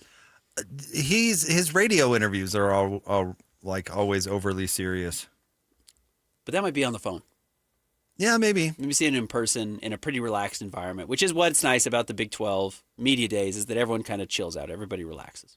It's funny. I hear people all the time saying, I had no idea Morgan could sing, because that video has come out of him singing. Dude, when I worked with him, he used to sing all the time. Yeah. I don't know if he sang on the air much, but he was the type of guy who was like singing songs during breaks and stuff. Morgan's very loud. If you've ever been to a Utah practice, you know where Morgan is. So I'm sure some of that will carry over. Probably can't always have that energy. Dude, I bet he's going super serious. Okay. I'm just really excited about this team. We want to play some physical football. I think he's got to be authentic to himself, and that's not authentic.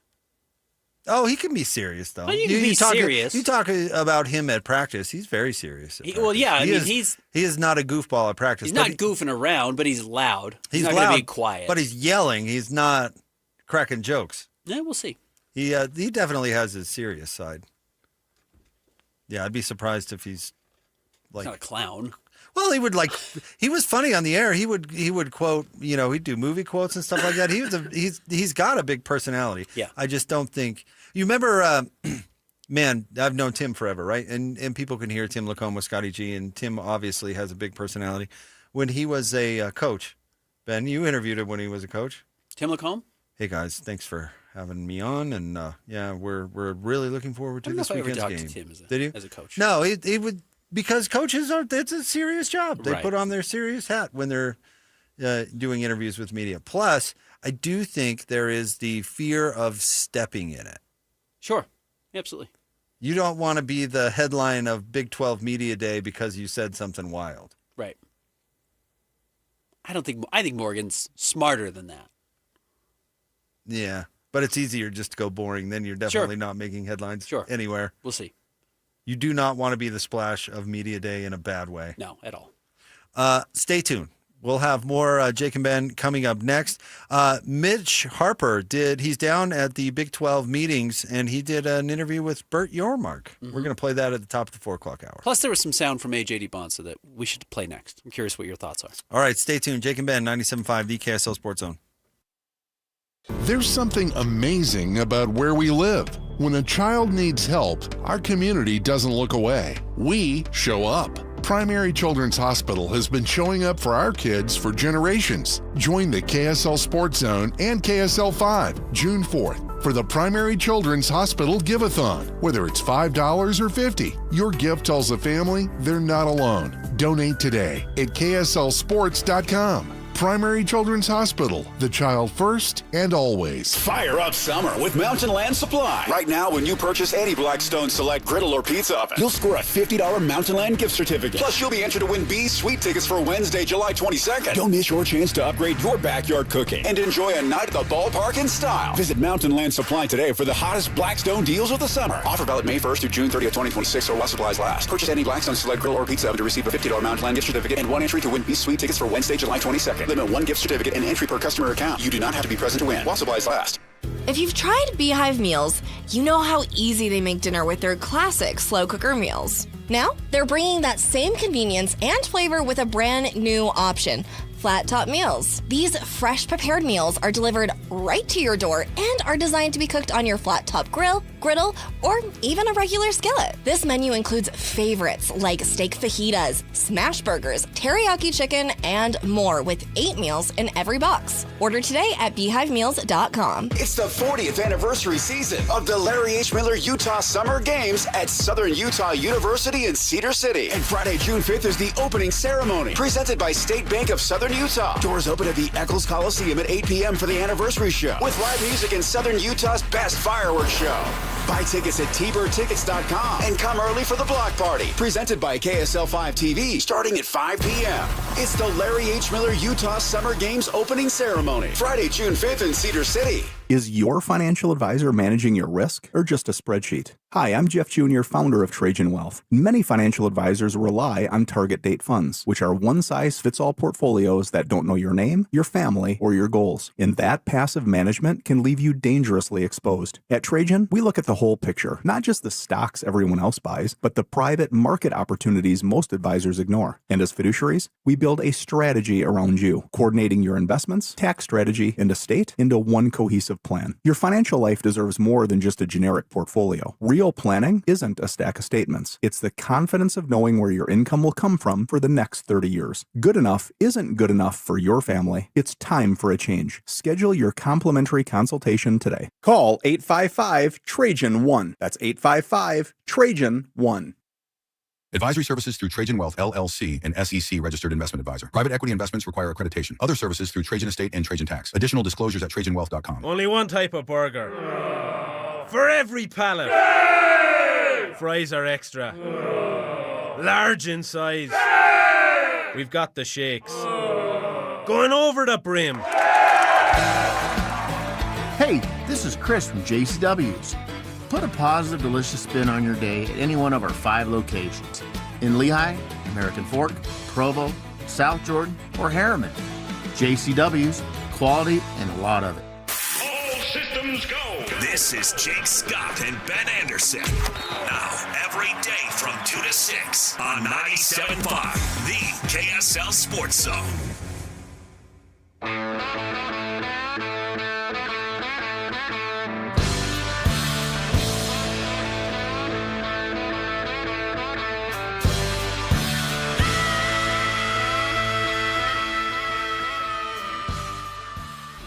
He's living in the Huntsman Center. Utah's hoping to get some of his money too.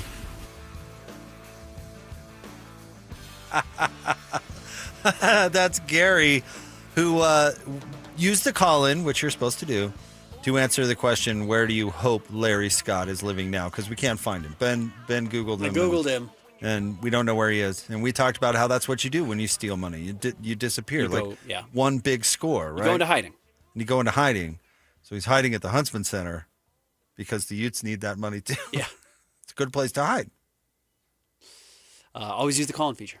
By the Shout out Gary. By the way, and we'll listen to AJ DiBonsa here in a second, but how do those plans, what was it, like a year ago when the plans for the new basketball building that was going to go, they were going to tear down the Huntsman Center and build a whole new complex? I thought they were going to move it to Guardsman Way, right? That was the old Fort Douglas. Yeah, that's right. They were going to clear out all of Fort Douglas. And build a super billion-dollar complex or whatever. What? Seems a little silly, doesn't it? Yeah, in retrospect, who was going to foot that bill? Right. How were you going to afford that? I remember you and I talking about that and saying, why not just refit the Huntsman Center or something? That seems a little extreme. Why do you need a whole sports complex and a whole new building? Yeah, well, that looks even more silly now. Yes, it does. Given yesterday's story in the Tribune. All right, Ben, let's play this sound from AJ DiBonsa. You want to set it up? AJ was on the...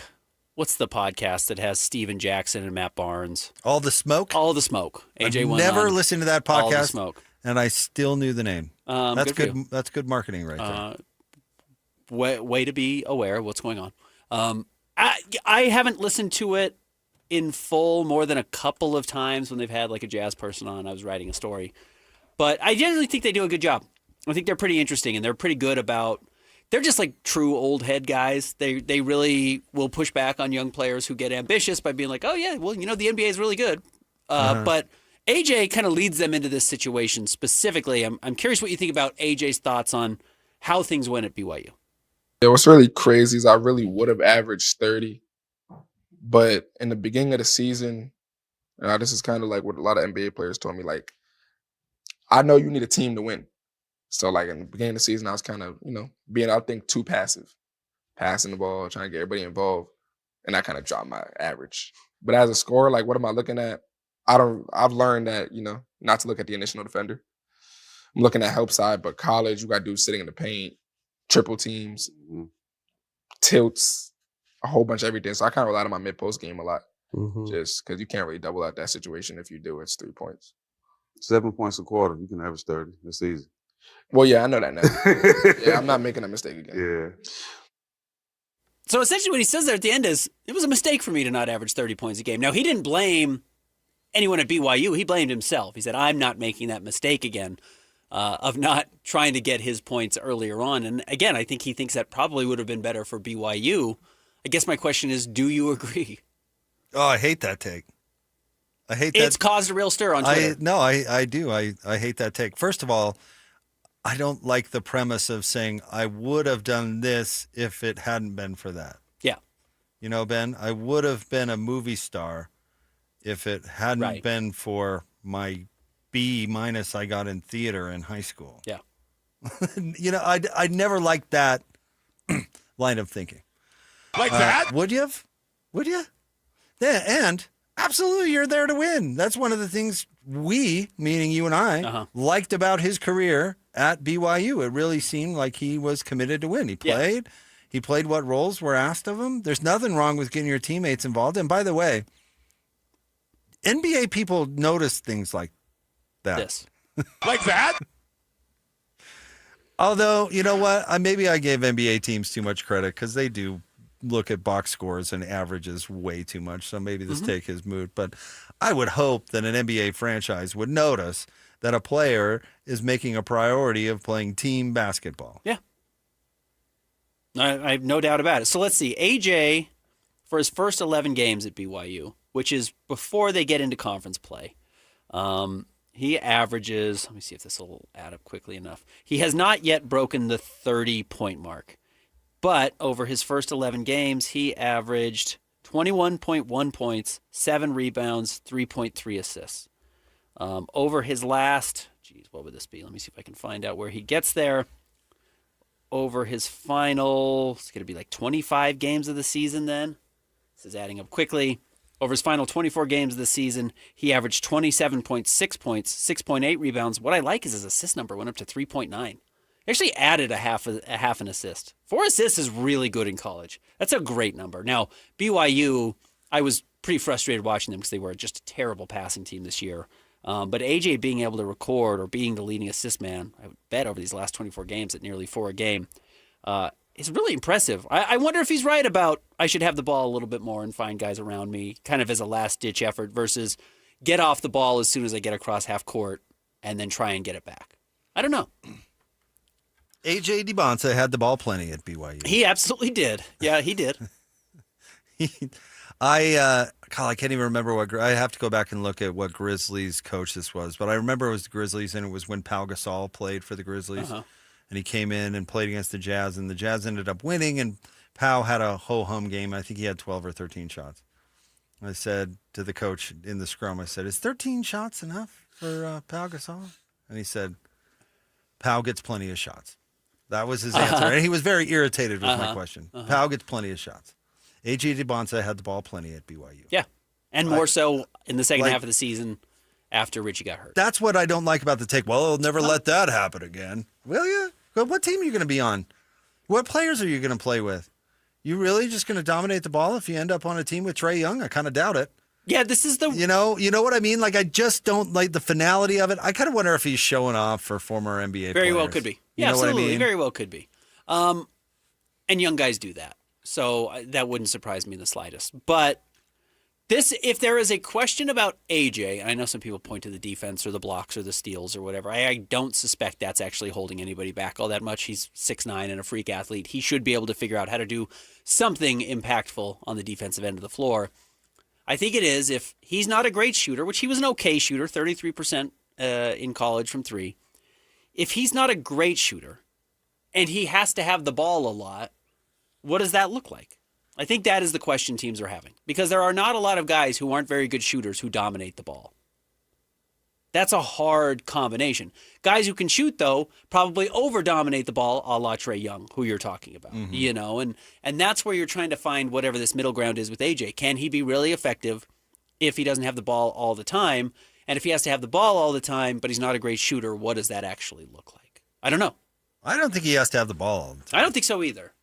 I mean, does Jason Tatum have the ball all the time? No. But Jason Tatum is an elite three-point shooter. He is. Know? No, more my point of do you have to have if you are a wing, which I think is his position, why does he have to have the ball in his hands the whole time to be a great player? He doesn't. If you think that teams are going to sag off of him so bad because he can't shoot, that's why he would have to have the ball. The only way to create space then, if he's not a shooter, is by having the ball in his hands. I don't know, Ben. I'm no shot doctor, but I think he's got a pretty good stroke. It looks good. It's a little flat. I would guess his shot comes along. Just a guess. For the same reason that I thought, everybody was saying Keontae George's shot wasn't going to come along. Yeah. It's like, no, he's got a pretty good stroke. He's just got to figure out the rhythm and the how quick to get it off in the NBA and figure it out. I think most players that have a pretty good shot end up at least figuring it out to an adequate level. Like Giannis's shot is terrible. Yeah. Like you look at the way he shoots the ball, and it's like, I don't know if you're ever getting there, dude. The Ben Simmons shot was terrible. Just terrible. Right. That's not AJ. No, 33% is not unusable. Gordon Hayward wasn't known as a three-point shooter in college. But when he got drafted, Kevin O'Connor said, no, he's going to turn into a good shooter. Yeah. Look at his shot. He's going to be a good shooter. And he turned into a good shooter. So I don't know. Certainly I don't know if A.J. DiBonsa is going to be a bad enough shooter that they just sag off him all the time. I don't think so. I suspect he won't. Jaylen Brown, who's a comp that you sometimes see for A.J. DiBonsa, at least on the offensive side of the ball, though I think A.J. is far more dominant physically and is like 3 inches taller. Is only a 35% career three-point shooter. He's not like an elite three-point shooter, and teams aren't sagging off of him. No. You still have to really respect him, and if you don't, he has an MVP-type season like this year where he had 28.7. His favorite year. His favorite year. So I do think that is some of the question, is like, what does AJ's career look like at the best? But what if he doesn't hit best-case scenario, which is what if the three doesn't come along? Yeah. So I mean, but that quote reminds me of Trey Burke's quote after he left the Jazz. Mm-hmm. And they asked him if he'd do anything different. And he said, yeah, I wouldn't listen to the coaches, and I'd be more selfish. Uh-huh. Trey? Yeah. What? Yeah.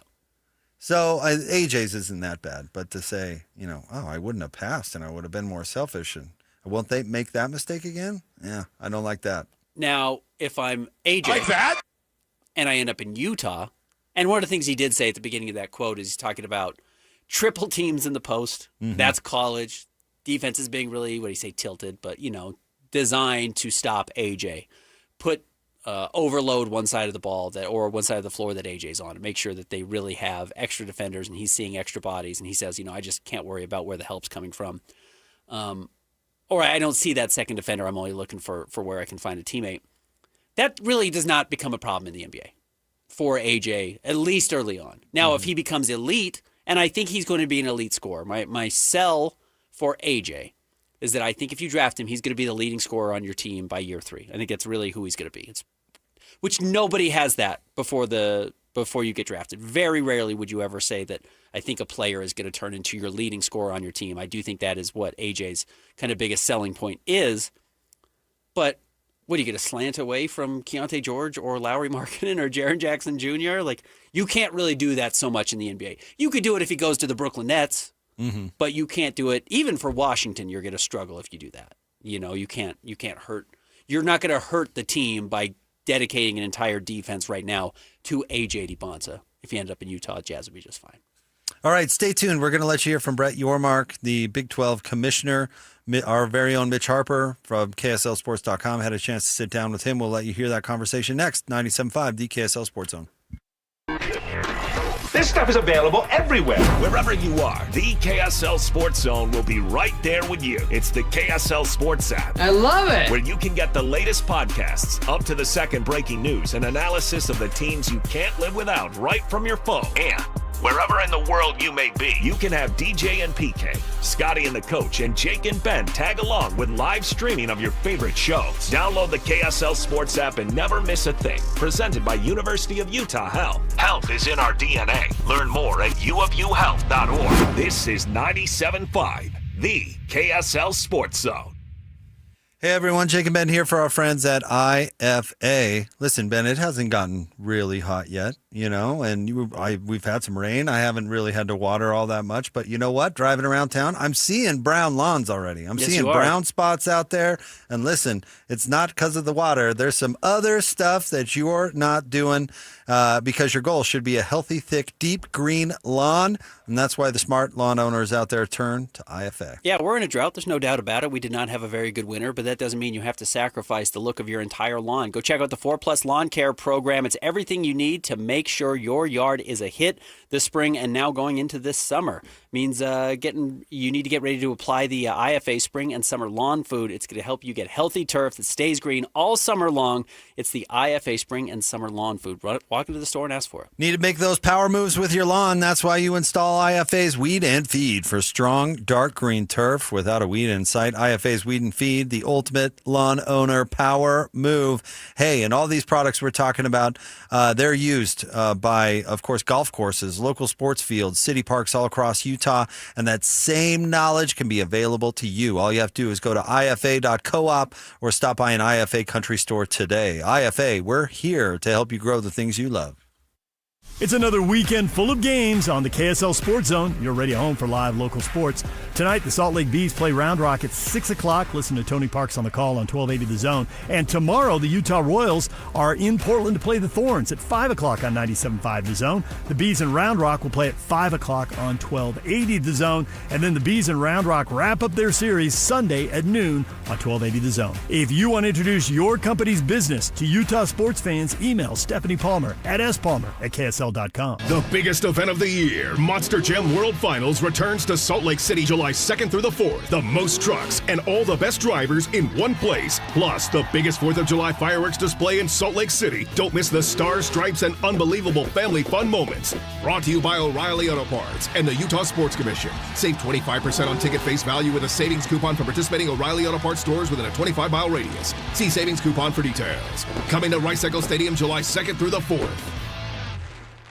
Hi, this is Derek Overstreet, president of the New Millennium Group and co-host of Stop Working, Start Living with KSL News Radio. Can you imagine what your life would be like if you could retire 3 to 5 years earlier than you thought possible? The things you could do, the loved ones you could spend time with, the memories that you could create. That's what our team at the New Millennium Group does. We'll walk you through the entire process every step of the way. If you'd like to get a copy of the 5-step proprietary plan that will help you retire 3 to 5 years sooner than you thought possible, give us a shout right now. 888-999-6370. That's 888-999-6370 or utahsfinancialplanner.com. Listen, most of our listeners right now have a tax problem, not a money problem. There's not enough money in Social Security Medicare as it is. Let us show you how you can significantly reduce your taxes. That's 888-999-6370. 888-999-6370 or utahsfinancialplanner.com. Visiting the Wasatch Back with your family? Make a stop at Dairy King in Heber Valley, featuring Utah's favorite fast food and specialty menu and legendary best of state shakes. Dairy King, a hometown favorite celebrating 80 years on Main Street. 97.5 KZNS FM Colville, 1280 KZNS AM Salt Lake City, and KSL FM HD2 Salt Lake City Midvale. This is 97.5, the KSL Sports Zone. Not only do these guys give you the best jazz coverage in the market, they've got you covered with the Mammoth, the Cougars, the Utes, and the Aggies. This is Jay Scott and Ben Anderson on 97.5, the KSL Sports Zone.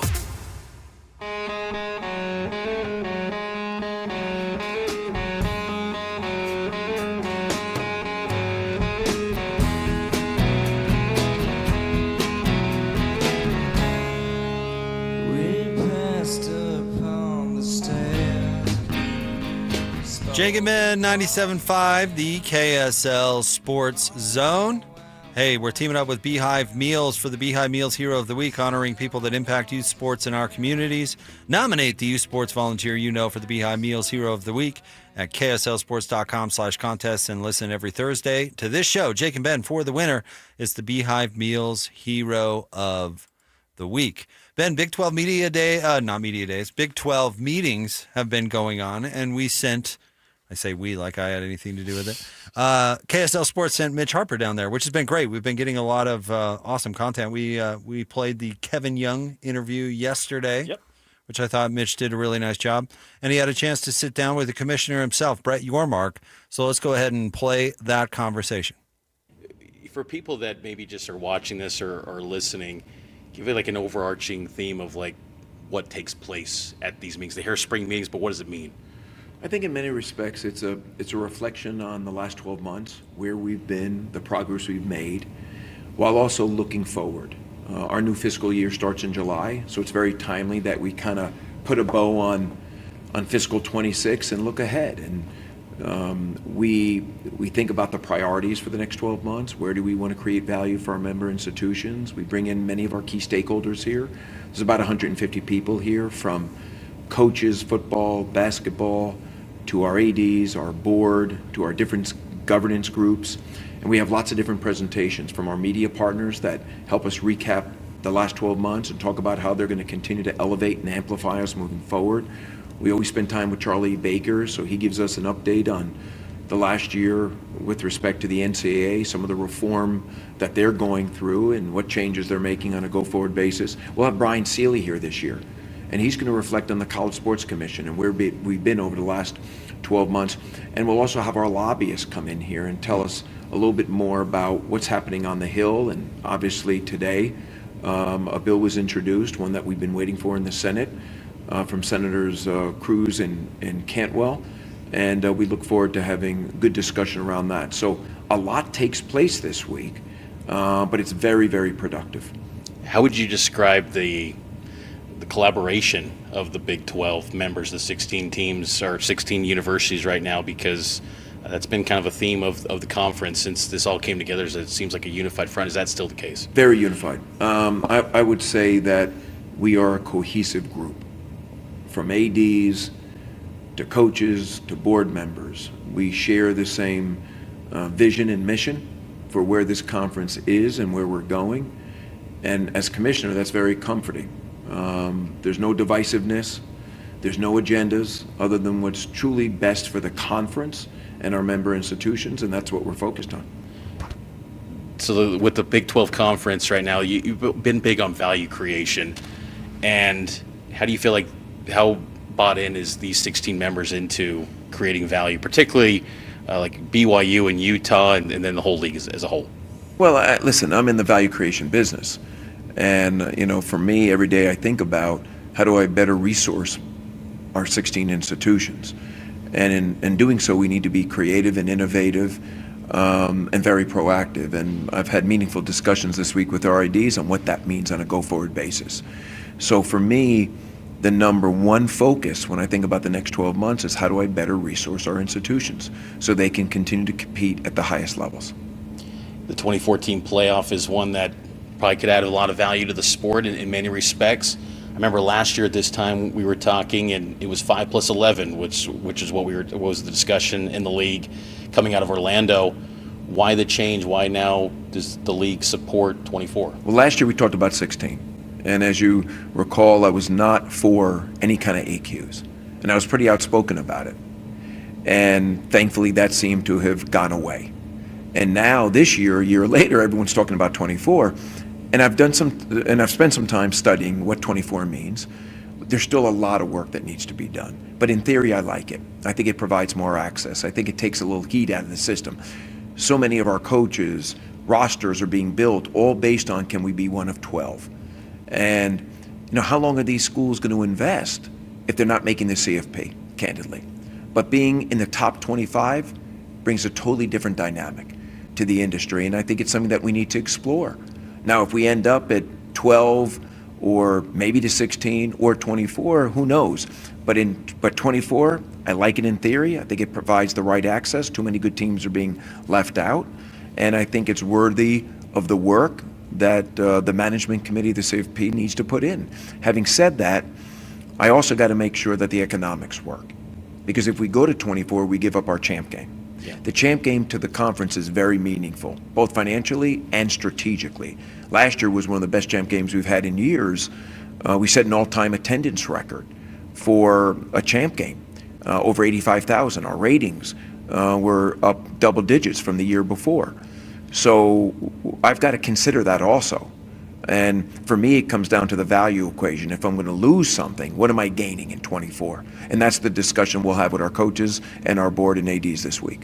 You talked about automatic bids and automatic qualifiers. Would you want in a 2014 playoff to have equal AQs? You talked about that in Kansas City at the basketball media day when you I want to go straight to 24. Just straight 24. And the only AQ is for the G6.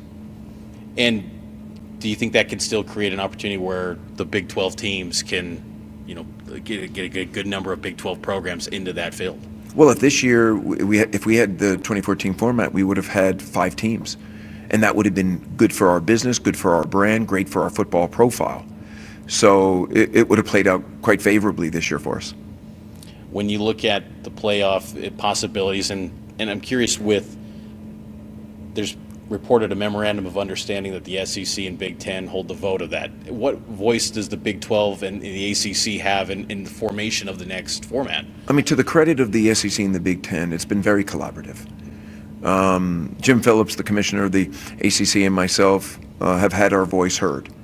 And we've had many discussions around the future format. Ultimately, the SEC and the Big Ten hold the pen, but they've been very collaborative in their efforts.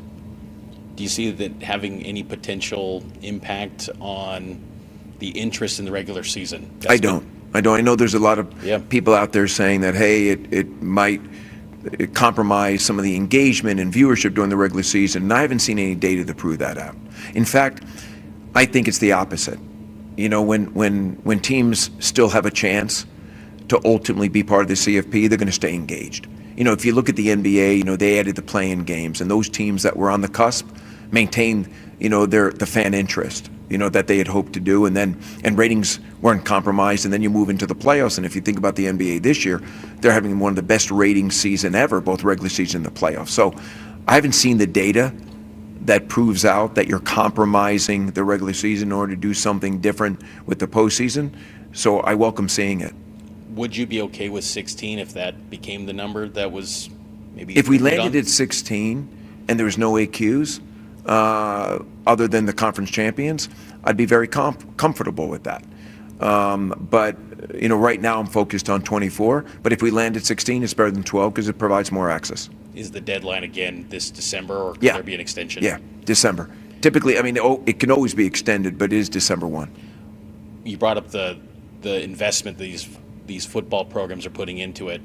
At the same time, like, you got to admire the fact that these Big 12 programs are heavily invested. How much have you enjoyed just seeing the investment that these programs, athletic departments, put into reaching the highest levels that you're trying to get for this Our conference? schools are investing, and they're investing at the highest levels, for sure. This year, we had 99 teams qualify for NCAA tournament play, most ever in the history of the Big 12.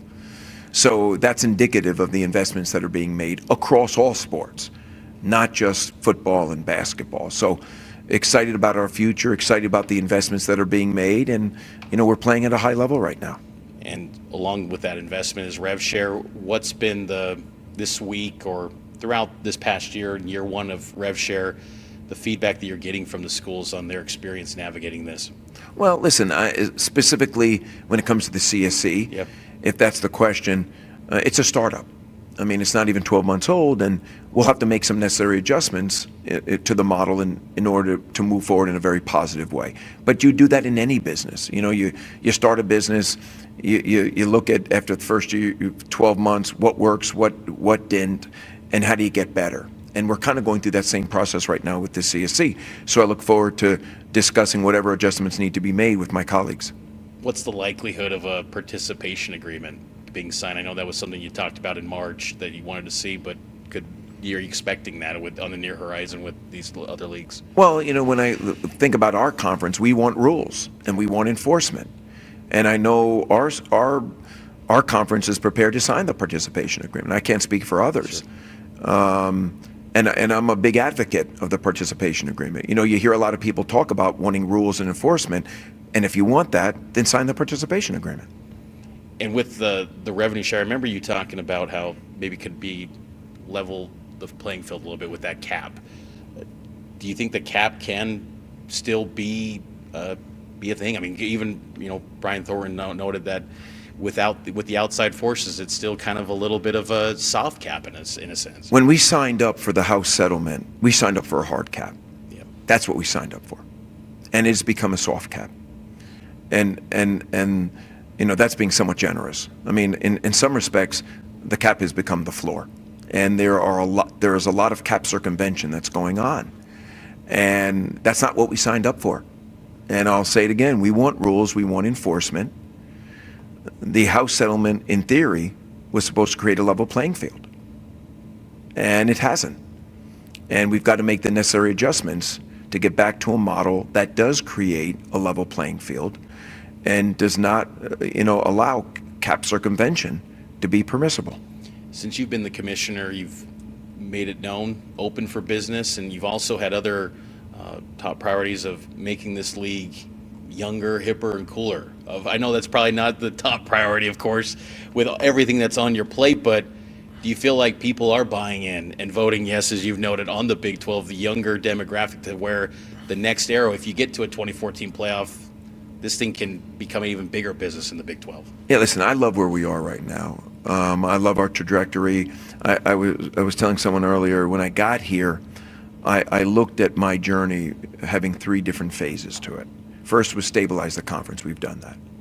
The second phase was build the conference. We've done that both internally and externally. Externally, obviously, bringing the 4 corners in and becoming 16 strong, and then internally going from 21 staff members to 51, so that we're prepared and ready for success. This last phase, which we've just entered into, is how do you grow this thing? How do you grow it? And that's the mode in which we're in right now. And I'm very excited about what's in front of us. We've got a cohesive board. We've got a board that believes in creating value, and they're letting the subject matter experts do what they do. So I think we have a great future, and as long as we can create a sustainable model within the industry, I think we have great days ahead for the Big 12. Is that why 2030 has been already on your mind? Well, 2030 is an important moment for me because we enter into the media market as a free agent for the first time in many, many years. Because, as you know, when I first got here, we went early. And we went early on the heels of a long-term deal. So we haven't been a free agent for upwards of 20 years. So going into the marketplace and realizing our true value is going to be critically important for this conference on a go-forward basis. So everything we do now sets us up for that moment. When you think about building the business, building the brand, the narrative, how fans think about us, how we engage in fans. So there's a lot of work still to be done, but we're going to be prepared for 2030. How do you think the narrative is right now for the football brand? And I bring that up because in Kansas City, you noted that you're pretty pleased with the brand or maybe the talking points, the storytelling of the basketball side. How do you feel about the narrative that's out there about football in the Big 12? I like our football profile. Yeah. Can we be better? Of course we can. We need to win a CFP game. Okay? Winning matters. Having said that, we're probably the deepest conference in America when you think about football. Last year, obviously, we had some of the best quarterbacks in the Big 12. We had 38 of our players drafted by the NFL, so it speaks to the talent level in our conference. And we're starting to have certain brands emerge as national brands and brands that are part of the national conversation each and every year, which I think is great. It's good to have parity and depth, but you also need some of those brands to truly emerge. And I think we're having that too. And our schools are investing. We've got great coaches. So I'm excited about the upcoming season. I think it's going to be a spectacular season for us. Do you think BYU and Utah are those two brands that are kind of emerging, or along with Texas Tech, of course, too? 100%. I mean, BYU, Texas Tech, they obviously were at the top of the conference last year, and some of the early predictions have them back there again this year, and they're building something special. Utah obviously had a great year last year, and I expect the same out of them this year. And we've been very active in the portal. Our schools have invested in some great new coaches, and I'm excited about our programs. You excited to see, probably the number one pick's going to be a Big 12 player, and it could be AJ DeBonce. I know it's going to be taking place in Brooklyn, the NBA draft. Just maybe your thoughts on the young talent that's emerging from the Big 12. Boy, the NBA. I was telling our basketball coaches earlier yesterday that it's been a great year. Our ratings were up. Fan engagement was up. Our tournament was spectacular. And that next month's NBA draft should be a celebration of the Big 12. I mean, you could get upwards of 10 players in the first round of the draft. And 1-2 will probably be Big 12. So I'm excited. And you might get upwards of 4 or 5 in the top 10. So it truly will be a celebration, I think, for the Big 12. And again, I think that's indicative of the talent that is coming into our conference, and most importantly, the investments our schools are making. You kind of called it a few years ago that basketball was a little bit undersold. It feels like basketball's having a moment, both men's and women's side, and more people are engaging with the product, seems like. It really is, nationally for sure, and then also our conference. I've always said to people that before you're great at everything, you got to be great at something. And I think we're great at basketball right now, and it's been driving our narrative, candidly, men's and women's. And I think it'll continue to do so moving forward. But I do believe that nationally, basketball is having a huge moment, and we got to take advantage of it. Well, Brett, thank you for the time, Commissioner, and I always appreciate being here at the spring meetings. Thank you. All right, there you go, Brett Yormark, Commissioner of the Big 12. Lots of stuff there. Way to go. Good stuff from Mitch. Yeah, great job, Mitch. He obviously, a lot of the focus, Ben, is on that 2030 and building up to that negotiation. And the reason that stood out to me is because I just remember how laissez-faire Larry Scott was about the upcoming media rights deal. He was always like, it's a ways away. We got plenty of time. And I mean, he'd get asked about it all the time. He was just like, yeah. He kept saying we're going to be the first to market. We'll be there. They're going to have billions of dollars for us. There was never what's the word I'm looking for, Ben? Urgency. Urgency. Thank you. Exactly. There was never any urgency to his comments. It was always, And then he got fired right at the worst possible time because it was right before they truly seriously negotiated. I mean, it was a fail on every level. And then they hired Klyavkov, who couldn't pull it out of the fire, obviously. Could have been worse either. If not, Yeah. made it made it totally worse. But I like the fact that Bert is saying, yeah, we're building toward it. And his phases of his job was an interesting way to look at it. But entering this phase into building and getting momentum for that negotiation, I'm glad that that's where his mind's at. That's where it should be. When you are battling uphill the way the Big 12 is in comparison to the Big 10 and the SEC, I do think you have to be creative. And I do think some leaders are inclined to go super conservative in that sense and be like, well, let's not get too far outside of ourselves, because if it goes wrong, then it's really going to go wrong. I like that Brett Yormark is willing to make aggressive moves, whether it was in expansion earlier or now we've talked earlier today about adding, regular season games, trying to get up to 10 regular season games in college football within the conference, or going to 20 games in basketball. I do like the idea. I think that he is being aggressive in that sense. Where I'm pessimistic about it is it's just like, well, I know then the Big Ten and the SEC always can make one small pivot, one small move to, again, put themselves so far ahead of everybody else financially that the gains you do make are a little bit negated. But I'm glad he's doing it, because when you don't do it, your conference can actually die. And that's exactly what we're talking about with, I know technically there's a zombie corpse of the Pac-12 that's come back, and that's no disrespect to Utah State, but it's not what it once was. But by being so lazy about how they led that league, it truly fell apart. It did. So I do like that Brett Yormark is willing to be aggressive. I trust him as a commissioner, which was, if you're a Utah fan, a nice change of pace. Yeah, I don't know if I trust any commissioner. But yeah, I hear you. Except for that one of his aggressive moves was the floor at the conference tournament. That was a whiff. So, it was a big slippery whiff. Could have been catastrophic. Larry Scott would have said, great news, guys. Oh, it's going well. We're installing glass floors in everybody's arena. Yeah. I wonder You're paying for it. Do you think that ruined that company? It didn't help. There's no way you look at whatever the plexi floor or whatever it was called. That had to be a make or break for that company. Certainly they had to go all in.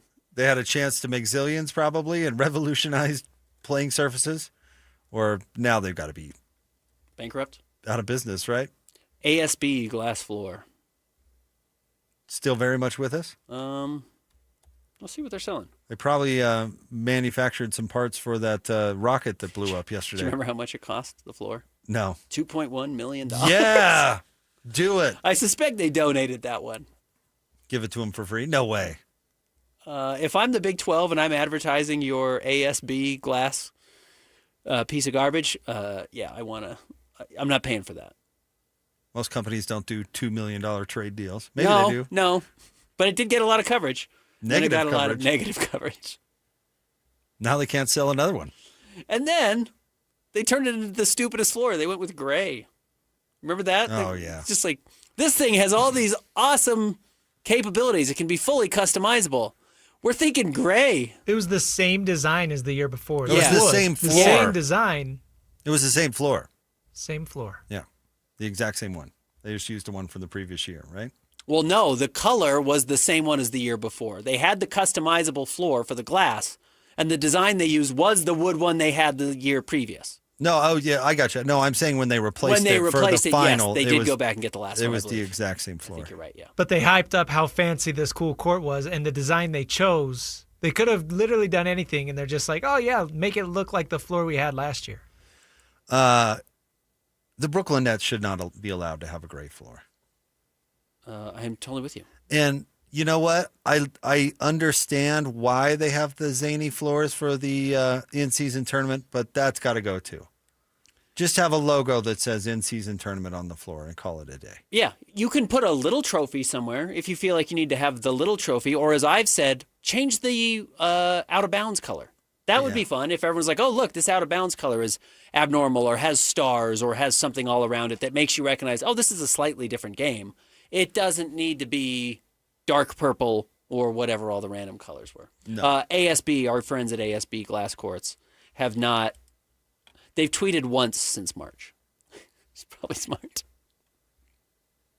They were really tweeting a lot through the first 2 weeks of March and the Big 12 tournament. And since then, they've sent out one tweet because they are going to be putting their floors at the OBL Team Orlando and Vince Carter hosted elite tryouts. Big client. Huge client. Just tripping these kids. But they did that one on trade too? Yeah. Stay tuned. We will have more. Put it in a really humid environment. That's going to be good for the glass floor. More next. 97.5. A lot of moisture. The KSL Sports Zone. And now, a look at traffic from the KSL Traffic Center. I-15 southbound is at reduced speeds from the south interchange down to Bluffdale and in Utah County from Pioneer Crossing in American Fork into Linden. Also, over on Mountain View Corridor, northbound traffic is at a standstill in Harriman from Academy Parkway to a crash at Rail Vista Drive. Hey, traffic's rough, but your parking lot doesn't have to be. Keep it smoother than your summer playlist with GoPave Utah. GoPaveUtah.com. That's GoPaveUtah.com. Call them right now or visit GoPaveUtah.com. With your KSL traffic update, I'm Christian Esparza here on 97.5, the KSL Sports Zone. This is DJ and PK. Here we go again. Joined now by Austin Ainge, Utah Jazz, president of basketball operations. So all of us are fired up about the draft, but everything happens so quickly because then you have the free agency that hits immediately. How about adding talent through trade acquisitions or free agency? How much of that do you anticipate? Definitely some. It's hard to anticipate exactly how much, but we'll try to be aggressive, appropriately aggressive in adding and making our team better. We could go a few different directions to address some of the weaknesses, and some of that will be determined by which position we draft. We've got a lot of work to do. Teams in the West are really good, and the rules will be different next year, so there'll be a lot of changes. It'll be a lot more competitive, and we're very aware that we got to take a big jump here in a lot of different ways. Catch DJ and PK mornings from 6 to 10 on 97.5, the KSL Sports Zone.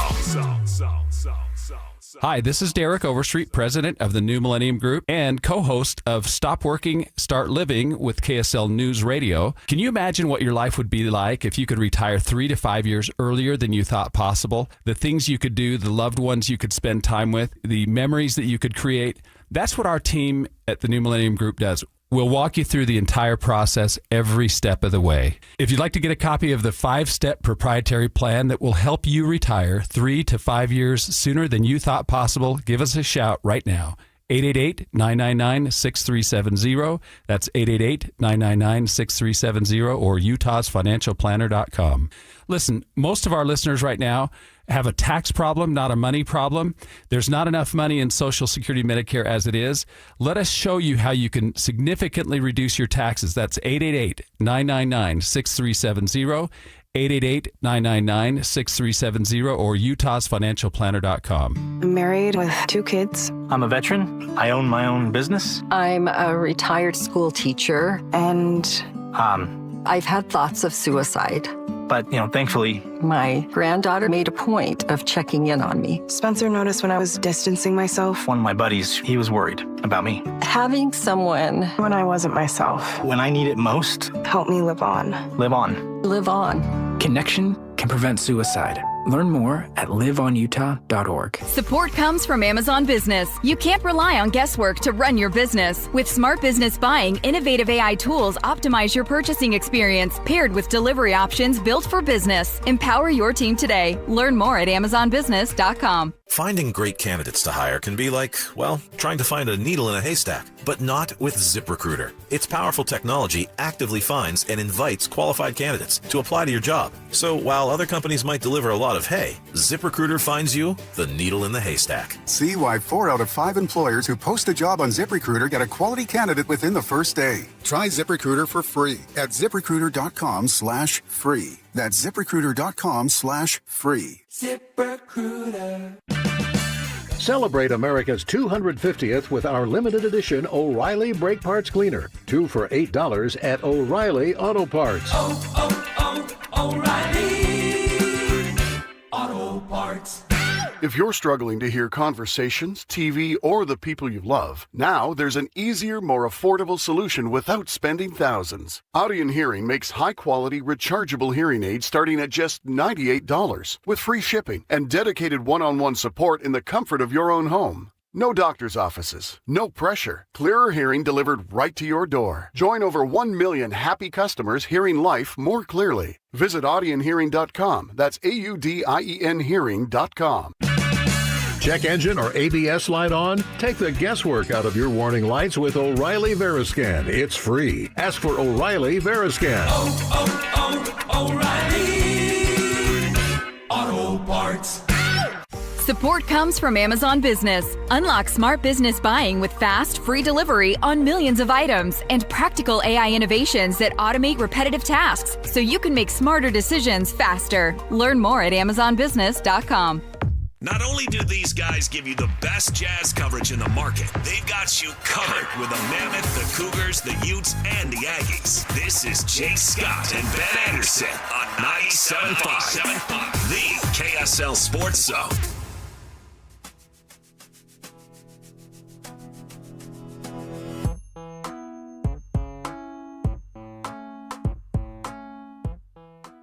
Hey, love the Jake and Ben show. Every once in a while, you guys pull back the curtain a little bit and share with us something from somebody's personal life, but I would like to hear a lot more about DJ wearing fancy scarves. If you could dig into that just a little more, that would be great. Shout out to you, Doug. Thanks for the call-in. Download the KSL Sports app. Hit the call-in feature, and you can record something and send it in. Well, he's famous. It's more ascots than it is scarves. Yeah, but he's blending in. Yeah. Well, with the famous people. No. He's blending into the crowd. We were talking about how Giannis can't blend in. That's when he puts the mustache on. He carries around a fake mustache in his back pocket. And when he's going to go out and doesn't want to be bothered by the people, he throws that mustache on. When he's with his TV famous people, he goes full ascot. He goes with the... Yeah. Do you really think nice. does DJ request when he's doing TV one of the folding director's chairs with his name on it? Uh-huh. He brings one. Oh, he brings one with him. See, it's not the power play if you have to bring your own. Well, he has an emergency. Oh, okay. Just in case. He does request it, but also he's not going to be caught standing around on set. No, he's got to have his own personalized DJ chair. I'm not kidding. I was having lunch with DJ not that long ago, and a big-time local politician comes right up to our table. Hey there, Mr. James. I'm a big fan. Yeah. I was like, wow, he came to you, DJ? Do you want to say who it was? Oh, I guess he's a former politician. It was former Salt Lake County Mayor Peter Caroon. Okay. I was like, dude, DJ. That's not who I was thinking. Big deal. Yeah. I don't know who I was thinking. Who were you thinking? Rocky. Oh, no, he's not a current politician either. Okay. Yeah, neither's Caroon. I don't know. Biskupski? No, it wasn't her. Okay. No, it's Peter Caroon. Okay. Great. Came right up to DJ. Did you recognize him right away? No. Okay. Yeah, I could pick out Rocky. I could pick out Jackie. I could pick out current mayor, Aaron Mendenhall. But I don't think I would be able to Not old spot. Pete? I saw Ben McAdams at my grocery store. I told you one time I think I saw Burgess Owens changing pants in a grocery store parking lot. That's weird. Well, I told you, Burgess Owens ran over me at the airport because my daughter wasn't paying attention. Sounds like a character in Arrested Development. Oh, he was very nice. Yeah, absolutely. He was. I had to apologize, and then I told my daughter after he walked away. I said, "We just almost got run over by a U.S. congressman." I probably didn't see Burgess Owens. I just was driving way too fast in a parking lot, and I thought, "Is that Burgess changing his pants?" But anyway, Peter Caroon wasn't coming up to talk to me. Well, TV is different than radio. The visual aspect of it really helps, and people of Peter Caroon's age or older are still really taking in a lot of nightly news. But that's what I'm saying. DJ's a huge celebrity. He has to blend in. If he was wearing the mustache, we wouldn't have been bothered. I thought Peter Caroon was going to come over and be like, "I like your ascot. It's similar to the one I have because fancy people." Anyway, Ben, Doug? Huh? Doug? Is that our caller, Doug? Shout out, Doug. Shout out to Doug. Use the call-in feature. ESPN person Tim Bontemps, Ben, is reporting that Walker Kessler is expected to re-sign with the Jazz on a $25 to $30 million per year contract. and had this quote, given that neither Jackson nor fellow big man Lauri Markkanen is a full-time center, Kessler remains an important player in Utah's path back to contention in the Western Conference. The consensus is that Kessler is signing a new deal with the Jazz in the range of $25 to $30 million per year. The Jazz have to sign Walker for the most part for a couple of reasons. One, they need him. When you have Jaren Jackson Jr., you need a center next to Jaren Jackson Jr., especially a guy who rebounds the heck out of the ball. And that has actually probably turned into Walker's best skill. Walker is a great rebounder. He's a great offensive rebounder. Oh, 2 years ago, there was an argument he was the best rebounder in the league. And he's absolutely. And now he told us that, the reason he's getting his shoulder surgery is not because it was necessarily getting worse, but because he thought it was keeping him from being a better player. And some of that was range of motion, including specifically on the ability to grab rebounds. So if he thinks that he can become an even better rebounder, that's going to be absolutely essential for him and for the Utah Jazz, because Jaren Jackson Jr. is a flat-out bad rebounder. And Lowry's a better rebounder, I think, than people give him credit for. But he's still not. But he's not a great rebounder. He's not Dennis Rodman out there. No, by any means. So you're going to need that to be a major skill in your front court. And in fact, some of your other players on the team are probably going to have to be very good rebounders as well, whether Keontae has to add that, or Ace has to add that. You're going to have to make up for some of Jaren's shortcomings. But Walker, for his skill set, has to be on the floor, or has to be retained by the team. He also has to be retained so you don't just let the asset walk for nothing, because he's valuable. Yeah. And because you're going to go over the salary cap after you sign Keontae George anyways, so you might as well keep your players that you have. You're going to be over the cap, and you're not going to be able to go out and spend a bunch of money on anybody to replace Walker anyways, but this is your chance to do it. Well, and they can always trade him. But I would say it is important that he does not sign with another team. First. Yes. If they want to keep Walker. Mm-hmm. If they're going to just trade him, then who cares? But if they want to keep him long-term, I think it's important that the Jazz are the one to ink him to the deal. As opposed to just matching. Because matching hurts players' feelings. It does. And then they don't come back with a good attitude, and it rarely goes well. They get sold on the idea of going and playing for the team they're signing with. Even if there's zero chance they ever end up there, they start to think, what if there is something else outside of this organization? You hear players talk about it all the time, and we're really callous to it because we're not players, we're fans, and we view it as a TV show instead of actual people. But you hear players talk about it all the time. This team believed in me. Yeah. This team believed in me.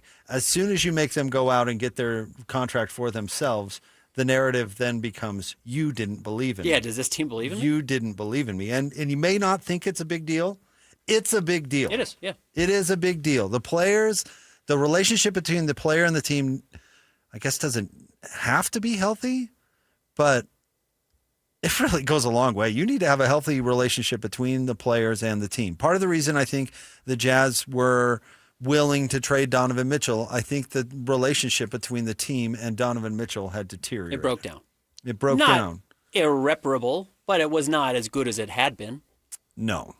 And I think that makes it easier when you don't have a great relationship because you think maybe you're not going to be productive together. It can show itself in a variety of different ways. I mean, if, Kawhi Leonard with the Spurs lost trust in their medical advice, lost trust in their medical personnel, and it led partially to a rupture of that relationship, as did a restricted free agent negotiation with Kawhi. Mm-hmm. I mean, it just is really delicate, and they let it go a year without extending him, and we know that he wasn't too pleased at the beginning of last year. I do think it's important if the Jazz want to keep Walker, figure this negotiation out and be the team to sign him. Don't match. Yes, I will be curious how the Jazz approach that, because you hear the 25 to 30 number. I bet the Jazz would love 25, and I bet Walker would love 30. And if the Jazz don't want to pay 30, they might say, go find it. Yeah, they might, because that $5 million could end up mattering down the line when you're talking about being over the aprons and how punitive those can be. So I will be curious how that goes. I do expect Walker to be back. But along the lines, another thing the Jazz do need to have that they do not have right now is these mid-tier salaries. And believe it or not, $25 million is a pretty mid-tier salary. Right now, they have two guys that are making almost 50 in Lauri Markkanen and Jaren Jackson Jr., and then a bunch of guys on rookie contracts. In fact, right now, I believe Darren Peterson or A.J. DiBonzo or Cam Boozer is going to be the Jazz's second highest paid or third highest paid player next season before Walker inks his deal. Mm-hmm. So they don't have anything but huge contracts or relatively small contracts, which means it's really hard to make trades. You do need to have an $18 million deal. You need to have a $25 million deal. You need to have some of these guys on movable contracts to make numbers work. So I think they will make sure they have that, even just as a financial tool. But more importantly, they like Walker. And you and I have both really liked one thing about what this Jazz roster looks like next year. They are huge. Really big. It's a real advantage that I don't remember the Jazz ever having, probably since the late 80s when they had Mark Eaton, Karl Malone, and Thurl Bailey on the roster. That's a big team. They haven't been big since, really. They've had big guys, but they have not been a big team overall. If you lose Walker, suddenly that size doesn't really matter that much. You're not that big anymore. But if you have Walker and Jaren and Lowry and Ace Bailey, and you have big guys coming off the bench, whether it's Flip, whether it's the Beak, whether it's whoever. The Bosnian Beak. The Bosnian Beak. You lose that advantage without Walker because he's the biggest player of all of them.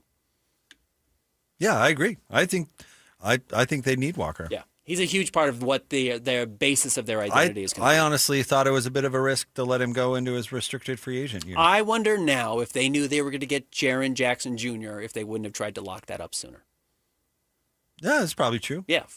Now, would he have signed for 4 years and $100 million? I don't know. I will be curious if it's a 4-year deal. The NBA currently is really favoring short-term deals. I think it's probably a good sign he didn't disappear last year, that he was still around the team all year long. Yeah, I totally agree. Now, he didn't want to talk in locker room clean-out, which, some maneuvering there. And well, he probably didn't want to it. say anything that was going to And he told us, to be fair, he told us at the beginning of the year that I'm only going to talk about my contract before the season. I'm never going to talk about it again, so don't ask.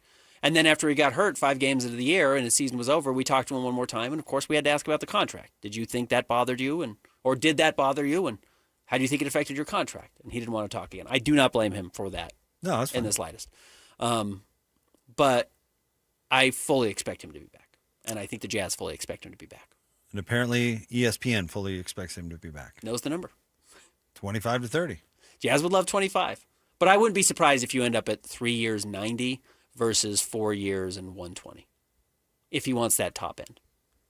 Make it a shorter deal. Make it a shorter deal. Give him a little bit more money, but give the Jazz more flexibility on the back end if they want it. Audio Vault is coming up next. Stay tuned. One of the great athletic feats I've ever heard in my life is coming up next on the Audio Vault. I'm very excited for this. Jake and Ben, more next. 97.5, the KSL Sports Zone. And now, a look at traffic from the KSL Traffic Center.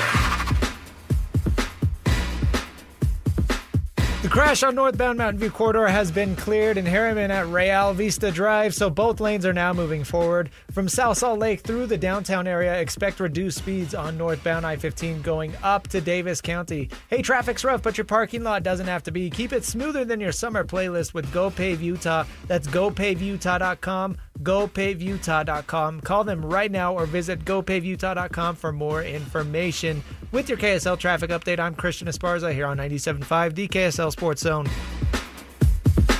Turn it up. Let's go. It's a new era for sports radio in Utah. This is the all-new KSL Sports Zone. As always, DJ and PK kick off your mornings from 6 to 10. Then introducing the newest addition to the KSL Sports Zone. The coach, Tim Lacombe, joins Scotty G every day from 10 to 2. And as you wrap up your day, Jake Scott and Ben Anderson are there with the best sports talk in Utah from 2 to 6.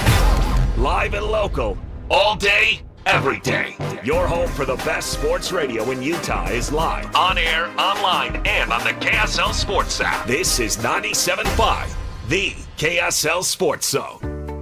Tim Jr. here from RGS Exteriors. And let's face it, it's time to update the look of your home's exterior. When was that thing built? In the 50s, 70s, 90s, the 2000s? Well, it's looking like it. Faded siding, drafty windows, leaky gutters. It's time to take action now. RGS Exteriors has been taking Utah homes from drab to fab for over 5 generations. We only use the highest quality materials like James Hardy siding and gutter topper gutter covers. You will be blown away by how much different and better and awesome your house can look. Your neighbors will be jealous, your home value will go up, and most of all, you're going to love it. Everything we do comes with our industry-leading 10-year everything guarantee. so you can sleep like a baby, knowing if anything goes wrong, you're 100% covered. For a free estimate on your gutters, windows, siding, or anything on your outside of your home, call RGS Exteriors at 801-280-3110 or visit us at rgsexteriorsutah.com. That's rgsexteriorsutah.com. Power your drive with Mobil 1 motor oil. Buy 5 quarts, get $15 back, and score a fast and furious prize after rebate at O'Reilly Auto Parts. O'Reilly Auto Parts.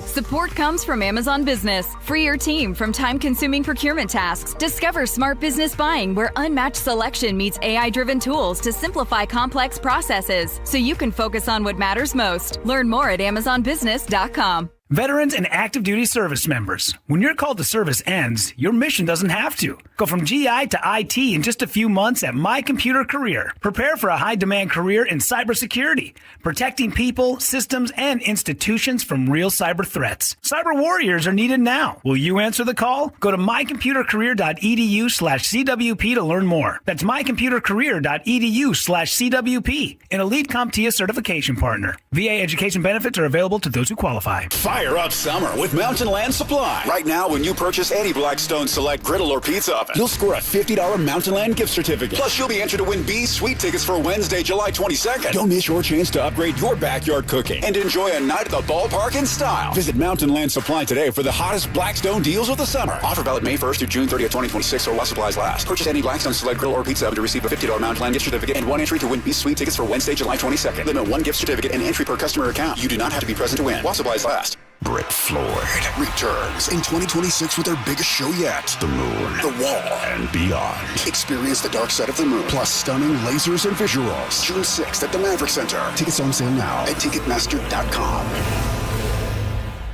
The KSL Sports Zone and Beehive Meals are honoring people that impact youth sports in our communities. Nominate the youth sports volunteer you know for the Beehive Meals Hero of the Week at KSLSports.com/contest. No crazy soundbite slips past these guys. I came here for the same reason people go to the zoo. This is another edition of the Audio Vault with Jake and Ben. On 97.5, the KSL Sports Zone.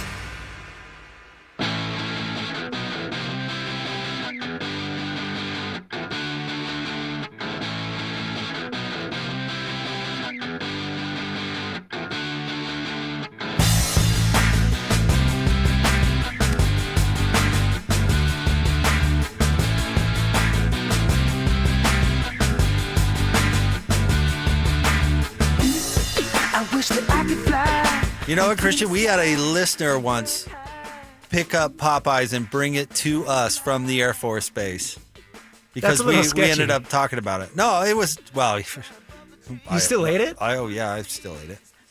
We were talking in the break about Hill Air Force Base and when the only Popeyes chicken in town was at Hill Air Force Base. I didn't know that was a thing. And they have a really nice golf course up there, too. It was like for a while, the only Chick-fil-A was at Cottonwood Mall. Is that true? Yeah, I think there was a little one in Cottonwood Mall. People would go and get their nuggets or whatever. Now they're everywhere. Huh? I had no idea. Yeah. Well, anyway, shout out to the good folks up at Hill Air Force Base. Yes. Time for the Audio Vault, the best sound of the day. Ben, you want to set this one up? Yeah, so it's the National Spelling Bee. Okay. Which ESPN always has been broadcasting for years. And I believe it went to a sudden death tiebreaker. Now, it's actually not sudden death. That would imply first person to get the word wrong is out. And we have seen this happen a lot. And these just go on forever because these kids are geniuses. You know, they are great spellers. And so nobody gets the word wrong. And it's just like it becomes an endurance battle where they said, what if we change it from endurance to a speed round? Now it's how many words can you spell in 90 seconds as opposed to, okay, you got a word right. Okay, next guy, you got a word right. Next girl, you got a word right. Okay. So now it's how many words can you get right in 90 seconds? And I think we have the whole winning round here. And this is almost makes my head hurt listening to this kid spell words. Here it is. So your first word is Taroni. T-O-R-O-N-E. Enthymeme. E-N-T-H-Y-M-E-M-E. Iguape. I-G-U-A-P-E. Denebola. D-N-E-B-O-L-A. Feidodo. F-A-I-S-D-O-D-O. Coathai. C-Y-W-Y-D-D-A-U. Pohutakawa, P-O-H-U-T-U-K-A-W-A, Monadnock, M-O-N-A-D-N-O-C-K, Amut, E-M-U-T, Nanofossil, N-A-N-O-F-O-S-S-I-L, Tongkang, T-O-N-G-K-N-G, Nakatosh, N-A-T-C-H-I-T-O-C-H-E-S, Fla, F-L-A-I-T-H, Semele, S-E-M-E-L-E, Russell, R-U-S-E-L-L, Sauter, S-A-W-D-E-R, Campernell, C-M-P-R-N-E-L-L-E, Nickel, N-I-C-O-L, Zamenis, Z-A-M-E-N-I-S, Tar Parker, T-H-A-R-P-A-R-K-A-R, Tlachli, T-L-A-C-H-T-L-I, Madokwa, M-A-D-O-Q-U-A, Rishi Arias, R-E-T-I-A-R-I-U-S, Balintawak, B-L-I-N-T-A-W-A-K, Tesseraconter, T-S-S-A-R-A-C-O-N-T-E-R, Torakathapsia, T-A-U-R-O-K-T-H-A-P-S-I-A, Rapakivi, R-A-P-A-K-I-V-I, Wayad, U-A-Y-B, Paremia, P-A-R-O-E-M-I-A, Melanket, M-E-L-E-N-G-K-E-T, Terraglin, T-R-A-G-L-I-N, Homeland, H-O-M-E-L-Y-N, Chikungunya, C-H-I-K-U-N-G-U-N-Y-A, Bromocryptine, B-R-O-M-O-C-R-I-P-T-I-N-E, Kashaw, C-U-S-H-A-W,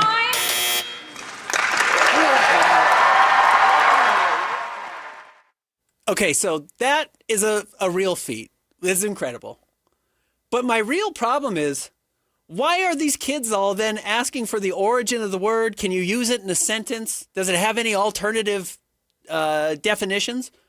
You don't need all of that. This kid knows all the words. Stop asking for all the crap before you just give us the answers. These kids are wasting our time.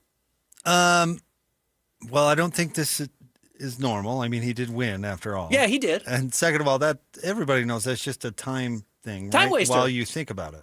Yeah, you don't need to wait. Apparently, they don't need to think about it. This he kid doesn't. Well, this kid didn't win in the first round. Someone was as good as he was, or at least close to. They had to go to overtime. So if you're doing all that, I'm sure he did it in the opening rounds as well. Asked for all the nonsense, and he doesn't need it either. So I'm getting rid of that entirely. I don't know how I feel about. Well, let me put it this way: like a stage parent is a thing, right? Mm-hmm. The Williams sisters' dad was kind of a piece of work. Tiger's dad was a little bit of a piece of work. Can you imagine the insane parent that created that? Pohutakawa. What? You know what I'm saying? Get it right. The drilling, well, you're not going out to play with your friends. Mm-hmm. None of that you just have to dedicate it to spelling. And at least stage parents, kids have a chance to be a star or something. I don't know. This kid's on the Jake and Ben show. Yeah, this kid is not going to make $1 out of being a good speller. No, he'll make $1 billion. P-O-H-U-T-U-K-A-W-A, Dude, especially in today's day and age, like, because I am a just dreadful speller. Yeah. Just dreadful. It doesn't matter. That kid's fixed right in front of your face. Yeah. So what skill is, or what is being a good speller going to get that kid ever? Nothing. Look, I have to lie to my kids every day and tell them, like, spell the words right or learn how to spell it or whatever, even though you've always got an Alexa or your phone or whatever that can correct everything for you immediately, and AI is going to make it even better. So I'm, like most people, still lying to my kids about some of the things I think they should learn. I'm with you. I don't know what his name is. Shrey, by the way. Well, his parents just probably ruined his childhood for a skill that does not matter. For the moment. Yeah. He's going to look back and say... Don't you get a scholarship? I think he's doing well. This kid's going to be fine. He gets like $100,000. Not that I suspect he was going to have a hard time getting into any university. If I'm anywhere. Tiger Woods, I can say, oh, yeah, I ruined my childhood, but I made zillions of dollars and am the best golfer ever. Okay. This kid didn't have a childhood. I think winning the spelling bee is akin to becoming a student body officer in high school. It doesn't actually mean anything, but it looks good on a resume. Does it? Means you might be annoying. Wow, you guys are haters of smart kids. I agree. It means you're totally obnoxious. I took 5th place in the spelling bee, 6th place in the elementary I got spelling canopy wrong in junior high, but I only entered in junior high because you could get out of class. My friend Mitch, who was the one who always helped me get in trouble, just said, yeah, you just put your name in and they call you out. You don't have to be in class. I thought, oh, awesome. And then you lose and you get to just sit and watch it. So like they didn't send me back to class. So I was wrong on canopy right away and I just missed the rest of the day. But let's say you were the Utah State Spelling Bee champion. Would you put that on your resume as a 40-year-old man? It might be the only good thing on my resume. No, there's not a chance you're putting that on your resume as a 40-year-old man. It's a conversation starter. Is it? Yeah, it sets you apart from other people. Scripps National Spelling Bee Champion 2026 in 2050, when everyone else's resume is insane for whatever job you're applying for, might get you a foot in the door. At least as a freak show. I got to see what this kid has to say. I got to see what this guy has to say about winning the spelling bee. And then you play that video, and then you're the popular guy in the office. You're a hater. I can't believe you're hating on Shrey right now. Pohutakawa. P-O-H-U-T-U-K-A-W-A. Oh, no. That's a great bar trick. I totally pity that guy. No, I'm for him. I'm not hating on him. I totally pity him. I wish he got to play some baseball or something, but he was probably locked in his attic spelling words. No, like a weirdo. $50,000 cash prize. $50,000. That's awesome. Would you trade your childhood for $50,000? My childhood? I don't know if this man traded his childhood. To be able to do that, this guy has no life. This kid has no life, and he does nothing but sit inside and spell words. Let's figure out what else he's about. Now, I would believe that he's probably educationally driven. Yeah, but that doesn't mean he doesn't have a life. Specifically a waste of time like spelling. Yeah, well, I don't know, waste of time. I just won him $50,000. 6-year competitive spelling career. Yeah, right. Okay. Exactly. Marked by triumph and heartbreak, according to our friends at AP. He's making like $8,300 a year for spelling. 32 words spelled correctly in 90 seconds. This is called the shootout style, which began in 2022. He entered the contest as a heavy favorite and walked away as champion. Good for him. Front runner. I like a front runner. He needs to get a hobby. Spelling is his hobby, and it made him $50,000. I mean like one that's outside. You can spell outside. He needs to do some normal kid stuff. I want to find out what else this guy's about. We'll come back at 5 o'clock, and I'm going to tell you what this kid's all about. He needs to learn how to do the kick snaps on the skateboard. That didn't make me any money. Yeah, but it got you exercise. It got you outside. It provided you a social circle. It did give me a big social circle. It absolutely changed my life in the most positive ways. You're right. Well, maybe this kid's cool with a bunch of friends, with some spelling bee friends. It says he's a tennis player. I'm looking at him right now. Yeah. I found his bio. Sure he is. He competed in 2022, where he tied for 89th, 2024, where he tied for 3rd. He has many hobbies, including tennis, reading, math, and chess. Don't put reading and math in there. And chess, maybe not either. And I don't believe any of that. He plays percussion in the school band, snare drum, bass drum, brake drum, triangle, bells, just like Christian, our local bells player. Coming up next, we have Live at 5, and we're going to talk to Drew Hill. He covers the Grizzlies for the Daily Memphian. One of Shrey's proudest accomplishments, other than spelling, was qualifying for the California State Math Counts competition. So you can't say he doesn't have a good life. How old is this kid? 14. Okay. 8th grade. And this is how many years he's spent on the spelling circuit? 6. So since he was 8 years old. This kid's parents are a piece of work, I'm telling you. Nightmare. Coming for him. Nightmare. All right, we're going to talk to Drew coming up next, 97.5, the KSL Sports Zone. There's something amazing about where we live. When a child needs help, our community doesn't look away. We show up. Primary Children's Hospital has been showing up for our kids for generations. Join the KSL Sports Zone and KSL 5 June 4th for the Primary Children's Hospital Give-a-thon. Whether it's $5 or $50, your gift tells the family they're not alone. Donate today at KSLSports.com. Primary Children's Hospital, the child first and always. Hey everyone, Jake here for my friends at Trajan Wealth, and that's Trajan, Trajan, Trajan Wealth. Listen, there are a few things that are more important in life than the financial health of not only yourself, but of course, of your family. And we're all going to spend a lifetime working, right? We're all working toward that retirement phase. Well, have you ever set goals? Like, when do you want to retire? What kind of lifestyle do you want to live when you retire? I'm about to go to on vacation. Maybe you want your retirement to look like a vacation. Maybe you want to travel. Maybe you want to play golf. Well, you need, if you're anything like me, a team of good folks on your side to help you make the right decisions to get you there. Give them a call, 855-TRAJAN1. That's 855-TRAJAN1. Sit down with them. I've gone through it. It's very easy. They're very nice. They put it very simple. There are offices in Draper and Farmington. I went to the Draper location. It's right off the freeway. Call them. Sit down with them. It's free, 855-TRAJAN1. You can also get started at TrajanWealth.com. Advisory services through Trajan Wealth, LLC, an SEC registered investment advisor. Additional services through Trajan Estate and Trajan Tax. Actual client, paid advertisement. Additional disclosures at TrajanWealth.com, 855-TRAJAN1 or TrajanWealth.com. At University of Utah Health, we're mapping DNA to find the cause and the cure. Because 1 in a million is really just one. One person facing one incredibly difficult diagnosis. Looking for one thing. Hope. Learn more at uofuhealth.org. Five guys walk into a JCW's and order burgers. A pastrami, a mushroom Swiss, a guacamole bacon, a hickory barbecue, a ribeye steak, 2 onion rings, 3 French fries, a strawberry, mint, peanut butter, chocolate, and marshmallow shake, and not one left to tip. Because at JCW's, we don't ask for it. We think the price you see should be the price you pay. And all that, would you like to leave a tip stuff, is for the birds.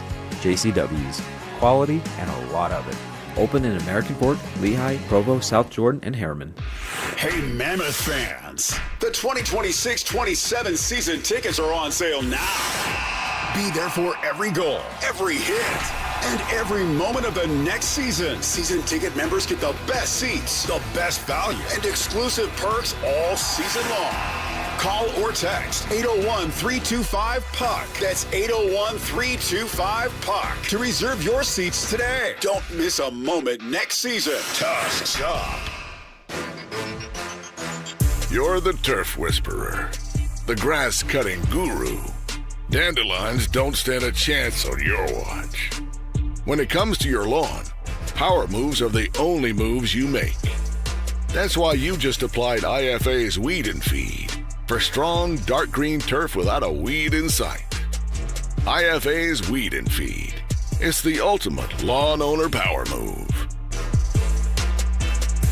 The energy, the roar, moments you'll always remember. Next season, Jaren Jackson Jr. is hunting blocks. Laurie Markkinen is getting buckets. And Ace is just getting started. Don't just watch Jazz basketball. Experience every moment. 2026-27 season tickets are on sale now. Full and half-season packages available. Plus exclusive benefits like arena discounts and player events. Are you in? Join the climb today. UtahJazz.com or call 801-355-DUNK. Has your doctor told you it's time to lose weight? Is your blood pressure up, your cholesterol keeps climbing, or you're already on medication and wondering, is this just my life now? Been told you need a procedure or surgery but have to lose weight first? That's where most people get stuck. At SLC Fat Loss, we help people lose 20 to 40 pounds naturally in about 60 days without injections, prepackaged meals, or extreme workouts. But more importantly, we help you keep it off so you're not stuck wondering what problem is next. Imagine lowering your blood pressure, improving your health, and taking pressure off your joints. Because if nothing changes, it's more medication or bigger problems down the road, especially if you have a family history of health issues or feeling the effects of getting older. Alex Curie here. I dropped 65 pounds in just 60 days. That was 2 years ago on Salt Lake City Fat Loss. I've kept it off. You can do it too. SaltLakeCityFatLoss.com. Many clients lose 20 to 40 pounds in about 60 days. Schedule a free consultation and take control of your health. Go to SLCFatLoss.com. That's SLCFatLoss.com. Results may vary. 97.5 KZNS FM Colville, 1280 KZNS AM Salt Lake City, and KSL FM HD2 Salt Lake City Midvale. This is 97.5, the KSL Sports Zone. Your home for the best sports radio for your afternoon drive is right here. This is Jake Scott and Ben Anderson on 97.5, the KSL Sports Zone.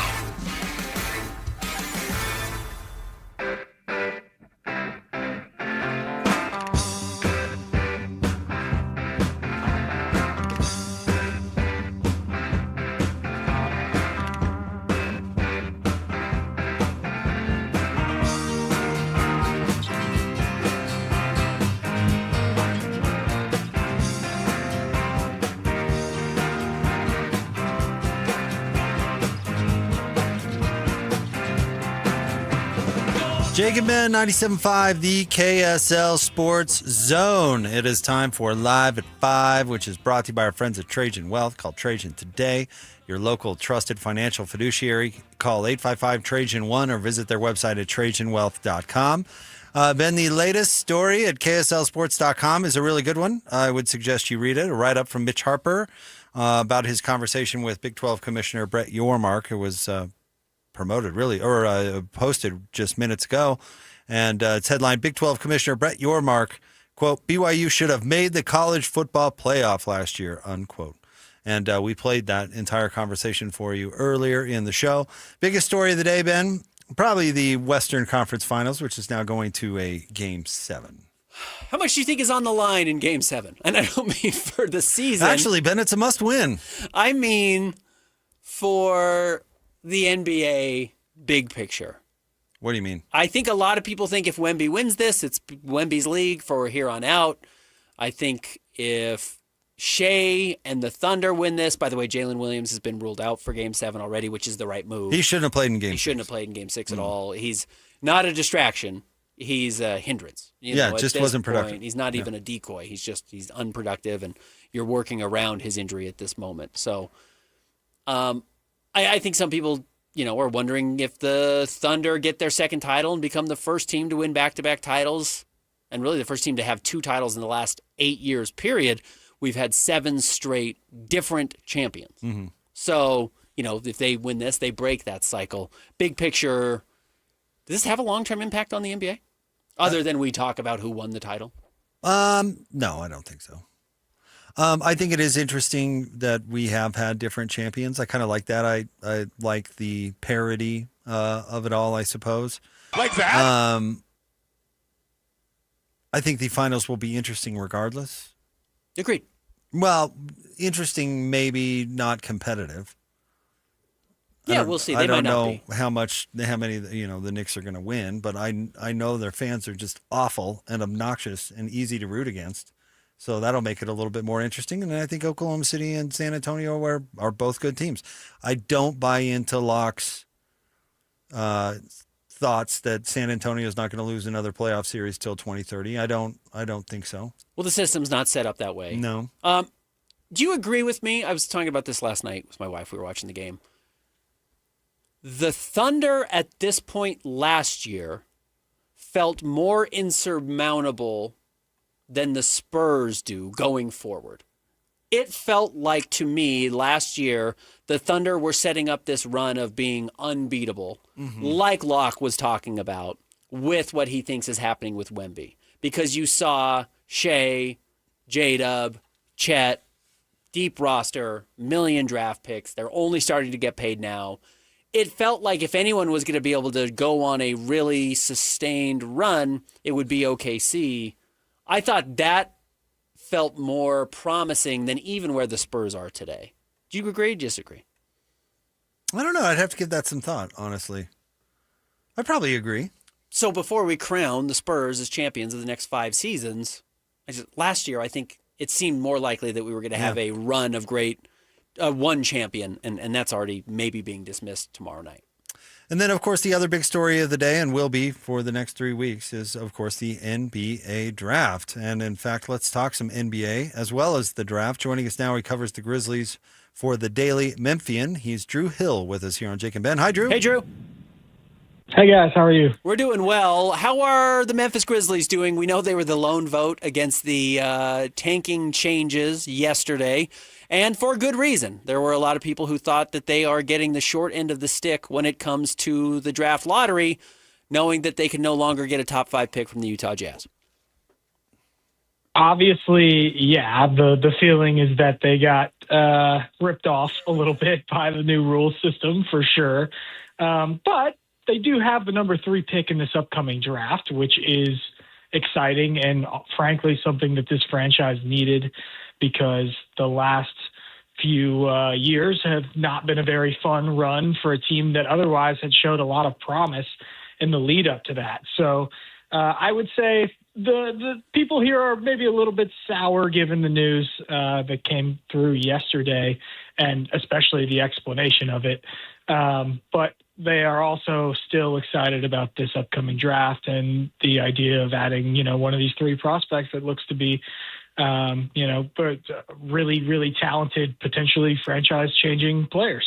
Drew, you said the explanation of it. I saw that you did get an explanation from the NBA. Can you relay a little bit of what that said? Because there is some logic, but it shouldn't make the Grizzlies fans feel any better. Right. So essentially, without overcomplicating things here, and I think some of it is just overcomplicated in general, and maybe that's part of the issue with some of the new rules.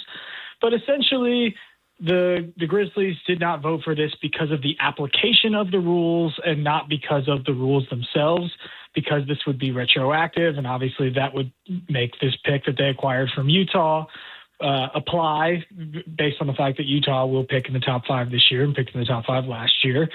And then the league essentially said, well, look, we don't want to create an imbalance, because if we were to grandfather in this Grizzlies pick and to say, hey, the Grizzlies did not know that Utah was going to be trading a pick that was going to be protected inside the top 5, because the Grizzlies did not know, we're just going to say this one doesn't count, but the rest of them from now on will count. They thought that was unfair. And one of the explanations that they gave was that, well, that allows Memphis to have all of the benefit potentially without any of the downside, which is essentially the downside would be if you owned,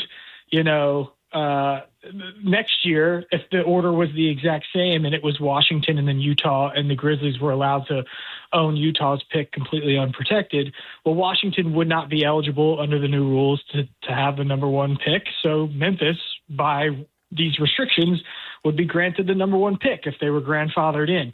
And they said, well, we felt like that was inherently unfair. Now, what's the likelihood of that happening? Just it would be bananas if that happened.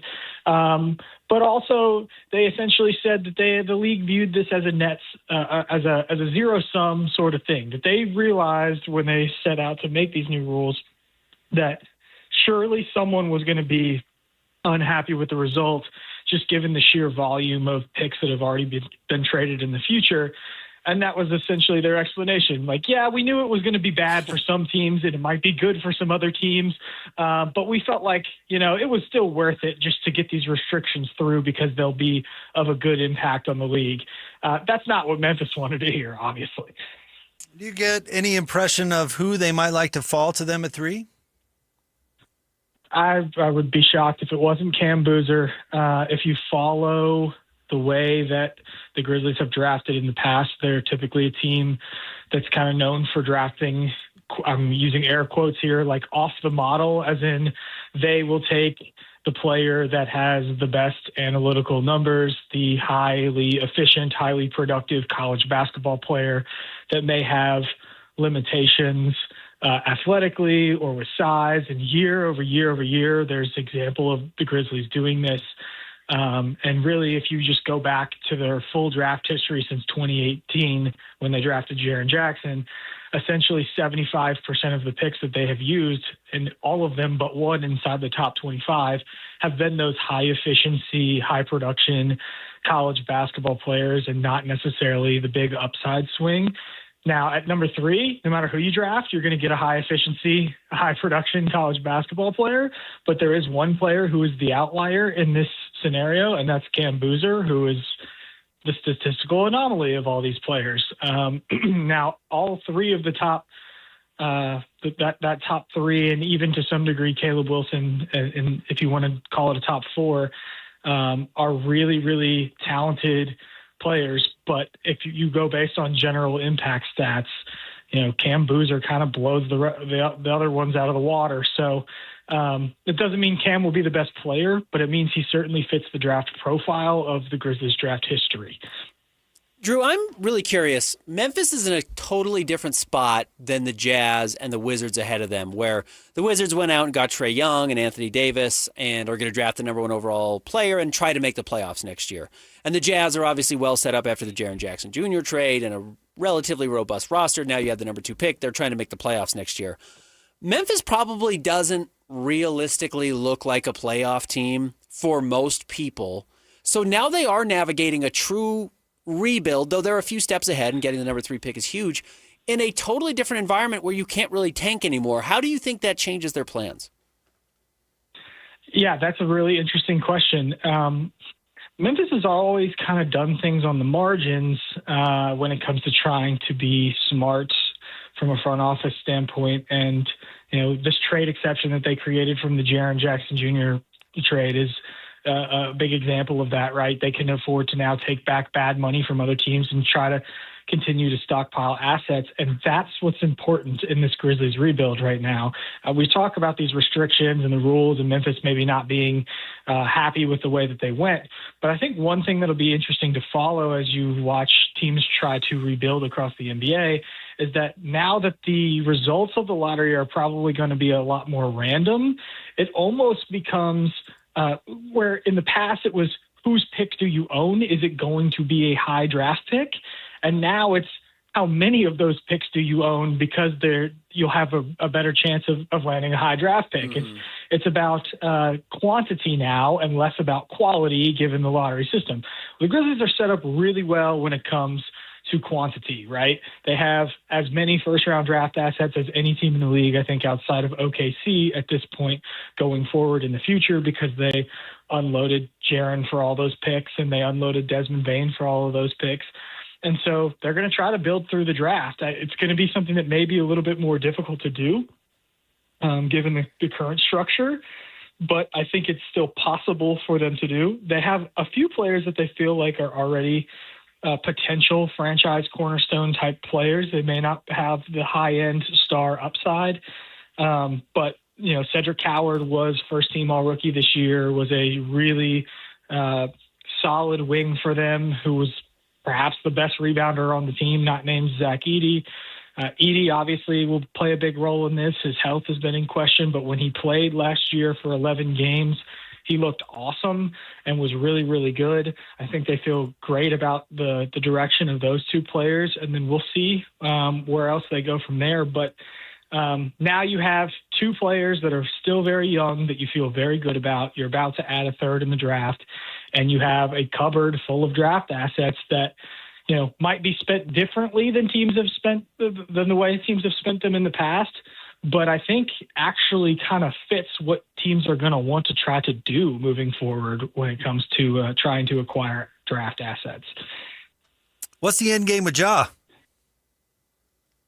I think nothing really has changed on that front. I think the Grizzlies will look to trade Ja Morant this summer. As far as finding a landing place, we'll see if things change. I think Memphis's hope was probably going to be that Ja would end up having more value after a few teams flame out in the playoffs and feel like they need to have some sort of reset or a restructure. And maybe that might open the door for a better trade. I mean, they looked to trade him at the trade deadline. They just simply didn't get offered a trade package that was reasonable to take. That's what happens when a player, essentially does not play for 3 straight seasons and has the injury history that he does, and the background. And so I think Ja may end up being a very good player on another team for another franchise, but I just still don't expect him to be on the team when the season starts up. We saw Jaren Jackson Jr. play 3 games for the Jazz, and he looked like the best player on the team in those limited opportunities, including no fourth quarters. But I know there are differences in Memphis between regular season Jaren and playoff Jaren, and I think there are big questions the Jazz will have to answer there. What did Grizzlies fans see from Jaren in the biggest games in the playoffs? It was a mixed bag, right? I think Jaren was a little bit of a polarizing player by the end of it, just because his strengths are so obvious, but so were his weaknesses for the Grizzlies. Like the team really needed more rebounding, and he does play defensively in a way where he's more of a roamer trying to block shots, and he just is not the type of player that's going to grab double-digit rebounds on a nightly basis. And so there was probably some frustration from Grizzlies fans that part of his game never came along, but he's also plenty capable of giving you a 25-point performance in the postseason. And I think everything about his game, like I thought it was a great trade for the Jazz because Jaren is not only one of the best players was not only one of the best players on the Grizzlies, but was also like just one of the best people in the locker room. Like the leadership skills were there for sure. There's a level of maturity that he can bring and he can get to, but he's also still youthful enough to where it's a little bit of a breath of fresh air when you're talking to him after games. And so I think his personality is going to come through. Jazz fans are going to love him. He's going to have games where he's awesome. And then he's going to have some of these games in the playoffs where he's going to leave a little bit to be desired, particularly with just sort of the toughness or the mental toughness of not picking up those early fouls. Like he wasn't able to fully get past that, it felt like, for the Grizzlies. The Grizzlies thought that they had a player that might be capable of being a number one on a playoff team. And I don't think he quite got to that point for them where they could trust that he was dependable enough in the postseason that you could just, kind of sit back, give him the ball late in games, and he'd be able to get you buckets. It never really transpired that way. He makes the magic happen for the Daily Memphian. He is Drew Hill with us here on Jake and Ben. Drew, we can't thank you enough for jumping on. Appreciate it. Thanks, Drew. Yeah, thanks, guys. See it. There you go. Drew Hill covers the Grizz. As far as how this worked out for the Utah Jazz, both getting out of the lottery at the right time, it's chaos. That's what the NBA wanted. They wanted you to not have any ability to predict what was going to happen other than all the teams that are going to try and get in that 4 to 10 spot. And even then, your odds of winning the lottery are still relatively slim, and you could just as easily fall to 16. And that's what the NBA wanted. The Jazz are getting out of this whole tanking lottery business at the right time. But along the lines of what Drew just said to close, which is you never knew what Jaren, you kind of thought he was going to be the number one guy, and he never developed into that. I think the Jazz feel like they've got 3 hopes of players who could become number one guys. One of them might be Keontae, one of them might be Ace Bailey, and one of them might be this number 2 overall pick, and someone's going to have to figure out who it is. But I bet you the Jazz feel pretty confident that one of them will. I don't think it's going to be Keontae. Do you? He averaged 24 points a game last year. It's kind of fake, but yeah. I don't think the Jazz want him to be the number one guy. I think they will roll the ball out and see who it becomes. I think ideally it's Ace or whoever you draft it to. I mean, Ace is 6'8". It's probably better late in the game of who you're going to get a shot off, but I also don't know how well Ace can dribble. Ideally, this guy you get it to becomes that, and that might end up being why it's not Cam Boozer who gets drafted 2nd overall. Cam is great. I don't know if he's the pure shot creator late in the game that is a number one in a playoff game. And I think both A.J. DeBonsa and Darren Peterson really lend themselves to being that type of player. Yeah. And I think that might end up being the edge. Yeah, I don't think you have to be a player that dribbles the whole time and takes 25 shots to be a number one. I don't think that's necessarily the job description. No, not at all. And I don't know, like who was the number one on the Shaq and Kobe teams? Right. It was Shaq. For sure. And he was not the Correct. dribble, shoot, Correct. create your own shot guy. That was not Shaq at all. I only bring that up just that there's more than one way to be the number one guy. There is, absolutely. And I don't know, maybe it could be Jaren Jackson. I think it could still be Lowry. I think it could be one of those, I don't know, Detroit Pistons of old team kind of things. I really don't know. Yeah. Now, I think a lot of people would point to, even on some of those Pistons teams, it was Mr. Big Shot. I mean, that was his nickname. That's Chauncey Billups. That's the point guard. He wasn't the best player on that team. No, he was not. But late in the game, he got the ball. And I think that's what I'm talking about when you're talking about a legit number one. And maybe Drew was not. But late in the game, I don't know if you're giving Jaren Jackson Jr. the ball. Because when I think number one, I think the team's best player. Yeah. And Jaren Jackson Jr. will be the Jazz's best player next year. Right. I think so. No question He about or Lowry, depending on what you're talking about. Yeah. I think two-way player, 20 points per game, probably going to be Jaren. I like the two-way guy. You know me. Yeah. Yeah. But that's what I picture when I hear number one. Yeah. All right. Stay tuned. We will have more coming up next. It is the Jake and Ben Show, 97.5, the KSL Sports Zone. And now, a look at traffic from the KSL Traffic Center. All eastbound lanes are now open on Bangor Highway in Draper, heading out to I-15. now that a crash that was blocking 2 lanes at 600 West has been moved over to the right. We've got another crash, though, on I-15 northbound about a half mile before the Bluffdale exit. That's been moved up against the left barrier. Hey, the Utes Stampede Rodeo and Extreme Bowls is back. Save the date, July 8th through the 11th. Tickets are going fast. Don't miss out on this one. Visit UtesStampedeRodeo.com. That's UtesStampedeRodeo.com. With your KSL traffic update, I'm Christian Esparza here on 97.5, the KSL Sports Zone.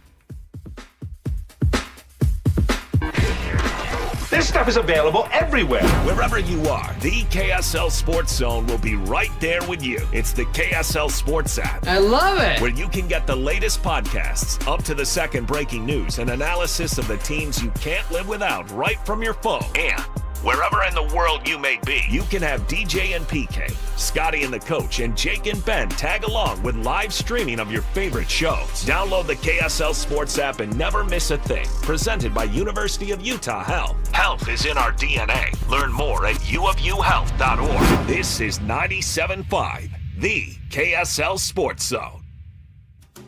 DJ, PK, and John from J. Brooks Jewelers. John, spring is here. That means engagement season is officially underway. If you're thinking about popping a question, this is your sign. That's right, DJ. At J. Brooks Jewelers, spring is always a favorite time of year.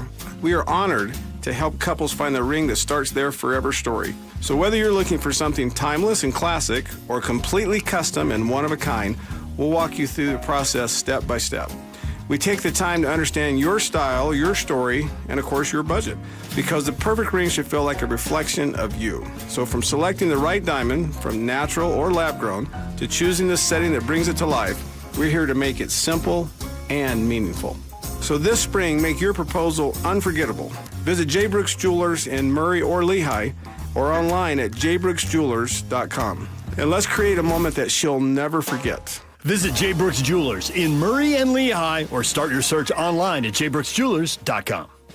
The biggest event of the year, Monster Jam World Finals, returns to Salt Lake City, Utah, July 2nd through the 4th. The most trucks and all the best drivers in one place at the biggest festival-style pit party of the year.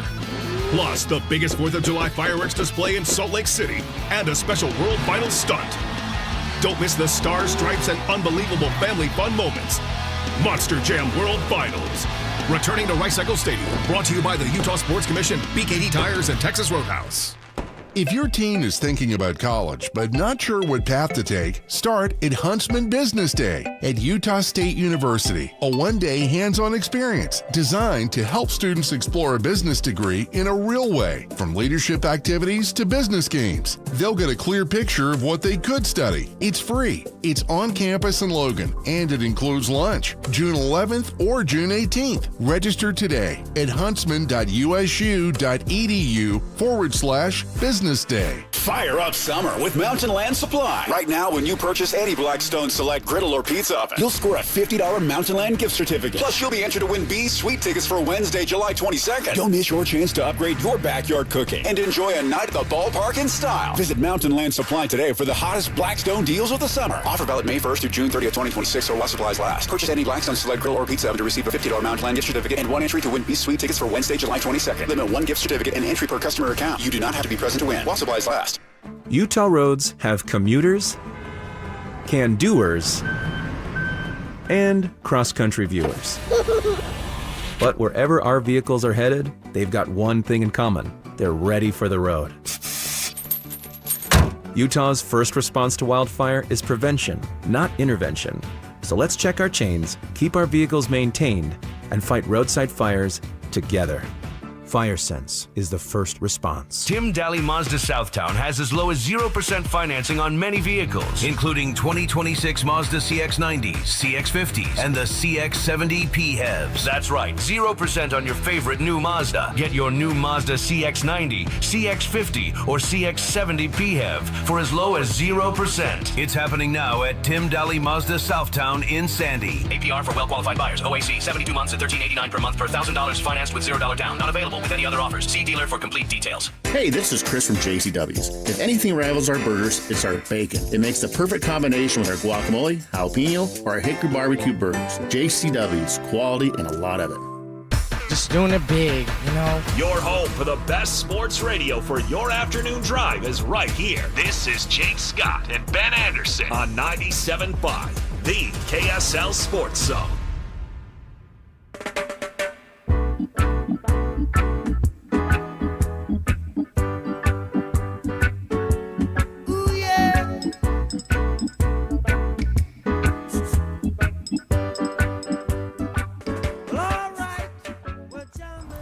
Jake, Ben, love the show. It's Easton again.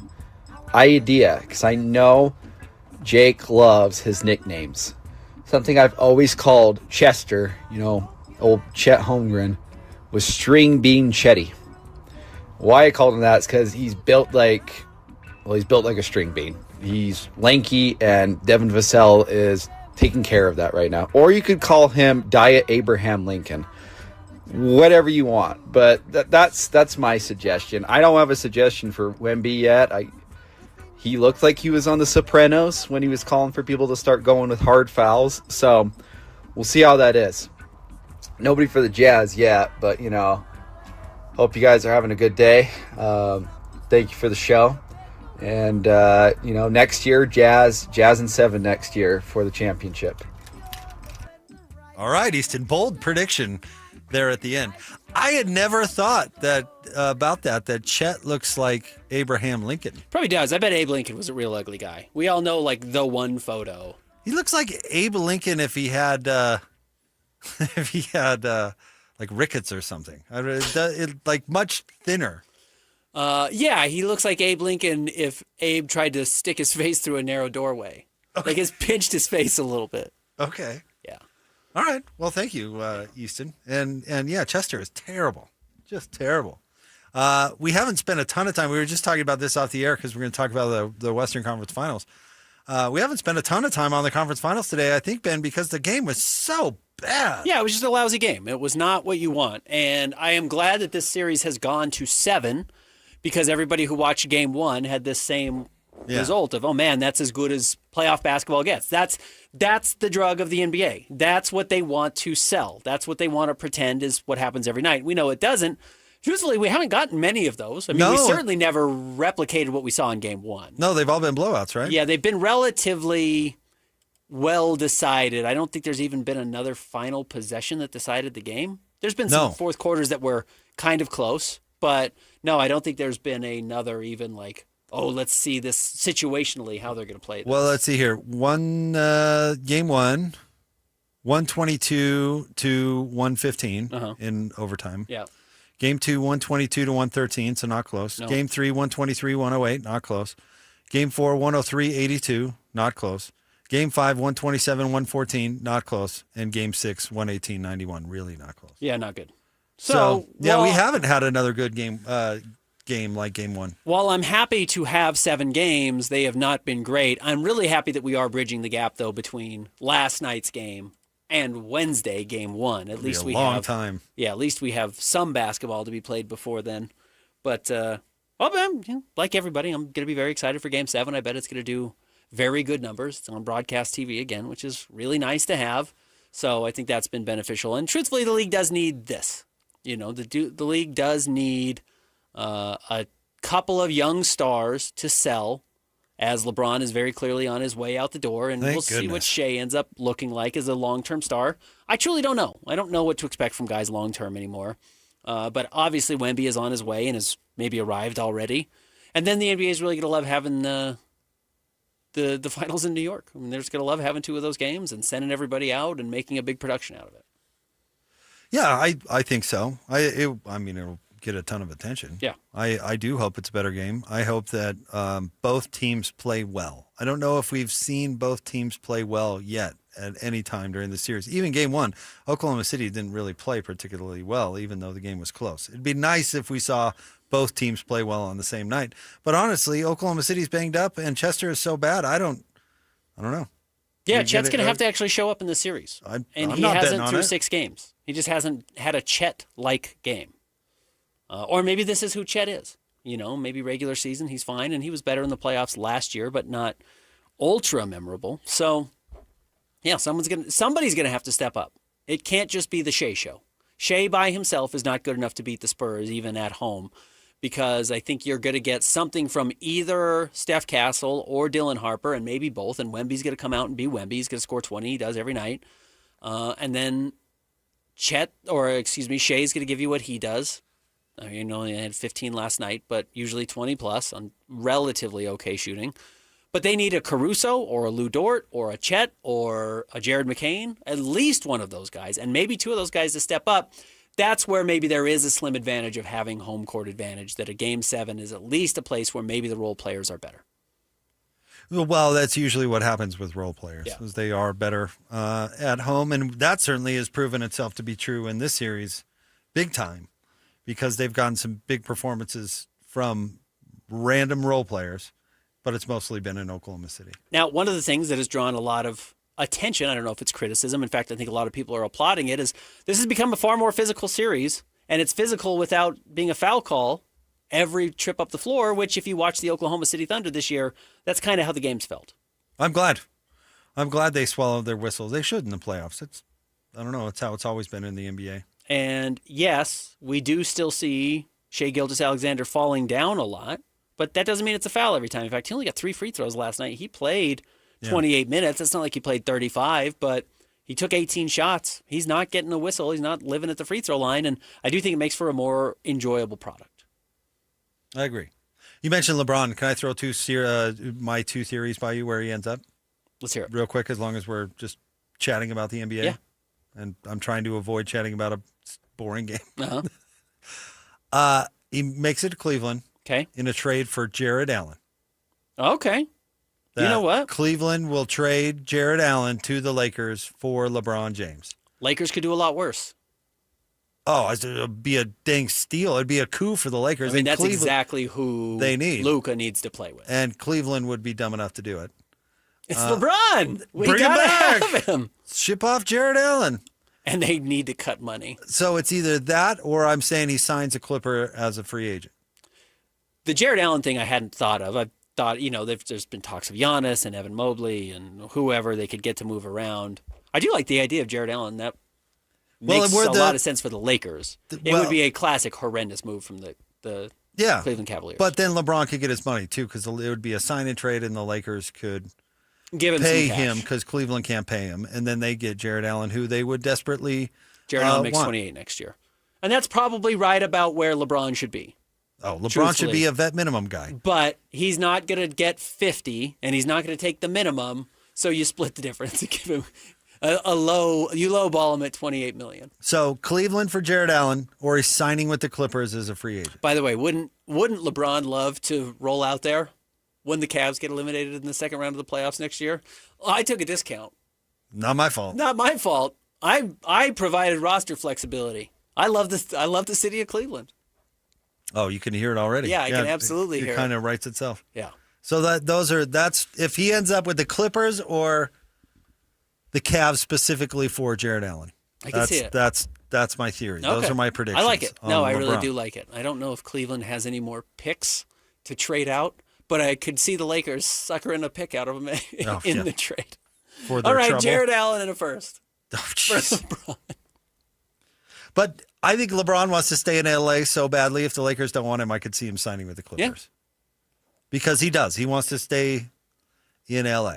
I agree. That's why he went to LA in the first place. I would suspect, and I'm sure he has a house in Cleveland, obviously, but I would suspect a lot of the family would stay behind. Bronny's still under contract. Oh, Bronny's going too. Bronny, all right, that's how you get the first round pick from Cleveland? I guess, yeah. So you get Jarrett for LeBron straight up, and then a first rounder for Bronny. Cleveland would do that. It'd be the best return anyone's ever got for Bronny. By the way, Philadelphia today hired Cleveland's assistant GM, and I should bring up his name, apologies, as their new general manager to replace Daryl Morey. Mm-hmm. President, whatever, it's a GM. Yeah. In fact, let me bring up his name right here. Mike Gansey. Mike Gansey. What is it about how the Cleveland Cavaliers have been run the last several years would make you think, God, we got to get a piece of that? They know what they're doing. Find me their AGM so we can get a piece of that. 43 years old. Yeah, I am a little curious. Again, he was a player for a little while, but never made it past the Idaho Stampede. So actually in the Jazz's organization, probably at that time, 2009, 2010, that might have still been when that was the Jazz's G League affiliate or D League affiliate at that point. But yeah, I mean, the Cavaliers aren't all that, they're not even all that constructed. No. You know what I mean? They're like, you traded for Donovan, and he didn't do it. Kobe Altman did. And you did trade for Jared Allen in a very good trade. They ended up flipping, I can't remember if it was Karis LeVert or whatever their stuff was, to get Jared Allen from Brooklyn in part of the James Harden trade, I think, to the Nets.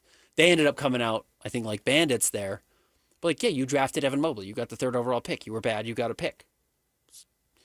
You've done some little things on the edges, but nothing that I think is blowing anybody away. No. Well, let me put it this way. The highest paid team in the league that just got pantsed in the playoffs. Uh-huh. And who, by the way, the owner was seriously considering firing the general manager. Yes. As we talked to Nick Wilson. Yeah. From Cleveland, he said had they lost to Detroit in the second round, everybody would have been. They would have just cleaned house. Yeah. But Bob Myers, the hairdo, who was making this hire for Philadelphia, said, "Give me that man." Well, maybe that's what he wants. Maybe he has some background information that Gansey is a pushover. Oh, and that Bob can just do it. So Bob's the puppet master. I thought he was hired a marionette. I thought he was going to consult himself right into that job. But he's president over their whole operation, so I guess he still can tell them what to do, right? Yeah, absolutely. So yeah, maybe he just got a yes man. I don't pretend to know anything about Mike Gansey. I don't either. Yeah. Other than he's part of the architect for the highest paid team that just got pantsed in the playoffs. Correct. And by the way, a brain trust that traded for James Harden. That was their big move. That was the bailout. How could Philadelphia pass up on that? Really? Is Elton Brand still there? He is actually still there. I'm really curious to see what Cleveland does with James Harden. Oof. No, they're going to sign him. They're going to sign him to a 3-year deal because the only way the LeBron Jared Allen thing works out is if Harden takes $10 million less. He takes less. And yeah, you do the Rudy Gobert thing. We're like, you're going to take less this year, but we're going to give you extra years on the back end. It's like, why? Get out of it as soon as possible. That's way better for you. You need to start over a little bit. If you want to keep Donovan and Evan Mobley, that's fine, but you need to give yourself some breathing room. And which they should do by just letting James Harden pick up his player option. But then they can't do anything. So they can't make any sort of move. They just sacrifice next year. But then after next year, they can have a lot more flexibility, but they're going to be too impatient. Hard to sell. We're going to close our window temporarily in hopes of opening it later when you could go and tell your owner, what if we keep it open by trading Jared for LeBron and giving James Harden more money? That's why you're Cleveland. What do you want me? Yeah. And Philadelphia hired a member of that front office. Go get him. It is interesting. Good move. We were talking to Drew Hill in our last segment. He was talking about how Memphis is particularly well set up because they have a high quantity of picks, and quality of picks is not really a thing anymore because we don't know what the lottery is going to reward. We don't know where you're going to come out. It's not just, this team's probably going to blow up at some point and you're going to own, all these unprotected picks. Well, unprotected picks don't matter in the same way they did as of, 28 hours ago. The Jazz still have, they're only +1 technically, but they control all their own picks, and they still have some swaps with Cleveland and Minnesota and have a Cleveland pick. Jazz are still relatively well positioned along those lines as well, and it will be interesting if Cleveland says, maybe we don't blow it all the way up, but we take a step back. If they miss the playoffs or make the play-in, the Jazz get right back into having a somewhat realistic chance of ending up with another high lottery pick. All right, we've got call-ins coming up next. Stay tuned. It's Jake and Ben, 97.5, the KSL Sports Zone. And now, a look at traffic from the KSL Traffic Center. Utah County drivers on southbound I-15 are experiencing reduced speeds late in the afternoon drive right now from 2100 north in Lehigh down to Linden. Northbound I-15 in South Salt Lake also slow going from 2100 south up toward the 600 south exit in downtown. Hey, at UTA, it's never just a ride from point A to point B. We move independence, we move purpose, we move memories, we move what matters. You plan your trip right now at rideuta.com. That's rideuta.com. With your KSL traffic update, I'm Christian Esparza here on 97.5, the KSL Sports Zone. There's something amazing about where we live. When a child needs help, our community doesn't look away. We show up. Primary Children's Hospital has been showing up for our kids for generations. Join the KSL Sports Zone and KSL 5 June 4th for the Primary Children's Hospital Give-a-thon. Whether it's $5 or $50, your gift tells the family they're not alone. Donate today at KSLSports.com. Primary Children's Hospital, the child first and always. It's the 40th anniversary season of the Larry H. Miller Utah Summer Games at Southern Utah University in Cedar City. And Friday, June 5th is the opening ceremony presented by State Bank of Southern Utah. Doors open at the Eccles Coliseum at 8 p.m. for the anniversary show with live music and Southern Utah's best fireworks show. Buy tickets at tbirdtickets.com and come early for the block party presented by KSL 5 TV starting at 5 p.m. It's the Larry H. Miller Utah Summer Games opening ceremony, Friday, June 5th in Cedar City. T-Mobile has an exclusive bundle for customers 55 and up. I'm Sarah Bowl. Yeah, I'm Frank Bowl. A reliable network is key for us. And with T-Mobile, it's been wonderful. And going to the 55 plus plan saved us so much money. A lot. And that's important. Trying to keep costs down. The home internet's been perfect. It's fast, it's quick. The setup was so easy, it took less than 15 minutes. It was like, ta-da! If you want simplicity, coverage, reliability, you want the whole package, T-Mobile has it. Right now, T-Mobile customers 55 and up can get 2 phone lines on America's best network, plus America's fastest 5G home internet for just $30 each. $30 per month each line with autopay plus taxes and fees. Minimum age 55. Pricing for home internet rely on 2 lines of Essentials Choice 55. $35 connection charge per line required. Best mobile network and fastest 5G home internet based on analysis by Ookla of Speed Test Intelligence Data 2H 2025. All rights reserved. Turn it up. Let's go. It's a new era for sports radio in Utah. This is the all-new KSL Sports Zone. As always, DJ and PK kick off your mornings from 6 to 10. Then introducing the newest addition to the KSL Sports Zone. The coach, Tim Lacombe, joins Scotty G every day from 10 to 2. And as you wrap up your day, Jake Scott and Ben Anderson are there with the best sports talk in Utah from 2 to 6. Live and local, all day, every day. Your home for the best sports radio in Utah is live, on air, online, and on the KSL Sports app. This is 97.5, the KSL Sports Zone. Have you ever looked in the mirror and just didn't feel like yourself anymore? Maybe your clothes didn't fit the way they used to, or you don't like how you look in them. Honestly, it's more than that. It's how you feel walking into a room, avoiding photos, skipping events, not feeling as confident at work or even with your spouse. Over time, that starts to wear on you. But here's the truth. Losing weight is one thing. Feeling confident again and keeping it off, that's what really matters. At SLC Fat Loss, we help people lose 20 to 40 pounds naturally in about 60 days without injections, crazy workouts, or prepackaged meals. More importantly, we show you how to keep the weight off so you can feel comfortable in your clothes, confident going out, and actually like what you see in the mirror again. Alex Curie here. I dropped 65 pounds in just 60 days. That was 2 years ago on Salt Lake City Fat Loss. I've kept it off. You can do it too. SaltLakeCityFatLoss.com. Many clients lose 20 to 40 pounds in about 60 days. Schedule a free weight loss consultation and start to feel confident again. Go to SLCFatLoss.com. That's SLCFatLoss.com. Results may vary. This is DJ and PK. Here we go again.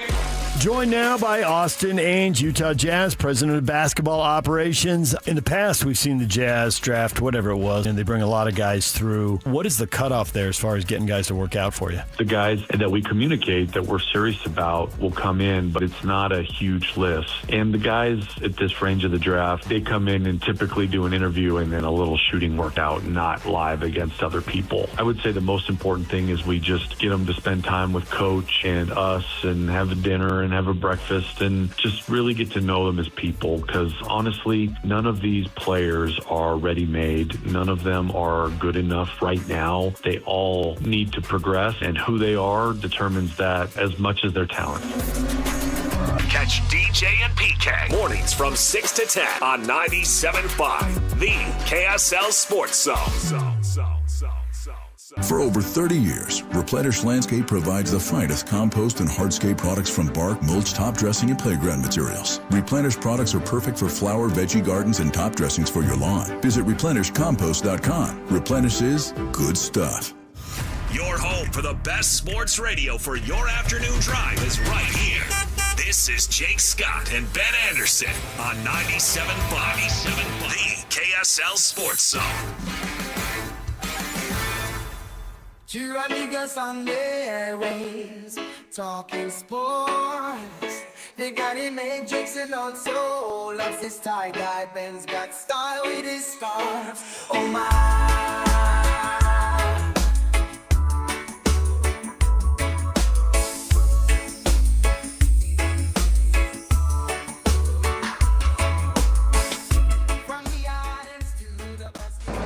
Well, heck, why not just sell alcohol and gambling at all college sports games? Then we'd all be rich.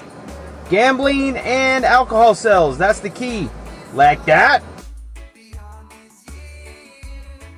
Like that? Lyle again, future listener, podcaster. This goes back to the conversation that you had yesterday, which for me was today.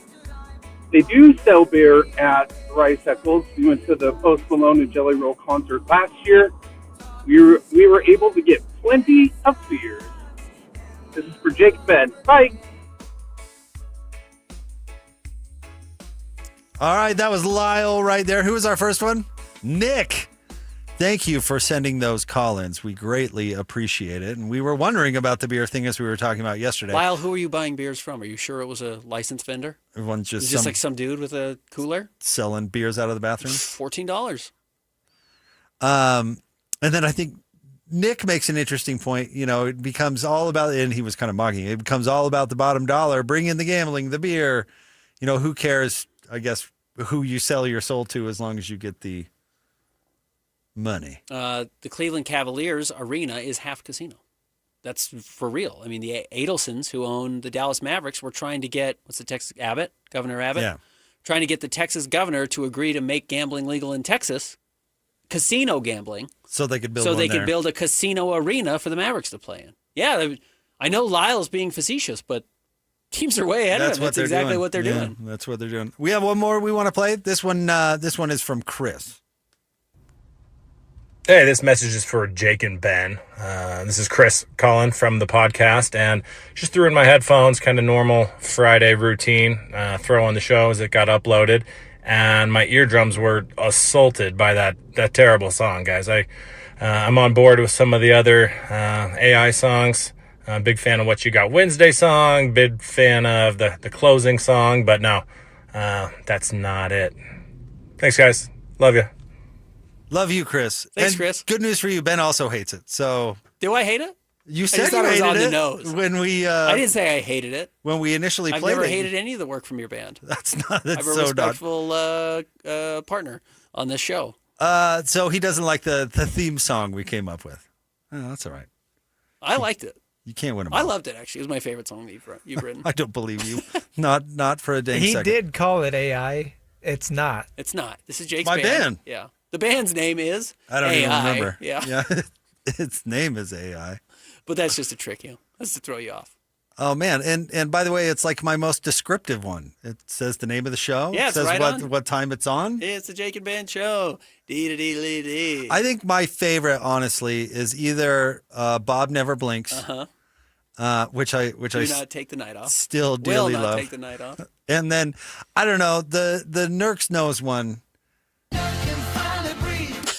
It has the best hook. That one is so catchy. I was singing it Yeah. like days after. It has the best hook. About Yusuf Nurkic getting nose surgery to clear a passage so he can breathe better. So he could breathe better, So yeah. we expect to see a 4-minute mile Nurk next year. Oh, Nurk's going to be a demon.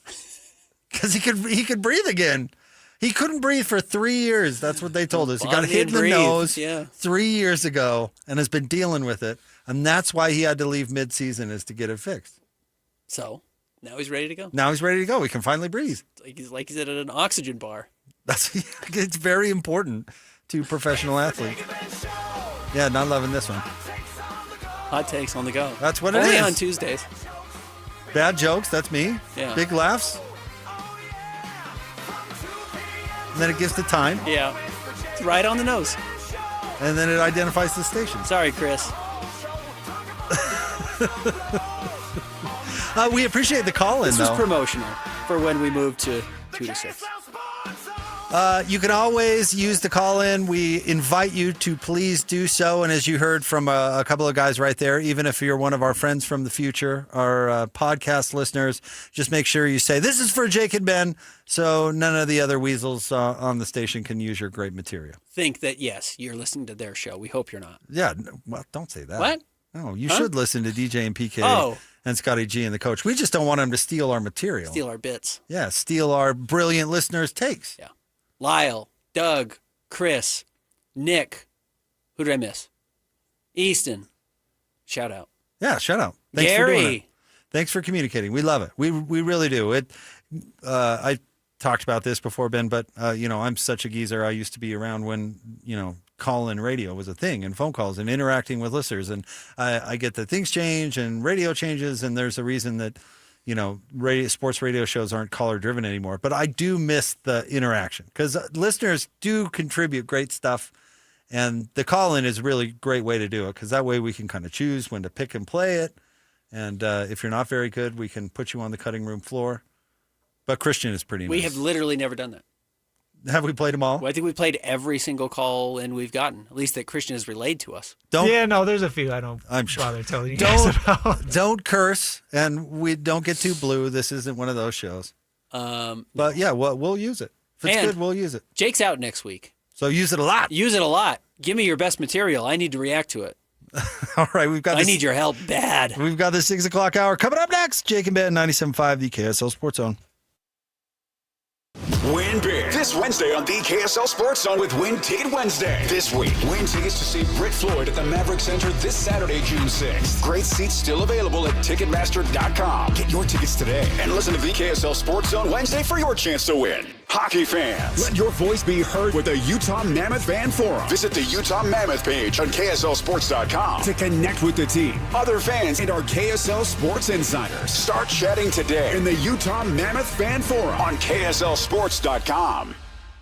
This is Nate Orchard from Advanced Window Products. When you live in Utah, your windows do a lot more than let the light in. They protect your home from freezing winters, blazing summers, and everything in between. That's why Advanced Window Products builds every window for your local climate. No middleman, no out-of-state delays, just factory direct quality, custom made for your home. Imagine a quieter home, a warmer home, a cooler home. Our high-efficiency vinyl windows are engineered to lower your energy bills and boost your comfort all year round. And installation is done by our own certified in-house crews, never subcontractors. That's why Utah homeowners give us 5-star reviews. Right now, take advantage of our anniversary sale. For a limited time, get $2,500 off when you buy 10 or more windows. Call 801-850-9100. That's 801-850-9100. For 40 years, Advanced Window Products has been the name Utah trusts for custom replacement windows and sliding glass doors. Advanced Window Products, built here, installed here, trusted here. Call 801-850-9100 for that $2,500 off or visit us at advancedwindows.com to schedule your free in-home estimate. Fire up summer with Mountain Land Supply. Right now, when you purchase any Blackstone Select griddle or pizza oven, you'll score a $50 Mountain Land gift certificate. Plus, you'll be entered to win B's Sweet tickets for Wednesday, July 22nd. Don't miss your chance to upgrade your backyard cooking and enjoy a night at the ballpark in style. Visit Mountain Land Supply today for the hottest Blackstone deals of the summer. Offer valid May 1st through June 30th, 2026, or while supplies last. Purchase any Blackstone Select griddle or pizza oven to receive a $50 Mountain Land gift certificate and 1 entry to win B's Sweet tickets for Wednesday, July 22nd. Limit 1 gift certificate and entry per customer account. You do not have to be present to win while supplies last.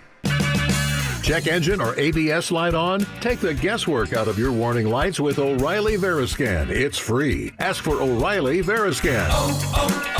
O'Reilly Auto Parts. Support comes from Amazon Business. You can't rely on guesswork to run your business. With Smart Business Buying, innovative AI tools optimize your purchasing experience, paired with delivery options built for business. Empower your team today. Learn more at AmazonBusiness.com. Spring cleaning isn't just for your house, it's for your life. If your job is getting old, it's time to clear the clutter and spring into IT. Go to My Computer Career. My Computer Career helped me get the skills and certifications I needed to start a new life as an IT professional in months, not years. Earn the certifications the top employers are looking for right now. Visit mycomputercareer.edu and take the free career evaluation to see if it's time to spring into IT. Financial aid is available to those who qualify. including VA benefits. You don't know what you got till it's gone has never been more true than when your water heater goes out and you hop in the shower. Your body first shivers and then you go into survival mode by letting out a shrieklet, which is like a shriek, just smaller, followed by unnecessary running in place and jazz hands. Look, there are really only two kinds of people in this world that need cold showers: pioneers and plungers. So unless your name is Laura Ingalls or Joe Rogan, cold showers aren't for you. At Shamrock Plumbing, we know what to do when your ungrateful water heater stops showing up for work. Give us a call and we'll get you back to those scalding temperatures you've grown accustomed to over the years. Shamrock Plumbing. Technology never stands still. And neither does Lessel's and IT. For 70 years and counting, we've helped businesses adapt, grow, and stay secure through every change. With experienced people and smart technology solutions, we make work easier, more productive, and more secure. Yesterday, today, and tomorrow. Let Les be here for you. 97.5 KZNS FM Colville, 1280 KZNS AM Salt Lake City, and KSL FM HD2 Salt Lake City Midband. This is 97.5, the KSL Sports Zone. Just doing it big, you know. Your home for the best sports radio for your afternoon drive is right here. This is Jake Scott and Ben Anderson on 97.5, the KSL Sports Zone. Jake and Ben, 97.5, the KSL Sports Zone. Ben, the NBA draft is 3 weeks away? 3 weeks from Tuesday. How about that? Well, let's find out exactly what the Wizards are going to do because, of course, our next guest knows. He covers the Wizards for Monumental Sports Network. He's Chase Hughes with us here on Jake and Ben. What's going on, Chase? Not a whole lot. Thanks for having me. Yeah, appreciate you jumping on with us. All right, Chase. Well, looking at how the lottery unfolded, Wizards go number 1, Jazz go number 2. What do you think was the immediate thought in the heads of Wizards fans after they saw John Wall take home the top overall pick?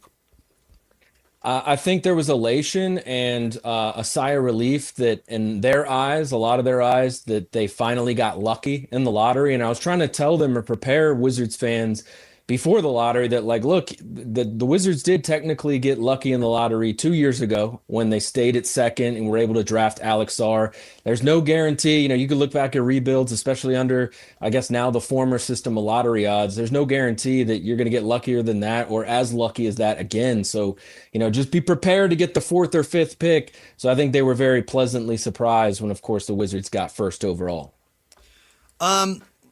What do you think they'll prioritize? I mean, there's I think a lot of people think 2, maybe 3 players at the top of this draft. Are the Wizards the type are going to really look at fit or take the best player, or what do you think? I think they'll take the best player. I think you have to do that when you're drafting this high. I mean, I study the league, obviously, in the draft, and I could give you so many examples of it going both ways.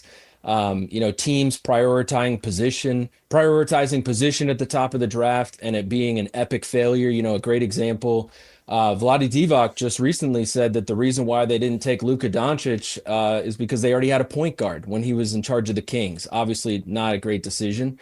The other side of the coin would be the Warriors when they took Steph Curry, already had Monte Ellis and Jamal Crawford on their roster. They didn't need a 2-guard who could shoot, right? Or who could score, and the rest is history. So I think you got to take the best player available. The Wizards like to have guys who can dribble, pass, and shoot. They want to play a 5-out offense, but I think you can get that in either Darren Peterson or AJ DeBonsa. So I think it's going to come down to who's the best fit for their culture, in terms of personality, in terms of how much they love the game of basketball, because they really believe in player development and feel like those are the types of intangibles that guys have to maximize their potential. Will Dawkins is the top executive in Washington. He's had a few drafts under his belt now. Trey Johnson, Alex Sarr, Bilal Coulibaly. Those guys all have plus wingspans. Those are very long players, but they kind of have different skill sets. Do you think he's looking for length? Do you think that's maybe a feather in his cap he generally tries to look for? Absolutely. Positional size is something that you hear him say a lot. You know, he comes from the Oklahoma City Thunder, and the philosophy there is just to have big lineups. You know, it's I think something that it's very intuitive that, of course, that raises a player's ceiling when they have positional size. If they're bigger than the guy who's guarding them, then usually the star players are like that. But also I think it raises a guy's floor. You know, the Wizards 4 years ago drafted a guy in Johnny Davis, 10th overall out of Wisconsin. And from the very first game I saw him in the summer league, I was like, this guy is too small and too slow. You know, so I think it sort of raises your floor if you're big for your position, ideally athletic for your position, because even if you're overwhelmed at first, over time, you're going to realize that you have advantages you can play to. If you don't have those advantages, it's very hard. So I think the Wizards prioritize